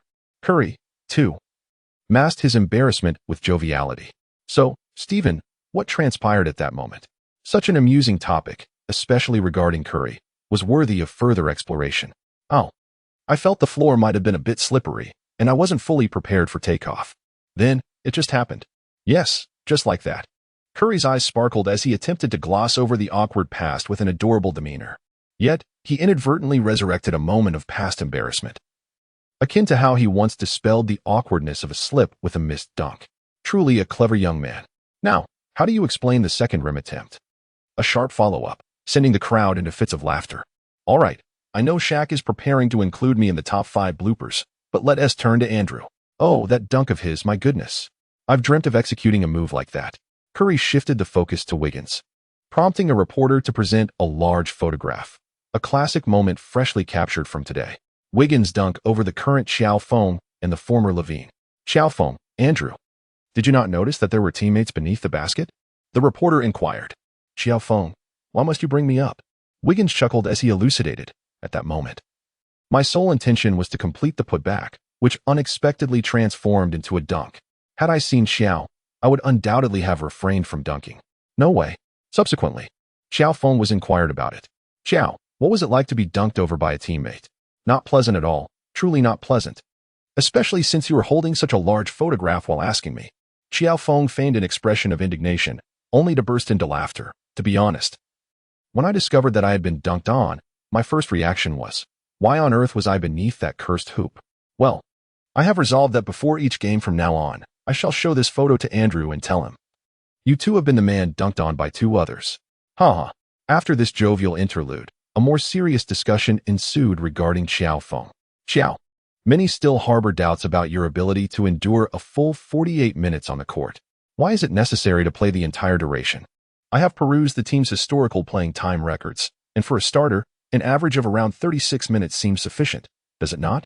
Do you believe that with 36 minutes of playtime, you possess the stamina to perform at a critical juncture in the final quarter?"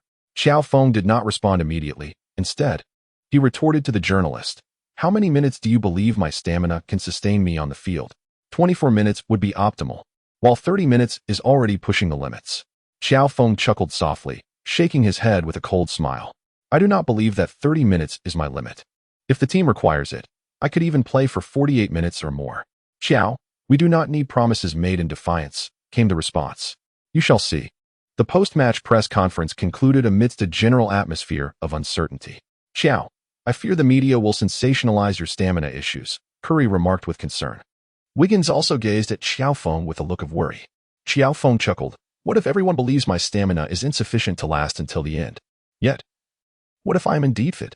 Oh, Curry's eyes widened in disbelief. But that cannot be possible, right? You, a mere elementary student, dare to doubt me. Qiao Feng found himself at a loss for words. Meanwhile, the media had already begun to exert their influence. Who could possibly halt the Warriors' streak of victories? A trio of away games might very well lead to the Warriors' first defeat of the season. The crux of the matter lies in the stamina of the rookies. The Rockets, Spurs, and Mavericks. Will this journey through Texas spell disaster for the Warriors' novice players? Although the Warriors have been on a winning streak, signs of crisis are becoming apparent. The Golden State's number 58 managed only 21 points. His endurance may prove to be his Achilles heel. 30 minutes? 24 minutes has already become his limit. In this age of the internet, the media's voice travels at remarkable speed. Gu Anren diligently recited news and summaries to Qiao Feng, making it a nightly ritual. Initially, Qiao Feng felt such a practice was unnecessary. After all, he was an athlete, and matters beyond basketball should be managed by his beautiful agent. However, Gu Anren insisted, one cannot expect oneself to be merely a brawny athlete with a simplistic mind. Ultimately, she employed her trump card, invoking the influence of Qiao's parents. Qiao Feng has finally succumbed. 24 minutes is my limit? Huh, how utterly absurd. Upon hearing this, Qiao Feng recalled the skeptical gazes of the reporters at the post-match press conference. How could he possibly have only 24 minutes? Then how long do you believe you can endure? Gu Anren inquired. At present, Qiao Feng's popularity had surged significantly, with numerous sneaker brands and other endorsements actively in negotiation. However, the factor of stamina appeared to be a formidable hurdle. How can I ascertain my endurance without having tried? In his heart, Qiao Feng contemplated this notion. Yet he dared not voice it to Gu Anren. After a moment's reflection, he cast a glance at the slumbering Victor beside him, then shook his head. How would I know? I've never attempted it. However, as it stands, maintaining at least 36 minutes seems feasible, and even 48 minutes is not entirely out of reach. With Victor, Hamilton's loyal companion, accompanying him during training, his stamina towards the end of the season should prove adequate. Presently, Qiao Feng felt that while 30 minutes might not be a concern, extending it by another 2 minutes, especially under intense competition, could very well push him to his limits. Yet, the threshold of physical endurance does not equate to an inability to perform. The coaching staff of the Warriors would certainly take your stamina into account. With their adeptness in personnel management, they would likely refrain from exposing any signs of fatigue too soon. Gu Anren pondered for a moment before responding. The two then exchanged further thoughts before succumbing to slumber. On the following morning, Qiao Feng received the news. With averages of 31 points, 5, 7 rebounds, 10 assists, 5, 7 steals, and 3 blocks over the last 3 games, he was honored as the NBA Western Conference's Rookie of the Week. His impressive steals and block statistics were attributable to the generous assistance of Paul and Booker from the Suns. Meanwhile, the accolade for Western Conference Player of the Week was awarded to Curry, whose statistics over 3 games boasted an astounding 37. 7 points, 6 rebounds, 7 assists, 3 steals, and 3 blocks. Qiao, I believe you should have been named Player of the Week. Curry mused, feeling that apart from his scoring prowess, he was at a disadvantage in other aspects. Perhaps those fellows considered placing him third in the MVP race as an act of compensation. Yet, it was his own brother who bore the brunt of this decision. It matters not, whether awarded to someone else or not. It remains within our team, does it not? Qiao Feng, however, found it inconsequential. Moreover, had he not received both the Western Conference Rookie of the Week and the Western Conference Player of the Week honors in the very first week? Curry was momentarily taken aback.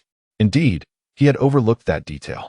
Given that the first week comprised only 2 games, even the author had forgotten to mention this. In truth, for a rookie to secure both the Rookie of the Week and Player of the Week accolades in their inaugural week is a remarkable distinction. The last rookie to achieve such a feat was Shaquille O'Neal in 1992, at a time when the honors had yet to be divided by conference. The most recent rookie to accomplish this was the illustrious Michael Carter Williams in 2013. Hence, A discourse has emerged surrounding Qiao Feng. Could he potentially be another prodigy whose debut marks the zenith of his career, gradually fading from recognition? Chapter 51. 7 Consecutive Victories. Next stop, Dallas. While the players were engaged in training, the coaching staff of the Warriors was equally industrious. A 3-game road trip loomed ahead, and it would be a journey through Texas, a formidable challenge indeed. Despite the current state of the Texas triumvirate, the Spurs are genuinely aging, the Rockets are faltering, and the Mavericks have transitioned from the Mavericks to the Mavericks. Preparations must be meticulously undertaken. The team is riding a 5-game winning streak, and such momentum must not be curtailed on the road.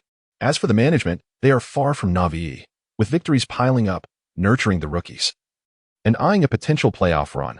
They have no intentions of conceding any games. Consensus has been reached regarding which rookie to cultivate.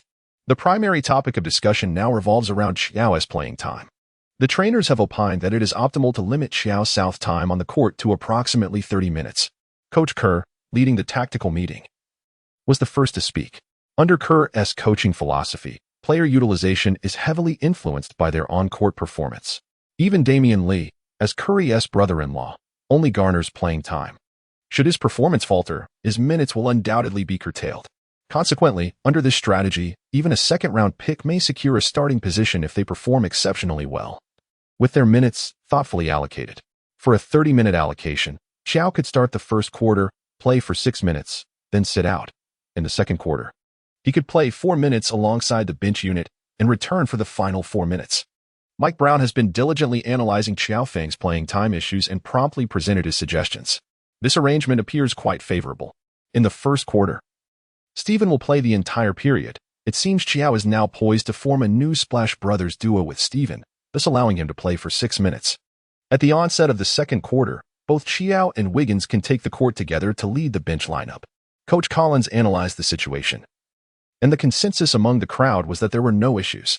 Clearly, in their minds, Qiao Feng's performance over the first 5 games had already validated his capabilities. His 3 starts further attested to his readiness for the starting position. To them, Qiao Feng now resembled the pre-injury Klay Thompson. As for the positional dilemma that would arise upon Klay's return, that was a matter for another day. Indeed, not one to be contemplated this season. Mike Brown continued, stating that Qiao Feng should play 6 minutes in the third quarter before coming off the court. In the final quarter, he could play approximately 10 minutes, starting with 3 to 4 minutes, followed by the last 6 alongside Steven to seal the game. The phrase "seal the game" momentarily stunned the coaches present. Kerr appeared momentarily lost in thought before chuckling. Last year, we endured a season without Steven and Klay. Honestly, it feels as though we have suddenly reverted to the past. It's quite an adjustment. The coaches fell silent. Indeed, how nostalgic it was to recall the golden sea of their home court. Yet it seemed that such scenes would soon be revived. Excitement aside, Kerr exhibited his characteristic caution. He agreed with Mike's proposed playing time for the first 3 quarters. As for the final quarter, he suggested maintaining a 4-4 arrangement for playing time, which would total approximately 28 minutes. Yes, we can afford to compress the time slightly, Kerr acknowledged. We must consider that once other teams begin to scrutinize Qiao Feng and afford him the defensive respect akin to Klay, the issue of stamina will become evident. Indeed, most teams were waiting to see if he would falter, anticipating moments of fatigue during his appearances. Therefore, we must tread carefully, especially with a rookie. It is likely that Qiao Feng will face a period of adjustment due to the rigorous schedule, commonly referred to as the rookie wall. Thus, this arrangement shall suffice. Kerr concluded decisively. Next, we will discuss tactics concerning the 3 Texas teams. During their time with the coaching staff, Qiao Feng and Curry diligently engaged in training. The blind box for today had been opened, yet Qiao Feng continued to utilize the training cards for his previous shooting combination drills, reserving them for future matches or when the need arose. After a day filled with an intensive shooting regimen of 9,000 attempts, the evening was dedicated to physical training for the ailing Victor. It was monotonous, yet fulfilling. The following morning, the team gathered and departed for Texas. Their first challenge was against the Houston Rockets in a best-of-5 series. This season, the Rockets underwent significant personnel changes, with numerous tumultuous events that I shall choose to overlook. Consequently, the Rockets' reputation among fans in China has been severely tarnished, and with Qiao Feng's meteoric rise, the team's visibility has diminished even further. Fortunately, Harden managed to soothe the domestic fans following earlier controversies, although he garnered little favor from the American media. Even LeBron, who spoke out, faced considerable criticism. Let us not dwell on that further. It dampens the spirit. Now back to the game. In their away opener against the Rockets, Harden appeared to be struggling to regain his form, particularly in terms of his weight, which was noticeably greater than the previous season, due to certain team operations. He expressed disappointment towards the management and exhibited reluctance to compete alongside the rookies. Rumors swirled that he had actively sought a trade to play alongside established stars. The attendance that night was remarkably high, yet Harden recorded a triple-double but fell short against Curry's 30 points, Qiao Feng's 25 points, and Wiggins' 18 points. The triple-double has become a curse, while the Warriors celebrated their 6th consecutive victory. After the match, they swiftly traveled to San Antonio. The Spurs, since the start of the season, mirrored the Rockets with a record of 2 wins out of 5 games. Following the retirements of the GDP trio and Leonard's departure, the current Spurs performance is lackluster. With Popovich at the helm, the team lacks a standout rookie to rebuild around, resulting in an average record that is difficult to improve upon. In essence, Popovich's strategies remain centered around star power. In today's NBA, any team aspiring to win games, secure playoff berths, and advance deep into the postseason cannot do so without superstars, especially given the prevalence of teams banding together. Before the season commenced, experts predicted the championship contenders to be the Lakers, Nets, Bucks, and Clippers, all boasting an abundance of talent. The Lakers feature Davis and the veteran Mamba. The Nets have the divine duo of Kyrie and DeAndre. The Bucks possess Holiday and their star man, while the Clippers are led by Coach Lue and their ace. These 4 teams represent the elite tier of championship contenders. Notably, due to the Warriors' 6 consecutive victories, they have ascended from the 3rd tier to the 2nd tier, while the Nets and Bucks, despite being defeated by the Warriors, remain in the top tier. Returning to the match against the Spurs, there was little of note to recount. I observed the white-haired Popovich and the retired Duncan, who had adopted a new hairstyle featuring dreadlocks, serving as an assistant coach on the sidelines, smiling in approval. Thankfully, he did not receive a technical foul. As a player admired by Popovich, Curry was naturally the focal point throughout the game. Yet, he rose to the occasion, scoring the highest points of the match with 25, complemented by Wiseman's 20 points in the paint and Qiao Feng and Wiggins contributing 18 points each, leading to a resounding victory by 22 points.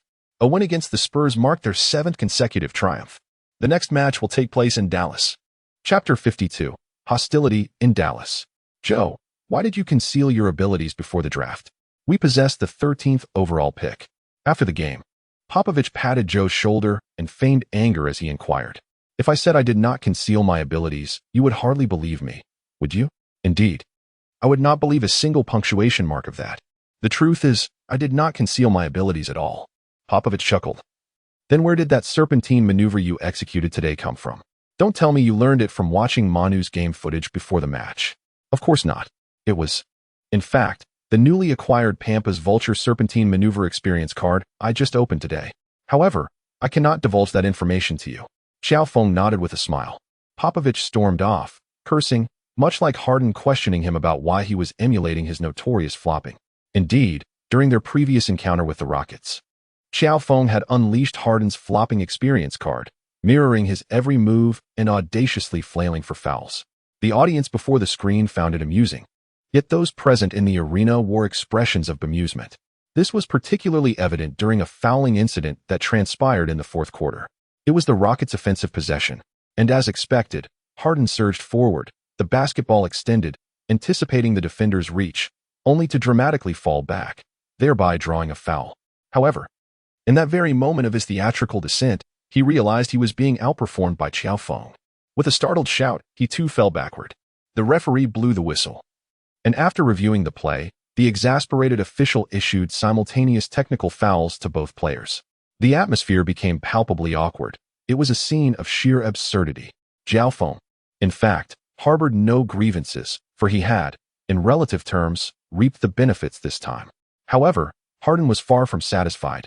Post-match, during the press conference, he lamented that Qiao had appropriated his techniques and even employed them in his presence, akin to a referee favoring one side and intruding upon another's domain. He could not endure such an affront. He demanded an explanation or at least a token of gratitude from Qiao. Reminiscent of the time when the rapper known as Lil B sought a declaration of appreciation for his Salt Bae celebration. In response, Qiao merely offered a slight smile. Choosing to remain silent, much like Harden had previously ignored the rapper's demands. After all, he could hardly disclose that such tactics of provocation had existed long before Harden entered the league. Yet, one could not overlook the presence of Koreans on site, or possibly an undercover Korean agent, for this was America, where American and Korean ties were closely knit. Once this intangible cultural phenomenon caught their attention, they would surely endeavor to claim it as their own for heritage preservation. Qiao, whom will you emulate against the Mavericks? At the Spurs post-match press conference, the journalists' inquiries had begun to exhibit a semblance of systematic thinking, diverging from their prior focus on imitation. Having already faced similar questions following the Rockets game, he now responded with calmness, shaking his head with a smile. You will witness it during the match. Qiao. Some assert that you should not attract more attention than the Mavericks' Donich. They believe you merely seek to draw attention, while Donich is the league's new darling. Was this journalist neutral, or did he harbor disdain for both parties? Qiao was not yet well acquainted with Donich. Yet the reporter's words irked him. I disagree with your insinuation of seeking attention. The NBA is a competitive league, and the media's favor is reserved solely for those who achieve victory. We have consistently triumphed, hence receiving greater scrutiny. Is there an issue with that? But you are merely a role player for the Warriors, while Donich is the singular core of the Mavericks. There has never been a team reliant on a single star. It was merely a shift in Mark Cuban's affections from Nowitzki to Donich. If my memory serves me, the Mavericks are currently on a 3-game losing streak? Qiao retorted. It is a 2-game losing streak. So, do you have any further inquiries? As Qiao Feng gazed at the journalist, a faint smile graced his lips. Following the post-match conference of the Spurs, and after a night's respite, the Warriors' entourage flew to Dallas. Upon disembarking, they were immediately encircled by the media. Curry was prepared to wave, sign autographs, and answer questions. Yet, the journalists, instead of engaging with him, merely exchanged friendly greetings and then surrounded Qiao Feng. Alas, Stephen Curry, the darling of the Golden State Warriors and the league, have fallen from grace. Upon reaching the hotel, I must demand that Qiao compensate for my wounded spirit, Curry declared indignantly. The others chimed in, suggesting, so, after every game, should we seek compensation for our own bruised hearts? They then began to console Curry. Brother-in-law, I think you should hasten to relinquish your position as the primary star. Have you not seen that the current NBA officials do not even regard you as a pillar anymore? At least last season, you held a semblance of that status. Literally, being Curry's brother-in-law was naturally the most forthright among them. Stephen, Lee speaks the truth. Although Green has not returned, he has been training with the team and is present during away games. While the others remained silent, their gazes conveyed a shared understanding. I am not angry. I am not angry. Oh, I am so furious. Curry shot a glare at the two, then furrowed his brow as he looked towards Qiao Feng. Why do I feel as though this group of journalists harbors ulterior motives? Surely not. Stephen, you are merely overthinking this, unable to adjust to such a sudden disparity. No. I heard them questioning Qiao. Do not dwell on it. Dallas would not stoop so low. Difficult to say. Just as they speculated. Qiao Feng was indeed under siege by the media. Qiao, as a rookie, are you prepared to challenge the third-year star Donich, vying for the title of Rookie of the Year, and to simultaneously secure a spot in both the All-Star Game and the Rookie Showcase? This is not a challenge. It is merely the pursuit of honor in competitive sports. Qiao, did you not state your intention to deliver a third consecutive loss to Dallas? That was merely a slip of the tongue. Qiao, the Mavericks star player, Donich, has publicly declared that he will end the Warriors' 7-game winning streak at home. How do you respond? That is a matter for Stephen to address. After all, I am still just a rookie. Qiao, experts have suggested that the Mavericks should trade Donich for you straight up. What are your thoughts on this? It is said that Donich is untouchable for the Mavericks, while I am merely a rookie. Are you implying that Donich is merely a commodity? Qiao, a Mavericks fan is holding a sign with your name, demanding that you get out of Dallas. What do you think of this? What are they afraid of? When Qiao Feng was rescued by his teammates and the Warriors management, his mind was buzzing with confusion. He could not fathom why, upon arriving in Dallas, he was suddenly confronted with such a hostile swarm of media and journalists. Moreover, the Mavericks fans had the audacity to demand that he leave Dallas. Was it truly warranted? He was chosen by the Warriors, not a superstar seeking refuge in Dallas. Why this treatment? Qiao Feng felt as though he had never set foot in the city before, nor had he ever crossed paths with the Lone Ranger. What could possibly provoke such intense reactions? It was as if he had bombarded Dallas while bearing Durant's backpack. On his way to the hotel, he even encountered signs proclaiming, "Get out of Dallas." and you are unworthy to be compared with L.M. Initially, his companion Gu Anren was perplexed. However, upon realizing that L.M. was an abbreviation for Luca Magic, she quickly grasped the situation. It likely pertained to his ongoing negotiations regarding a sneaker endorsement deal. She succinctly remarked, and then advised Qiao Feng, "You need not concern yourself with these matters. All you must do is remain composed and let your performance on the court respond to the external clamor." This was indeed sound advice, for in the contemporary NBA, basketball stands as the sole universal language. Qiao Feng yearned for tranquility. However, upon arriving at the court and witnessing the Mavericks fans behind the bench making such gestures, he found it impossible to maintain his composure. It was an action that would unsettle any true Chinese individual. He could no longer remain calm. He felt compelled to take action. Chapter 53. Chao's Fury. The Wrath of the Gods Experience Card. Hey, number 58. Just as he was about to step onto the court, a middle-aged Caucasian man in the stands loudly called out Qiao Feng's jersey number. Qiao Feng turned around, poised to respond to him with a smile. However, the middle-aged Caucasian first raised his middle finger and then made a gesture of pulling at the corners of his eyes. Anyone who is not a fool would recognize that as a discriminatory gesture. How outrageous. In an instant, a surge of fury coursed through Qiao Feng's veins as he pointed at the man, ready to charge at him with the intent to obliterate. "Sir, you ought not to make such a gesture. It is utterly foolish. I assure you, had we been outside, you would experience the taste of my fist. I would cram your wretched head into your equally wretched backside." Standing closest to Qiao Feng, Green quickly seized him, shouting a few words at the middle-aged Caucasian before calming Qiao Feng down. "Qiao, refrain from speaking to that man. Seek out the referee. If the referee cannot resolve this, we shall approach the team management." "Damn you." Qiao Feng muttered a low curse, nodded, and promptly approached the referee. "Sir." An audience member made a gesture of pulling at the corners of their eyes towards me. "I require a resolution." Upon hearing this, the referee recognized the gravity of the situation, albeit it could be perceived in varying degrees of seriousness. He cast a dispassionate glance at Qiao Feng and replied, "Number 58. Do you possess any evidence?" "Evidence?" Qiao Feng was momentarily taken aback. He gazed at the African-American referee, a cold smirk creeping into his heart. This was not the Warriors' home court, and the match had yet to commence. No cameras would be focused on a mere spectator. Where, then, could the evidence possibly arise? Qiao Feng truly comprehended the essence of having no voice, the reality of being a novice destined to be bullied. He was merely a rookie, incapable of casually uttering a remark akin to the league's leading figures, who could easily declare, "That lady has harassed me verbally," prompting the front-row female spectator to be escorted from the arena. This exemplified what it meant to uphold human rights and freedoms in America. "Referee, you cannot resolve issues in this manner." Seeing Qiao Feng nearly confront the official, Green hurriedly approached to negotiate with the referee. "Draymond, you're not on the active roster." "Are you?" "The game is about to begin. Number 58, please prepare on the court," the referee stated coldly. "Hey, rookie, what do you think you are? This is Dallas. The great Luca Magic will have you rolling on the floor," shouted a middle-aged white man. "You better shut your mouth." Qiao Feng shouted at the middle-aged Caucasian and then glared at the referee. "Since you choose to ignore this, I hope you can manage what transpires next. Do not compel me to resort to diplomatic measures." The referee felt a jolt of apprehension. Goodness, he had overlooked this aspect. This rookie was no ordinary novice. Given his current performance and the popularity and attention he garnered in Huagua, anyone with a modicum of intelligence could fathom the implications. Thus, his threat was not merely verbal. The referee hastily attempted to mitigate the situation, albeit as a mere formality. "Hey, sir, please vacate the premises." The middle-aged man seemed to have anticipated this, sporting a smug expression as he raised an eyebrow at Qiao Feng. "You're nothing but a winner who calls for the referee. I'll be outside, watching as Luca the magician dismantles you, you softy." With that, he turned to leave with the swagger of a hero. "Hey, you scoundrel." Qiao Feng called out to him. "Do you know what the highest scoring record is at the Mayhang Center?" Clearly, he was unaware. "It stands at 53 points, a record set by Dirk."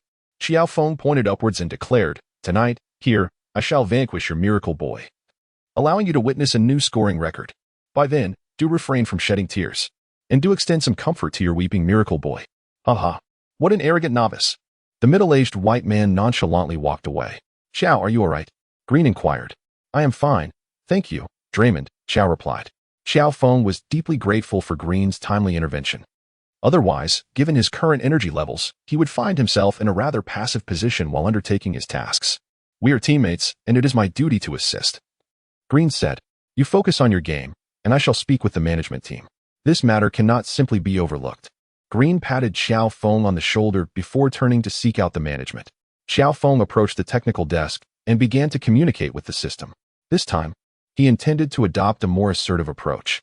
Meanwhile, the TNT commentators, having noticed some minor incidents occurring at the sidelines, immediately began to speculate.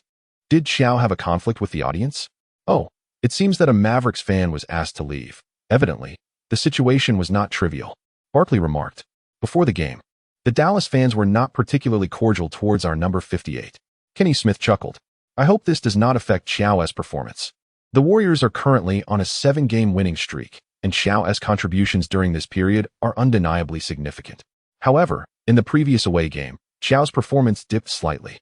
Come on, Kenny, he's still just a rookie. You cannot hold a rookie to the standards of a superstar. Moreover, statistics do not entirely capture his impact on the team. Barkley has now undeniably become a fan of Qiao. Well, I must say, our rookie number 58 is indeed quite ostentatious. It seems he has transformed the NBA court into his personal stage. Kenny Smith is set to play the role of the critic in this game. Haha, you just reminded me. Barkley laughed heartily. Against the Rockets, he employed James Harden's foul-drawing techniques, and in the game against the Spurs, he showcased Manu Ginobili's serpentine drives, both executed with remarkable flair. I must say, our number 58 is a prodigious basketball talent. Indeed, it appears as though he was born for the game. This sentiment is shared not only by Smith, but also by the majority of NBA experts, who, despite their reservations, cannot help but express their admiration. It is truly regrettable that such a remarkable player is not a homegrown athlete. In response, the Koreans were quick to inform the American public that Qiao Feng is likely one of their own. Fake news. The uniquely styled and unconventional president swiftly made his remark. How will he perform in this game? Yes. Many are curious to see which skill set Qiao will employ against the Mavericks. Will it be Dirk's one-legged fadeaway or Luka's aggressive shooting? Qiao Feng issued a resolute command to the system. System, I demand a performance of retribution. I wish to ensure that the fans of Dallas endure humiliation for an extended period. They must remember that certain individuals are beyond reproach. There exists a nation that cannot be disrespected. I intend for the entire league to feel the wrath of Qiao. The system, however, could not acquiesce to such an unreasonable request. No, this is not an unreasonable request. It is a necessity. This is beyond the parameters of the system's rules, it replied. Do not speak to me of rules. In the face of national dignity, rules are of little consequence. One might also say that rules only hold sway within the range of canons. If you are a domestic system, you too bear responsibility for this matter. Blind box detected. Does the host wish to claim it? Has that been accepted? Blind box detected. Does the host wish to claim it? Claim it. Qiao Feng decided to first ascertain what it was. If it turned out to be merely an ordinary experience card, he would choose to retire on the spot and let this wretched system take care of itself. Congratulations, host. You have unlocked the experience card of Divine Wrath. This experience card is permanent, and the precondition for activation is when the host encounters a similar instance of unfair treatment during a basketball game. The experience card of Divine Wrath may be initiated. The deities will appear at random. This iteration of the experience card of Divine Wrath embodies the fury of Danzi.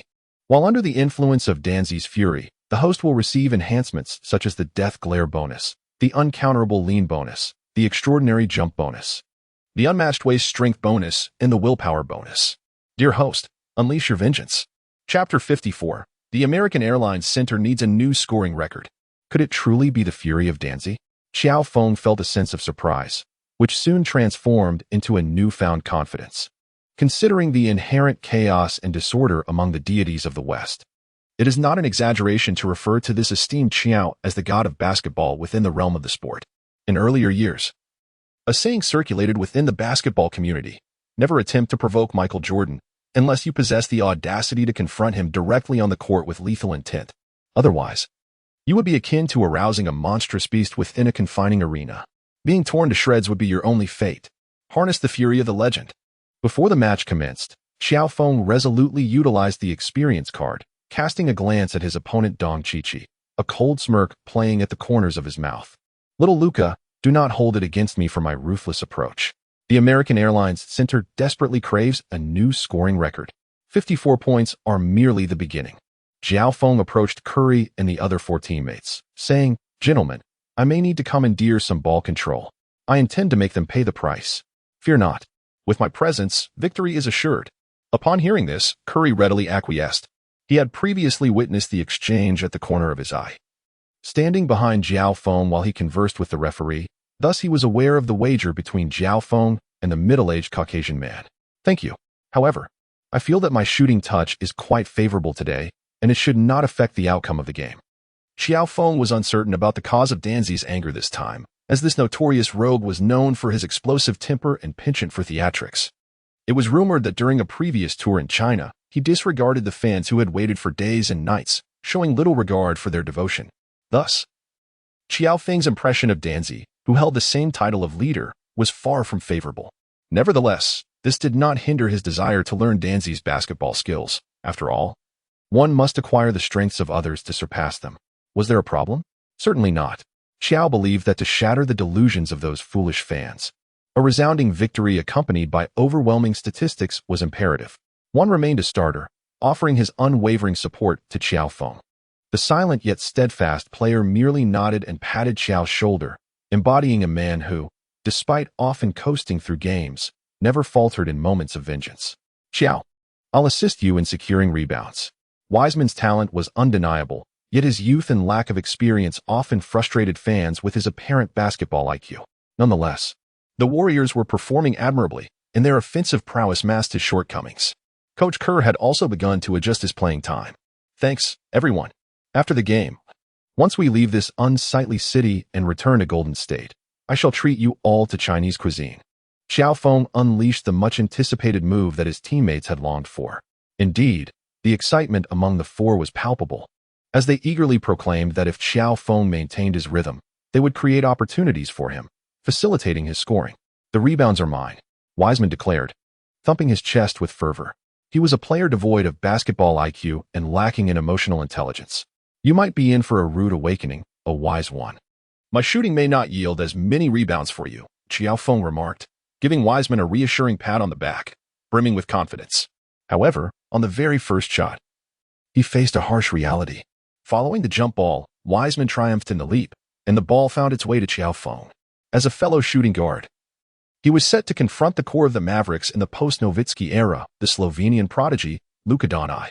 Frankly speaking, had it not been for external factors, Qiao Feng felt that he and Luka shared a certain commonality, namely, they both elevated the aesthetic of the NBA, allowing a majority of basketball enthusiasts who had watched for years to finally discover a perfect equilibrium between technical prowess and visual appeal.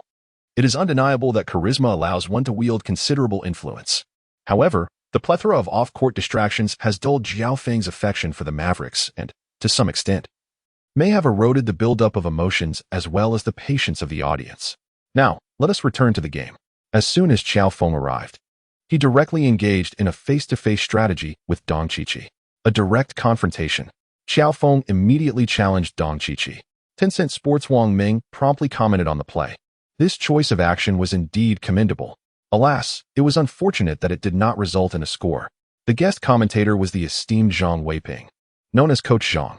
The venue was the American Airlines Center. Qiao Feng's inaugural attempt transformed into a mere iron shot, striking back at his own previous words. However, the quick-witted Qiao Feng deftly maneuvered past Dong Qiqi, seizing the opportunity to secure the position and claim the offensive rebound. Wiseman, too, faced an embarrassing moment. After capturing the rebound, he leaped forward, and just as the referee's whistle sounded, the basketball was launched, gracefully finding its way into the hoop. "Dallas, this is merely the first shot," Qiao Feng shouted loudly towards the spectators at the sidelines. "Clown, clown, clown." In response, he was met with a chorus of boos. "No, I did not commit a foul." Dong Qiqi vociferously challenged the referee's decision.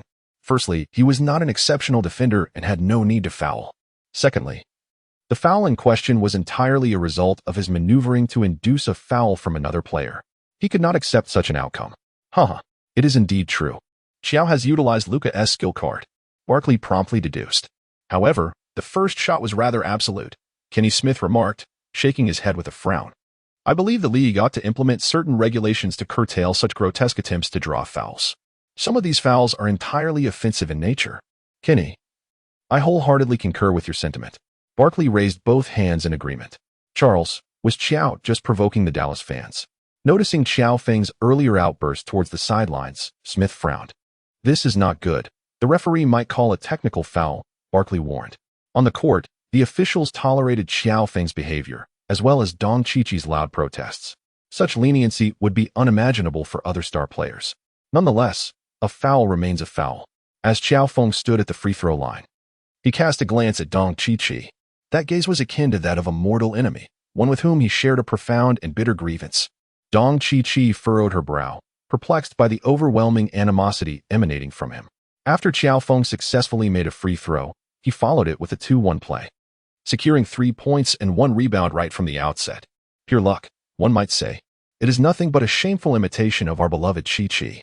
Inside the arena's bar, a discontented white man, having been ejected, sipped his beer while watching the match, expressing disdain for Qiao Feng's foul-drawing antics. The game continued on the court, with the Mavericks on the offense. Dong Qiqi, as the orchestrating core, firmly held the reins of the ball. After defending against Harden, he gained some experience in contending with players adept at drawing fouls. Moreover, as the primary playmaker, Dong Qiqi typically initiated a few assists before taking on a more prominent offensive role towards the end of the second quarter. Indeed, when faced with Qiao Feng's defense, Dong Qiqi opted to pass. Inside, Collins stood ready for an alley-oop opportunity. As a center, Wiseman still has a considerable journey ahead of him. The score stood at 3-2, with the Warriors momentarily in the lead. Turning back, Qiao Feng encountered another promising offensive opportunity against Dong Qiqi.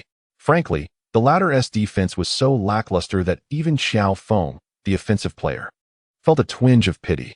There was simply no comparison to his fellow core player, Curry. The Mavericks must reform their defensive strategy. Otherwise, Dong Qiqi's side would remain a significant liability. Naturally, Qiao Feng seized the opportunity presented by such a gaping hole in defense. With a composed step back, he edged just beyond the three-point line, flicked his wrist, and released the ball, which traced a beautiful orange arc through the air. Swish! The basketball plunged effortlessly into the hoop. Yet again, it was mere imitation. Only my Qiqi would employ such an elegant step-back three-pointer. In the bar, the white man took a hearty swig of his beer, cursing under his breath. The American Airlines Center demands a new scoring record. Following his basket, Qiao Feng once more shouted towards the spectators at the sidelines, "Clown! Clown! Clown!" Qiao Feng was once again met with a cacophony of boos. And this time the uproar was even louder. Number 58 refrained from provoking the audience. The referee, who had previously been threatened by Qiao Feng, cautioned him in a hushed tone, "Next time, I shall issue a technical foul." "Understood, referee," Qiao Feng replied. Qiao Feng nodded slightly, then turned to Dong Qiqi. "Hey, Luca boy, do you know why CP3 harbors such disdain for the number 58? Chapter 55. Mavericks, I've got you in my grasp. Not even Jesus can save you. Tonight, Dallas will bear the brunt of my fury." On the defensive front, Qiao Feng's gaze fixed intently on Dong Qiqi. One manifestation of this wrath is to make you experience the anguish that CP3 endured back in the day. That year, Paul's team was mercilessly vanquished by Guagu with a staggering 58-point deficit. Sitting on the bench, Paul displayed an expressionless demeanor, his eyes filled with confusion and helplessness. Henceforth, he earned the moniker 58 Guy. The number 58 has since become one of the forbidden topics in Paul's presence, as is well known in the basketball realm. Dong Qiqi shot back defiantly. "Not a chance. This is Dallas, the American Airlines Center, not your Golden State Chase Center. This is not New Orleans. And I am not the pitiful CP3. It seems you two are aware of the infamous 58. What difference does it make?" Qiao Feng continued. "Luca boy, just imagine. Hanging a Golden State banner in the American Airlines Center, wouldn't that be exhilarating? Such an act would be inconceivable. Even if we were to shatter records at home, it wouldn't be possible. Yet, just the thought is indeed thrilling. Furthermore, once a record is established, even without a banner, it becomes part of the NBA's historical database. The number 77, alongside the Mavericks and Dallas, will be forever entwined on the monument of historical disgrace I have crafted. What an honor that will be for you." "That will never happen. Hand me the ball." As he spoke, Qiao Feng observed Dong Qiqi's passing motion, extending his long arm to intercept the blind pass. Then, Transitioning into a fast break, he swiftly converted the play into a score. Before me, it is best not to engage in such flashy antics. To be frank, even Stephen Curry wouldn't dare attempt that right now. As Qiao Feng retreated on defense, he passed by Dong Qiqi and let out a cold laugh. Curry, overhearing this, rolled his eyes but found himself at a loss for a rebuttal. Qiao Feng was undeniably in a spirited mood today, remarked Wang Meng from Tencent Sports. Su Kun furrowed his brow, cautioning that being overly emotional in play could be detrimental. The Mavericks initiated their offense, and it was evident that Qiao Feng exerted considerable defensive pressure on Dong Qiqi. Ah, what a steal. Qiao Feng on the fast break. Qiao Feng goes for the layup. Wang Ming narrated, witnessing yet another interception by Qiao Feng from Dong Qiqi. Currently, Qiao Feng boasts the highest average steals in the league. It is certain that as the season progresses, this statistic will decline, yet it remains impressive, Su Kun remarked. On the court, after stealing from Dong Qiqi, Qiao Feng dashed forward, finishing the defensive counterattack with a thunderous dunk. It appeared that Qiao's vertical leap today was unusually high, noted Barkley. Smith pondered for a moment before shaking his head, suggesting, it must just be a well-timed jump. While Qiao Feng may not be renowned for his leaping ability, he was certainly capable of soaring. Barkley found this reasoning agreeable. No need for a pick. The proud Dong Qiqi, having been intercepted twice by the same player, was seething with anger. He dismissed his teammate who had intended to set a screen, fearful of being stolen from again, and pointed at Qiao Feng, declaring, I shall exact punishment for your defense. Qiao Feng advanced to apply pressure, compelling Dong Qiqi to relinquish the offensive and pass the basketball to a teammate. Yet, he remained ensnared by Qiao Feng, deprived of any respite. His ears too could not find solace. Ha, Luca boy, is this what you refer to as punishment? A mocking smile adorned Qiao Feng's face. Punishment will inevitably arrive.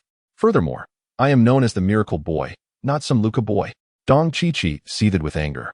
Oh, so you are the miracle boy. What a splendid moniker. Unlike me, merely referred to as the leader. Do you know what that implies? It signifies dominance. Begone. I care not to know. Oh, our miracle boy seems to be feeling quite emotional, does he? Dong Qiqi's fury intensified, the more he listened. The more he felt that the term boy, as uttered by Qiao Feng, was laced with derision. I shall ensure your punishment. Dong Qiqi's prowess and banter was rather mediocre. His anxiety grew as his teammate squandered the 24-second shot clock, barely managing to attempt a feeble three-pointer that clanged off the rim. Fortunately, Colliston secured the rebound. Wasn't Wiseman supposed to handle the rebounds? Dong Qiqi prepared to use his weight to break free from Qiao Feng's hold on him. Haha. How pitiable is the miracle boy, unable even to deliver a proper taunt. Utilizing his remarkable speed, Qiao Feng cornered Dong Qiqi, leaving him to helplessly watch as his teammates struggled against the Warriors' formidable defense. Let me impart a piece of wisdom. Boy, I have the Mavericks firmly in my grasp. Not even Jesus could save them, mark my words. Dong Qiqi exclaimed, laced with expletives. What a pity. Qiao Feng expressed his sympathy. Indeed. Who could have anticipated that even Dong Qiqi would fall victim to our Qiao's relentless blockade? By the conclusion of the first quarter, he had only managed 3 shooting attempts, all of which failed to find the mark, prompting Barkley to lament. Furthermore, Coach Kerr's allocation of Qiao's playing time today was unusually unorthodox. Typically, Qiao would exit the game 6 minutes into the first quarter. However, today was different. It appeared that their roles had been reversed, with Qiao and Steven switching places. Was there some extraordinary occurrence prior to the game? Under normal circumstances, the playing time and substitution patterns for Warriors players remain consistent unless exceptional circumstances arise. Consequently, Kerr has garnered a reputation for his punctual substitutions. At the end of the first quarter, the Warriors, bolstered by Qiao Feng's stellar performance on both ends of the court, forged a 10-point lead, 38-28. Well done, Qiao. You will receive a 6-minute respite, Kerr remarked, patting Qiao Feng on the back as he left the court. Coach, I appreciate you allowing me to wreak a little havoc on the court. Although Qiao Feng was filled with rage, it was directed towards Dallas and the Mavericks. He felt nothing but gratitude for the support of his coaching staff and teammates. Cole chuckled lightly. My child, you have not acted foolishly. Those others are the ones being foolish. Go ahead and do what you believe is right, without worrying about the outcome. Qiao Feng nodded slightly and returned to his seat. As the second quarter commenced, Curry took to the court with the bench players. Consequently, the Mavericks found themselves in a precarious position, facing a lineup led by Curry. Merely attempting to defend against Curry left them utterly exhausted. 3 minutes later, the deficit for the Mavericks continued to widen. Carlisle, seeing no alternative, quickly summoned Dong Qiqi, who had exerted minimal energy on both ends of the court in the first quarter. Upon his arrival, he swiftly stabilized the situation. Utilizing his unique ability to draw fouls and sinking 2 long-range three-pointers, he dramatically reduced the gap to just 8 points. "Stephen, how have you become like this?" Qiao Feng stepped onto the court, draping his arm around Curry's neck as he posed a question. Curry shook his head in response, saying, "I sense that the American Airlines Center is not solely focused on you. Just look at my arm. Goodness, it's nearly covered in bruises." As Qiao Feng gazed at the crimson marks upon Curry's arm, evidence of an unwelcome grasp, and beheld his expression of grievance, he found himself at a loss for words. "Mavericks, could you not have at least trimmed your nails before the game? Such an innocent young lad, nearly brought to tears by your antics. What to do? All that remains is to offer solace." "Stephen, you're mistaken. Throughout the entire league, even within the confines of the Chase Center, have you ever experienced a moment devoid of preferential treatment? In the eyes of the referees, even if you were to be mercilessly pummeled by an opponent, it would go unnoticed, for they simply do not see it," Qiao Feng remarked, casting a glance at the referee who was oblivious to their presence, adding, "They cannot even hear us." Curry interjected, "Stephen, let us pay our respects by removing our hats. Their perseverance to play despite injuries is a true testament to indomitable spirit." At last, the referee, having regained both hearing and sight, pointed at Qiao Feng and signaled a technical foul, number 58, technical foul, 1 time. Qiao Feng, Chapter 56, a halftime of over 30 points. "Well, this is indeed a bit excessive. Moreover, it is rather brazen. Referee, to call a technical foul on me is simply adding fuel to the fire." Qiao Feng made no complaints. He merely reminded the referee, "This scene of the wrath of the gods, the fury of the leader of the fiery clan, entirely did not involve you." The referee calmly replied, "I am aware. Yet I remain indifferent. What an astonishing turn of events. I see now, this is simply a matter of relishing the chaos without concern for the consequences." Qiao Feng nodded slightly, watching Dong Qiqi complete the technical foul free throw. The Warriors prepared for the sideline inbounds. As Qiao Feng took to the court, Curry transformed into a mere off-ball player, drawing away a defender from the Mavericks and capturing the attention of more than 1.5 defensive players. Initially, Dong Qiqi was tasked with guarding Juan. This was a commendable defensive assignment, considering Juan possessed little in the way of independent offensive capabilities. It is quite ironic. On the basketball court, everyone is acutely aware of the penalties and bullying that await a player lacking in self-generated offensive prowess. Yet in reality, there are those who fail to grasp this truth. Unbeknownst to Juan, he had become a subject of ancient allegory. Upon noticing that Dong Qiqi was defending him, he decisively led him away, subsequently delivering the ball to Qiao Feng. "Ah, miracle boy, we meet again." Qiao Feng greeted him as if he were an old friend, as though they had not seen each other in half a lifetime. Dong Qiqi remained silent, diligently defending himself, yet it proved to be of little consequence. Qiao Feng executed a solo play, delivering a flawless fadeaway jumper that effortlessly found its mark, securing 2 points. "Keep it up, miracle boy. You were almost able to defend against me." As Qiao Feng retreated, Dong Qiqi executed a shoulder-shrugging gesture reminiscent of the Danzi style. Dong Qiqi remained silent. Yet on the offensive front, she finally succeeded in drawing a defensive foul from Qiao Feng. This is precisely what is needed. Tear that detestable little brat apart. In the venue's bar, a jubilant white man shouted exuberantly. The bar was predominantly filled with Dallas residents, who were also celebrating loudly. How atrocious! Good heavens! How could such outrageous foul-drawing techniques exist in the realm of basketball? How appalling! What are your thoughts, Stephen? Qiao Feng pulled on Curry and exclaimed loudly. Curry found it utterly absurd. "Shut your mouth, rookie. As long as one can score, that is the correct technique." Dong Qiqi made the first free throw successfully and shouted at Qiao Feng, "Look, this is a quintessential example of result-oriented thinking, in pursuit of a certain outcome. They disregard whether the means are unsightly." Qiao Feng's voice resonated loudly, nearly audible to the spectators at the sidelines. Most of them were fervent supporters of Dong Qiqi, who immediately began to jeer at Qiao Feng, exclaiming, "Clown, you are the most grotesque of them all. Do you see this, Stephen? They dare to attempt to mask the ugliness of number 77 by labeling it the most hideous, as if such a tactic could transform the grotesque into beauty. Alas, this is truly a stagnant pool of despair. It is far from a realm of beauty." Curry guided Qiao Feng to the other side, advising him, Qiao. Poetry cannot redeem basketball.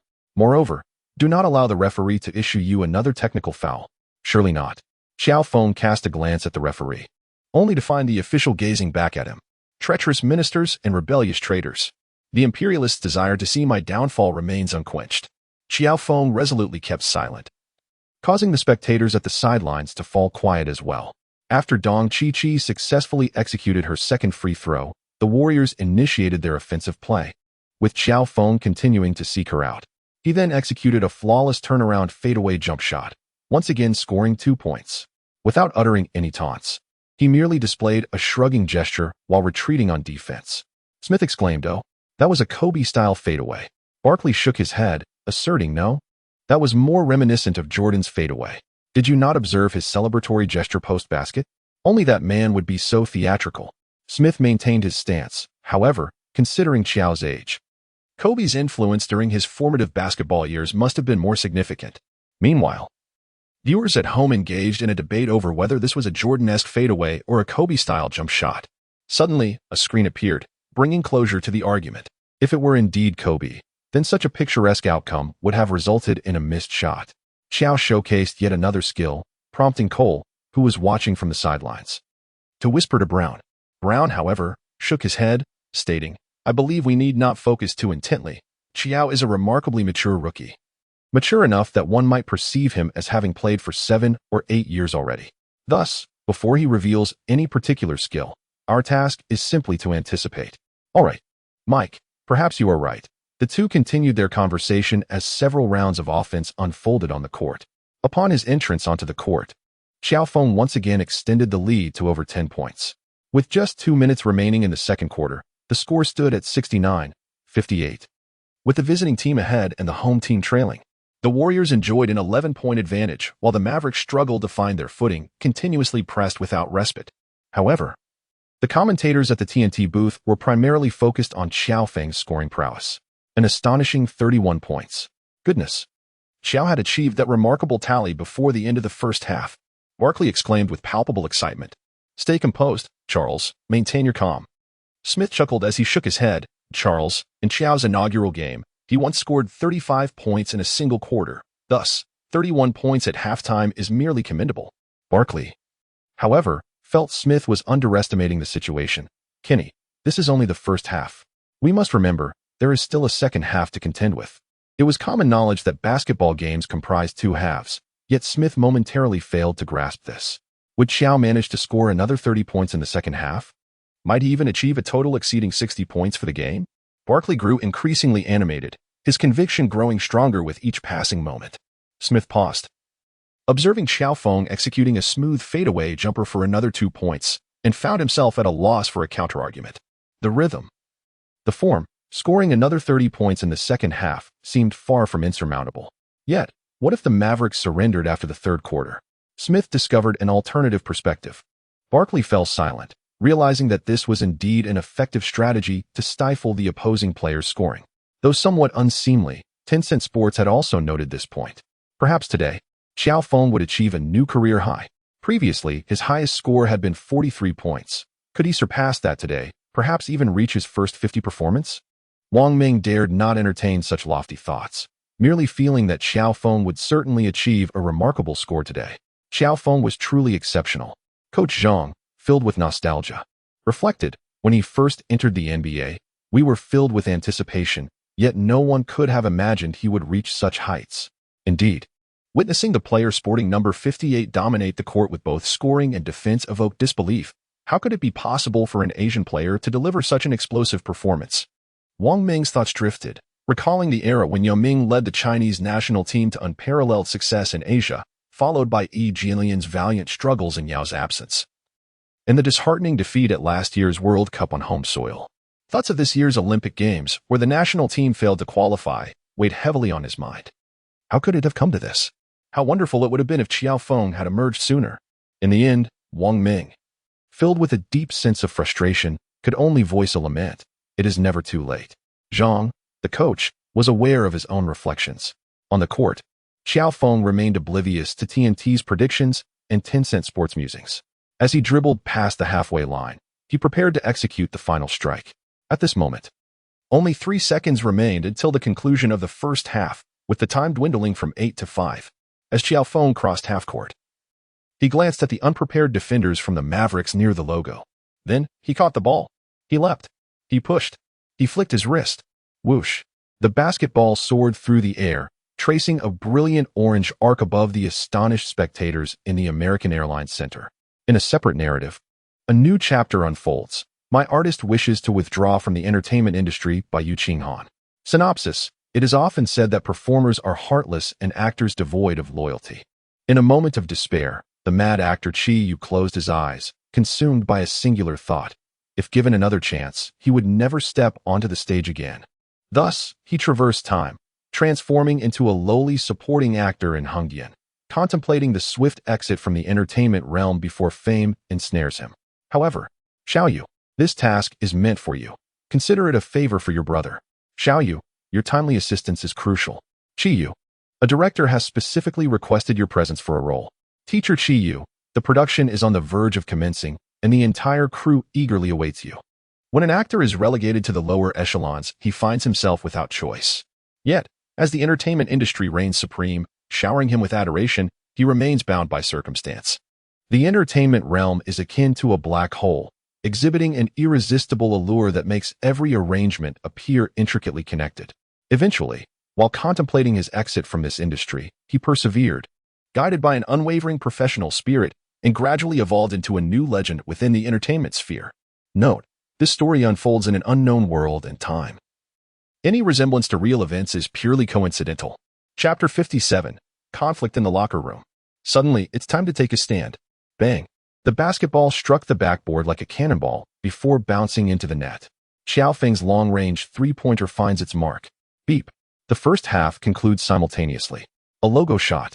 Kenny, did you see that? Qiao's extraordinary three-pointer has gone in. Barkley leaps with his hefty 300-pound frame, overflowing with excitement. Indeed, Charles, I can see it. Number 58 launched from the logo and scored a half-court buzzer beater. Smith feigns indifference, yet the crowd is momentarily silenced. Wow. Incredible. Remarkable. The fans in front of their screens erupted in joy. They rubbed their eyes vigorously, confirming multiple times that the astonishing long-range shot originated from Qiao Feng and not from Curry. Could it be that this long-range phenomenon is spreading? Someone murmured. Strictly speaking, ever since Curry transformed the three-pointer into a standard weapon, frequently shooting from a step or two beyond the arc, the term long-range has emerged, initiating a phenomenon of imitation. This long-range three-pointer by Qiao Feng is truly devastating. Absolutely astonishing. Wang Ming shouted with fervor. That shot was executed beautifully. One could say that Qiao Feng should shoot it that way. Others on the Warriors simply cannot. Coach Zhang chuckled. Wang Ming felt a tinge of embarrassment. Fortunate that Curry was not featured on camera at that moment. With Qiao Feng's successful shot, his first half score surged to an astounding 36 points. Goodness. Wang Ming and Coach Zhang, standing before the data screen, gasped as the director displayed Qiao Feng's statistics, exclaiming, Qiao Feng is on fire. Could it be? Has he truly accumulated 36 points already? Coach Zhang found it hard to believe. After all, there is still an entire half left to play. How many points might he score if he plays the full game? Many began to anticipate eagerly, glued to their computers and televisions, savoring the halftime analysis and advertisements. Fearful that switching channels might disrupt the seamless connection, much like childhood days of refusing to change the channel during a favorite show. During the halftime break, in the Warriors' locker room, Kerr said little, merely expressing his satisfaction with the team's performance and urging them to maintain their effort in the second half, striving for an 8th consecutive victory. During the 15-minute halftime, Qiao Feng seized the opportunity to rest and recuperate his energy. He had been relentlessly attacking throughout the first half. And although his defensive efforts waned later on, the exertion had indeed taken a toll on his stamina. At this moment, what Qiao Feng most required was a moment of respite to restore his vigor. The other players on the Warriors seemed to sense that Qiao Feng was on the verge of achieving a remarkable record, thus they refrained from disturbing his much-needed rest. Qiao Feng believed that without the recent assistance from Victor during practice, his stamina would barely allow him to endure more than half a game. One should not underestimate Qiao Feng's endurance. For a rookie, especially one newly inducted into the NBA, playing as a core player for 2.5 quarters, nearly 30 minutes, is indeed a remarkable feat. The demands of exerting oneself for 30 minutes stand in stark contrast to merely coasting through that same duration on the court. Meanwhile, in the Mavericks locker room, the players' spirits were not particularly high. Dong Qiqi even felt a tinge of frustration. He realized that throughout the game, he was being targeted relentlessly by the rookie wearing number 58, and as a third-year star player, he found himself utterly powerless against this onslaught. Such a sensation was profoundly disheartening. Bang! Dong Qiqi fiercely kicked the locker.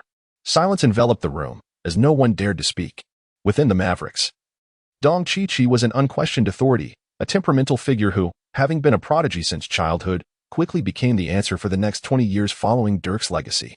He had always been in the spotlight, but today he was nearly overwhelmed by an unheralded rookie prior to the draft. Indeed, he had already been overwhelmed. "Luka, you must remain composed," Rick Carlisle said as he entered the locker room following discussions with the coaching staff, noticing Dong Qiqi teetering on the brink of losing control. "How can I possibly remain composed, coach? Please enlighten me. We are being relentlessly pursued by a rookie," Dong Qiqi exclaimed, feeling that they should not be in such a passive position. He had always had a lukewarm relationship with Carlisle and attributed part of his poor performance in the first half to the coach's tactical arrangements. "Indeed, we cannot allow ourselves to be this passive. In the second half, we must adjust our approach," he insisted. Unbeknownst to Carlisle, he had become a scapegoat in this scenario. As he earnestly laid out the strategy, "Screens, we must execute continuous screens. Is that understood?" he inquired after detailing the tactics. However, no one responded. When his gaze fell upon Dong Qiqi, the third-year player, he exhibited considerable impatience towards the coach, who bore an uncanny resemblance to Jim Carrey. "Are we simply going to rely on screens?" Dong Qiqi retorted. "Yes, given the current situation, screens are the most effective strategy," Carlisle replied, somewhat taken aback, attempting to maintain his patience. "No, I do not believe that screens can resolve everything." Dong Qiqi boldly rejected the notion. Their long-standing animosity resurfaced, as they had previously clashed on the sidelines multiple times during the last season. In his fury, Dong Qiqi defiantly dismissed Carlisle's so-called best solution. "I am the coach. What I deem correct is indeed correct." No matter how one perceives Rick Carlisle, he remains an esteemed coach of the Mavericks, having dedicated over a decade to this team. It is implausible for him to be swayed by a mere rookie. "We require more sophisticated tactical arrangements. The present moment is indeed the most opportune." Carlisle, incensed, raised his voice. "Luka Doncic, do not presume that because you are the cornerstone of this team, I am powerless against you. If you cannot take the court in the second half, I shall declare you DNP." At the utterance of Carlisle's words, the atmosphere in the locker room became palpably tense.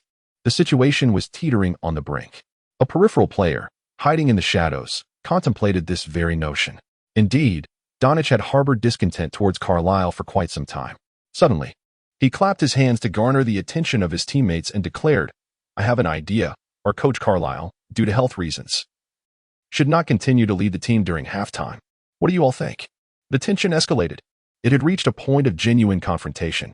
Carlisle, momentarily stunned, erupted in fury. "You, how dare you?" Though he had just proclaimed the DNP comment in a fit of rage, as a coach, he believed he was justified in doing so. He possessed that authority. Yet a player daring to propose a DNP for the coach? It was utterly absurd. "Well then, Luka Doncic, I never anticipated you to be such a player. You wish to DNP me? I shall see if you possess the capability." Carlisle, in his fury, forced a bitter smile. Doncic, however, remained remarkably composed. "Those who agree to battle alongside me in the second half may choose to sit. Those who consent to take the court with Mr. Carlisle may stand." In an instant, the locker room, once filled with passive observers, found themselves in an awkward predicament, having transitioned from mere spectators to participants in this unfolding drama. This was undeniably uncomfortable. A profound silence enveloped the room, affecting both players and coaching staff alike. They had been bystanders until now, yet the time had come for them to choose sides. Whom would they support? Chapter 58. The locker room address in the confines of the Mavericks locker room. An event transpired that would determine the future of both players and coaches. Unbeknownst to the outside world, the decision was not particularly arduous. One merely needed to ponder who embodies the future of this Mavericks team, thus rendering any notion of a dilemma moot. 3 interminable minutes elapsed. Carlisle observed that, apart from himself, everyone remained seated. In fact, 2 individuals had even stood momentarily before resuming their seats. The identities of these individuals had become inconsequential. During those 3 minutes, Carlisle had come to realize that his days in Dallas were likely drawing to a close. gazing upon the cherubic visage of the young lad before him. He found his anger dissipating. He was acutely unaware of when he had lost the support of the people. Nor could he pinpoint the moment when everyone had unanimously accepted that the miraculous boy was destined to lead the Mavericks toward another era of glory. His defeat was not without justification. Truly, he was a miraculous boy. Carlisle chuckled to himself in self-deprecation. Well then, gentlemen, I hope you can mount a resurgence in the second half. With that, he left the locker room, a cloud of melancholy enveloping him. Let us reconsider the tactical arrangements for the second half. The chief assistant coach promptly assumed command, handing the reins to Dong Qiqi. Luca, what do you think we should do? No one found this approach inappropriate. The moment Carlisle was designated as a DNP, this scene had already solidified into reality. Dong Qiqi, exhibiting a measure of respect for the chief assistant coach, embarked on a moment of self-reflection. Gentlemen, our passivity in the first half was primarily my fault, he declared. The formidable defense of the Warriors number 58 rendered me uncomfortable. I did not exhibit sufficient aggression and even found myself distracted at times. Upon witnessing the team leader take responsibility, the others promptly echoed their own shortcomings. In an instant, the atmosphere in the Mavericks locker room transformed into one of camaraderie, seemingly devoid of any remnants of the preceding skirmish. The assistant coaches breathed a sigh of relief.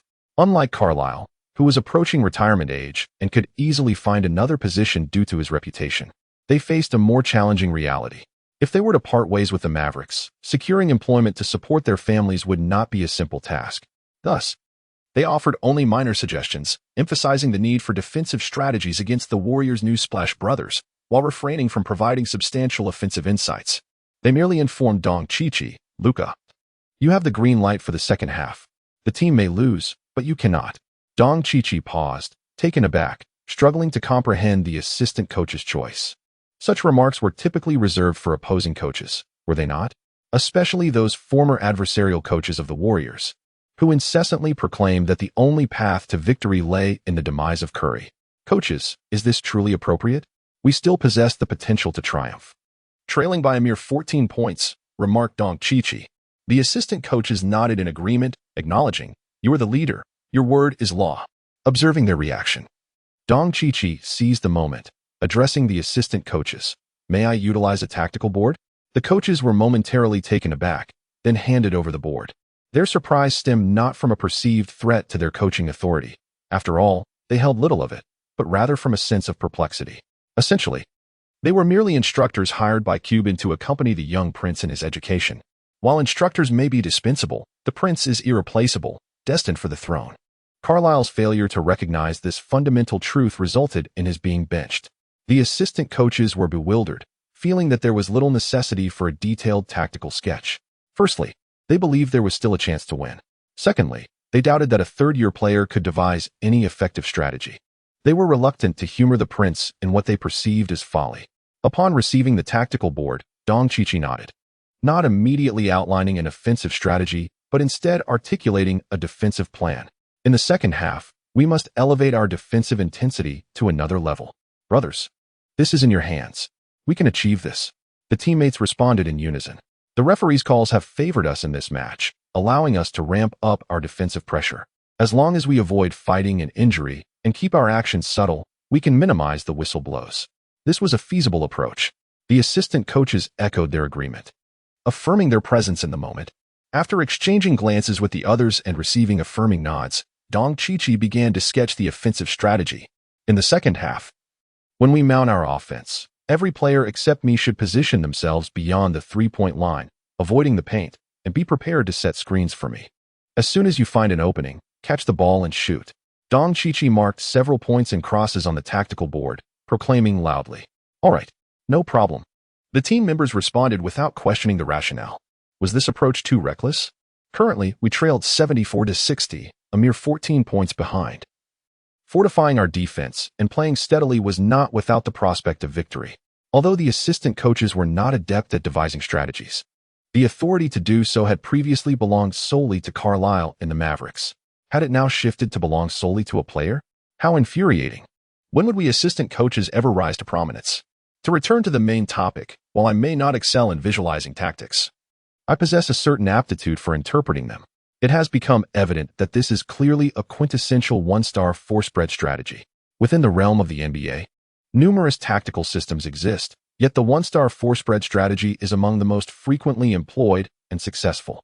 During the 1993-94 season, the Houston Rockets, with Hakeem Olajuwon as the fulcrum of their interior play, surrounded him with an array of sharpshooters, ultimately securing the franchise's inaugural championship. Presently, the Orlando Magic, with the peak performance of Dwight Howard at their core, similarly utilized the one-star four spread and advanced to the finals last season, albeit faltering against the Lakers, led by Kobe Bryant and Pau Gasol. A commonality among these one-star four spread systems is a formidable interior presence. The interior's ability to safeguard rebounds permits the perimeter players to unleash their shots with greater abandon. In the 1993-94 season, Olajuwon averaged 12 rebounds per game during the regular season and maintained 11 rebounds in the playoffs, complemented by his agile and versatile footwork and an array of scoring techniques, leading to a victory over Patrick Ewing's Knicks in the lifting of the Larry O'Brien Trophy. In the 2008-2009 season, the Magic averaged 14 rebounds per game in the regular season, skyrocketing to 15.3 in the playoffs. Had it not been for Howard's somewhat rudimentary offensive skills, coupled with excessive fouls and poor free throw shooting, they might not have concluded their inaugural finals journey with merely one victory. The question arises, if the Mavericks intend to employ a one-star four-spread strategy, who shall serve as the core? That would be the perimeter player, Luka Doncic. With Dwight Powell lacking a three-point shot, must they entirely forsake rebounding? Absolutely not. We do not abandon interior offense. I require my teammates to create space, allowing me to penetrate the interior and compel at least one or two Warriors players to collapse defensively, Doncic asserted decisively. Indeed, this strategy is feasible. The coaches nodded in agreement without hesitation. Very well, let us proceed accordingly. The other players echoed in affirmation. Ladies and gentlemen, the second half shall be our quest for vengeance. I will not tolerate any errors on the court, Doncic admonished. Fear not, we shall fulfill our roles as coaches. The coaches promptly assured. We shall guarantee that we remain on the correct path. The other players echoed their commitment. Doncic nodded, brimming with confidence for the vengeful battle that awaited in the second half. Chapter 59. Who will stop number 58? The second half commenced swiftly. Has something occurred with Coach Carlisle? Why is he absent from the bench? At the TNT commentary booth, Barkley noted the anomaly. Smith shook his head. No information has been received. Perhaps an unexpected issue has arisen. However, observing the Mavericks players' demeanor, they appear to be in good spirits, suggesting it is likely not a significant concern. Our form must not falter. The players, confronted with the camera, awkwardly attempted to project an air of relaxation. The coaching staff, particularly the chief assistant who had temporarily taken the helm, appeared anxious, almost on the verge of departing. Joe, you haven't managed to oust their head coach, have you? Juan remarked, his eyes alight with sudden speculation. Qiao Feng was momentarily taken aback, although he discerned a hint of peculiarity on the face of the opposing Mavericks player. He found it implausible.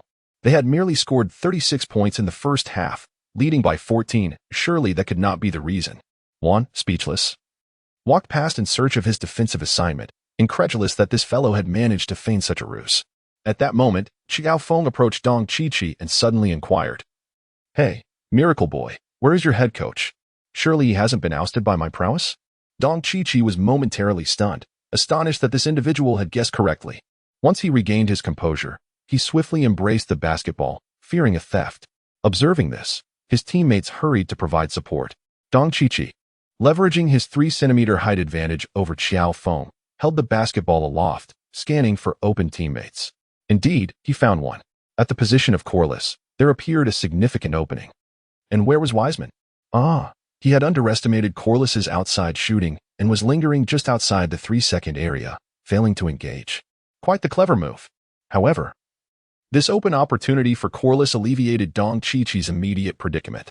After passing the ball, he immediately reached out for it again. Yet, Qiao Feng would not grant him such an opportunity.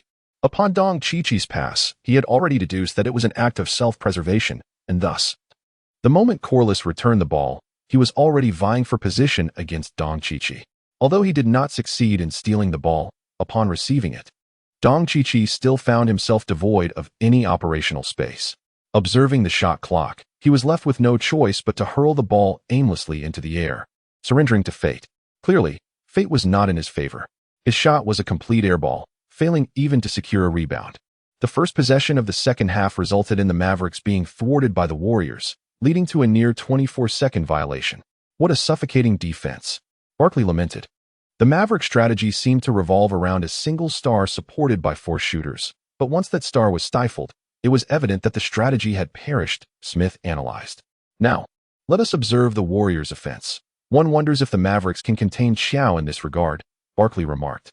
At that juncture, Qiao Feng had established a one-on-one situation on the offensive end, the basketball firmly in his grasp. However, this time, he was not facing Dong Chi-Chi but rather had Finney Smith as his adversary. He was a well-built swingman, possessing the potential to become a 3D role player. Coach Carlisle had remarked that he was an excellent offensive rebounder, remarkably swift, endowed with considerable athletic talent, and played with tenacity. Capable of contesting offensive rebounds while executing quick transitions back on defense. It seemed that indeed, their head coach had been dismissed. As Qiao Feng cast a glance at Finney Smith, he chose not to call for a screen, opting instead to test his skills first. Continuing with his post-up game, he had already begun to relish the experience in the first half. Finney Smith, determined to defend, could hear in his mind the adage that if he did not perform his duties diligently, the team leader would forsake him. Yet, he could only watch helplessly as Qiao Feng executed a graceful turnaround jump shot. Whoosh, swish. In the second half, Qiao Feng initiated his first offensive move with a mid-range fadeaway jumper that found its mark. Another 2 points secured. Oh, the elegance of Qiao Feng's fadeaway. That exquisite waist movement. Remarkable. The renowned 3 seconds king, Wang Ming, inhaled sharply. Right from the start of the second half, Qiao Feng's shooting touch appeared to be exceptional. That fadeaway evokes the essence of Kobe's jump shot, Wei Ping Bryant remarked. While retreating on defense, Qiao Feng brushed his waist, exclaiming inwardly about his remarkable physique. No wonder Danzy and old Kobe favored the fadeaway jumper. While beauty is one aspect, displaying that extraordinary physique is likely the fundamental goal for individuals like them, isn't it? It was evident that some female spectators by the sidelines were struggling to maintain their composure. Had it not been for the ever-watchful cameras, they might have. Ahem. With a smile momentarily subdued, Qiao Feng found himself drawing a defensive foul from Dong Chi-Chi, who charged at him like a bundle of dynamite. Truly one of the clever new favorites. In a scenario where the likes of Zhang and Ku were seldom awarded fouls, the Kikis genuinely relished their preferential treatment. Qiao Feng harbored no grievances. He merely bore the weight of 3 fouls. The audience, however, found themselves elated, with Dong Chi-Chi sinking 2 free throws. It seemed they had heard the clarion call for a Mavericks resurgence. Yet, turning back, their enthusiasm was doused by Qiao Feng as 3-point shot. The rogue's prowess from beyond the arc was unassailable. We had all forgotten that Qiao was indeed adept at making 3-pointers. Barkley was momentarily taken aback upon witnessing Qiao Feng sink his second 3-pointer of the match. Smith, caught off guard, pondered aloud. Could it be that after showcasing Kobe's signature moves in the first half, Qiao had returned to his true forte? A shiver of trepidation coursed through Barkley. Indeed. If that were the case, with his ability to score from both long-range and mid-range, coupled with offensive and defensive capabilities, who could possibly thwart the efforts of the player donning jersey number 58? Smith inhaled sharply, equally astonished. It was not just these two. The audience, the Dallas fans, watched in stunned silence as Qiao Feng began the second half with an array of 3-pointers and fadeaway jump shots, all while a singular question flickered across their minds. Who could impede the player in jersey number 58? Guard him on the perimeter, and he would strike from mid-range. Defend against his mid-range, and he would unleash another 3. In the victorious locker room, Dong Chi-Chi found his confidence utterly diminished. Despite leading the team in scoring and witnessing commendable performances from his teammates, the strategy of one star shining among 4 others had faltered slightly. Yet, that formidable number 58 across the court had already amassed 49 points. A season high. A career high. Alarmingly, it was only midway through the third quarter, with half a period still remaining. Even more daunting was the fact that the Mavericks had merely shifted from trailing by 14 points to now trailing by 17. They had yet to reach a point of being thoroughly outmatched. As the third quarter concluded and with the fourth quarter looming, what feats could he possibly achieve? 50 points? Or perhaps even 60? Dong Chi-Chi dared not contemplate further. Dejected, he inadvertently granted Qiao Feng yet another opportunity for a 2-1 play. Come on. Do that move to me again. This is the next game. This is my retort. As Qiao Feng deftly executed a 2-point shot, drawing a foul from his defender Dong Qiqi. His eyes blazed with intensity as he let out a roar to the heavens. The arena remained enveloped in silence. At the TNT commentary booth, Barkley and Smith found themselves at a loss for words. This rookie was simply extraordinary. On Tencent Sports, Wang Ming and Coach Zhang were equally speechless, their eyes alight with admiration. This newcomer from China was performing spectacularly, scoring an astonishing 53 points.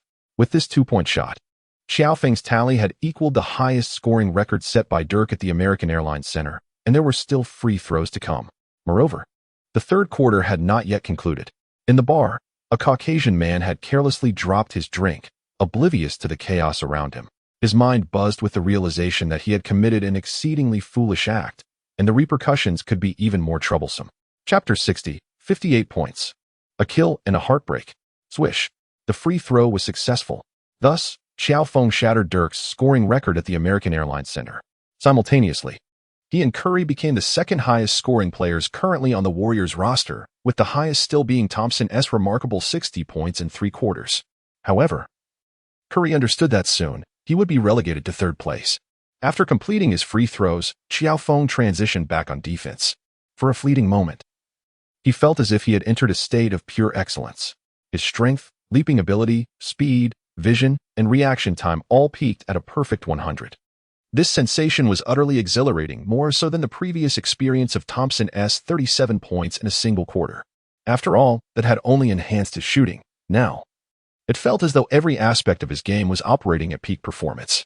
When shooting, whether executing a difficult fadeaway jumper or a seemingly careless toss while losing his balance, the basketball appeared to be guided, descending flawlessly through the hoop. Strength-wise, the seemingly portly Dong Qiqi behind him seemed utterly ineffective. In terms of speed, whether on offense or defense, it felt as though Qiao Feng's figure dominated the court. His presence felt everywhere. His vision and reflexes had reached a level of absolute mastery. Leaping, well, when Qiao Feng prepared for a dunk, taking off from the free throw line, he ultimately had to settle for a layup, gazing longingly at the hoop. Fortunately, the layup found its mark. Otherwise, he might have joined Curry in the next episode of Shaquille O'Neal's 5 Greatest Blunders. Alas, what a pity. Nonetheless, that play still held the potential for a spot in the highlight reel. Record it for consideration, he instructed his assistant. Without me, your defeat would have been even more embarrassing. In the locker room, watching the live broadcast of the match, Carlisle first sneered coldly, followed by a profound sense of loss. He understood that regardless of the outcome of this game, his future had already been determined during the halftime break. On the field, Qiao Feng was entirely focused. His gaze fixed upon Dong Qiqi as if he intended to devour his opponent whole. Dong Qiqi, a seasoned competitor and a champion of Europe, had grown indifferent to Qiao Feng's so-called death stare by the second half. To be frank, your efforts are utterly ineffective against me now. Suddenly, Dong Qiqi began to engage in banter. Honestly, if you keep staring like that, won't your eyes dry out? And what if they do? What if they don't? Does that have any bearing on what I'm saying? I'm merely curious. Do you not grasp the essence of my words? I'm not discussing whether your eyes will dry out. I'm contemplating how you can maintain that glare for so long without discomfort. Spare me your remarks about dry eyes. You're just waiting for an opportunity to strike, aren't you? Young man, don't play games you can't handle. Qiao Feng swiftly swatted away the basketball that Dong Qiqi had passed to him. However, by mere coincidence, the ball bounced back into Dong Qiqi's hands. Well done, number 77. You've managed to turn the tables on my mindset, he declared with a smirk. Let me assure you, 54 points is merely a starting point. This evening is far from over. Indeed, it is not yet concluded. Furthermore, the defeat may not necessarily be mine. As Dong Qiqi spoke, she abruptly retreated and launched an astonishingly long three-pointer, which swished through the net. The score gap narrowed to 23 points. With approximately 3 minutes remaining in the third quarter, along with an entire fourth quarter ahead, it was theoretically a deficit within reach. Qiao Feng, however, smiled. Why must one always resist? Is it not preferable to humbly concede? At the very least, one could, like certain individuals, concoct an excuse, claiming that it was merely a breakdown in mentality, thus refraining from a full-fledged struggle. Moreover, if one were to engage in utter defiance, the outcome would remain uncertain. And now, it is over, utterly finished. Excellent. I relish the sight of your resistance. In this way, vanquishing you brings the greatest sense of accomplishment. As Qiao Feng stepped back 2 paces beyond the three-point line, he suddenly raised his hand, deftly evading the defender. With a forward stride, he released the ball, sending it in a direct line to Curry, who had raised his arms in anticipation of celebration. Unbeknownst to Curry, the basketball ricocheted off his legs and veered out of bounds, a clear misstep. This is quite something. It's bound to happen. Haha, Qiao. You'll ultimately be my feast, O'Neal exclaimed, gleefully slapping his thigh. His assistant discreetly shifted aside, fearing the impact of O'Neal's enormous hand, which could likely shatter bone with a single strike. Are the Warriors about to spiral into chaos again? Wang Ming pondered, his brow furrowing at the recent blunder by Qiao Feng, perceiving it as an ominous sign. Oh dear, that was a shot Qiao should have taken.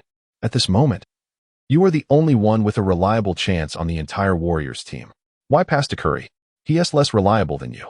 Coach Zhang lamented repeatedly, their thoughts seemingly disconnected. In the beleaguered American Airlines Center, Coach Kerr, covering his face, sensed impending doom and called out loudly, "Stay focused. Maintain your composure. Qiao, I suspect you were playing a trick on me." Curry recalled a moment when he had passed to Clay, believing he was about to shoot, only to realize that Clay was merely preparing to celebrate. But just now, I thought you were reaching out for the ball, so I passed it to you. Who could have known you aimed to celebrate prematurely with my shot, trying to show off? Qiao Feng was quick to counter, all the while remaining vigilant against Dong Qiqi, who always seemed to be scheming for an ambush, not displaying the demeanor of a sportsman. Indeed, he had anticipated this move. Dong Qiqi, positioned just 3 steps beyond the three-point line, raised his hand and launched an astonishingly long-range shot. Miraculously, it swished through the net. The point difference widened to 20. Oh my goodness! Qiqi, the miracle boy. The once silent crowd erupted with excitement, joyfully chanting Dong Qiqi's nickname. Yet, this time, the cheers struck an odd chord in his ears, leaving him somewhat uncomfortable. It was all the fault of that damned number 58. Ah, the miracle boy. How the fans are thrilled.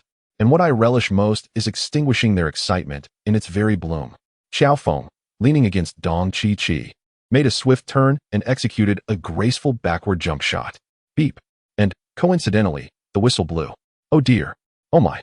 Qiao Feng gazed at the basketball as it swished through the net, then cast a glance at Dong Qiqi, who had grown weary of questioning the referee. With his hands raised in a gesture of resignation, he exclaimed, "Oops. Miracle boy, you have already accumulated 4 fouls." He then followed it with a playful wave. The referee restrained himself from calling a technical foul, merely regarding Qiao Feng with a look that silently conveyed a warning. Do not test my limits further. Qiao Feng nodded quickly, indicating his understanding. Dong Qiqi lowered her head and kicked the bench fiercely, fortunately without injury, allowing her to still participate in the 4th quarter of the match. After Qiao Feng successfully made his free throw, his score reached a remarkable 57 points. With just 2 minutes remaining in the 3rd quarter, the Warriors held a commanding lead of 23 points over the Mavericks, with a score of 105-82. The Warriors surpassed the century mark in scoring before the conclusion of the 3rd quarter. As the 3rd quarter drew to a close, Qiao Feng's scoring approached an impressive 60 points. Meanwhile, Klay Thompson, nursing an injury at home while cradling Rocco, felt a sudden chill. At that moment, Qiao Feng executed an audacious maneuver. For the remainder of the period, he refrained from attempting another shot, returning every ball passed to him, while simultaneously racking up 3 assists. Among these, Curry netted 2 consecutive three-pointers, extending the Warriors' lead to a staggering 30 points. Qiao Feng, you must take another 3. Wang Ming from Tencent was in a state of agitation. Oh dear, why have you turned to playmaking instead? Just 1 more three-pointer, and you will reach 60 points. The 60-point maestro. The 60-point club. Coach Zhang was even more anxious than Wang Ming. Wait, Coach Zhang, could it be that Qiao Feng only aims to secure 58 points? Indeed, it is possible. That rascal Qiao Feng is quite cunning. If he settles for just 58 points, it would be a true psychological blow. And so, their suspicions were confirmed. In his final offensive move, Qiao Feng drew a foul from the defending player. He confidently sank the first free throw. 60 points. For the second shot, Qiao Feng took a deep breath and propelled the basketball from his chest, only for it to ricochet off the rim. 60 points. After catching the ball, facing the hushed crowd, Qiao Feng furiously hurled the hoop into the air, exclaiming, "Mahang Center, this is for you. This is for you." Then, FKU. Chapter 61, YFKU. Without a doubt, Qiao Feng received a second technical foul. He was ejected. Yet, The words he shouted after the free throw resonated with every fan in the arena and each viewer in front of their screens. At the TNT commentary booth, Barkley and Smith exchanged bewildered glances. They never anticipated hearing such a phrase from Qiao Feng. Barkley furrowed his brow and remarked, "Qiao has displayed unusual emotions since the beginning of this game. It seems he must have encountered something prior to tip-off." Smith shook his head and replied, "This is not good. He is still a rookie. Despite his outstanding performance, he cannot behave this way on the road." Barkley disagreed. "Kenny, you cannot fathom what Qiao has faced. It is unjust to draw such conclusions." Smith paused, then softened his tone. "After the game, we should understand what transpired. How unfairly has Qiao Feng been treated?" Director Zhang's expression darkened. Indeed, over the course of several games, it was evident that Qiao Feng had consistently presented a composed demeanor. Yet today he was entirely out of character. He must have endured unimaginable treatment abroad. Wang Ming added, though they were unaware of the specifics regarding Qiao Feng. Their own experiences abroad and interviews with NBA stars had given them insight into the struggles that could provoke a FKU moment. They could surmise that Qiao Feng had encountered something profoundly distressing. In the comments section, the prevailing sentiment was one of support. "Go, brother Feng. 60 points. What does it mean to strike at the heart? This is what it means." Brother Feng seemed to have been controlling his emotions throughout the game, only fully releasing them after reaching 60 points, with the team on the verge of victory. "FKU. FKU. FKU." Brother Feng's outburst was exhilarating. "Go, brother Feng. Public intellectuals, step forward." Of course, there were also numerous critical voices. "This is a matter of decorum. No one should utter such words on the court. Receiving a technical foul is entirely justified. We must demonstrate style. A rookie cannot be so reckless. This is an embarrassment before the entire world."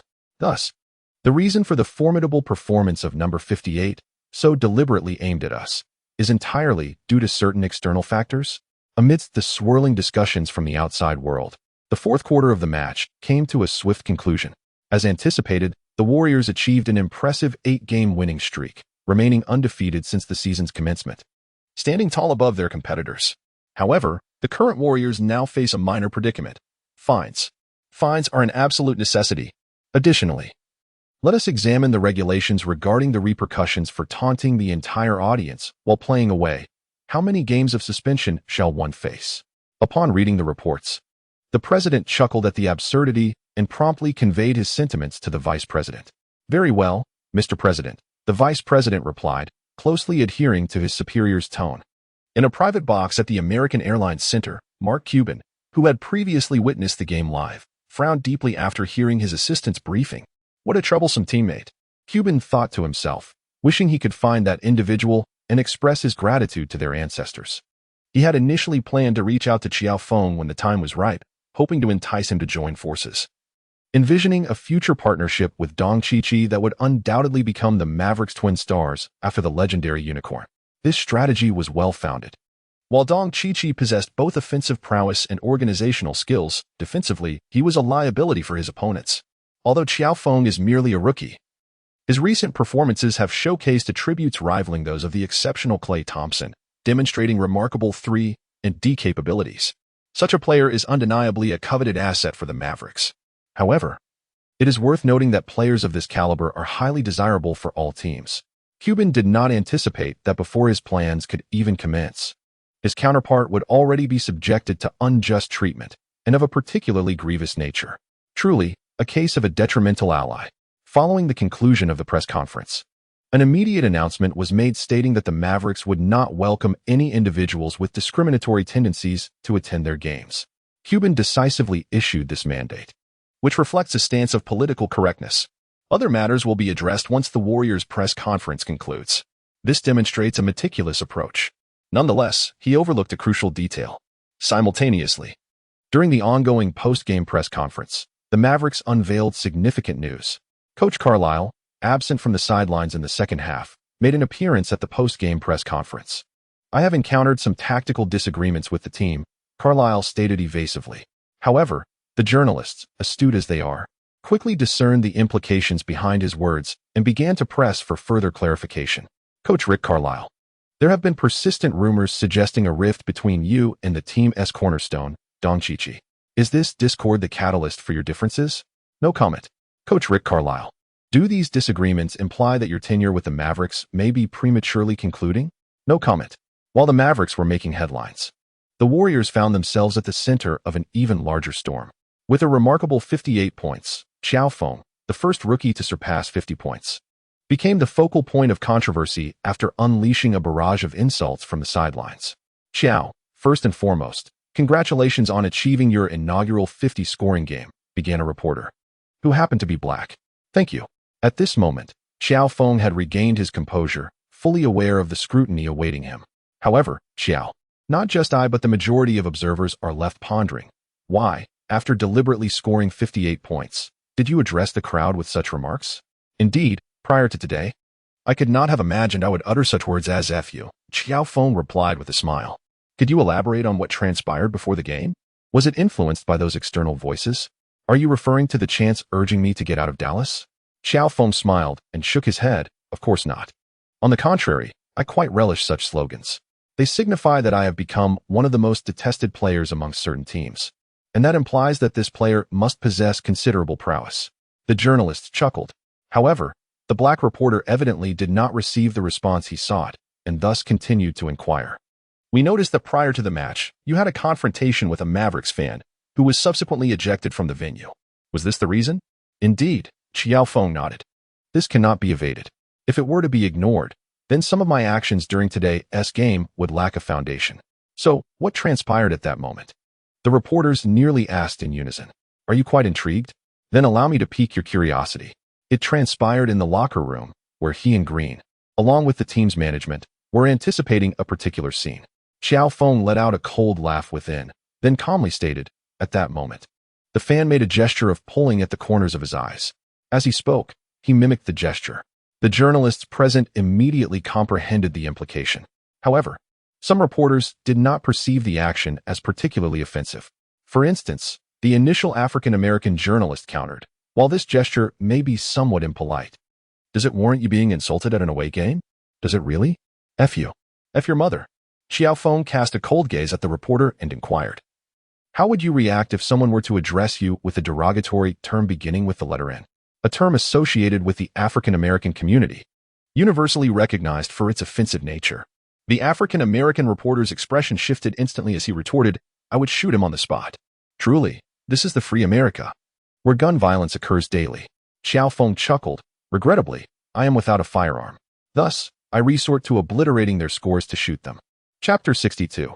Has Qiao Feng encountered the rookie wall? In the absence of a gun, I wield the art of basketball to vanquish them. Qiao Feng's response was undeniably resolute. Mr. Cuban expressed his regret over the unjust treatment you have received here, extending his apologies and hoping that you would not let the actions of a few individuals tarnish your impression of the beautiful city of Dallas. After the press conference concluded, an official representative from the Mavericks approached Qiao Feng and conveyed the aforementioned sentiments.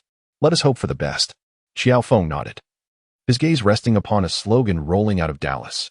Following the post-match press conference, the situation swiftly veered in an entirely different direction. Mr. President, will there still be penalties for player number 58, including fines and suspensions? After watching the conference, the vice president inquired jestingly of the president. The president's expression darkened. If mishandled, this matter could severely tarnish the league's reputation and potentially escalate to a political level. A fine was indeed warranted, symbolic in nature, but a suspension seemed unnecessary. The president contemplated. Then, upon seeing the official statement from the Mavericks, he breathed a sigh of relief.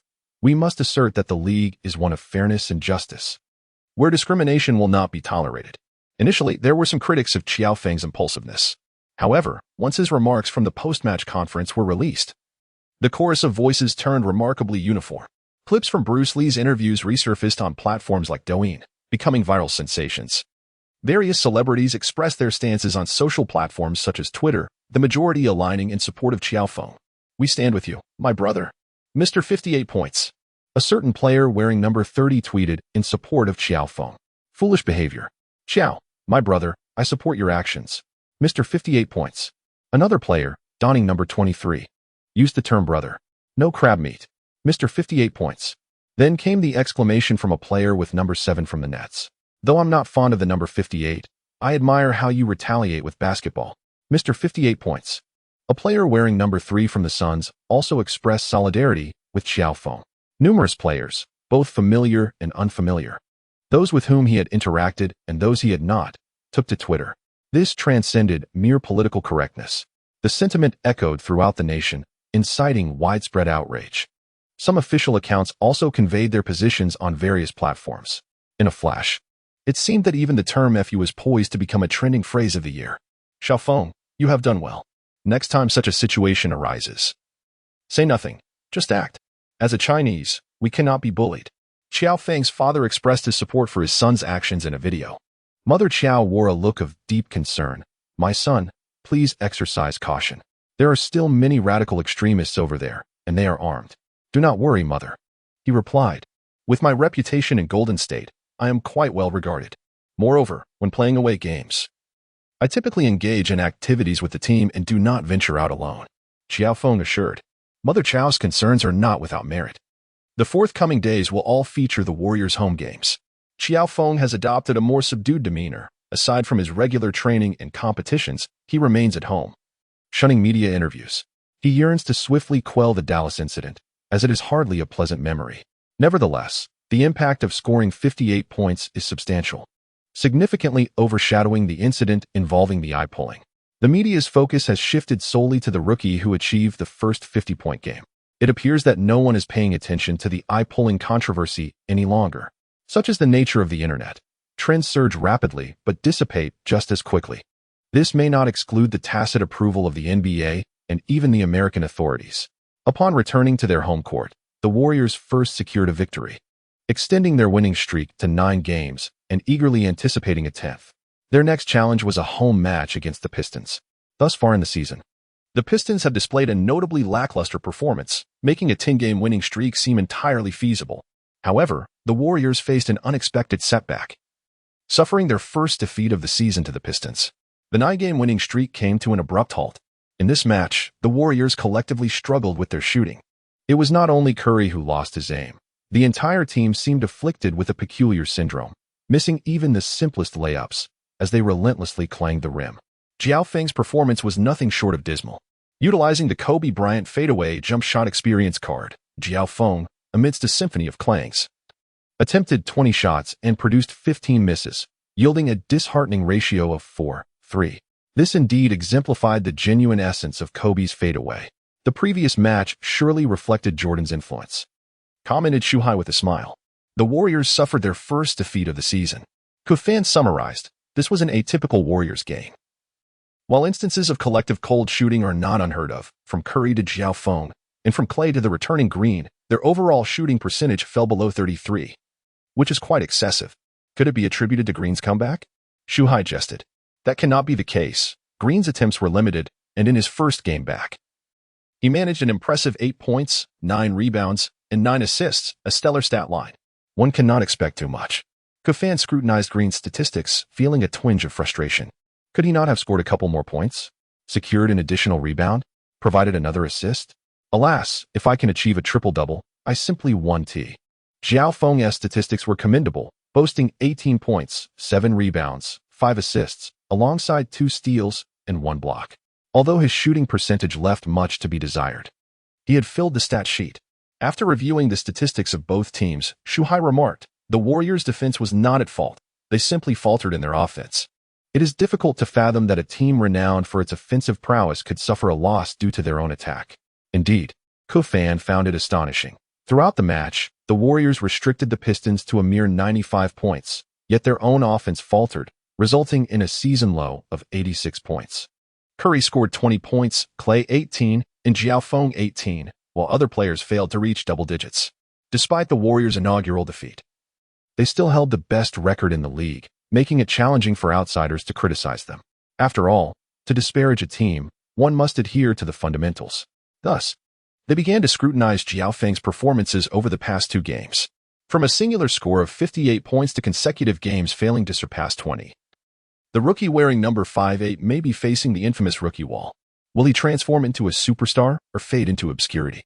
Can the number 58 break through the rookie wall? With 35 attempts resulting in 21 misses over 2 games, has the rookie truly grasped the essence of Kobe's teachings? Following these doubts, their attention shifted to the Warriors' next encounter. In the upcoming match, the Warriors will host the twin stars of the Clippers. The Clippers are on the offensive. Can the rookie number 58 survive under Leonard's relentless defense? Facing the rookie wall, could the Warriors be on the brink of a two-game losing streak? Chapter 63. Coach Lu's confidence. Last season, the Clippers assembled a formidable duo of small forwards, Kawhi Leonard and Paul George. However, their performance in the playoffs left much to be desired. The much-anticipated Los Angeles rivalry, seemingly orchestrated by the league, turned out to be mere speculation.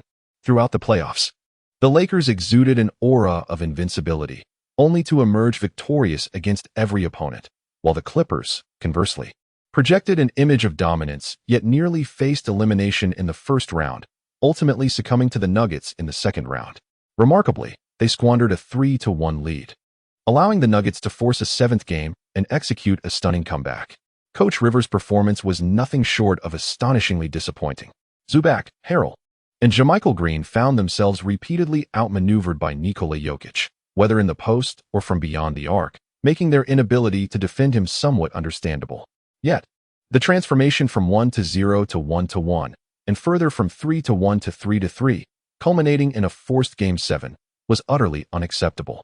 Analyzing the entire series, it is evident that every victory for the Clippers stemmed solely from raw talent rather than any semblance of strategic triumph. Leonard and George's performances in critical matches were, frankly, quite disheartening. Moreover, the issues rested more heavily on the coach. Rivers had been consistently overrated. And following last season's playoff conclusion, where he had witnessed his team squander 3-1 leads, it was inevitable that he would face dismissal. His gestures of encouragement during crucial moments, clapping for timeouts, only solidified his reputation as a purveyor of motivational platitudes.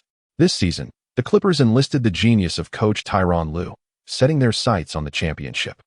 In the season opener, the Clippers faced off against the Lakers at home, emerging victorious with a hard-fought score of 116-109. In that match, George scored 33 points while Leonard added 26, their combined total of 59 points outshining the Lakers' LeBron James with 22 points and Anthony Davis with 18. Following their triumph over the Lakers, the Clippers exacted revenge on the Nuggets, winning decisively with a score of 121-108. However, just as the belief that the Clippers had finally discovered the secret to victory began to take hold, they returned home for the third game, facing the Mavericks, who had nearly sunk the Clippers in the first round last season and were recently overwhelmed by George. The duo's lackluster performance resurfaced. Together, they managed to score a mere 22 points, George contributing 15 and Leonard just 7. By halftime, they found themselves trailing by a staggering 50 points, with a score of 77-27.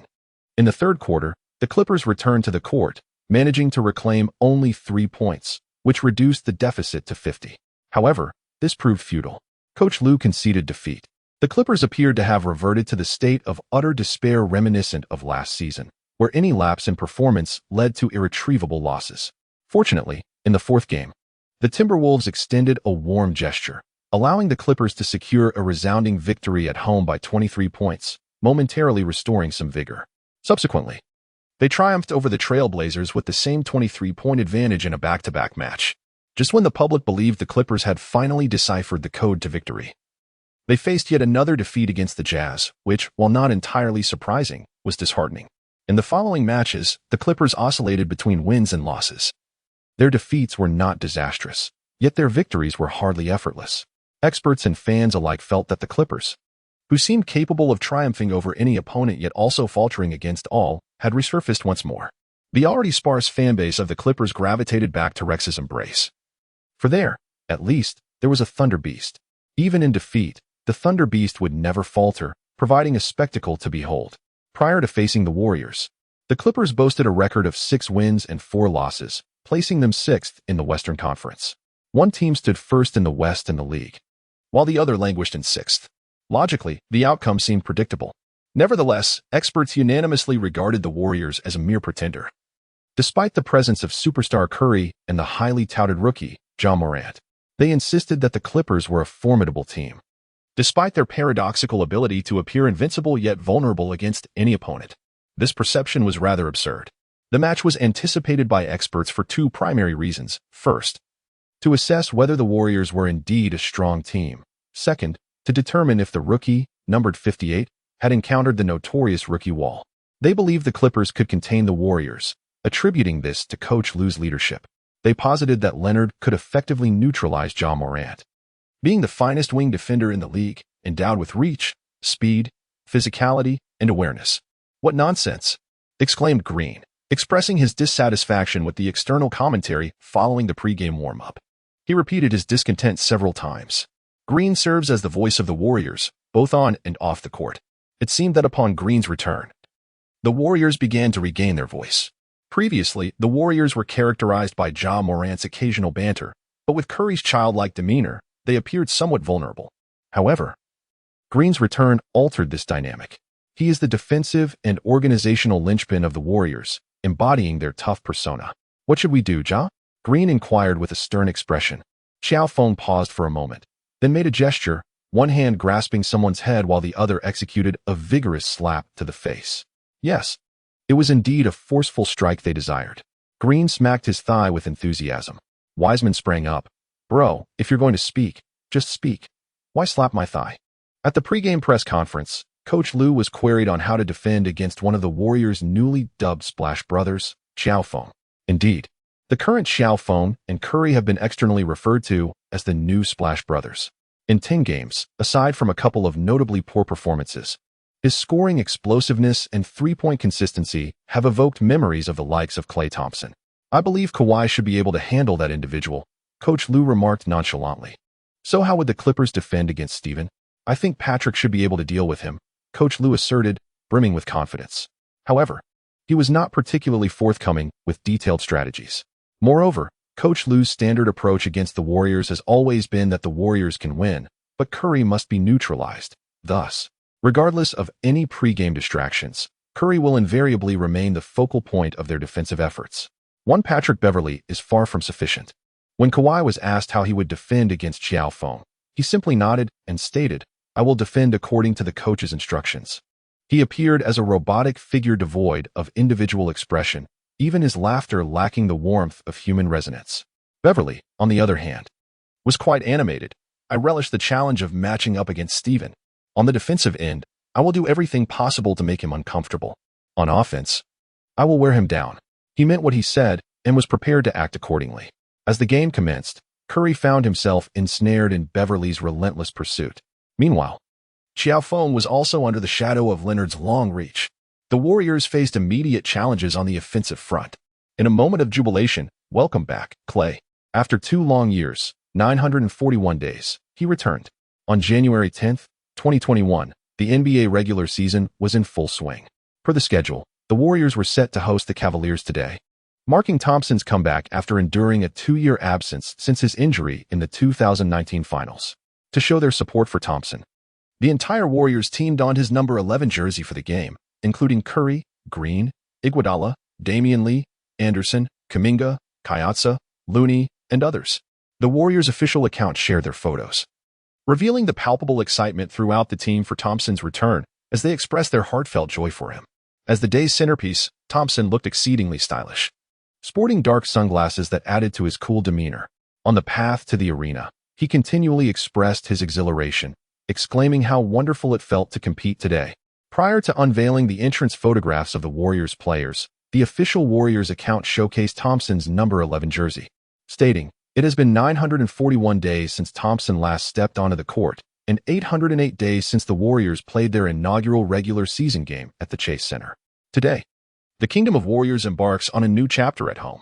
Throughout his illustrious career thus far, the 31-year-old Thompson has secured 3 NBA championships, earned 2 selections to the All-NBA third team, 1 selection to the NBA All-Defensive second team, appeared in 5 NBA All-Star games, and claimed victory in 1 NBA three-point contest.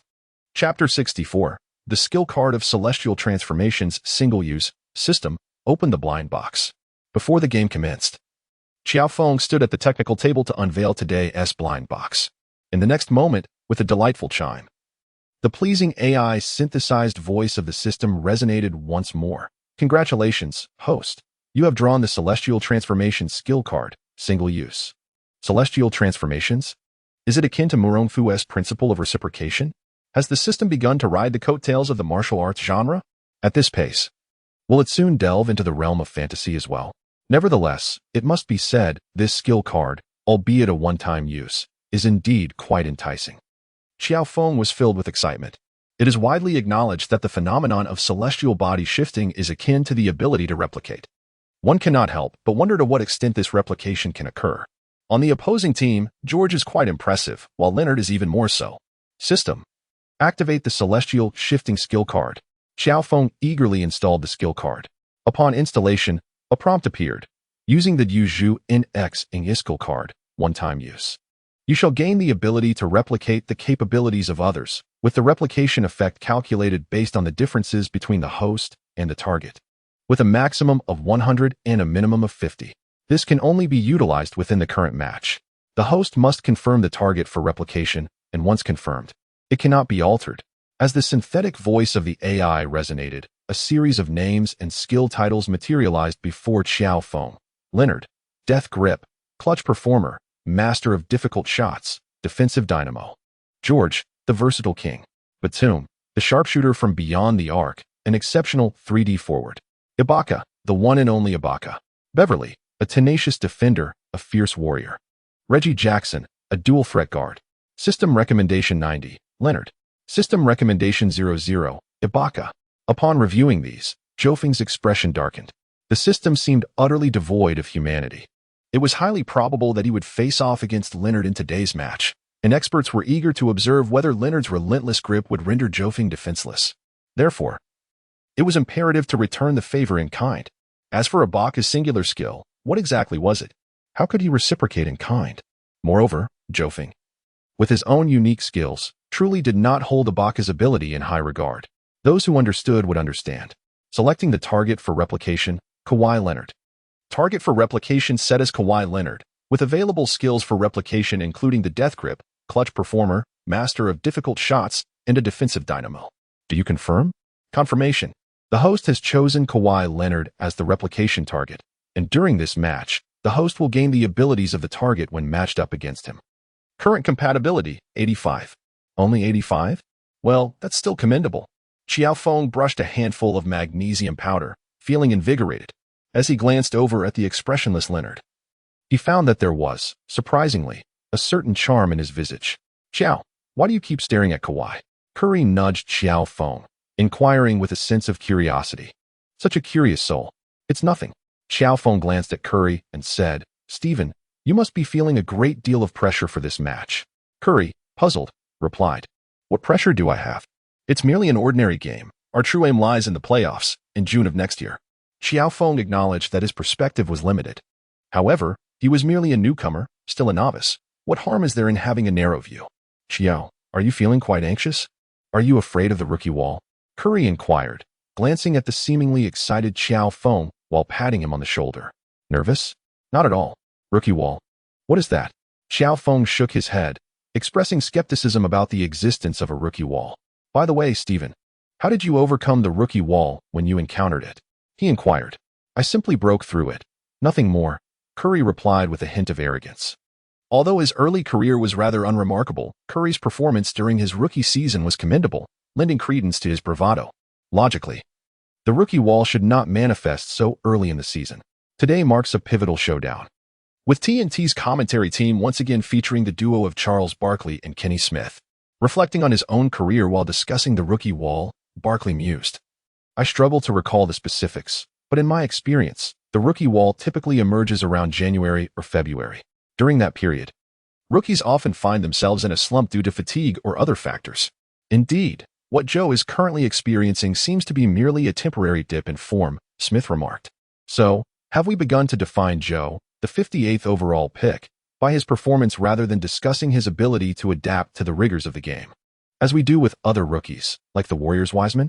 Barkley suddenly grasped a rather unsettling realization, despite frequently referring to him as the 58th rookie. Most experts and fans had subconsciously begun to treat this newcomer as a seasoned player. He has only played 10 games. Smith noted incredulously. Are we truly discussing a super rookie, a historical player who defies conventional rookie discussions? Barkley opened his mouth to speak but then shook his head. It is still premature to label him a historical player. The crucial question tonight is whether he can withstand the challenge posed by Kawhi Leonard. Smith nodded in agreement, acknowledging the formidable nature of Leonard's defense, which many wing players hesitate to confront. Meanwhile, Tencent Sports was engaged in a similar dialogue, even presenting pre-game topics on the matter. The matchup between Qiao Feng and Leonard is a bold topic, yet it remains a focal point of interest for many. Teacher Yang, what issues do you believe may arise from Qiao Feng's confrontation with Leonard? The plump Prince Xing inquired. Yang furrowed his brow, finding the question rather challenging to address. While he relished the sting of being proven wrong, this time, he hoped for Qiao Feng's victory. To be frank, it is hardly a fair matchup for a rookie to go against two of the league's premier defenders in the 2 and 3 positions. Indeed, this matchup is imminent and undoubtedly will happen. I believe Qiao Feng possesses certain advantages. His shooting, positioning, and defense, when one overlooks his rookie status, would place him among the discussion of the best 3D players. Yang Yi suddenly raised his tone. Prince Xing was taken aback. Is he already one of the best 3D players? Yes, scoring 35 points in a single quarter. A total of 58 points in one game. An extraordinary stats of 29.9999. With such offensive shooting prowess and defensive versatility from position 1 to 3. Shouldn't he be regarded as one of the finest 3D players? Yang Yi spoke with conviction, relying on statistics. Prince Xing felt a surge of excitement. It's hard to fathom that Qiao Feng has only played 10 games. Indeed, it has merely been 10 games. Thus, we can fully anticipate that Qiao Feng will accomplish even more, including shattering all doubts. Yang Yi asserted decisively. Teacher Yang Yi believes that while Qiao Feng may lose a bit against Leonard, he is not entirely at a disadvantage, correct? Prince Xing asked. Precisely. I even think that in certain aspects, Qiao Feng has the upper hand. Yang Yi affirmed his stance. However, once the game commenced, Qiao Feng found himself ensnared by Leonard's long reach. Congratulations to Klay Thompson on his return. Congratulations to the Splash Brothers reunited. I seek recommendations. I seek monthly votes. I seek tips. Chapter 65. Coach Lu sensed something amiss. Without close observation, one cannot imagine the enormity of a pair of large hands. Qiao Feng believed that his hands were not particularly small. However, when compared to Leonard's, his hands seemed to resemble those of an old man. Without comparison, one cannot feel the sting of inadequacy. What was even more disheartening was that Qiao Feng experienced, for the first time, the suffocating sensation that others felt when he defended against them. He sensed that if he were to take the initiative on offense, he would undoubtedly be thwarted by his opponent, perhaps even committing a turnover. For several consecutive possessions, he found himself unable to seize an opportunity to shoot. He merely touched the ball before swiftly passing it away. In the absence of a favorable chance, he resolutely refrained from taking a shot until the very last moment. On the other end, Beverly, newly entered into the game, was brimming with energy, using his body to deny Qiao Feng any semblance of space to shoot. Ultimately, the first 3 shots were concluded by Wiggins, with one successful basket out of 3 attempts. At the outset of the game, the Warriors struggled to establish their offense. The Clippers were indeed formidable in their defense along the perimeter and in the backcourt. Coach Lu showcased his tactical acumen. Smith remarked that the Warriors were ensnared in a quagmire on the offensive front from the very beginning. This match would prove challenging to secure. Barkley shifted his attention to another team, noting that fortunately, the Clippers were also struggling offensively, with several open opportunities resulting in nothing but clangs off the rim. Smith found this quite intriguing. 2 offensive-oriented teams now engaged in a defensive showdown. Barkley interjected, stating that the truth is, whether through statistics or through watching the game, one would recognize that both the Warriors and Clippers, particularly the Warriors, are adept defensive teams. They possess both individual defensive prowess and a cohesive defensive system. Indeed, with the defense matched up, it now came down to which team could first break the offensive deadlock. Would the Clippers regain their shooting touch? Or would the Warriors find a way to penetrate the Clippers' defense? Many experts considered this game to be a daunting task for the Warriors. However, the prevailing sentiment among the Warriors supporters was one of optimism. They will certainly prevail. This belief stemmed from the presence of Curry, their gravitational force, and the emergence of a remarkable rookie. As the game unfolded in a state of stagnation, while commendable defense can be aesthetically pleasing, the majority of fans still favored offensive displays. Otherwise, one might wonder why the president ardently encouraged offensive play. The Warriors were struggling to find their rhythm, and the Clippers were similarly experiencing offensive constipation. Another offensive possession for the Warriors ensued, as Qiao Feng maneuvered across the court with Leonard. He adeptly mirrored his opponent's skills while simultaneously keeping a vigilant eye on his teammates' positioning, executing crossovers, swift cuts, and reverse runs. Inevitably, Leonard's focus shifted towards Curry. Qiao Feng swiftly maneuvered around the cover to find an open space. In an instant, Green passed the basketball to him. Upon receiving the ball, Qiao Feng had just enough time to adjust his shot before Leonard lunged at him. With a flick of his wrist, he launched a three-pointer, but alas, it clanged off the rim, continuing his lackluster performance from the previous 2 games. Oh no, why couldn't Brother Feng score again? Could it be nerves? In a team reliant on shooting, a lack of rhythm renders one ineffective. Clearly, without the Grim Reaper, the Warriors appeared as a team devoid of scoring prowess in critical moments. Leonard's defense was indeed formidable. The comment section on Tencent Sports erupted with excitement from the critics. Yet, in the next instant, having grasped the essence of relentless defense, Qiao Feng retaliated with a robust offensive play that silenced their taunts. As Leonard initiated his offensive maneuver, Qiao Feng surged forward, employing a tenacious defense. Although his arms were not as long as Leonard's and his hands not as large, the tenacity of his defense, even at 85% effort, posed a challenge to Leonard, who was not known for elite ball handling. With a sharp sound, Leonard attempted to back down, but Qiao Feng seized the position, swatting the ball away. The two immediately engaged in a scramble, the basketball ricocheting off their hands before veering out of bounds. At that moment, Curry darted in from the sidelines, expertly regaining control of the ball and racing towards the half-court, ultimately finishing with a layup. Oh, what an incredible play! Qiao has thwarted Kawhi Leonard. Barkley leapt up in astonishment. It was unbelievable. Everyone had anticipated Qiao being outmatched by Leonard. Yet it was Qiao who gained the upper hand on defense. Smith was equally astounded. Just like that. Yes, Qiao. Exactly like that. Green joyfully shouted. High-fiving Qiao Feng. We defend. We attack. We will show those who doubt us what we are capable of. With the steal and subsequent fast break, the stagnant atmosphere of the game was shattered. The crowd began to buzz with excitement. The entire Warriors team surged with energy, tightening their defense. The Clippers nearly exhausted their 24-second shot clock, culminating in George executing a single play that circled the rim before finally dropping in. Both teams seemed to be breaking free from their offensive struggles. This game was becoming thrilling. Wang Zixing exclaimed with delight. Indeed, there was both offense and defense. Yang Yi remarked, observing Qiao Feng's defensive prowess, suddenly furrowing his brow. Wait a moment. Why do I increasingly feel that Qiao Feng's defense today bears a resemblance to Leonard's style? Wang Zixing paused in surprise. Is teacher Yang suggesting that Qiao Feng is utilizing Leonard's skill set today? Currently, whether it be the American networks TNT, ESPN, and ABC, or domestic platforms like Tencent, they have grown accustomed to the spectacle of Qiao Feng utilizing a player's skill card in each match. Of course, the mention of a skill card is meant in jest. In truth, it reflects a profound admiration for a rookie who has amassed such an impressive repertoire of skills. After all, what else could account for his status as a super rookie? Consequently, many scouts have faced scrutiny, and numerous general managers have lamented feeling deceived. To return to the matter at hand, the Clippers are now on the offensive. Qiao Feng continued to employ the relentless grip of death upon Leonard. This time, the perpetually stoic Leonard finally exhibited a shift in his expression. He gazed at Qiao Feng with furrowed brows. Haha, does it feel somewhat familiar? Do you sense as though you were practicing your defense before a mirror? As Qiao Feng secretly chuckled, he refrained from engaging in banter.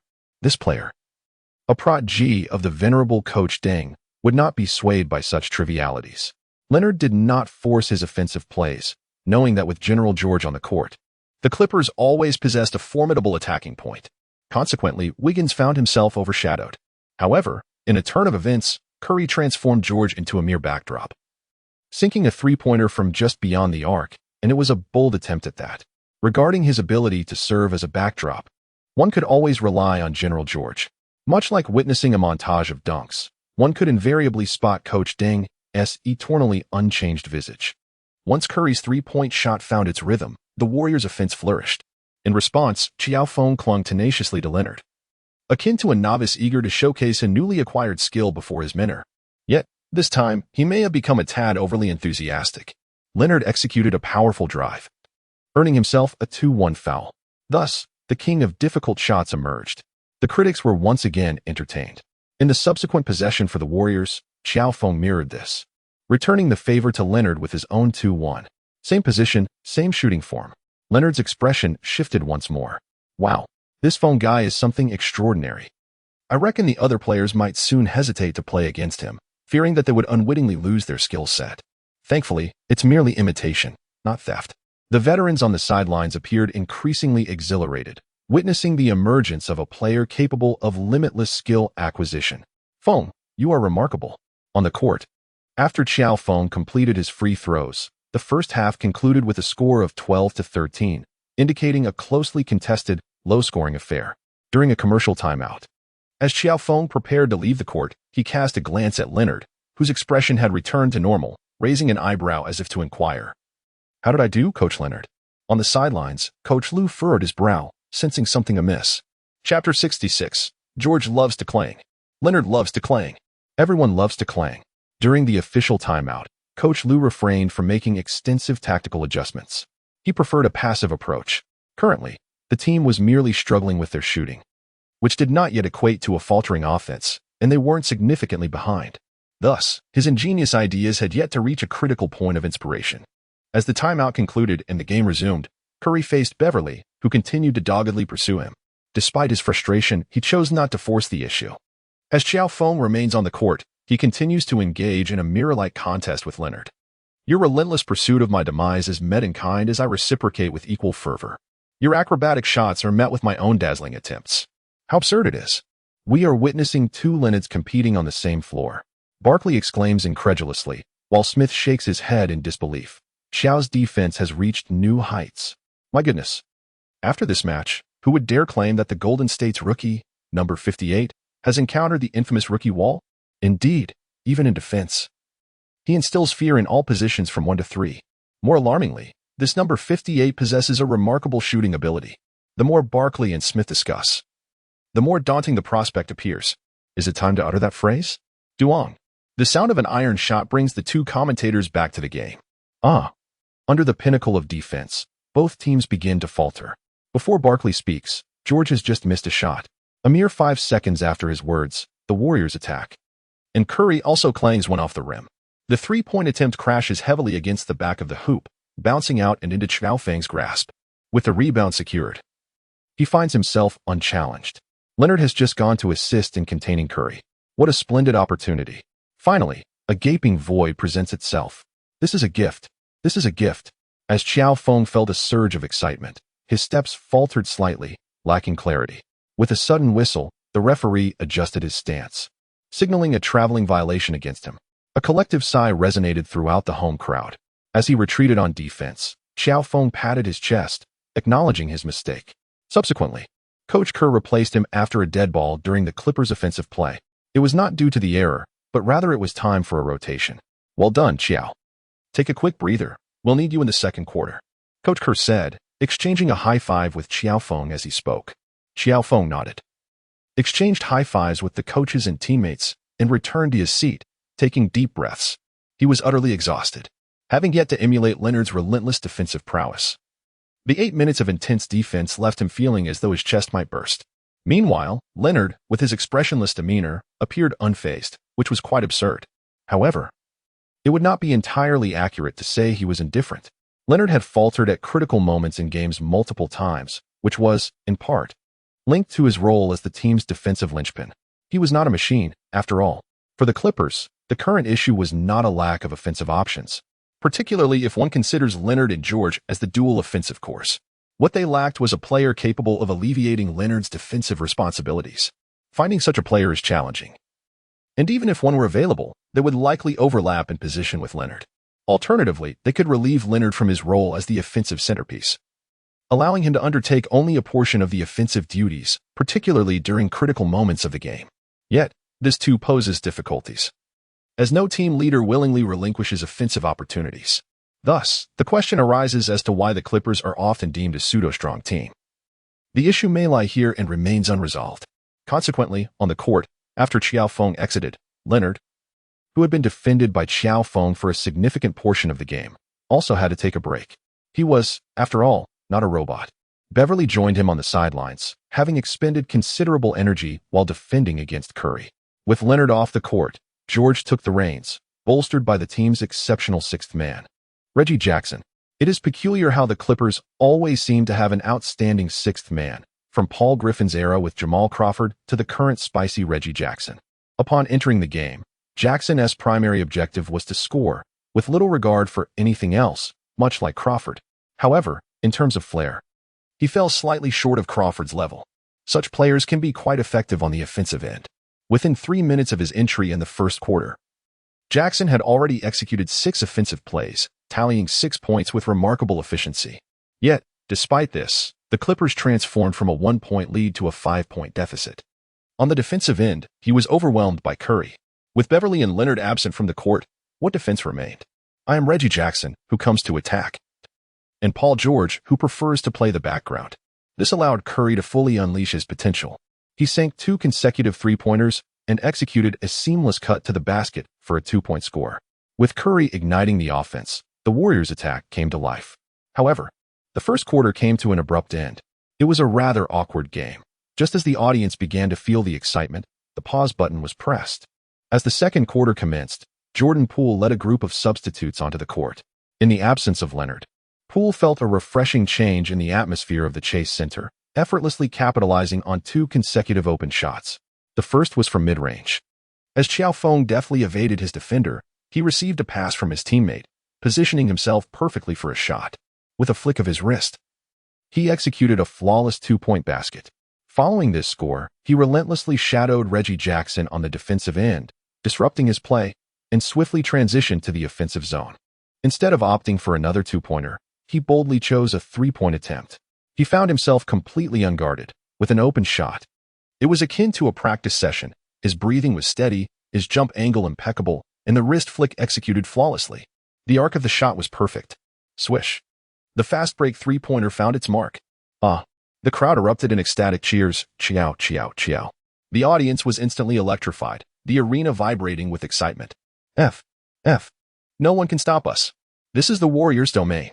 Qiao Feng was equally exhilarated, raising his arms in triumph, resonating with the crowd's roaring applause. This was his home court. The referees would never call him for a technical foul. With a quick burst of 5 consecutive points and a defense that stifled the Clippers, the trailing Clippers, now down by 10, immediately called for a timeout. Brother Feng is phenomenal. A 2-pointer and a 3-pointer. He has put the Clippers on pause. What a thrill. Is this all the Clippers have? They dare to challenge the Warriors' prowess? It's perplexing where the Clippers derive their confidence to make such claims. The fans were animated, exuberantly expressing their joy in the comment section, while the naysayers temporarily retreated. Despite their seething jealousy, they could only endure in silence, lurking like hunters in the shadows, awaiting a misstep from the Warriors to strike. After the timeout, Leonard returned to the court, and the mirror-like game resumed. The previously exhilarated audience was once again forced to witness suffocating defensive sequences. With Curry and George re-entering the game, the situation showed no signs of improvement. In a fiercely contested defensive battle, the offense inevitably stagnated. In the second quarter, Qiao Feng first played alongside the bench for 4 minutes before returning for the final 4 minutes, nearly mirroring Leonard's movements. During the last 4 minutes, both teams fielded nearly their entire starting lineups, leading to an escalation in defensive intensity. Thus, the audience was treated to a 4-minute display where George, Leonard, Curry, and Qiao Feng all struggled to find their rhythm, each preferring to miss their shots. In those 4 minutes, the teams managed a mere 6-6 tie in scoring. As the first half concluded, the Warriors led the Clippers by a slender margin of 6 points, 47-53. The game, however, was far from over. Chapter 67, a dramatic turn in the second half. This game has become quite intriguing. During the halftime break, as they analyzed the data of both teams, Yang Yi suddenly chuckled. Upon glancing at the statistics of Qiao Feng and Leonard, which were directly compared, Wang Zixing couldn't help but smile as well. If one were to obscure the names of these two individuals, they might assume that they were merely key role players for their respective teams. Indeed. Yang Yi remarked, let us first discuss Qiao Feng. He played a total of 16 minutes in the first half, and his playing time has been effectively managed by Kerr at approximately 32 minutes. This is undoubtedly the playing time of a primary starter. Given that he was drafted at the 58th overall position, achieving such a level in just 10 games is commendable for Qiao Feng. Wang Zixing felt a sense of pride in this achievement. Yang Yi continued, now, let's examine Qiao Feng's statistics for the first half. He scored a modest 12 points, shooting 11 times, with 4 successful attempts out of 11, making 1 out of 4 three-pointers, and converting 3 out of 4 free throws. It appears somewhat inefficient. Wang Zixing added, he also recorded 2 steals and 1 block. Very well, Yang Yi responded. Now let us review Leonard's statistics. He pointed to Leonard's data, chuckling as he noted. He played for 18 minutes, scored 13 points, attempted 12 shots with 4 successful, made 1 out of 3 three-pointers, and converted 4 out of 6 free throws. He seems even less efficient. Wang Zixing further noted, Leonard also had 1 steal and 1 block. Yang Yi nodded in agreement. From the data of the two, it cannot be said that one is superior to the other. They are essentially evenly matched. However, Wang Zixing offered a different perspective. Yet, in terms of scoring composition for both teams, on the Warriors' side, Qiao Feng is the second leading scorer, with Curry leading at 18 points. The remaining starters and bench players contributed a total of 23 points, with Wiggins scoring the highest at 7. Yang Yi then examined the Clippers' data. On the Clippers' side, Leonard's 13 points surprisingly mark him as the team's highest scorer. Can you fathom that? The others include Paul George with 12 points and Reggie Jackson with 11 points. Together, these three accounted for the majority of the 47 points, while the other 6 players managed a mere 11 points. Wang Zixing remarked, in this light, the Warriors seem to resemble a duo, while the Clippers appear to embody a trio. Yang Yi was momentarily taken aback. A trio, you say? The comments section erupted with amusement. How can it not be a trio? When Curry is on the court, aren't they all giants in their own right? Is it wrong for the Clippers to have a trio? Absolutely not. The Clippers are indeed a trio. The Warriors are a dynamic duo, the new Splash Brothers. The Warriors are champions. The excitement reached a crescendo, with the final commentator's voice cracking slightly. It was a moment of vibrant revelry. However, as the second half commenced, the dynamics of the game took a sudden and dramatic turn. In the first half, the offense struggled, leaving the team at a disadvantage. Ultimately, this compelled Coach Lu to unleash his ingenious tactics. He boldly restructured the lineup by promoting Reggie Jackson to the starting position, thereby enhancing the scoring potential of the starting unit. Simultaneously, on the defensive front, he ensured that Leonard would not expend his energy recklessly against the rookie, simply advising him to maintain his position. After all, he was merely a rookie, and there was no need for excessive exertion. As for Curry, the strategy remained unchanged. He must never be afforded the luxury of a comfortable shooting space. However, under these circumstances, the Clippers' offense failed to ignite. Instead, it was the Warriors who took charge, with Jordan Poole exploding onto the scene, just 2 possessions into the third quarter. Realizing that the opponent's defensive intensity was not as fierce as in the first half, Poole decisively ramped up his offensive efforts. Draymond, set a screen for me. As Qiao Feng held the ball at a precise 45-degree angle, he cast a glance at the defender Leonard, who was neither too tight nor too loose. With resolute determination, he summoned Green for a pick and roll.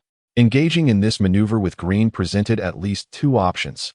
First, if Green successfully drew his defender away, Qiao Feng would find himself with an opportunity for a 3-point shot or a pathway to drive into the lane. Second, should the defender remain steadfast, Qiao Feng could pass the ball to Green, who would then either distribute it further or choose to attack the basket himself. Leonard hesitated in his defensive decision-making. As Green rolled towards the basket, it was evident that Leonard would not follow him, yet he also refrained from putting pressure on Qiao Feng. Could it be?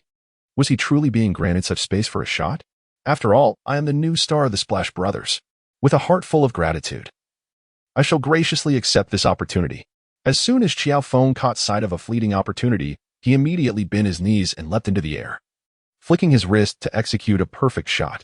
Upon landing, he pivoted and raised both hands in triumph. He had a premonition. This ball was destined to go in. Indeed. Splash. The basketball ricocheted off the floor behind him. Success and showmanship. The crowd erupted in cheers. What a great screen. What a splendid shot. Green believed he deserved half the credit. Indeed, I have contributed to the flamboyance. Curry shook his head and exchanged a high-five with Qiao Feng. It was true. In the Warriors, there were many who reveled in such ostentation. Even if unsuccessful, it was hardly embarrassing. As the Clippers launched their offense, Qiao Feng maintained the defensive intensity of the first half. However, the referee decided to intervene, suddenly altering the criteria for fouls. What was once a permissible defensive maneuver in the first half was now deemed a foul. What? No. Referee, that wasn't a foul. Qiao Feng refrained from arguing vocally and approached the referee for a cordial discussion. After all, the home court officials sometimes showed little leniency towards Warriors players. He vividly recalled the moments when Curry and Durant had both returned to the locker room.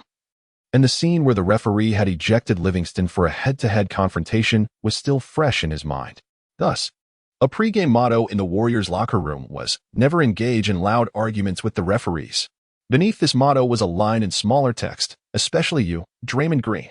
Quite pointed indeed. This time, the referee did not issue Qiao Feng a technical foul. He merely gestured twice, indicating that Qiao Feng's actions fell within the category of fouls. They had shifted the standard for officiating. Barkley, starting the game, had gleaned this insight. Such an adjustment would allow for a smoother flow of offense from both sides. Smith likely grasped the referee's intention, as this was not the finals, and a defensive struggle would not make for an appealing spectacle. On the sidelines, Kerr and the coaching staff noticed this change and promptly alerted the players to be mindful of their defensive maneuvers.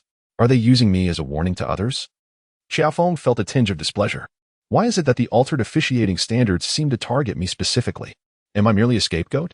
In his frustration, Qiao Feng seized the moment when Leonard switched defensive assignments with his teammate, exploiting the vulnerable intersection of their defensive zones to launch a daring three-pointer. The ball struck the backboard and found its way in. Oh, a three-pointer from Qiao Feng. Pittman immediately raised his voice in exhilaration, filling the arena with his enthusiasm. What a commanding response with that three-pointer! Yang Yi exclaimed, slapping the table in excitement. Brother Feng is truly remarkable. Wang Zixing echoed in the barrage of comments. Despite being significantly older than Qiao Feng, he joined in the fervor. Suddenly, a comment appeared on the screen. Zixing is so shameless. Wang Zixing's expression darkened. Yang Yi burst into laughter, glancing at the giggling Xiaoqi beside him. That comment couldn't possibly have come from you. Could it, Xiaoqi? Is it you? Wang Zixing glared at her. It wasn't me. I didn't say that. Don't make baseless accusations, Xiaoqi exclaimed, her face filled with shock. Yang Yi laughed heartily once more. At the Datong Center, as Qiao Feng sank 2 three-pointers, the dynamics of the game shifted dramatically in the second half due to the change in officiating standards. What began as a defensive battle in the first half had now transformed into an offensive frenzy. After Qiao Feng made his second three-pointer, Leonard glanced at Coach Liu on the sidelines, noticing his furrowed brow in deep contemplation, yet no sign of tactical alteration.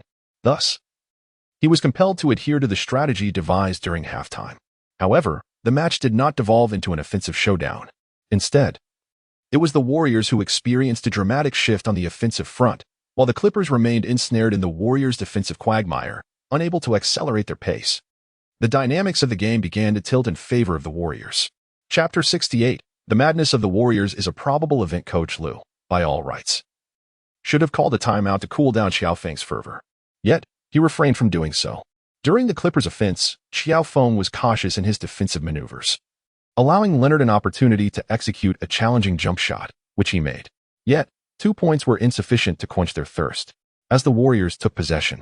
Despite Coach Liu's lack of directives, Qiao Feng, having already sunk 2 three-pointers, attracted significant attention from the Clippers' defense. With a deft cut, Mouth Brother opted for a layup rather than a dunk, contributing 2 points.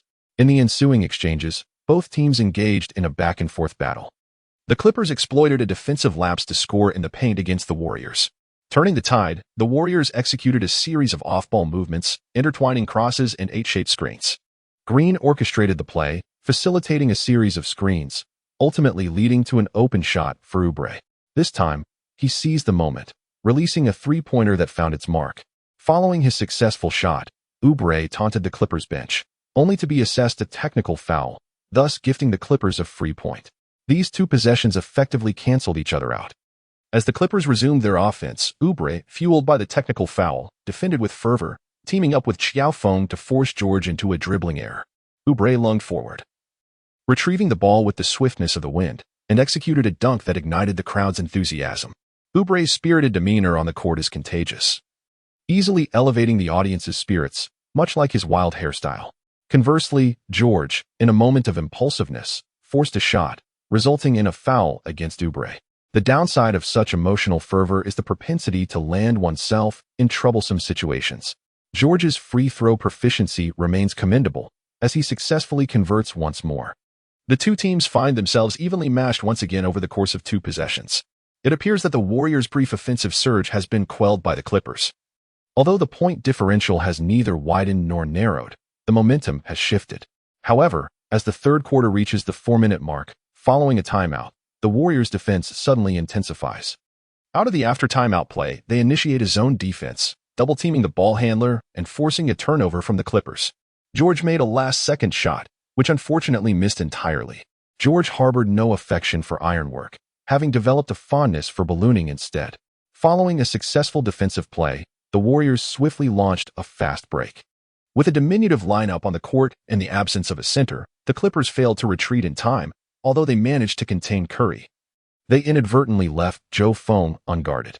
As Qiao Feng skillfully maneuvered behind the cover of his teammate, he received a pass from Green. Even having the opportunity to adjust his shot, outside the three-point line, he executed a wrist-flicked shot. Whoosh. Swish. Another three-pointer. The cheers of the fans had yet to subside when, in a subsequent possession, from the same spot, Qiao Feng, undeterred by the outstretched arms of the Clippers defender, took a forceful shot. Once again, the three-pointer found its mark. The lead had swelled to 15 points. This fellow was simply uncontainable. The defender, none other than George, sighed and wore a wry smile. It was a genuine grimace of frustration. Coach Lu called for a timeout, not only to stabilize the player's mindset but also with the intention of cooling down Qiao Feng's hot streak. However, following the break, Qiao Feng's shooting touch remained unwavering. A shot was made by the Clippers inside. As the Warriors initiated their offense, Qiao Feng faced tight defense beyond the arc, prompting him to cut into the paint. Green orchestrated the play, and Qiao Feng executed an alley-oop. Bang! The Warriors' offensive onslaught persisted, and so did Qiao Feng's fervor. After 2 possessions, Qiao Feng seemed to treat the basketball as if it were on fire. Upon receiving the ball, irrespective of whether the defender was George, he launched another shot. 3 points. It banked in. His rhythm was electric. In the following possession, during a fast break, Qiao Feng propelled himself towards the paint, confronting the Clippers' defensive players, and executed a high bank shot for another 2 points. Beep. The referee's whistle echoed. There was also an opportunity for an additional free throw. No one could stand in my way. After scoring, Qiao Feng leapt up, exuberantly shouting towards the sidelines. To hell with the rookie wall. To hell with fleeting moments of brilliance. At that moment, the arena was suddenly filled with the entrance music of the legendary Qiao. As the music played, even Qiao Feng was momentarily taken aback. Wow, the DJ is truly talented. He turned towards the DJ, giving a thumbs up. The camera panned to the DJ, a jovial young man who, upon seeing the camera, gleefully raised both hands, signaling double thumbs up. Under this electrifying BGM, Qiao Feng seemed inspired, effortlessly bypassing Leonard. Then sprinting down the court, leaping directly from the free throw line. However, he jumped a tad too early. Oh no, what was I thinking? I dared to attempt such a move? I am not the Golden State Levine. In midair, Qiao Feng wasted no time in adjusting his dunk to a layup, gracefully tossing the ball into the hoop. Roar! A leap from the free throw line and a soaring shot. From Qiao Feng, Pittman bellowed, utterly overpowering the BGM. Once he landed from the offensive play, Qiao Feng felt no embarrassment. After all, he hadn't utilized the special experience card for the Golden State Levine. In his excitement, he celebrated with a quirky shrug reminiscent of the legendary Qiao. I am Qiao Feng, the man who carries his own BGM.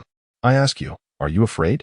However, in the eyes of others, he perceived this as a form of self-mockery. After all, there was no deduction involved.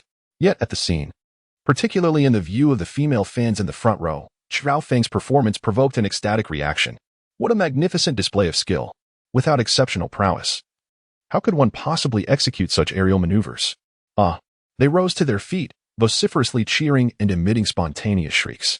Barkley, an astute observer, understood the fervor of the front row female fans but chose to remain silent. He merely felt an inexplicable surge of adrenaline and turned to Smith, inquiring, Kenny, what is happening? What music is playing? It feels so invigorating. He even contemplated swaying his alluring hips. I don't know, but I imagine our sentiments resonate, Smith replied, instinctively casting a glance at Barkley's midsection. Their mutual understanding was palpable. At that moment, the staff provided an introduction to the music. Oh, it turned out to be a piece of Chinese martial arts music. Martial arts? The kind that involves combat? No wonder it stirred such passionate emotions. Barkley suddenly comprehended and imitated Bruce Lee's signature move. Indeed, while language may present barriers, music possesses a universal appeal. Smith, entranced by the background music, felt a bit euphoric. Tencent Sports, naturally, also picked up on the ambient sounds. Wang Zixing and Yang Yi exchanged bewildered glances before sharing a smile. This music, huh? Either Feng Gu orchestrated this, or the Warriors' DJ consulted with friends in China, Wang Zixing speculated. It seems the Warriors have finally acquired Qiao Feng's manual. Qiao Feng, isn't that just the great leader Qiao? Yang Yi remarked, simultaneously critiquing a certain version of demigods and semi-devils. Without a background score, what distinguishes Qiao from the skateboard-wielding version? It lacks soul. Speaking of which, the Warriors are poised for another wild ride. Wang Zixing mused. Yang Yi nodded in agreement. Indeed, under the auspices of big data, the Warriors' third bout of madness is almost a certainty. Today, it's Feng Gu leading the charge. Wang Zixing emphasized. Qiao Feng's recent plays are nothing short of miraculous. Yang Yi concurred. Incredible! Absolutely incredible! Feng Gu is astonishing. The DJ deserves an extra treat. Haha, my girlfriend, who studies with me in the library, suddenly asked why I was rewatching the old version of Demigods and Semi-Devils. Did she just acknowledge Demigods and Semi-Devils? Is that the focal point? The real focus is that she is studying with her boyfriend in the library. Such a scenario is usually fabricated. Fake news. Chapter 69. The sudden power outage. The tumultuous events unfolded as Coach Lu found himself on the brink of madness. What on earth had transpired with number 58? The sudden turn of events bore no prior warning. Furthermore, the background music during the home game was utterly perplexing. Coach Lu contemplated filing a complaint with the league regarding that particular music, which evidently impacted the emotional state of our players while inexplicably invigorating the opposing team. A timeout was imperative. In the heat of the moment, Coach Lu momentarily forgot his steadfast rule against the Warriors. They may win, but Curry must not thrive. Guard that number 58 with utmost diligence. I refuse to witness him score any further. Is that feasible? In an unusual display of fury, Coach Lu demanded a response. Yes. The Clippers players could only affirm. Consequently, upon resuming play after the timeout, the Clippers intensified their defensive focus on Qiao Feng, even resorting to double-teaming him like a sandwich. One player in front and another behind. However, Qiao Feng spent much of the game without the ball, neither orchestrating plays nor frequently handling the ball. As he had entered the league emulating Thompson-esque style, his ball-handling skills left much to be desired, as even the 2K game had explicitly noted. Thus, the double team on Qiao Feng was essentially a futile endeavor. Meanwhile, on the other side, Curry unleashed his prowess. With fervor, he capitalized on Qiao Feng's situation, sinking 2 consecutive three-pointers. The score gap surged to over 20 points in an instant. Reluctantly, Coach Lu called for another timeout. Observing this, Coach Kerr decided to substitute Qiao Feng, considering the potential need for him in the fourth quarter. As the first half concluded, the score stood at 47-53. Now, the scoreboard displayed 63-85, with the Warriors amassing an astonishing 32 points in less than 8 minutes during the quarter, while the Clippers could only muster 16 points. In other words, the Warriors executed an impressive 32-16 run against the Clippers. The Warriors' fervor was indeed palpable. Their offense flowed like mercury, a testament to their relentless spirit. Grandfather. The fervor you anticipated from the Warriors has once again illuminated their home court, as the fans at Datong Center reminisce about the days spent at Oracle Arena. Tears of nostalgia flow freely. Among them is a young admirer who recalls his grandfather, who passed away due to illness, lamenting that he would never witness the Warriors execute their fluid, mercury-like offense.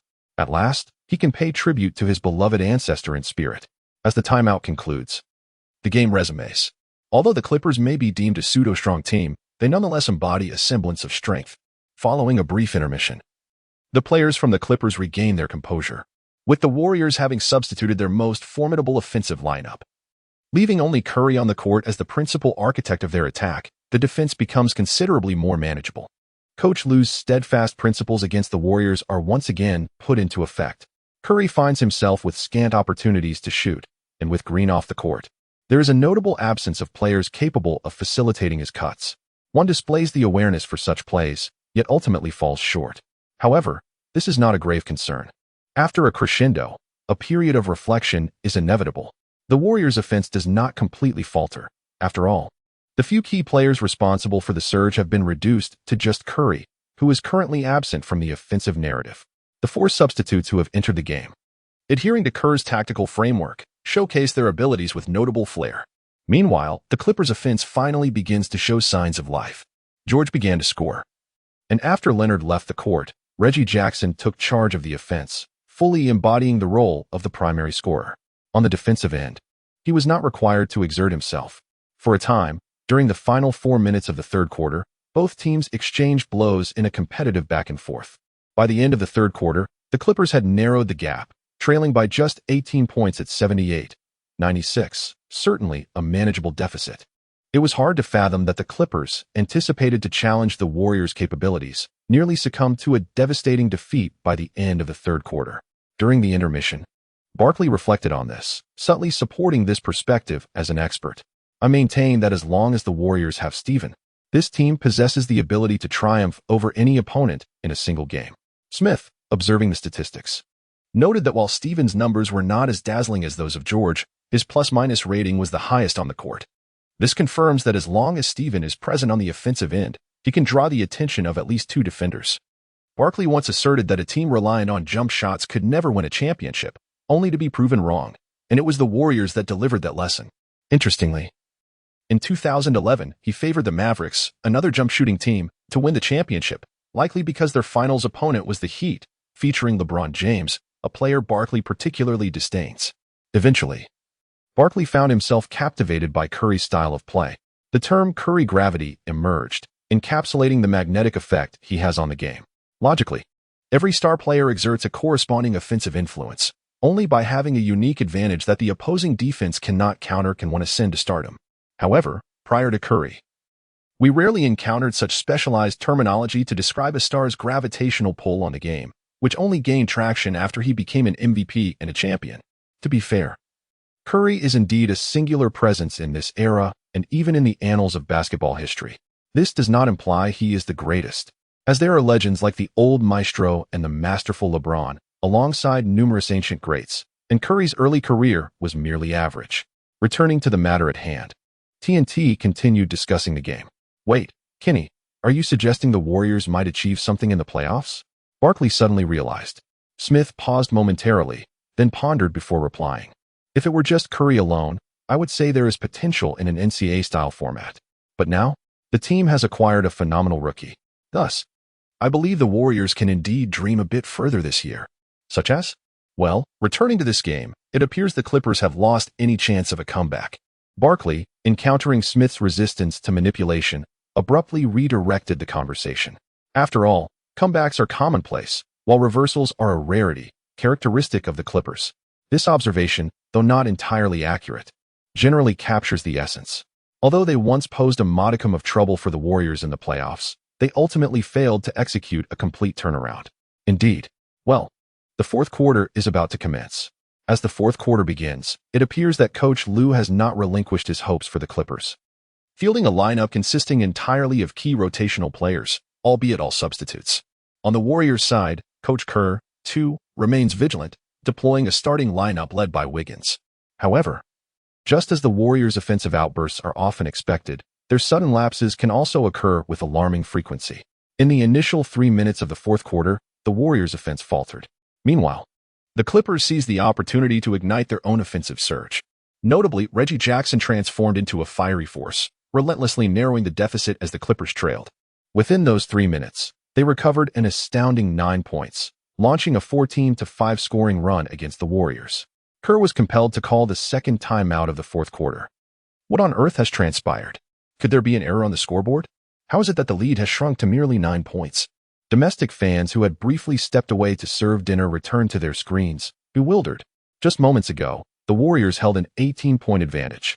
How could a mere interlude for dinner, perhaps extended by a larger yard or a longer stroll, contribute to such a drastic reduction? Chapter 70. The dread dominated by the Splash Brothers following the timeout. The Warriors' offense finally displayed a semblance of improvement, though not significantly. The score difference oscillated around the 10-point mark, fluctuating back and forth. At first, they would score, only to have it countered shortly thereafter. A contest that once appeared lopsided after 3 quarters had suddenly rekindled suspense midway through the fourth. Wiggins took up the mantle of offensive leadership, however. His previous teams had often struggled, failing to cultivate a winning mindset. While the desire to score surged, technical execution still fell slightly short. Although Warriors fans felt a twinge of anxiety, they also sensed that such a contest might prove more entertaining.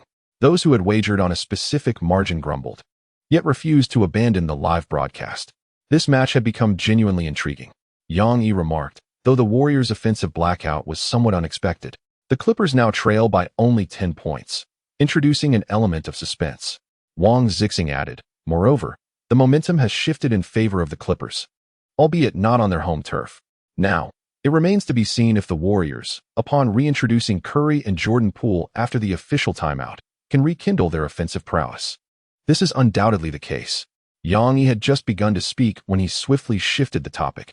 However, it is difficult to predict, as every player experiences moments of inconsistency and particularly poor performance.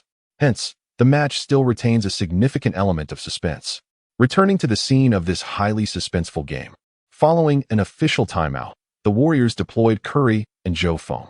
Kerr's management of Curry's playing time remains meticulously timed, yet Qiao Feng's minutes vary slightly from game to game. Nonetheless, the overall duration hovers around 32 minutes, with a deviation of no more than 2 minutes. Of course, games that are well out of reach are not included in this consideration, even if Kerr publicly states that Qiao Feng is merely a rookie, and it is entirely reasonable for him to accumulate points during garbage time. It serves little purpose. After all, he is not the sort to sneak automotive tools into his uniform prior to entering the game. The first possession following the timeout marked the Warriors' offensive play. Qiao Feng and Curry engage in off-ball movement, while Green orchestrates from the top of the arc. This is a tactic that the Warriors had previously employed during Klay Thompson's tenure. However, following Thompson's season-ending injury, the execution of this strategy, alongside other players, often lacked fluidity. Fortunately, Green is a proficient playmaker, and the synergy between him and Curry is substantial. With the addition of Qiao Feng, this tactical approach has regained its sharpness. As Qiao Feng and Curry executed their intricate movements, weaving through the defense with such agility that even the Clippers defenders appeared disoriented, they orchestrated a clever pick-and-roll. Curry found himself at the three-point line, positioned at a precise 45-degree angle, while Qiao Feng ventured into the lane, which lay devoid of any defenders. As Green delivered the ball, Qiao Feng, in a fluid motion, received it and scored with a layup, adding 2 points to the scoreboard. This spectacular play ignited the crowd into a frenzy. Coach Liu, momentarily furrowing his brow in frustration, contemplated voicing his discontent, but, aware of the cameras capturing his every expression, settled into a contemplative posture instead. Coach Kerr had just returned to his seat, reassured by the offensive display of his team. The focus now shifted to the defense. The Warriors' defensive framework was intact. As long as the players remained vigilant on the court, significant issues were unlikely to arise. However, following a switch, Leonard exploited a mismatch against Wiseman, skillfully maneuvering past him to sink a mid-range jumper, a feat that left little recourse for the defense. The structure of the system is one matter, yet the foundation of defensive prowess is another. Moreover, Wiseman's misstep stemmed merely from his propensity to leap, as the overall defensive effort remained commendable. After all, not everyone can single-handedly guard two-time Finals MVPs. Leonard's successful basket brought a glimmer of hope to Coach Liu's gaze. Paul, to be frank, competing against your team is rather uninspiring. On the offensive front, Qiao Feng, while maneuvering, found himself matched against George and could not suppress his urge to engage in banter. As the game neared its conclusion, the absence of trash talk felt particularly stifling. Unfortunately, he spent most of his time matched up against Leonard, aiming to replicate the opponent's force skills and ensure positional alignment. Yet, facing Leonard also meant that any attempts at banter would be futile. Curiously, it seemed there was no immunity to trash talk in his skill set. Upon hearing Qiao Feng's words, George instinctively inquired, "Why?" "Because the leader of your team is rather dull. Consequently, the entire team's demeanor is rather monotonous, exceedingly tedious." George was left speechless. "How about we engage in a conversation, Paul? After all, discussing basketball is entirely reasonable." As Qiao Feng uttered this, he unconsciously reached into his shorts. And upon realizing it, his face flushed with embarrassment. What nonsense is this? Playing basketball is merely playing basketball. What does it have to do with chatting? George, however, did not notice this. He merely found Qiao Feng's previous statement somewhat peculiar. "Very well, then. You might consider the game as a form of conversation." Indeed. Shooting a basket could also be deemed a reasonable part of the dialogue. As Qiao Feng finished speaking, he suddenly dashed back and caught the basketball that Curry had passed. Damn. George was taken aback for a moment but quickly gave chase. However, at that moment, Qiao Feng had already assumed his shooting posture, his body reaching its apex. The basketball poised to leave his palm. George's aggression was somewhat excessive. After striking Qiao Feng's wrist, he even knocked him down. The referee decisively blew the whistle for the foul, as this was not a play akin to that of Curry's. Upon landing, Qiao Feng continued to observe the trajectory of the basketball. That vibrant orange arc, witnessed by the entire audience and all viewers in the streaming rooms, met its conclusion at the rim. Bang! A bank shot. A stroke of luck. It was a 3-1 from Qiao Feng. Pittman shouted with fervor. "You are truly despicable," George exclaimed angrily while pulling Qiao Feng up amicably. "Haha. George, I didn't have the chance to inform you that I was going for a reverse run. That was my mistake. I apologize," Qiao Feng replied with utmost sincerity. "Damn, I'm not a fool," George grumbled as he walked away. Qiao Feng approached the free throw line and successfully made the shot. He immediately scored 6 consecutive points, suggesting a growing disparity in the score, prompting Coach Liu to devise a new strategy. Although the margin was only 13 points, Barkley was already contemplating tactics for the Clippers. The commentary reflected this trend. When one side is at a disadvantage, attention shifts to strategizing for them, a rather biased perspective. Smith was no exception. The offensive pairing of the new Splash Brothers evoked a sense of fear reminiscent of when the original Splash Brothers dominated the game. Indeed, while the later Warriors were formidable, most still believed that when the Splash Brothers were on the court, the Warriors' offense was the most dazzling and incisive. Barkley concurred with Smith's assessment. Smith smiled and began offering advice for the Clippers. "If I were the coach of this team, I would persist in having Leonard defend Qiao, with Beverly harrying Steven. Only in this way could we potentially curb the Warriors' offensive firepower to some extent." Barkley shook his head repeatedly. "Kenny, this approach was already employed by the Clippers in the first half, though it seemed effective. Using your offensive core to block the opponent's key player is essentially a path to self-destruction." On the sidelines, Coach Liu paced back and forth, contemplating whether to call another timeout. However, the Clippers had limited timeouts remaining, placing him in a dilemma. He decided to observe the Clippers' current offensive play. If successful, he could delay calling a timeout for a few more possessions. Conversely, if they failed to score and allowed the Warriors to capitalize, he would have no choice but to call a timeout. At that moment, Qiao Feng was defending Leonard, who held the basketball firmly in his large hands. Bang, bang, bang. The ball hit the floor, emitting a heavy groan. Leonard lowered his stance, lifted his head, surveying Qiao Feng, the positioning of the other players, the situation in the paint, and the position of the basket. He was preparing to launch his attack. Qiao Feng extended his arms, adopting a defensive stance. "Come on." Chapter 71. I could play all day. For Coach Liu, this was a pivotal moment. For Qiao Feng, guarding Leonard was merely a duty. His aim was to defend effectively. And if that proved impossible, at least to make the opponent's shots less enjoyable. After all, he was still a disciple and could not overstep his bounds with his master. However, the audience immersed themselves in the moment, fervently chanting, "Defense, defense, defense." Qiao Feng rolled his eyes in exasperation before taking a small step forward.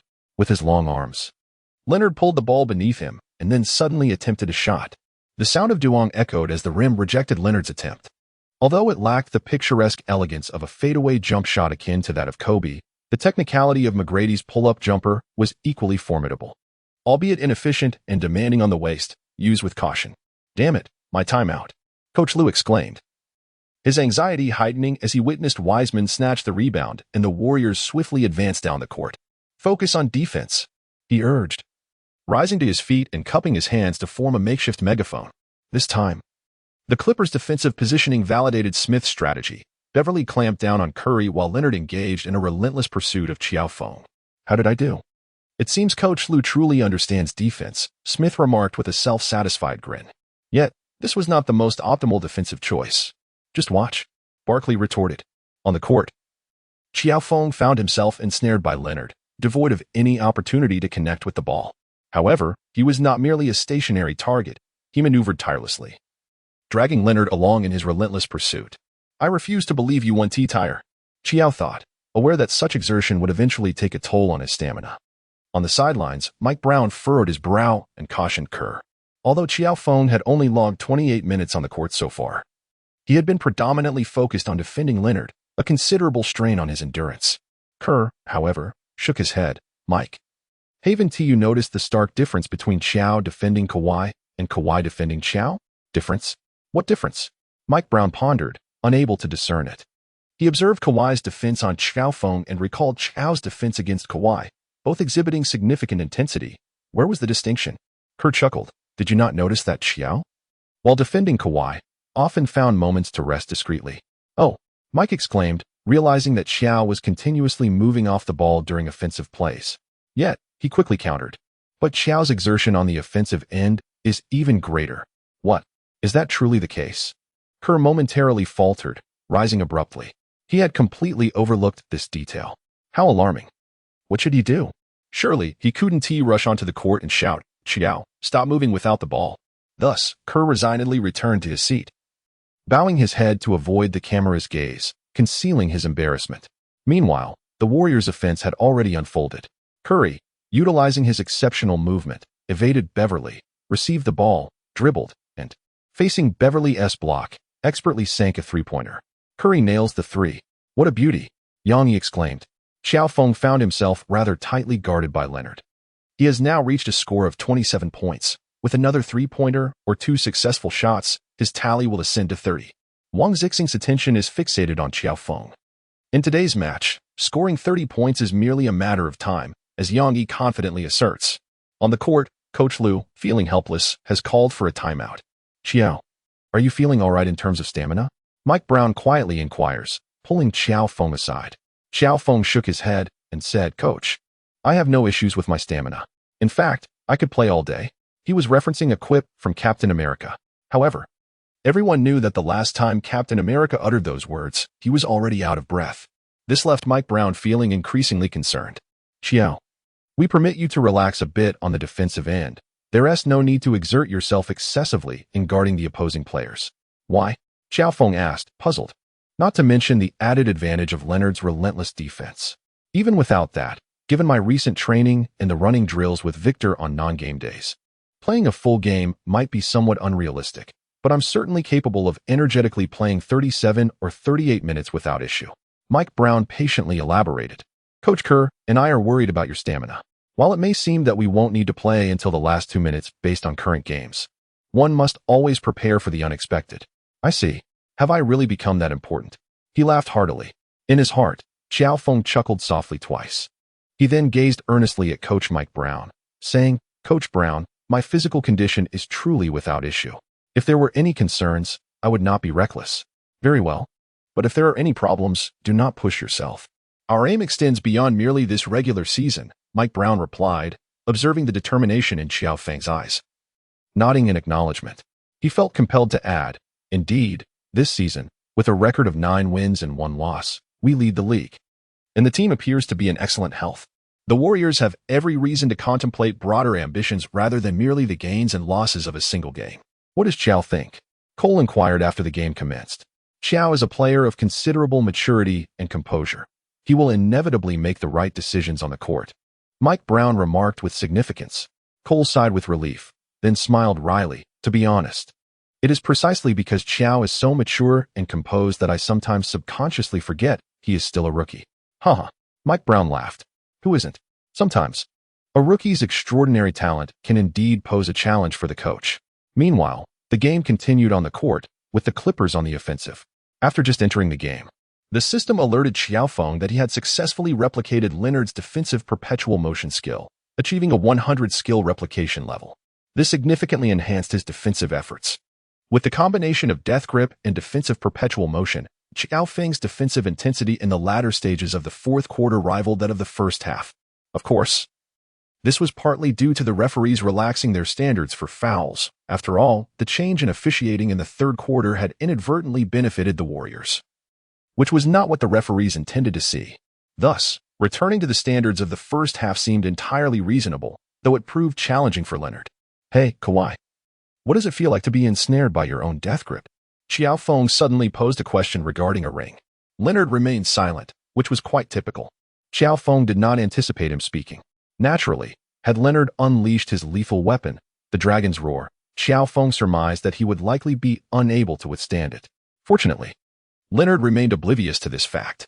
He received the ball with his back turned, preparing to execute a post move against Qiao Feng. Qiao Feng did not dare to be careless. Leonard pressed against him with his broad shoulders and back, again and again.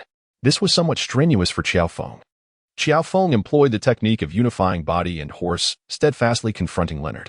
As Leonard executed a turnaround jump shot, Qiao Feng leapt to defend, his fingertips mere inches away from the release point of Leonard's shot.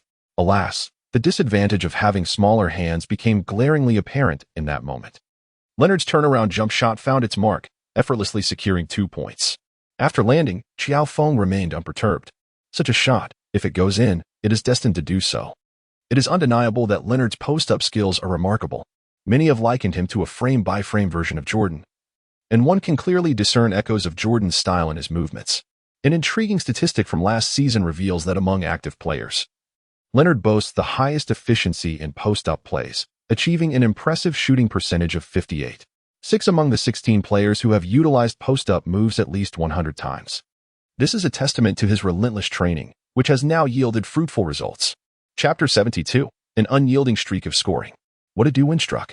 Simply retaliate. As the Warriors launched their offense, Qiao Feng positioned himself for a mid-range shot on the left side and directly called for the ball from Green. Without hesitation, Green obliged. Even though it seemed somewhat unreasonable, it appeared that Qiao was intent on responding in kind. Barkley sat up straight. Noting that this rookie possessed a nostalgic flair in his gameplay, "If you score on me, I will assuredly retaliate." Smith expressed admiration for Qiao Feng's determination. Meanwhile, Kerr furrowed his brow but refrained from intervening, standing by, ready to issue tactical commands at a moment's notice. On the court, Qiao Feng engaged in a post-up against Leonard. He pushed once, but to no avail. He pushed again, yet still found no success. Leonard's strength remained dominant. But what of it? Qiao Feng did not even bother to attempt a third shot. As Leonard awaited his opportunity, Qiao had already spun and launched himself into the air. With a flick of his wrist, he released the ball, leaning back and drifting outward from a certain angle.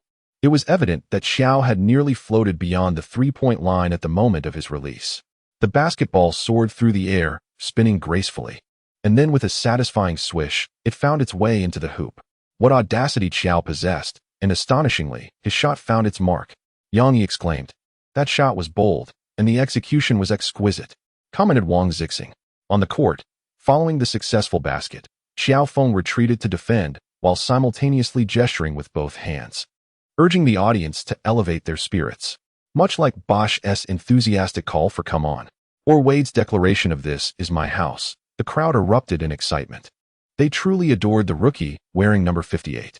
"Qiao, give us another." After the Clippers' offensive faltered, the Warriors seized their chance to attack. As Qiao Feng received the ball, the spectators erupted in a chorus of excitement. Initially, it was a few fans in the front row, followed by those surrounding them. Soon, the fervor spread like wildfire, and the entire crowd united in a resounding chant. "One more, one more, one more. Let there be another." Qiao Feng initially faced Leonard head-on, and now the chorus of fans' cheers has reached a fervent crescendo. Satisfying the fans is indeed a fundamental duty of every star athlete. Although Qiao Feng is merely a rookie wearing jersey number 58, he has already emerged as one of the most dazzling stars of the Golden State Warriors. Observing this, the other four players on the court swiftly adjusted their strategy, clearing one side and leaving only the defender Leonard to confront Qiao Feng. As for the Clippers players, they not only trusted Leonard's defensive prowess, but also had to remain vigilant due to Curry's presence on the other side, wary of potential traps. However, this was not a trap. Under the fervent calls of the fans, Qiao Feng transitioned from executing breakthroughs to employing back-to-the-basket techniques. His proficiency in this skill, enhanced by experience cards reminiscent of Jordan and Kobe, combined with his diligent training, has become a staple in his repertoire. However, it remains infrequently utilized. After all, the Warriors are not a team that often relies on isolation plays, and the number of players in the league who frequently engage in one-on-one situations is dwindling. Unless one boasts a back-to-the-basket shooting percentage exceeding 60%, such plays are deemed inefficient and not worthwhile. This calculation is straightforward. For instance, with 10 attempts at a 60% success rate, one would score 12 points by making 6 baskets.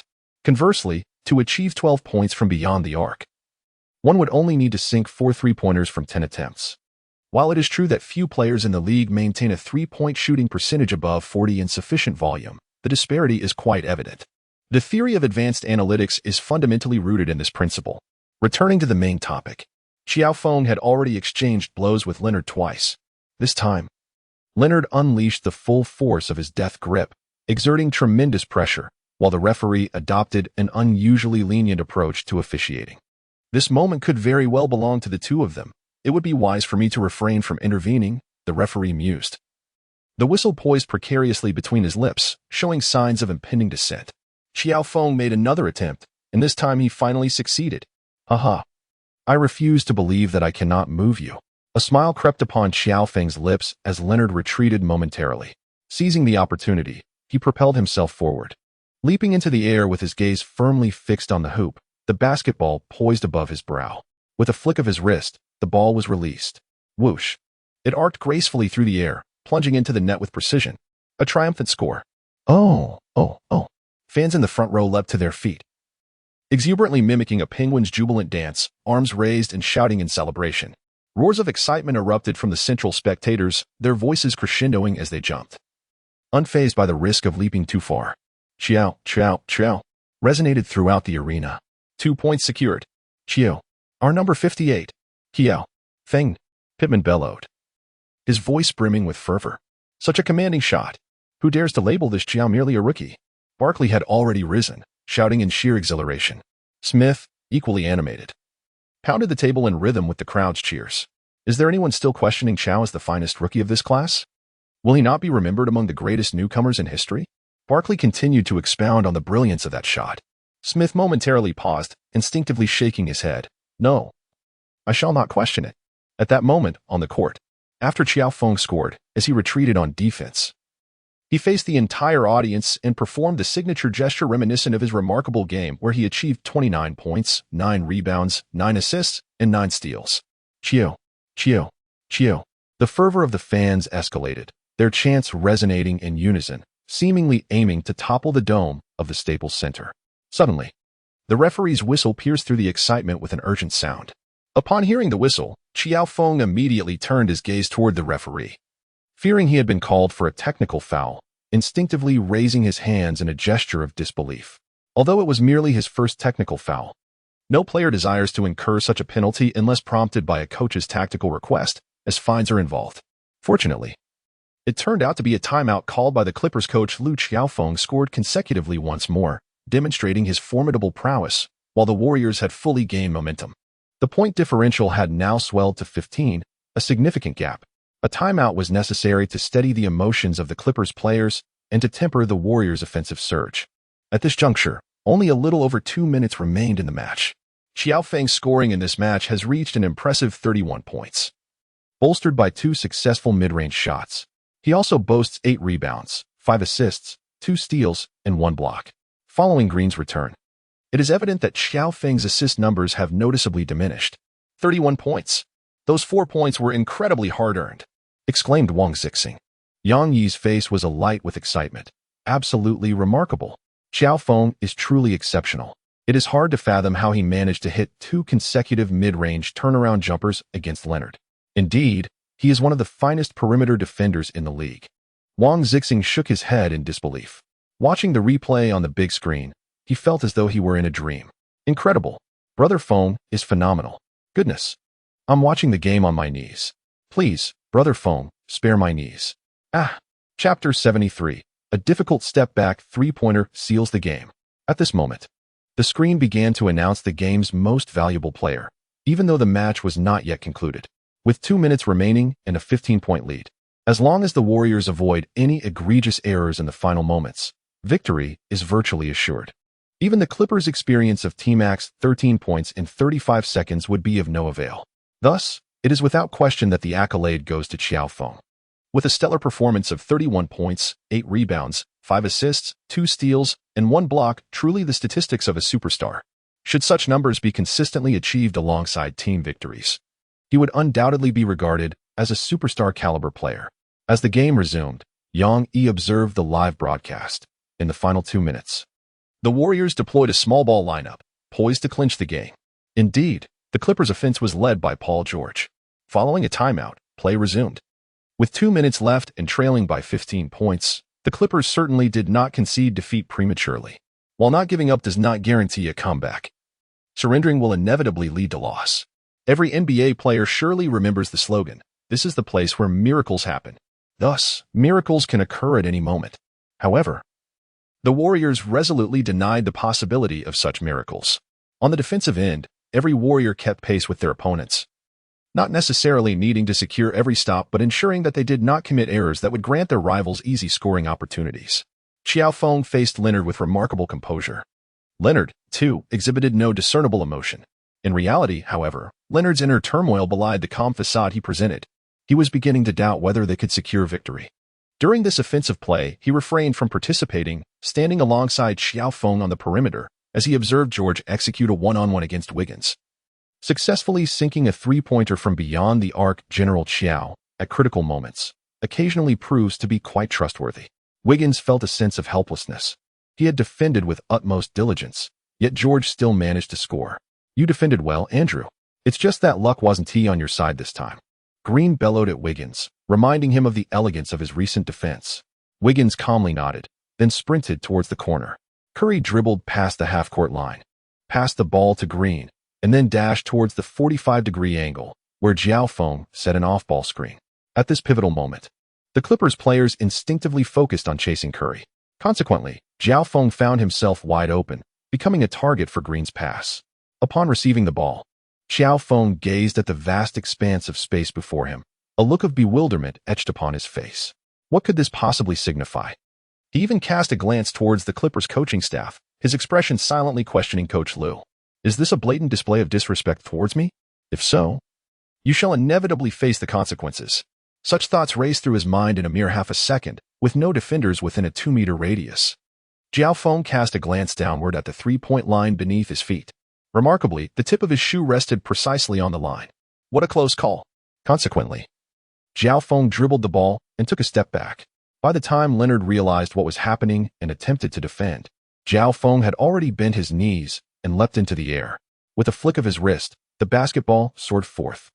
It traced an elegant orange arc through the air. Whoosh! The ball swished through the net before reluctantly falling to the ground. Qiao Feng has delivered a remarkable three-pointer. What an exhilarating moment, brought to us by Qiao Feng. Pittman, filled with enthusiasm, shouted hoarsely from the sidelines. Although it was an open shot, Qiao Feng executed it with unwavering decisiveness, striking with precision. Wang Zixing wore an expression of sheer exhilaration. Even an open shot that finds the net is a devastating blow to the opposing team's morale. This basket should essentially seal the fate of the game. Despite there being a minute and 30 seconds remaining, Yang Yi, observing the emotions reflected in the players of the Clippers, chuckled and remarked that at this stage, there was no need to concede defeat outright. However, it was a time for reckless abandon and gamble-like offense. Thus, the Clippers initiated their attack. George crossed half-court and, just a step beyond the three-point line, took a shot. Unfortunately, this long-range attempt did not find its mark. The crowd let out a collective sigh of disappointment, clearly yearning for George to succeed and chant, "One more time." It felt rather unfair. Curry secured the defensive rebound, dribbled past half-court, and then began to run down the clock. With a 15-point lead and 90 seconds left, the Warriors needed to focus on maintaining their advantage and avoiding any rash decisions. After crossing half-court, Curry dribbled the basketball forward and passed it to Qiao Feng with a seamless handoff. The crowd erupted in cheers. The emotional intelligence of these elementary school students is truly remarkable. Amidst the resounding applause, Qiao Feng began to take charge. The Clippers' defense had lost some of its intensity. In front of him, George merely extended one hand, adopting a defensive posture that aimed to guard against both the shot and the drive. With a basketball held firmly behind his back, Qiao Feng glanced at the shot clock, noting that only 14 seconds remained. He removed his mouthguard and, emulating Curry, excitedly began to perform a celebratory dance. The crowd instantly responded, chanting 3, 3, 3. They urged Qiao Feng to launch a three-pointer, which would decisively conclude this exasperating match, allowing for a jubilant celebration across social media platforms. Within just 11 games, Qiao had completely won the adoration of the Golden State fans. Barkley found the entire situation somewhat surreal. Clearly, it was more than mere affection. At this moment, one could sense that the Golden State fans harbored a deep gratitude towards this rookie, appreciating the fresh vitality he had infused into the arena. Smith suddenly grew sentimental. Indeed, during the inaugural year of the team's relocation, the entire season had been largely filled with humiliation. Barkley, not one to shy away from emotion, remarked with a hint of nostalgia, yet the Golden State fans never relinquished their hopes, for they had Stephen and Clay. They believed that as long as the Splash Brothers united, regardless of how the league evolved, this Warriors team would still possess the strength to contend for the championship. Currently, Clay had yet to return, but they had welcomed another Clay, the 58th pick, the phenomenal rookie, Qiao Feng. As Smith spoke, he suddenly realized something was amiss. What would happen when Clay returned? Although that might be a matter for the next season, it was bound to occur. Even if the Warriors' philosophy of team building differed from that of others, valuing both the present and aspiring for the future. The emergence of the 58th pick, initially regarded merely as a mascot, was rather overwhelming. Such prowess would surely incite envy among rival teams, particularly one named Rex. As he pondered these thoughts on the court, Qiao Feng observed the shot clock dwindling to 8 seconds, a fortuitous number, reinserted his mouthguard, and began to dribble, preparing to take yet another three-pointer. George can only provide a bit of defense. Who would wish to be a mere backdrop if it is not absolutely necessary? As Qiao Feng received the ball, he leaned back, showcasing his remarkable agility, and with George's hand almost obstructing his face, he executed a highly challenging fadeaway three-pointer.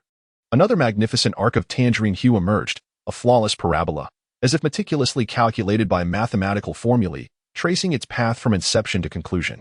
The trajectory sailed above the hoop, reaching its destined endpoint. Bang! The basketball swished through the net. 3 points secured. The game was concluded. I declare, Qiao's three-pointer has extinguished all hopes for the competition. Barkley exclaimed. Chapter 74. Qiao Feng must be enchanted. When the final buzzer sounded, the score was locked at 99-116. The visiting team led, while the home team trailed. The Warriors triumphed with a commanding 17-point advantage, defeating the formidable Clippers before embarking on their next away journey.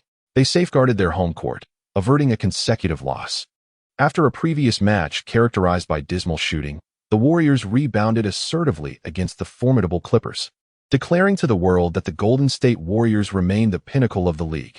Meanwhile, Qiao Feng delivered an impressive performance with 30 points, 5 rebounds, and 5 assists, delivering a resounding slap to those who anticipated his being locked down by Leonard. Post-game, after both teams exchanged embraces in mutual respect, Qiao Feng was interviewed by the captivating TNT reporter, Ollie LaForce. Qiao, congratulations on defeating the Clippers and avoiding consecutive home losses. How did you manage to elevate your performance from such a low shooting percentage in the last game to a more typical standard this time? By maintaining focus and fostering confidence, he replied. With a towel atop his head, Qiao Feng wiped the sweat from his brow and remarked with a smile. One can clearly see that in the previous match, we merely encountered phenomena of a metaphysical nature. This time, however, we are truly ourselves. Metaphysical phenomena? Ollie LaForce paused momentarily. For instance, did someone secretly cast a spell upon our hoop before the game? Or perhaps, did the divine intervene, betting on our opponents to triumph? In any case, that was not a representation of our usual performance, was it? Indeed, that was far from typical. Congratulations to you all for rediscovering the rhythm of victory. Ollie LaForce chuckled, amused by Qiao Feng's humor. The laughter brought a certain charm to her demeanor. She then inquired about Qiao Feng's personal achievements. Qiao, in this match, you recorded an impressive 37 points, 8 rebounds, 5 assists, 2 steals, and 1 block. Such statistics are undeniably remarkable. Thus, amidst the doubts cast by many regarding your encounter with the rookie wall, how did you manage to remain unaffected? I simply refrained from engaging with social media and leave that to my agent, instructing her not to disclose what the experts have said. Therefore, the so-called distractions do not exist. Qiao Feng smiled and remarked, however, during the competition, it seemed you shouted, to hell with the rookie wall, to hell with the fleeting moment. Thus, you are indeed aware of what the experts have been saying, are you not? Ollie LaForce's smile bore a hint of cunning. Qiao Feng's smile froze. The woman was not a good person. With the face of a beautiful fox, she harbored the heart of a great wolf. He then said with a look of helplessness, Oh, no, the exquisite Ollie LaForce, why do you act in such a manner? Qiao, how did you manage to evade distractions and deliver such an outstanding performance? Ollie LaForce, unfazed by the flattery, pressed on with her inquiries. After all, the compliments were mere words and did not genuinely flatter her. Qiao Feng expressed, echoing Bruce Lee's philosophy of embodying the essence of water, that one must trust in the power of big data, my friend. Ollie LaForce? Qiao Feng spoke with utmost seriousness. Including today, we have only played 11 matches. Thus, the recorded data clearly indicates that the rookie wall may indeed approach. But certainly not at this moment. Indeed, it typically occurs in January and February, added Ali Raffos. I understand that they believe my rookie wall will arrive prematurely, entirely due to their doubts regarding my physical endurance. I apologize for disappointing them. When Qiao Feng uttered those words, his eyes reflected a trifecta of mockery, a hint of coldness, and a dash of indifference. Once again, congratulations on your victory in this match. May you have a splendid evening. Thank you. You too shall thrive. No, that won't be the case. Thanks to you all, I must return and pin the news overnight. Oh dear, I feel I might perish. Then may your spirit flow like a spring and your pen dance with divine inspiration. Oh, that is a wonderful blessing, which I gratefully accept. Thank you once more, Qiao. Goodbye. Farewell. After completing the sideline interview with TNT, Qiao Feng was subsequently interviewed by Tencent sports reporter, Barbecue Sister. Qiao Feng, congratulations on yet another victory. How does it feel to face off against Leonard, achieving a stat line of 30 points, 5 rebounds, and 5 assists? It was a rather commonplace inquiry, devoid of any notable intricacies. Qiao Feng was well aware that there were still viewers in the country watching the post-match interviews, and thus he expressed his delight by exclaiming, "It feels absolutely fantastic, akin to savoring a cold beer and skewers on a sweltering summer day." It is evident that Qiao Feng was elated by this victory. The barbecue-faced host smiled and then inquired, "We all noticed that the intensity of this match was exceptionally high. Yet Coach Kerr assigned you the task of defending the Clippers' Leonard for the entire game, granting you the longest playing time of the season, 36 minutes. Was it truly that long?" Qiao Feng was momentarily taken aback. He had assumed that his appearance time was still the same as before, at 32 minutes. No wonder he felt quite fatigued today. Sister Barbecue nodded and then inquired, "So, Qiao Feng, how do you manage to maintain such abundant stamina during such an intense competition?" "Because I am young," he replied with a laugh. "Youth brings vitality, after all." With a smug expression, Qiao Feng remarked. Grilled Meat Sister was left speechless. Tencent Sports, still engaged in post-match interviews with fans, erupted in laughter upon witnessing this scene, utterly at a loss for words. Following the sideline interview, after a refreshing shower, Qiao Feng finally reappeared at the press conference after missing the last 2 post-match gatherings. "Hello, it's been a while." Qiao Feng sat at the front of the stage, waving to everyone. "To be honest, I have missed you all dearly. Today's number 58 seems rather unusual, doesn't it?" The reporters at the press conference exchanged glances. Then, a journalist began to pose a question. "Qiao, in the first 2 matches, your shooting percentage has fallen below 30%. Could you please explain what has transpired? Why bring up an old issue? Shouldn't we focus on this current game?" Qiao Feng internally scoffed yet responded with utmost seriousness, "I do not know. I merely shot as I would in any other match, but the hoop simply refused my attempts. Therefore, it would be more prudent to interview the hoops from those 2 games, if you can locate them." The reporter, rendered speechless, concluded the inquiry. Another journalist interjected, "Qiao, during this match, you employed Leonard's skill cards, including the death grip and the difficult jumper. How did you manage that?" To which he replied, "Learn. Then transform into what you already possess." It is astonishing that such a simple question would even be posed. Qiao Feng gazed at the journalist and remarked, "Why do you not pose such foolish questions regarding Kobe's admiration for Jordan?" "Nonsense." The journalist replied, "Rome was not built in a day, and neither was Kobe's mastery of Jordan's craft."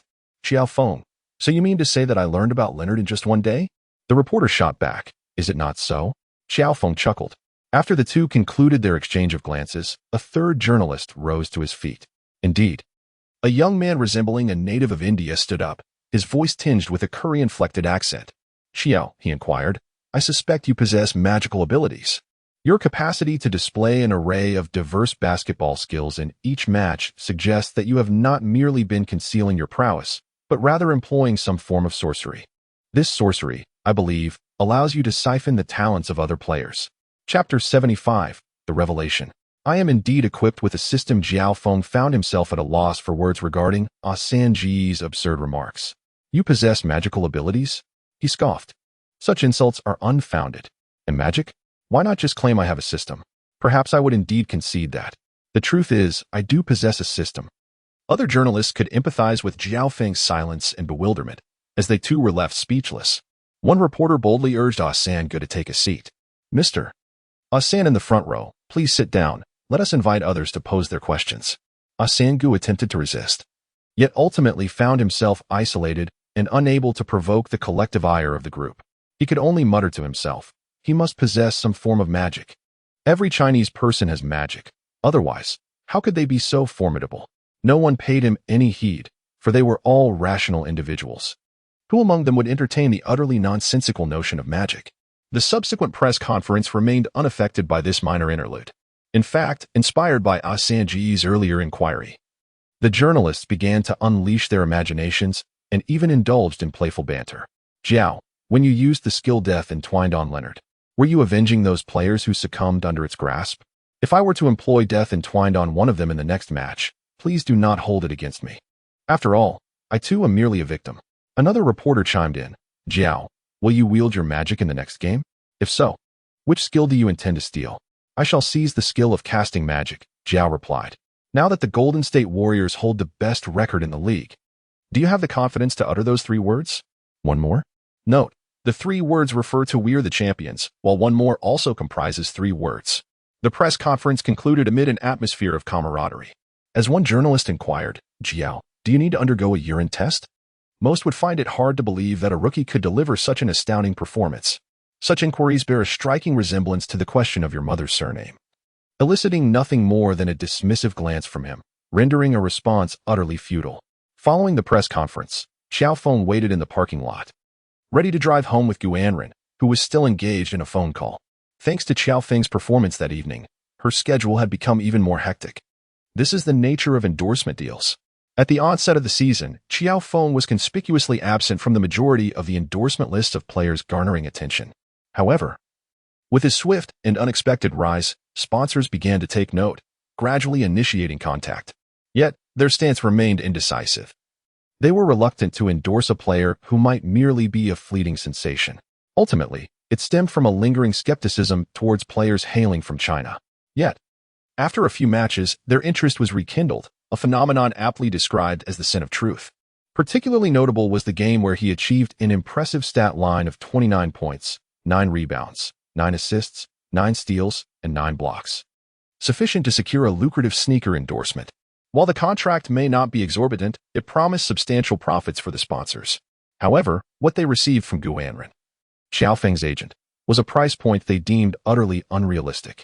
Consequently, negotiations reached an impasse. As his uncle advised, there was no need to rush into a deal. Given their financial stability, if all else failed, they could consider acquiring a sneaker brand and establishing their own label. This was the counsel Gu Anren imparted to Qiao Feng. At that moment, Qiao Feng was analyzing the match when he hesitated briefly, feeling a spark of inspiration. If he could establish his own sneaker brand, why should he toil for other players, especially those brands that could implode at any moment? Even if he were to embark on his own venture, it would be prudent to first gauge the market's response. Gu Anren discerned Qiao Feng's burgeoning ambition, her eyes lighting up with realization. In that instant, she recognized the magnitude of his aspirations. Returning to the present, Gu Anren sat in the passenger seat, engaged in a phone call, negotiating with a sponsorship representative. After Qiao Feng's somewhat lackluster performances in the previous 2 matches, these individuals began to slash their offers. However, upon witnessing his outstanding display in the current game, particularly in his matchup against Leonard, they grew anxious, realizing he was holding his own remarkably well. It was a classic case of hypocrisy, utterly oblivious to the concept of integrity. As Qiao Feng was about to set off, he turned his head and noticed that Gu Anren had yet to fasten her seatbelt. He intended to remind her, but observed that she was engrossed in conversation, showing no sign of pausing. Surely, he couldn't wait indefinitely for her to finish her call. It was rather late to be returning home, and safety was paramount. After a moment's contemplation, Qiao Feng unbuckled his own seatbelt, leaned to the side, and reached for the latch of the passenger seatbelt. His first attempt fell short. He neither possessed Leonard's long arms nor his substantial hands. Moreover, the posture was somewhat awkward. Considering Gu Anren was not a woman devoid of curves, her figure was quite ample. Thus, Qiao Feng had to rise slightly, turning entirely to the side, and extended his other hand to grasp the latch. In a bid for greater precision, he elevated himself further, directing his fingers with his gaze. At that moment, Qiao Feng was suddenly aware of Gu Anren's heart beating steadily, its rhythmic thumping resonating in his ears. Simultaneously, a delicate fragrance wafted toward him. As Qiao Feng raised his gaze, he found himself locking eyes with Gu Anren. The proximity of their eyes allowed them to discern each other's faces through their pupils. In that instant, it felt as though time had come to a standstill. No, It was merely space that had ceased to move, while time continued its relentless flow. 1 second, 2 seconds, 3 seconds, 4 seconds, 5 seconds. At last, the stillness of space was shattered. Qiao Feng gazed into Gu Anren's slightly flustered eyes, fixating on her lips, and could not help but swallow hard. The sound echoed loudly, shattering the delicate atmosphere. "I simply wanted to fasten your seatbelt." Qiao Feng hastily concluded his words and, feeling a wave of embarrassment, promptly returned to his seat, fumbling to fasten his seatbelt before directing his gaze forward. 1, 2, 3. Wooden man. Yet, his heart raced uncontrollably. He had never entertained the notion of having any connection with Gu Anren. However, having gazed so closely into her eyes moments ago, observing the turmoil reflected within them and the tremor of her lips, caused Qiao Feng's heart to race with an intensity he had never known. It felt as though no amount of defending against Leonard for a full 48 minutes could elicit such a rapid heartbeat. But he knew he must resist. "Qiao Feng, Gu Anren is your cousin." "What cousin?" "It is merely a nominal relationship derived from the fact that both of their grandmothers hail from the same village. Much like how peers in a village refer to each other as brothers and sisters, there exists no substantial brother-sister bond. However, Gu Anren is your manager. And this arrangement is untenable." "Why is it untenable?" "In this day and age, even teacher-student relationships pose no issues, and there are no problems between managers and artists. Must the relationship between a manager and an athlete be strictly platonic?" In that moment, Qiao Feng's mind was embroiled in a fierce internal struggle. Meanwhile, Gu Anren blushed intensely and quickly resorted to making a phone call to mask her fluster. "What? Could you repeat that?" "No way. This is utterly impossible. You have seen Qiao Feng's, his performance." A term that once seemed innocuous has suddenly taken on a new connotation, a rosy ambiguity. Regaining her composure, Gu Anren fastened her seatbelt. With a soft click signifying the seatbelt's latch securing into place, Qiao Feng couldn't help but feel a complex swirl of disappointment and regret. After all, it was I who initiated this. After Qiao Feng and the others had steadied their heartbeats, they started the car and drove slowly towards home. Chapter 76. Qiao Feng faces criticism. Qiao Feng drove steadily, and the moonlight tonight was exquisite. After arriving home, neither of them mentioned the scene that had unfolded in the car, yet it appeared they had not forgotten it. Qiao Feng routinely video calls his parents, a practice he diligently observes after each game day whenever time permits. Typically, these calls are with his mother, as his father only appears on screen during weekends when he is at home. Subsequently, Gu Anren, as per custom, reviews some key news highlights of the day with Qiao Feng. His remarkable performance in this match undoubtedly attracted significant attention. In the era of social media, snippets of video accompanied by the match statistics and an engaging title can swiftly generate a plethora of content. For those with a keen eye, a comprehensive recap of the entire game, coupled with highlight images or animated clips, along with brief commentary, requires minimal effort. This evening, nearly all media accounts related to the Warriors and their surroundings are likely centered around him. In the domestic sphere, his fans are bound to revel in excitement for the day. However, Gu Anren exhibited unusual behavior tonight upon returning home. She did not change into her loungewear as she usually does, but instead remained in her daytime attire, presenting herself with an air of formality. It resembled a report being delivered in adherence to protocol. Was there something noteworthy? Perhaps today there were criticisms directed at me?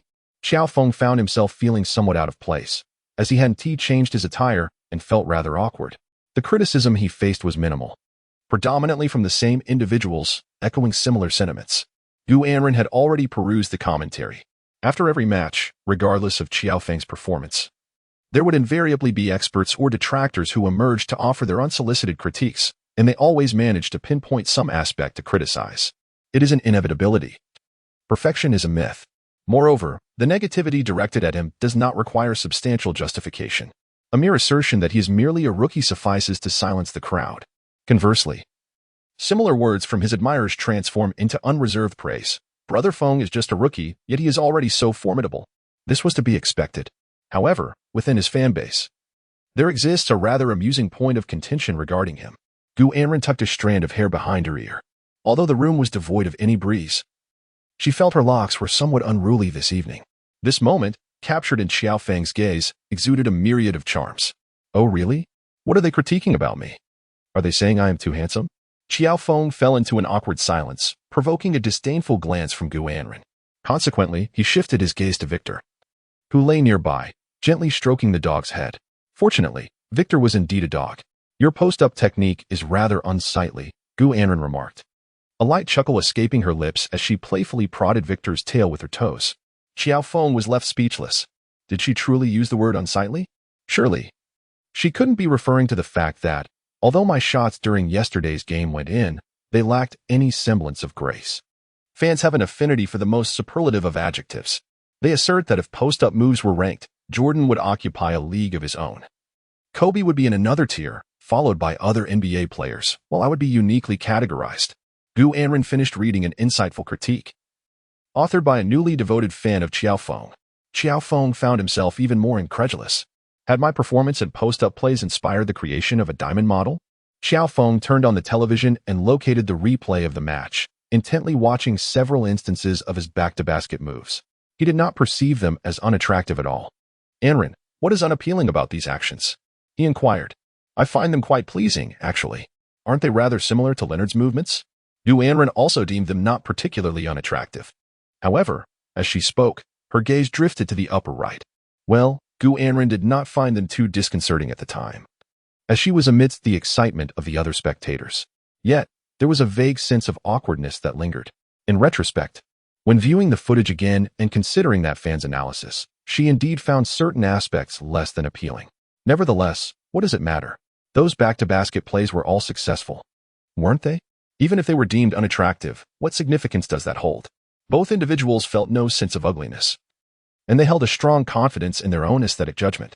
Thus, Gu Anren took the initiative to reach out, using her own account, to inquire with the fan known as the director of the Feng Gu Research Institute, asking precisely what he found unattractive.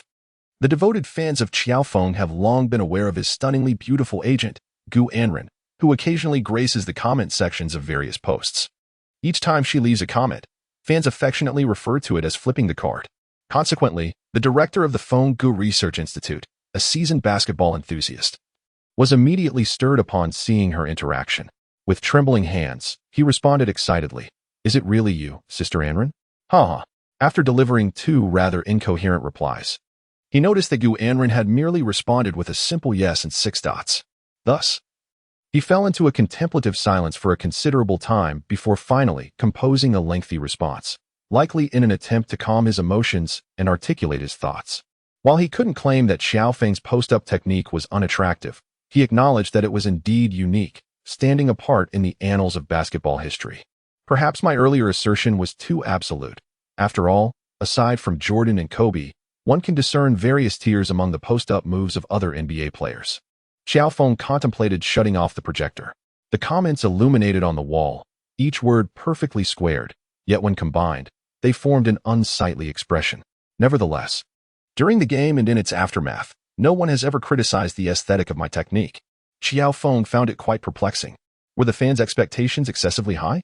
Observing other fans joining in the chorus of criticism, it ultimately morphed into a campaign to scrutinize Qiao Feng's technical maneuvers and his appearance. They believed their intentions were benevolent, aiming to assist Qiao Feng in identifying his shortcomings for targeted training. However, the individual in question was on the verge of a breakdown. I am weary, Anren. It is best to retire for the night. Qiao Feng ascended the stairs. Well, good night. Upon returning to the bedroom, Gu Anren engaged in a conversation with Qiao Feng's trainer. You must have noticed that while Qiao's technical execution is commendable, it appears rather awkward, as though it does not truly belong to him. Indeed, I have been contemplating how to modify his movements. The night passed in silence. The following morning, upon arriving at the team's training facility, Qiao Feng unwrapped a mystery box. Congratulations, host. You have drawn a learning card for the Kobe Bryant back-to-the-basket fadeaway jump shot. Qiao Feng nearly retched his breakfast. Goodness, does even the system find my technical movements unappealing? Furthermore, it has added a backward jump shot? Is it a matter of discordance in aesthetic appreciation between Gu Anren and me? Unbeknownst to him, Gu Anren's kindness is merely a reflection of her character, not a flaw in her aesthetic judgment. With a grim expression, Qiao Feng utilized the system's provided learning card for Kobe's post-up move. By employing the combination of Kobe's post-up technique and a fadeaway jump shot, and undergoing a training regimen of 1,000 sessions over 10 days, the host would acquire a stunningly graceful fadeaway jump shot tailored to his unique style. This learning card requires a commitment of 10 training days. It is noteworthy that mastering the post-up move and fadeaway jump shot will significantly enhance the host's core strength. Upon hearing the last four words, Qiao Feng was instantly filled with excitement. Core strength. It is indeed a valuable asset. It is widely acknowledged that a man's prowess is linked to his core stability. No, that is not quite right. Let me rephrase that. It is well known that core strength can enable players to execute extraordinarily complex techniques, such as the scoop shot or pull-up jump shots. Core strength. It truly is a remarkable asset. Chapter 77, The Looming Terror of the Eastern Conference S8-Game Road Trip. Then let us practice. Upon realizing the potential to enhance his core strength, Qiao Feng decisively embraced the training opportunity. However, the system issued a caution regarding the technical modifications involved in the technique. Utilizing this learning card would subject the host to a certain degree of physical stimulation. This stimulation is harmless. That is of little concern, just a minor stimulus, after all. For the sake of core strength in the aesthetically pleasing fadeaway jump shot, it is entirely worthwhile. Qiao Feng clenched his fist at his chest.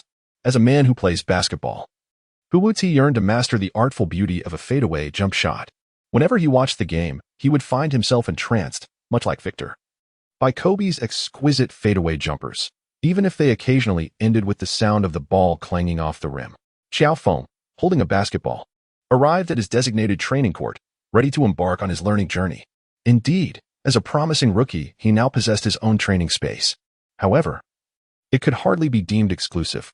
Rather, once an individual becomes a focal point of development for the team, it is only fitting that they enjoy dedicated training guidance, often sharing the basketball hoop with minimal others. This arrangement is akin to a specialized program in a school, where a select few benefit from superior educational resources. In the realm of basketball, although the physical demands may be somewhat stringent, it mirrors the patterns found in various global industries, including the education sector. The emphasis lies on nurturing core players, prioritizing the development of key athletes, while typically fostering blue-collar talents. To return to the main topic, Qiao Feng picked up the basketball and suddenly envisioned a vivid image of his current movements. Is the acquisition of such technical skills truly this advanced and remarkable? Qiao Feng made a remark and then summoned his trainer. I am ready to practice the technique of back-to-the-basket one-on-one along with the fadeaway jump shot. The trainer nodded in acknowledgement. He had already conversed with Gu Anren beforehand, assuming that Qiao Feng was also in the loop. Thus, he commenced the training. Qiao Feng executed a reverse layup, followed by a backward jump shot. Upon landing, he heard the unmistakable sound of the ball clanging against the rim, and an electric jolt seemed to surge through his limbs, an instantaneous pang of pain that vanished as swiftly as it had appeared, as if it were merely an illusion. However, upon reflecting on his technical movements and the system's picturesque standard, which only aligned 20% with his own, he realized this was the system's so-called stimulus. What an exhilarating sensation. Qiao, are you all right? I'm perfectly fine. Let's continue. For the sake of achieving that picturesque form and strengthening his core, Qiao Feng deemed the stimulation inconsequential. Qiao, your technical movements have shown significant improvement, the trainer remarked after their midday session, which concluded with 1,000 repetitions. This afternoon's training should focus on a variety of exercises, avoiding excessive strain in one go. Without needing the reminder, Qiao Feng had already decided to refrain from further practice that day, as he felt his body was beginning to drift away from his control after a morning filled with rigorous training. Yet, to the outside observer, there appeared to be no visible issues. The afternoon was dedicated to routine tactical drills, encompassing both offense and defense. The offensive strategy revolved around passing and cutting, primarily focusing on screens, picks, and cuts to the basket. Defense involved rehearsing their defensive system. The Warriors had experienced considerable roster changes over the past 2 years. Aside from the core trio of Curry, Green, and Looney, the remaining players were largely newcomers, many of whom were rookies. Thus, tactical drills were of paramount importance. The Warriors' impressive performance this season, which has astonished the entire league, can be attributed not only to Qiao Feng's remarkable rise and Curry's stellar play, but also to their tactical system. Offensively, Coach Kerr champions a brand of team basketball powered by superstars. A singular tactical framework cannot be universally effective, nor can players be omnipotent. The success of the Warriors' tactical system rests on the unanswerable shooting of the Splash Brothers, with Curry's gravitational pull being a fundamental component. Qiao Feng possesses a profound understanding of tactics, which allowed him to seamlessly integrate into the team's strategic framework after merely 11 matches. To the uninitiated, One might assume he has been playing for the Warriors for 5 or 6 years. In contrast, Wiggins, being new to the team and having previously played with the Timberwolves, where a winning mentality was not cultivated, has found it somewhat challenging to adapt to the Warriors' intricate tactical system. The most sluggish in this regard appears to be Oubre, who, after 11 games, seems utterly oblivious to his role on the court. There are frequent instances where Curry emerges to receive a pass, ostensibly presenting an open shot opportunity, only for Oubre to inadvertently obstruct that chance by attracting another defender. Fortunately, with Qiao Feng's presence and the team's ongoing victories, Oubre's struggles on the offensive front have not been as pronounced. On the defensive end, however, Oubre remains quite zealous, often delivering spectacular blocks, thus contributing positively to the team's efforts. After a day of training, Qiao Feng returned home and continued his evening runs with Victor. Golden Gate Park has seen an increasing number of evening joggers. It is rumored that the mayor of San Francisco is contemplating bestowing upon Qiao Feng an award for exemplary citizenship and is even planning to designate a day in his honor. But such matters are secondary. The following day marked another game-free day. The Warriors' away journey was set to commence the next day.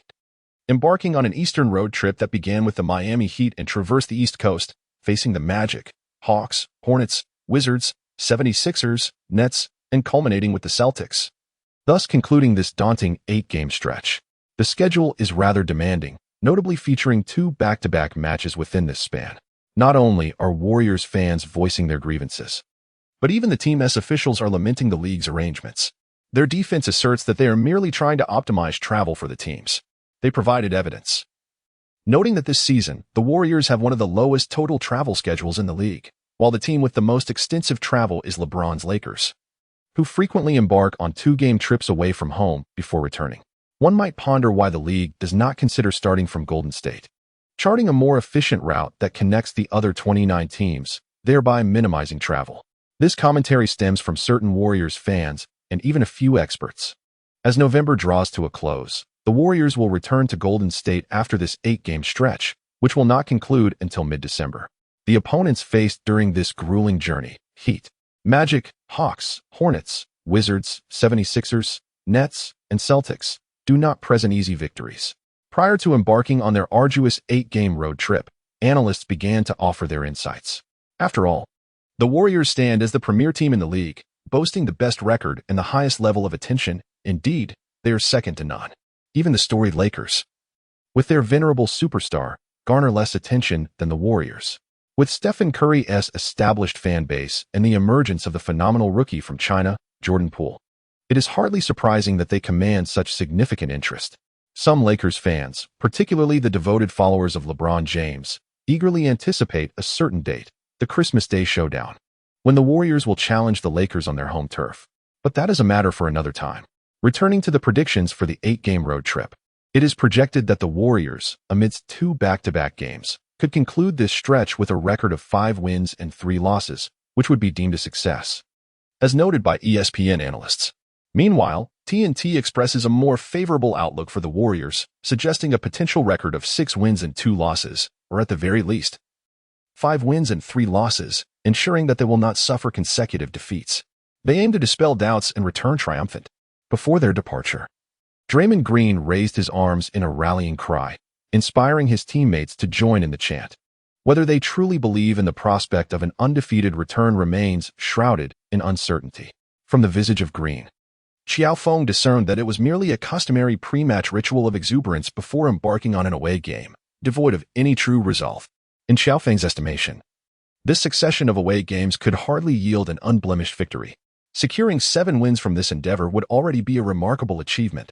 In the recesses of his unfounded musings, the airplane soared towards the southern coastline, heralding the onset of a daunting 8-game road trip. Chapter 78, 3 questions after disembarking upon the plane's descent in Miami. The customary media interviews ensued. While the Warriors players found the process tiresome, others from different teams gazed upon them with envy. The discourse primarily revolved around several key points. Firstly, would the Warriors continue their winning streak? Could they possibly embark on another 9-game victory run? The Warriors commenced their season with a remarkable 9 consecutive victories, only to suffer an unexpected defeat to the Pistons. They subsequently triumphed over the Clippers, and should they return home from this 8-game road trip victorious, it would indeed culminate in a 9-game winning streak. One could even fantasize about further possibilities, especially with the prospect of returning to their home court. We shall approach each game with utmost seriousness and respect for our opponents, remarked a Warriors spokesperson. Achieving a flawless record on the road is a formidable challenge, as it necessitates consideration of both the strength of our adversaries and the physical and psychological fatigue our players endure throughout this protracted journey. Kerr, displaying a touch of mischief, chimed in. 9 consecutive victories? Why not? Meanwhile, the other Warriors players remained taciturn, ultimately uniting in their intent to deflect media inquiries. A 9-game winning streak? You underestimate our Warriors, exclaimed Green, his boisterous voice resonating even in the vicinity of the Heat's home arena. What is the point of a 9-game winning streak? An 8-game losing streak on the road is far more plausible, provided there is an ample supply of popcorn in the visitors' locker room. Curry, clutching 4 takeout boxes filled with popcorn, reflected on the journey devoid of any personal grievances. A 9-game winning streak? I'm not sure. I've just emerged from another 9-game winning streak myself. As Qiao Feng faced the media, he presented himself like a fool with remarkably poor acting skills, simultaneously naive and ostentatious. The second question arose. Could Curry surpass Reggie Miller's total of 3-pointers in regular season play during the upcoming away games? He is now an astonishing 563-pointers away from Miller. Currently, Curry has made 543 3-pointers, requiring just 17 more to tie and 18 to eclipse Miller's record. Beyond Miller, only Ray Allen stands in his way. The public's anticipation regarding when Curry will surpass Miller seems to exceed even that of Curry himself and the legendary Miller. At the start of this season, Curry averaged 5 3-pointers per game, aligning with his performance since the 2015 to 2016 season. As the season progresses, this average may slightly decline, yet it is expected to remain above 4. If he maintains an average of 5 or more, he would need another 3 to 4 games to achieve this milestone. Should Curry manage to score over 10 3-pointers in back-to-back games against the Heat and then the Magic, he would accomplish this in just 2 games. However, it is also conceivable that during the 8 consecutive away games, he may struggle, ultimately returning home to equal and surpass Miller. This scenario, though, is highly improbable, and I shall not fixate on it. Leading the team to victory is my utmost priority. Everything else should unfold naturally. While Curry may harbor expectations, his words are laden with the flavor of popcorn. We shall not dwell excessively on this matter. Oh, I merely hope that the 3-pointer with which Steven surpasses Reggie Miller comes from my assist. Draymond hinted at something. We shall not dwell excessively on this matter. Oh, I also hope that the 3-pointer with which Steven surpasses Reggie Miller comes from my assist. Upon hearing Green's words, Qiao Feng found them agreeable and decided to put them into practice. Green was left speechless. At that moment, Zue Go merely smiled, remaining silent. The final query pertained to the Warriors' extraordinary rookie, the illustrious number 58, Qiao Feng. Since joining the Warriors this season, Qiao Feng has exhibited explosive performances, rising from the depths of the bench to become a dazzling star. He first led a remarkable 28-point comeback, scoring an astonishing 35 points in a single quarter at the Nets' home arena, marking the second-highest single-quarter score in history. Then, against the Bucks, he made his mark as a substitute, recording the first 3-point data for the 2020 rookie class. Following this, he faced the formidable Suns, where his tenacious defense against Booker and clever plays against Paul culminated in a phenomenal stat line of 29 points, 9 rebounds, 9 assists, 9 steals, and 9 blocks, leaving the Suns unable to regain their form in the subsequent 2 matches. Later, against the Trailblazers, he scored over 40 points for the first time, achieving an impressive 43 points along with 3 rebounds, 7 assists, 4 steals, and 3 blocks. Qiao Feng also delivered outstanding performances against the Bulls, Rockets, Spurs, and Mavericks. Notably, during a game against the Mavericks, he unleashed his fury on the road, not only breaking Nowitzki's scoring record of 53 points at the American Airlines Center, but also mercilessly racking up 58 points. Although his performance slightly waned in the following matches, he rebounded in the last game against the Clippers, facing off against Leonard, where he scored 37 points, 8 rebounds, 5 assists, 2 steals, and 1 block, silencing those who claimed he had hit the rookie wall. Moreover, it is worth noting that, aside from the first game which holds little relevance, Qiao Feng's defense has never faltered in the subsequent 9 matches. As the regular season progresses, he currently leads the league in steals, averaging an impressive 2.7 steals per game, far ahead of the second-place average of 2.2. Although this figure may decline as the season continues, it remains formidable. His shot blocking, aside from one particularly remarkable game against the Suns, has shown flashes of brilliance, though it has largely been consistent. His assists and rebounds now average just over 6. With assists influenced by Green's return, as he has taken on the role of playmaker, thereby diminishing Qiao Feng's assist numbers. Rebounding, on the other hand, reflects the after-effects of utilizing the Aquaman experience card, often resulting in him positioning himself without securing the rebound, resembling Aquaman Adams. Consequently, Curry has capitalized on this, now averaging nearly 8 rebounds per game. Thankfully, his assists remain at an average of 6. Otherwise, one might begin to speculate whether Curry had exchanged souls with Westbrook. In summary, Qiao Feng has firmly established himself as the best rookie of the 2020 class and is steadily progressing towards becoming a historical figure among rookies, all while consistently delivering dazzling plays in each game. Thus, his popularity remains ever high. This is the most grandiose era for the NBA, yet also one of decline. It is a time of unprecedented prosperity, as well as one of desolation. It embodies the most commendable 24 days in NBA history, yet also the most scorned. Some have remarked upon the meteoric rise of Qiao Feng. He concluded with a poignant statement. "Oh, may solace be granted to all who possess a basketball. God bless our NBA." Indeed, it has been 24 days since Joe's ascent. Joe, do you believe we are currently experiencing the most desolate and scorned era in NBA history? No, I do not share that sentiment. Then why do you frequently employ the techniques of legendary players? Is it not a reminder to the NBA that we once enjoyed an era of grandeur, prosperity, and distinction? Qiao Feng raised his gaze to the reporter, inquiring. So you believe there was merely a time of grandeur, prosperity, and merit worthy of commendation? Chapter 79. The basketball is round. Anything is possible. Qiao, when facing the Heat, whose skill card would you utilize? The reporter pressed on. This is a matter of considerable interest to the majority of the media, as well as the fans, and certainly includes the opponents. After a moment of contemplation, Qiao Feng smiled and suggested, how about I utilize the Little Emperor's 6-step layup, complete with a footwork and hands-up skill card? After all, this is the place where he once showcased his extraordinary talent. Upon hearing this, the reporter's eyes lit up with excitement. Qiao, are you responding to LeBron James's remarks about you? Prior to embarking on an 8-game road trip, following a victory over the Clippers, someone from the Lakers had inquired about LeBron's thoughts on Qiao Feng's frequent adoption of various player skills. Having just endured a significant defeat, LeBron, with a hint of sarcasm, remarked, "Basketball should return to its essence, rather than devolving into a spectacle of ostentation." It is perplexing how, in recent years, LeBron's eloquence seems to have diminished. Could it be that he feels secure in his historical legacy as the second greatest, thus perceiving no need for emotional intelligence to uphold his status? Or is it merely a lapse in judgment? As a rookie, Qiao Feng ought to heed LeBron's critique, for he is indeed a seasoned veteran. However, Draymond Green retorted during the flight, "What a load of nonsense. How can someone who embraces everyone with a smile after a win yet departs early after a loss dare to criticize a super rookie?" Draymond's sentiments resonated with the other Warriors players. Consequently, Qiao Feng unabashedly mocked LeBron's footwork, his foot placement, and his hands-up gestures.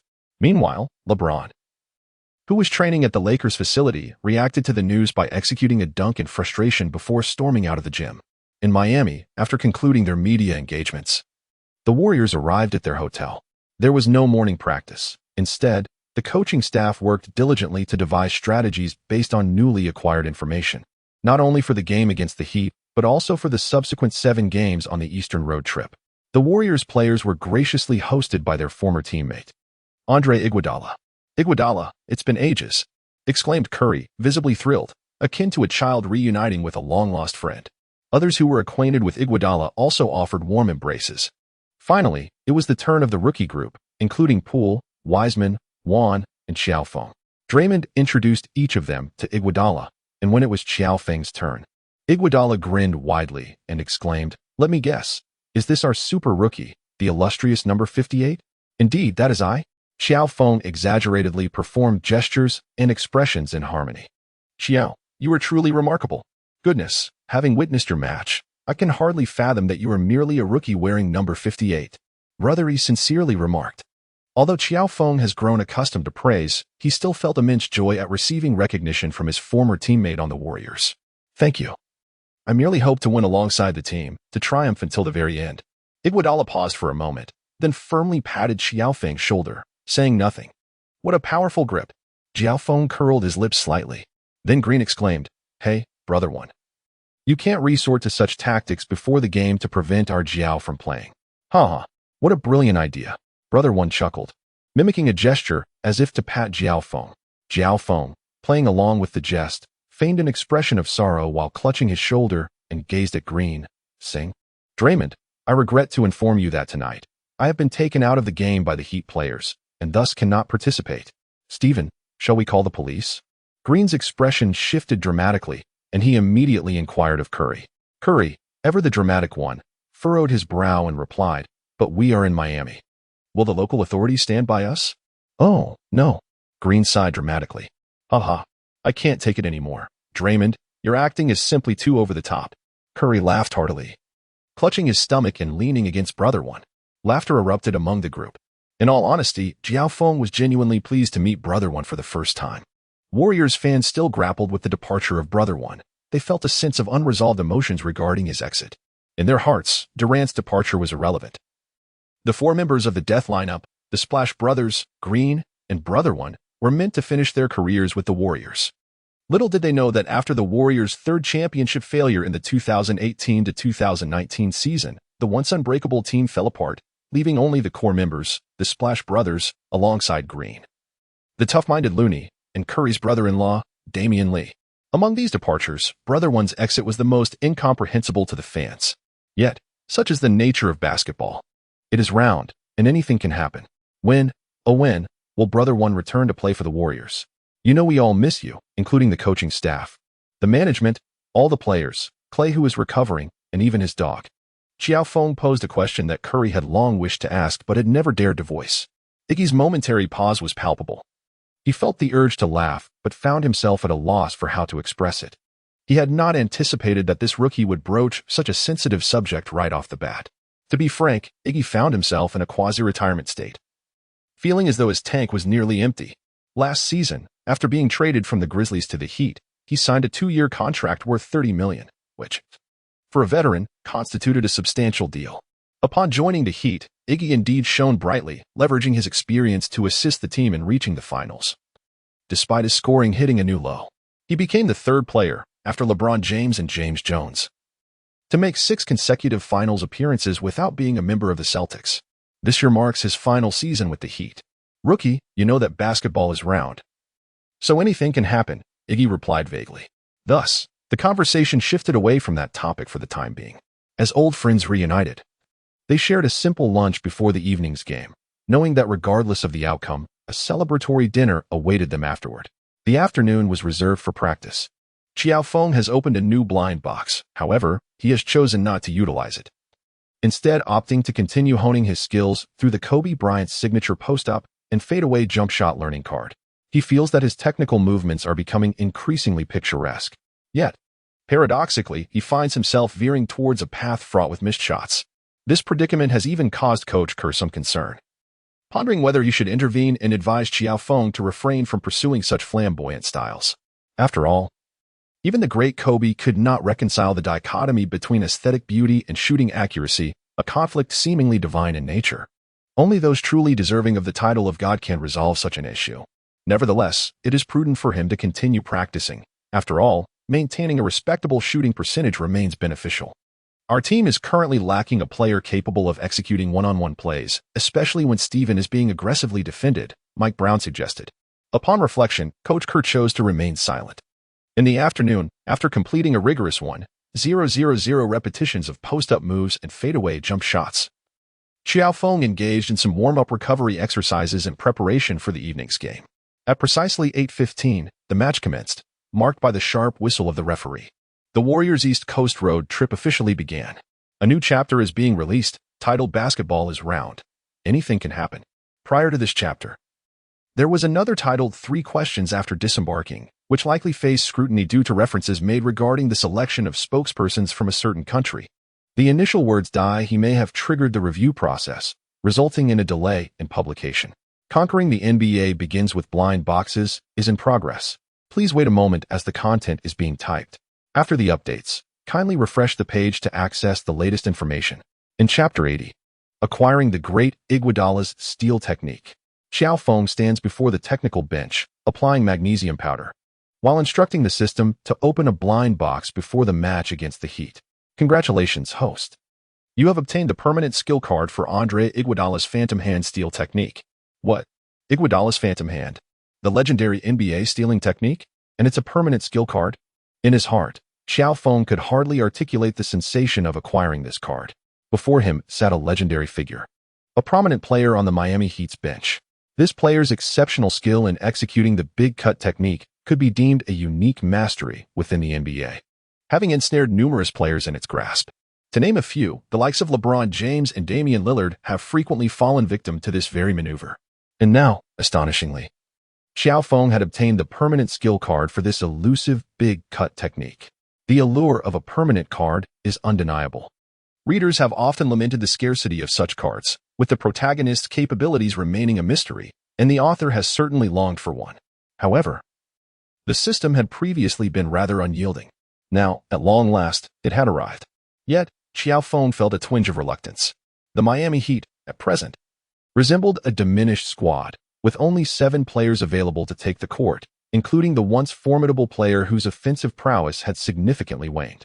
Goran Dragic was sidelined, as were Bam Adebayo, Avery Bradley, and Jimmy Butler. The team's current backbone was a sophomore rookie, Tyler Herro, a shooting guard. Utilizing the big cut technique against him felt somewhat disheartening.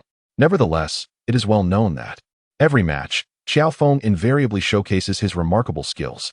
This time, he finds himself facing the team of the esteemed Brother E.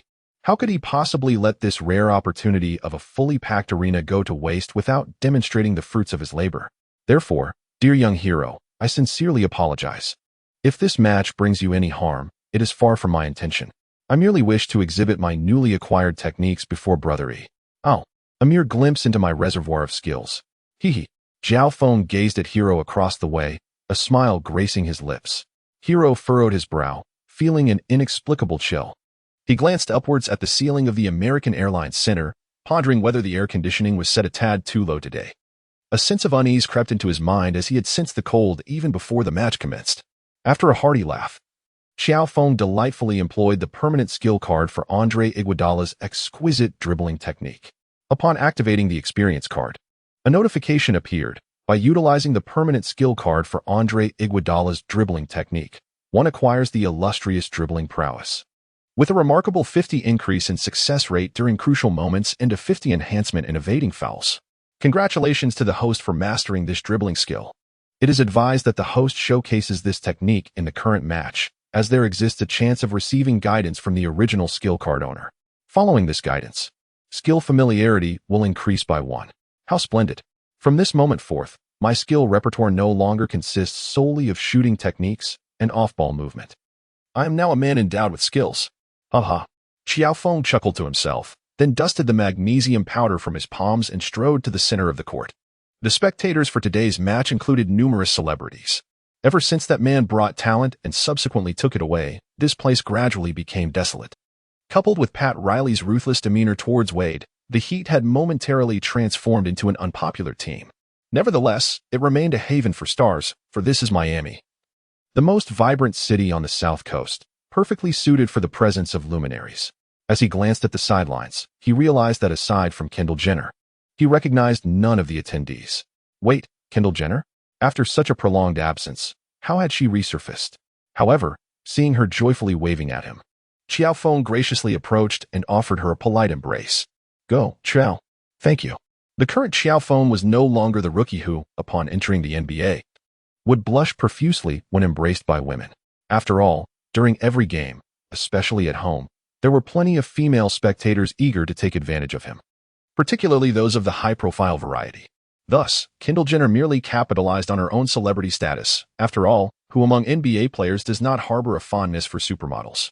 Even among celebrities, it is rare to find one who would not appreciate their allure, especially those like Leo DiCaprio, who delight in spraying water guns around, truly embodying the adage of ironclad McGuire, flowing supermodels. Returning to the main event, the match commenced with the sound of the referee's whistle. Wiseman, due to tightness in his hip muscles from the previous game, simply accompanied the team to Miami and was not activated for this match. Instead, The Warriors started with the rugged Looney. During the tip-off, Looney was bested by Olenek, which came as no surprise given the height difference. However, standing at 2.05 meters, Looney held his own as a center and was highly valued by Coach Kerr. There was little else to discuss beyond his toughness. In high school, Looney was once dubbed the Little Durant, although a serious injury later cost him some of his talent. On the court, the first possession belonged to the Heat. Vincent dribbled past half-court, observing his teammates' positions as well as the Warriors' defensive setup before passing the ball to Harrow. This second-year rookie was currently the sole highlight of the Heat and, arguably, the most attractive player on the team. Being handsome is a double-edged sword. Thus, Qiao Feng resolved to punish the opposing team, not due to Harrow's good looks, but rather because he felt a slight threat to his own position as the most handsome basketball player in the NBA. Absolutely not. Qiao Feng merely sought to experiment with the newly acquired skill of the jump shot. Shiro, positioning himself sideways while dribbling, found himself in a transitional state between backing down and breaking through, all the while keenly observing the movements of his teammates and the defensive posture of Qiao Feng. He utilized a screen to carve out a path for his advance. Was his defense truly that feeble? It was utterly contrary to what the coach had described. As Shiro penetrated the defense, he noticed Qiao Feng retreating, as if rendered powerless in the face of his own might. However, from the bench of the Heat, an astute player caught sight of Qiao Feng's defensive maneuver and felt an ominous premonition. Before he could utter the warning, the moment Shiro prepared to lay up, Qiao Feng, with remarkable swiftness, swatted the ball down with a resounding thud, having kept his gaze fixated on it. Furthermore, he deftly gained control of the ball post swat. At that instant, Curry, who had been lingering on the periphery, reacted with alacrity, sprinting towards the Warriors' frontcourt. As Qiao Feng lifted his gaze, he effortlessly launched the basketball with a single hand. Akin to a quarterback's long pass, Curry caught the ball at the free throw line, dribbled once, charged beneath the hoop, and with sheer determination, executed a dunk. Oh, it was a rather forced slam, the kind that barely clings to the rim. Before the seasoned veteran, Curry finally triumphed over the local Lakers slick court, delivering a dunk that elicited a roar from the crowd. A thunderous cheer erupted for none other than Stephen Curry. The announcer's voice rose noticeably, deviating from the customary decorum of a home announcer reporting the opponent's score. Yet, who could blame him? Witnessing Curry dunk is a rare spectacle, even more so than when he misses 2 free throws. After all, he is a man who, throughout an entire season, struggled to compile 5 dunk highlights, yet astonishingly occupies a place among the top 10 all-time dunk moments. Quite absurd indeed. Chapter 81. What extraordinary event is about to unfold? This play is a complete imitation of me. On the sidelines, the veteran stroked his chin, deep in thought, before breaking into a smile. Since his departure, aside from last year, the Splash Brothers had been absent, but today's Warriors have once again returned to their invincible state, capable of vanquishing all who stand in their way. How exhilarating. On the court, after the dunk, Curry joyfully high-fived Qiao Feng while retreating on defense. What do you think of that dunk? Can it score a perfect 50? Curry asked with pride. If the maximum score is 1,000, I would gladly award you 50. Qiao Feng replied. As Qiao Feng cast a glance at Curry, he added, feigning annoyance, however, I have witnessed Ronong's dunks, and they are undoubtedly of historic caliber.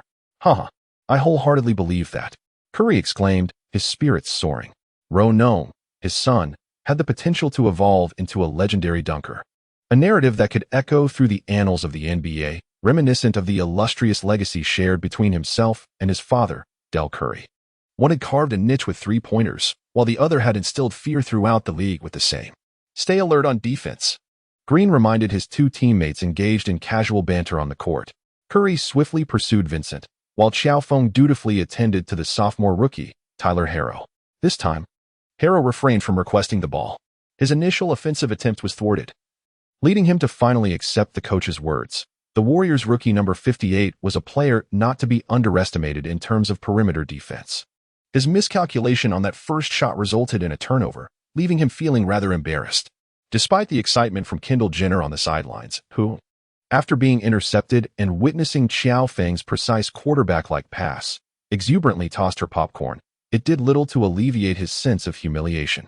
He felt it was strictly related to the sport of basketball itself, devoid of any connection to other sports, particularly those requiring 2-handed dribbling. Harrow found himself lost in thought. Meanwhile, it was noted that when Qiao Feng positioned himself defensively, the opposing team's primary scorers, whether shooting guards or small forwards, seemed to vanish. I will ensure the opponent becomes invisible from the offensive end. This declaration followed an impressive defensive display against the Suns, a sentiment that has since captivated fans and analysts alike. This statement further endeared Qiao Feng to his admirers. After all, who does not appreciate a man of such strength and integrity? As Harrow faded from visibility, the Heat's final offensive effort fell to small forward Duncan Robinson. Wiggins, somewhat lackadaisical in his defense, was met with a vigorous screen, leaving him to watch Robinson sink a three-pointer. This season, Robinson boasts a three-point shooting percentage of 40, making him the Heat's primary sharpshooter, averaging 8.5 attempts per game and successfully landing 3.4 of them. His volume and accuracy render him a diminutive version of Qiao Feng. As the Warriors initiated their offense, a clear opportunity presented itself to Wiggins. However, after hesitating slightly upon receiving the pass, he lost his rhythm, causing the basketball to clang off the front of the rim. Qiao Feng anticipated the trajectory of the rebound and secured an offensive board. However, after gaining possession, he found it inconvenient to initiate a direct attack. Thus, he entrusted the basketball to Green, who would orchestrate the next offensive play. At the arc, Green distributed the ball, while Qiao Feng and Curry executed a serpentine run near the baseline. Ultimately, Qiao Feng emerged beyond the three-point line, with Wiggins using his body to shield off Hero. An opening materialized. Green had already delivered the ball. Without casting a glance at Hero, Qiao Feng leapt.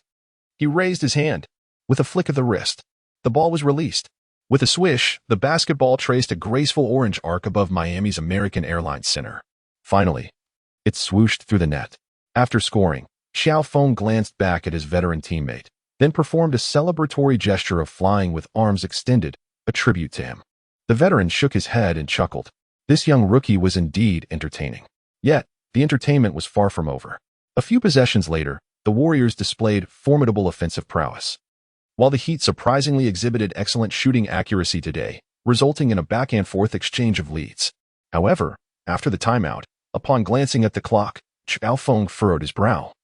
Realizing he had already played 4 minutes, he recognized that aside from his initial defensive display, his subsequent defensive efforts had been rather conventional. It was time to showcase his skills. Thus, during the Heat's offensive sequence following the timeout, on defense, after Hero passed to the cutting Duncan Robinson, Qiao Feng swiftly pursued him. Unbeknownst to Robinson, someone was closing in from behind. Upon receiving the pass, he was poised to execute a spectacular dunk. Ready to show the Golden State fans what a true dunk entailed, he shifted the basketball from his waist, preparing to create ample space for his aerial feat. But at that very moment, with a resounding clap, Qiao Feng struck the exposed basketball, causing it to nearly lose its shape before it slipped from Duncan Robinson's grasp. The ball rebounded and was deftly seized by Qiao Feng. After executing a steal, he did not glance back, but rather, with a swift motion, hurled the basketball towards the Warriors' half of the court. He refused to look back. A true man never turns to witness the explosion. It was only upon hearing the loud thud and the audience's collective gasp that he raised his arms in celebration. Turning around, he was surprised to find Green sprawled on the court. Had he also descended so swiftly? Well then, it seemed that only Green possessed the prowess for a gravity-defying dunk within the team. While Curry aspired yet faltered, Wiggins could achieve it, but seldom did. And Looney was indeed robust, yet his dunks were rather unremarkable. At that moment, the Heat called a timeout, and the large screen displayed a replay of the remarkable sequence. It was only then that Qiao Feng realized the brilliance of his previously inspired long pass, akin to a divine stroke of genius, destined to secure the top spot in tomorrow's highlight reel. Oh, what an imaginative throw it was. Each match seems to elicit our astonishment, noted Reggie Miller, the TNT commentator who travels alongside the Warriors. His partner, Marv Albert, nodded in agreement, stating, "The imagination behind that pass is impressive, but the precision of its force and angle is even more remarkable. Truly, what an extraordinary pass from Brother Feng. A definite contender for the top place." Qiao Feng from Tencent Sports exclaimed with excitement. Guanwei Jia also expressed his admiration, saying that play was brimming with creativity, as if he had eyes in the back of his head, both precise and clever. In less than 6 minutes since the game commenced, Brother Feng had already achieved 2 steals and 2 assists, all following deft ball cuts, along with a long pass assist, setting up Curry for a dunk and Green for another. What was Brother Feng up to today? Qiao Feng glanced at the statistics, suddenly feeling a surge of excitement. He had witnessed several of the Warriors' shining moments, such as Curry's 12 three-pointers to clinch victory against the Thunder, Thompson's astounding 37 points in a single quarter, 14 of which were three-pointers, and the breathtaking 60 points in 3 quarters. Thus, a peculiar premonition stirred within him. Was something extraordinary about to unfold? Guan Weijia's eyes lit up. Hold on, it's only 5 points, 2 assists, 1 rebound, 2 steals, and 0 blocks. Overthinking this might be a tad inappropriate. Qiao Feng, despite his own words of caution, proceeded to relay Qiao Feng's statistics, even mentioning the 0 blocks. It seemed he was eagerly anticipating that figure to transform from 0 to 1 and gradually ascend to other numbers. Brother Feng is phenomenal. Triple-double, triple-double, triple-double, quadruple-double, quadruple-double, quadruple-double, quintuple-double. Chapter 82. Qiao Feng feels wrong. The timeout ended, and the game resumed. The Heat's lineup required no adjustments. All 7 players eligible to play were already activated. What adjustments could be made with such a roster? Moreover, during the opening 4 minutes, the positive and negative values were identical. The one underperforming was the core player, Hero. Surely, he wouldn't be benched, for that would spell disaster. The current Miami Heat is not the same as the team of yore. Since the departure of their talent, the Heat transformed into a team of extremes, shifting from championship contenders to one among the mid-tier teams. It was only last season that they experienced a resurgence, emerging as dark horses to reach the finals, ultimately succumbing to the Lakers 4-2 in 6 games. Not being swept by the Lakers is commendable. This finals achievement even surpassed that of the 2013-14 season when the Big Three Heat were eliminated by the Spurs 4-1. Furthermore, it equaled the performance of the first year of the Big Three era, which was the season when they faced the unstoppable force of Dirk Nowitzki in 2010-11. Notably, in that year's finals, the gifted LeBron James, who had joined the South Beach, averaged 17, 8 points, 7, 2 rebounds, and 6, 8 assists, a well-rounded statistic. However, such scoring output was hardly befitting of a player aspiring to be a wise king of the court. Particularly in the 4th game of the finals, he attempted 11 shots, making only 3, with 3-point attempts landing at a dismal 0 for 3, resulting in a paltry 8 points, 9 rebounds, and 7 assists, a near triple-double of disastrous proportions. This performance starkly contrasted with his displays in the Eastern Conference Finals. His supporters speculated that it was not a lackluster effort on his part, but rather a tactical decision, with Coach Spoelstra bearing the blame. Returning to the present, last season's dark horse run to the finals now seems a distant memory. As this season appears less promising for the Heat, they may not have weakened, yet the league has seen the resurgence or emergence of formidable teams. For instance, the Warriors, rising from the ashes, the Bucks, flourishing through skill, and the Nets, birthed from capital. Consequently, Coach Spoelstra finds himself in a predicament once more. The offensive linchpin, Hero, is being tightly guarded by that vexing number 58, leaving him with no opportunity to receive the ball. Goodness, are they employing such suffocating defense against our sophomore player? This is absurd. Coach Spoelstra seethes internally, only to realize that number 58 is a rookie. Darn it. Spoelstra's frustration mounts. On the court, Hero shares a similar sentiment of helpless fury. Come on, is this really necessary? It's just a regular season game, if all goes well. We might only face each other once or twice throughout the season, so why the excessive defense against me? Hero murmurs in discontent. Although he is a second-year player, he still considers himself a rookie, and he believes that there is truly no need for such intense competition among newcomers. Qiao Feng was momentarily taken aback. Indeed, it was merely a matter of meeting at the Heat's home ground. The next encounter would be back at the Warriors' arena. And it was certainly unseemly to allow him to appear so ridiculous before his home crowd. He nodded, saying, "You should have mentioned it earlier. I assumed you relish such defensive intensity." Hero nearly choked. Who in their right mind enjoys being defended like that? You think it's like your own player, who, unfazed by tight coverage, instead fears an open shot like Stephen Curry? He added, "Once I head down there, you'll have the chance to swing a few." After witnessing the Heat's offensive failure, Qiao Feng kindly offered a reminder. "I appreciate it," Hero retorted, speechless. As the Warriors launched their offense, faithfully, an open opportunity arose for Curry. Perhaps influenced by the psychological weight of surpassing Reggie Miller, Curry's open three-point shot clanked off the rim. "See, I told you. Stephen Curry's open shots are surprisingly inaccurate," Hero scoffed. "Congratulations, you've uncovered the most effective method to defend against Curry." Qiao Feng subtly gave him a thumbs up. Then, Keeping his promise, he refrained from employing the death grip while defending against Hero. However, he did not entirely let his guard down. Qiao Feng suddenly comprehended that if he was not allowed to receive the ball, how could he employ his exceptional dribbling skills? Hero believed that number 58 had reached an agreement with him. However, he was unaware that this was a clandestine pact. As he received the ball and dribbled to one side, he failed to notice that Qiao Feng's gaze was fixated on the basketball in his hands. That expression mirrored that of the seasoned veteran on the sidelines. The veteran initially intended to alert Hero, but was also curious to see if Qiao Feng truly was imitating him. Thus, he remained silent. Perceiving himself as a spectator seated on the bench, watching the unfolding drama on the court. In his line of sight, suddenly, Qiao Feng reached out, swatting away Hero's attempt for a layup following a breakthrough. The same position, the same cutting maneuver. However, this time, the basketball did not return to Qiao Feng's hands. Instead, it struck Hero's leg and bounced out of bounds. This resulted in a turnover for the opposing team, yet it was not recorded in Qiao Feng's steal statistics. Nevertheless, since Hero's shot had already assumed the angle of a jump shot, the officials at the scorers table credited it as a block for Qiao Feng. Block 1. Hero glared at Qiao Feng, eager to question why he had not upheld his promise, yet he found himself without grounds for complaint. As the Warriors launched their offensive, Qiao Feng and Curry continued their fast break, while Wiggins seized an opportunity to cut into the paint, receiving a pass from Green and executing a rare dunk. It was quite sudden, yet entirely within reason, as Wiggins possessed extraordinary physical gifts.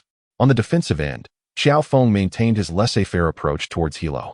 However, this time, Hero had learned from experience. He refrained from showcasing his dribbling skills in front of Qiao Feng and instead opted for a three-point shot from beyond the arc, aided by a screen. And he made it. "Hey, why aren't you driving to the basket?" Qiao Feng inquired of Hero, who was guarding him on the offensive end. Hero remained silent, his expression stoic. "Oh, I was gearing up for another steal against you. Just do the math, if I manage 3 steals in a quarter. That amounts to 12 by the end of the game, and I'll be in double digits." Qiao Feng muttered to himself, "So you have not made any breakthroughs now?" Zyro glanced at the referee, eager to question why the official had not called a technical foul on number 58. The referee turned his head slightly, contemplating the situation. After all, one cannot arbitrarily call a technical foul, can they? In that fleeting moment, as the referee shifted his gaze, Qiao Feng suddenly unleashed a subtle force, pushing Zyro aside and swiftly maneuvering to a 45-degree angle to receive Green's pass. Upon catching the ball, Zyro lunged towards him, but Qiao Feng was already airborne, releasing the ball with a flick of his wrist. The basketball described a graceful arc before descending directly through the hoop. 3 points scored. "Hey, Mr. Referee, he pushed me. Number 58 pushed me." Zyro shouted angrily at the referee. The referee shook his head. "I did not see it." "How could you not see such an obvious action?" Zyro exclaimed, his frustration boiling over as he pointed an accusatory finger at the referee. Since the beginning of the game, he had felt overshadowed by number 58, who had repeatedly taunted him, disrupting his composure. However, the referee, acting with fairness, promptly called a technical foul on Zyro, causing his teammates to restrain him and urging him to regain his calm. Consequently, the game was halted for a moment. "Qiao, what did you do to him? Why is he so out of control?" one inquired curiously from the bench. Several others, including Curry, Green, Wiggins, and even Oubre, turned their attention to Qiao Feng, suspecting he must have employed some covert tactic. After all, it was unusual for a player to lose their composure so swiftly during a match. "Huh? I did nothing at all, just executed a normal offense and defense," Qiao Feng replied innocently. As Qiao Feng expressed his grievances, few believed him. "I swear, I was merely executing standard offensive and defensive maneuvers." Chapter 83. There is something amiss with these statistics. 8 points, 2 assists, 3 rebounds, 2 steals, and 1 block. Brother Feng, impressive. Qiao Feng, who had been intently monitoring Qiao Feng's statistics, felt a surge of excitement during the timeout at the 6th minute of the first quarter. Guanwei Jie chuckled and shook his head, cautioning, "Do not harbor such high expectations. Sometimes, the more one fixates on statistics, the more elusive they become. This is independent of our influence. After all, Brother Feng remains oblivious on the court." Qiao Feng countered, then elaborated on the matchup during the first 6 minutes. Coach Guan. The score stands at 15-11, with the Heat trailing by just 4 points. Do you believe that these initial 6 minutes might set the tone for the entire match? It is quite possible. Although only 6 minutes have elapsed, the Warriors have executed their game plan effectively, while the Heat have largely failed to implement theirs. Guan Weijia continued his analysis, especially concerning Hero. Qiao Feng's defense has effectively rendered him non-existent on the offensive end. Without a doubt, Brother Feng's defensive prowess has become increasingly formidable, Fan remarked. At this juncture, the Heat urgently needed to devise a strategy to capitalize on the 6 minutes when Qiao Feng was on the bench, ensuring that their offense could score while simultaneously preventing Curry's three-point shooting from finding its rhythm, Guan Weijia advised. Fan replied, if Curry gets into a groove, could he not sink 10 or 8 three-pointers in a single game? Absolutely feasible. I recall a statistic regarding the history of three-point shooting in the league. Among players who have hit over 10 three-pointers in a single quarter, Curry stands alone, surpassing the combined statistics of the second, third, fourth, fifth, and sixth players. Undoubtedly, while he has yet to surpass Ray Allen's all-time three-point total, I firmly believe that Curry is the god of three-pointers in NBA history. Very well, let us continue to observe the game. After the pause, Qiao Feng indeed sat on the bench. As Guan Weijia had analyzed, the Heat needed to resolve their offensive issues. However, when Qiao Feng left the court, it was Uber who took on the responsibility of defending against Hero. Although Uber's comprehension of the Warriors' tactics was still rather muddled, he proved to be an aggressive defender, particularly against a technically skilled shooting guard like Hero. Consequently, the Heat's offense remained stagnant. Fortunately, their defensive efforts were commendable, maintaining a focused guard over Curry. Once Qiao Feng exited, only Curry posed a significant three-point threat, while Green often found himself unguarded. By the end of the first quarter, the Warriors had merely managed to sustain a 5-point lead without extending their advantage. As the second quarter commenced, Qiao Feng and Wiggins took the court alongside the substitutes. The Warriors were referred to by some fans as the new Five Giants combination: Curry, Qiao Feng, Green, Wiggins, and Wiseman. This constituted the team's usual starting lineup. In today's match, the fifth giant, Wiseman, was not activated, leading to the starter role being filled by the quasi-giant, Looney. Some fans believed that such a lineup, achieving the league's best record, was hardly surprising. At this juncture in the second quarter, Qiao Feng and Wiggins, two of the giants from the Warriors' new quintet, played alongside the substitutes. In this semi-reserve lineup, Qiao Feng assumed the role of facilitator. Unlike the ball-handling prodigy Klay Thompson, Qiao Feng's dribbling skills had significantly progressed throughout the season, evolving from Thompson's imitator into a competent dual-threat guard. Indeed, the team now positioned Qiao Feng as a dual threat, reminiscent of the early days of Curry. On the offensive end, Qiao Feng advanced past half-court, surveyed his teammates' movements from the arc, then dribbled towards the 45-degree angle to seek a screen from Juan. The Heat's defense was anchored by the veteran, who was surprisingly tasked with guarding Qiao Feng. Following the screen, the veteran was momentarily impeded by Juan, prompting the Heat's center, drawn out by Juan, to switch defenses. Simultaneously, Juan made a decisive cut towards the basket, leaving the Heat's interior vulnerable. Qiao Feng executed a floor pass with precision, and upon receiving the ball, Juan made a direct drive towards the basket. With a singular flourish, he delivered a powerful one-handed slam dunk. Qiao Feng provides an assist. During the Heat's offense, Iguodala found himself unguarded and, in a moment of desperation, opted for a shot. Alas, it was a most anticipated miss. Qiao Feng secured the defensive rebound. Rebound 1. Following the acquisition of the ball, he swiftly initiated a defensive counterattack, dribbling past the half-court line, beyond the three-point arc. Seizing the moment while the opposing defense was momentarily unsteady, he unleashed a trailing three-pointer, a shot reminiscent of the Warriors' signature style, akin to those of Curry and Klay. Swish. The three-pointer found its mark, adding 3 to the score. Oh, what a surprise. While Stevens' three-point shots had yet to find their rhythm, it was Qiao who struck first. In less than a quarter, he had already netted 3 three-pointers, having only taken 4 attempts. At the TNT commentary booth, Albert remarked. Reggie Miller, while acknowledging the merit of Qiao's performance, noted Curry's situation. At present, Stevens' three-point shooting stands at 2 out of 5, which is not particularly poor. Indeed, a 43-point shooting rate cannot be deemed inadequate. Rather, it is commendable.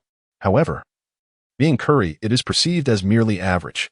The camera then shifted to the sidelines, capturing Curry, while simultaneously displaying his total three-pointers made, 545, leaving him just 15 behind Reggie Miller's 560 to tie, and 16 to surpass. This was a feat that Curry could achieve in no less than 2 games. Thus anticipation filled the air. Meanwhile, the Heat's offensive attempt faltered once more, as their layup was swatted away by Qiao Feng. Although it wasn't a thunderous block, it resembled a decisive moment when he pressed down on the ball just as the opponent leapt to shoot. Nonetheless, it was a commendable block. Block 1. Furthermore, after executing the block, Qiao deftly secured the ball. Consequently, steal 1. Following the theft, he immediately transitioned into a defensive counterattack. As Qiao Feng raised his gaze, he noticed that Juan had already crossed the midline. Without hesitation, he executed a long pass akin to that of a quarterback. Juan received Qiao Feng's pass at the free throw line, dribbled once, then surged forward 2 steps to complete a powerful two-handed dunk. Despite being an undrafted player in the NBA, Juan's dunking prowess still elicited deep admiration from Curry. With a triumphant assist from Qiao Feng, the Warriors bench erupted in exhilaration, their shouts and towel-waving filling the air. Among them was none other than the elementary school star, Curry. Cheers for Qiao Feng resonated from the crowd, notably from Kendall and her companions. Meanwhile, the spectators at the Heat's home court, though not vociferous, applauded, indicating their support for the Warriors. Suddenly, Spoelstra called for a timeout. Just 2 minutes into the second quarter, the Warriors had unleashed a 7-0 run, widening the gap to 12 points, a perilous margin rapidly approaching 15. With no choice but to halt the game, Spoelstra aimed to steady his players' emotions and disrupt the Warriors' momentum, despite the lack of emphasis on offensive or defensive strategies. It appeared that the Heat had little hope of impeding the Warriors' winning streak, as noted by TNT commentator Reggie Miller. If this continued, it seemed likely that Steven would clock out by the third quarter, albeit with some minor resistance along the way. Albert, after making his comment, couldn't help but chuckle, prompting laughter from Reggie Miller as well. Let us now reflect on Qiao's performance. Remarkably, in just 8 minutes, Qiao had already amassed 11 points, 4 assists, 4 rebounds, 3 steals, and 2 blocks, an impressive all-around display.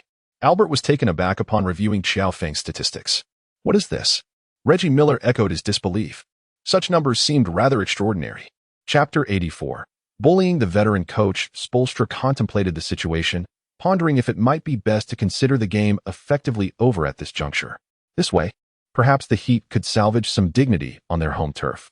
Otherwise, would he allow them to endure 2 more quarters of hearing the home crowd cheer for the visiting team? Would they have to listen to the audience chant for the opposing number 30, the MVP?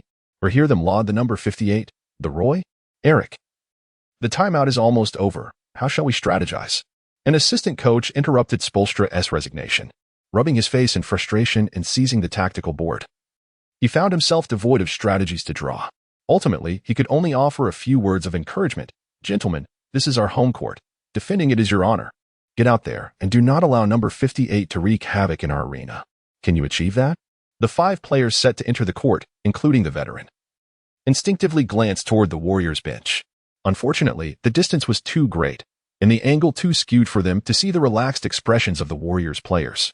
They remained silent, questioning whether they could indeed rise to the challenge. Coach Spoelstra took a deep breath, striving to maintain his composure. Coach, we can do this. Yes, we can. They are indeed professional players, having endured numerous defeats on their home court, and also triumphing over other teams by substantial margins. They have rallied once more. Indeed, their spirits are high. Now, take the court and give them a fierce thrashing. Coach Spoelstra vigorously clenched his fist. Thus, the 5 players strode onto the court with great determination. Can we do this? The assistant coach quietly inquired, observing the backs of the 5 players. Coach Spoelstra offered a wry smile and shook his head. Whether we can only depends on them. After all, we cannot step onto the court ourselves. Nor are we the ones donning those jerseys. As he spoke, he lifted his gaze to the dome of the Miami American Airlines Arena. Above hung 6 jerseys that had been retired. Among them were the jerseys of players he had coached, such as Dwayne Wade's number 3 and Chris Bosh's number 1. There were also jerseys of Heat players he had not coached, including Shaquille O'Neal's number 32, Alonzo Mourning's number 33, and Tim Hardaway's number 10. Additionally, there was a jersey that belonged to a player not from the Heat, the legendary Michael Jordan, whose number 23 adorned the fabric. If even one of those jerseys were to appear on the court, Coach Spoelstra would have no doubt of victory. He would never allow the Warriors to seize the momentum and humiliate them so profoundly from the outset. Such indignity was simply intolerable, though he had no choice but to endure it. On the court, the game resumed following the timeout. As always, the Heat were being dominated by the Warriors bench, unable to mount any effective counterattack. Fortunately, a cut by the veteran player ignited a spark of enthusiasm among some of the true home fans. The recipient of the cut was none other than the 58th player, Qiao Feng, who had repeatedly showcased his cutting skills to their core player, Tyler Harrow. This occurred in the third round of the second quarter, just 3 minutes after the timeout. After a brief hiatus, Qiao Feng's first performance was notably subdued. He had not touched the ball for a full minute, with his scoring, rebounding, and assisting all at a standstill, and there were no new statistics in steals or blocks. This time, after utilizing a screen to penetrate, he cradled the ball, poised for a layup. However, the Miami Heat's vulnerable interior made him complacent, and his infrequent use of layup maneuvers had not fostered a well-honed ball protection habit. Suddenly, a massive hand emerged, akin to the tail of a giant crocodile. And with a resounding thud, it swatted the basketball away. Qiao Feng's blunder won. After executing a slice, the first brother adeptly retained control of the basketball, orchestrating an audacious no-look, quarterback-style long pass that set up a teammate for a spectacular slam dunk. For the first time, Qiao Feng felt that this grand slicing technique was utterly useless. "Rookie, do you see? This is what slicing truly entails." From the sidelines, a fan immediately shouted at Qiao Feng. The first brother shrugged, his expression conveying, "See? This is the genuine grand slicing technique." It was simply intolerable. In response, Qiao Feng resolved to deliberately demonstrate the grand slicing technique in front of the first brother, intending to convey the lesson that a master can indeed be outdone by his disciple. Opportunities were scarce. Even though Qiao Feng did not adopt an overtly slicing posture, merely engaging in standard defense, the Heat's offense was excruciatingly relentless. After Hero's exit, the team surprisingly lacked any players capable of consistently penetrating defenses. This rendered Qiao Feng's grand slicing technique ineffective, akin to mastering the art of dragon slaying only to discover there are no dragons. No dragons? Even if I were to raise a dragon myself, I must still wield my dragon slaying prowess. With determination, Qiao Feng consciously decided to allow his opponent to drive instead of shoot while guarding him. To his surprise, an opportunity indeed arose, and it presented itself perfectly to the veteran player, known affectionately as One Brother. When others struggled to find openings against the Warriors' formidable defense, it was inevitably One Brother who bore the brunt of their frustrations. Unfazed by this role, he recalled the pivotal moments from their past encounters, including the memorable game against the Thunder, where Curry's 12 three-pointers and the game-winning shot were made possible by One Brother's crucial contributions at critical junctures, allowing the game to extend into overtime. Notably, in that very match, just over a minute into the third quarter, Curry had twisted his ankle after a collision with Westbrook.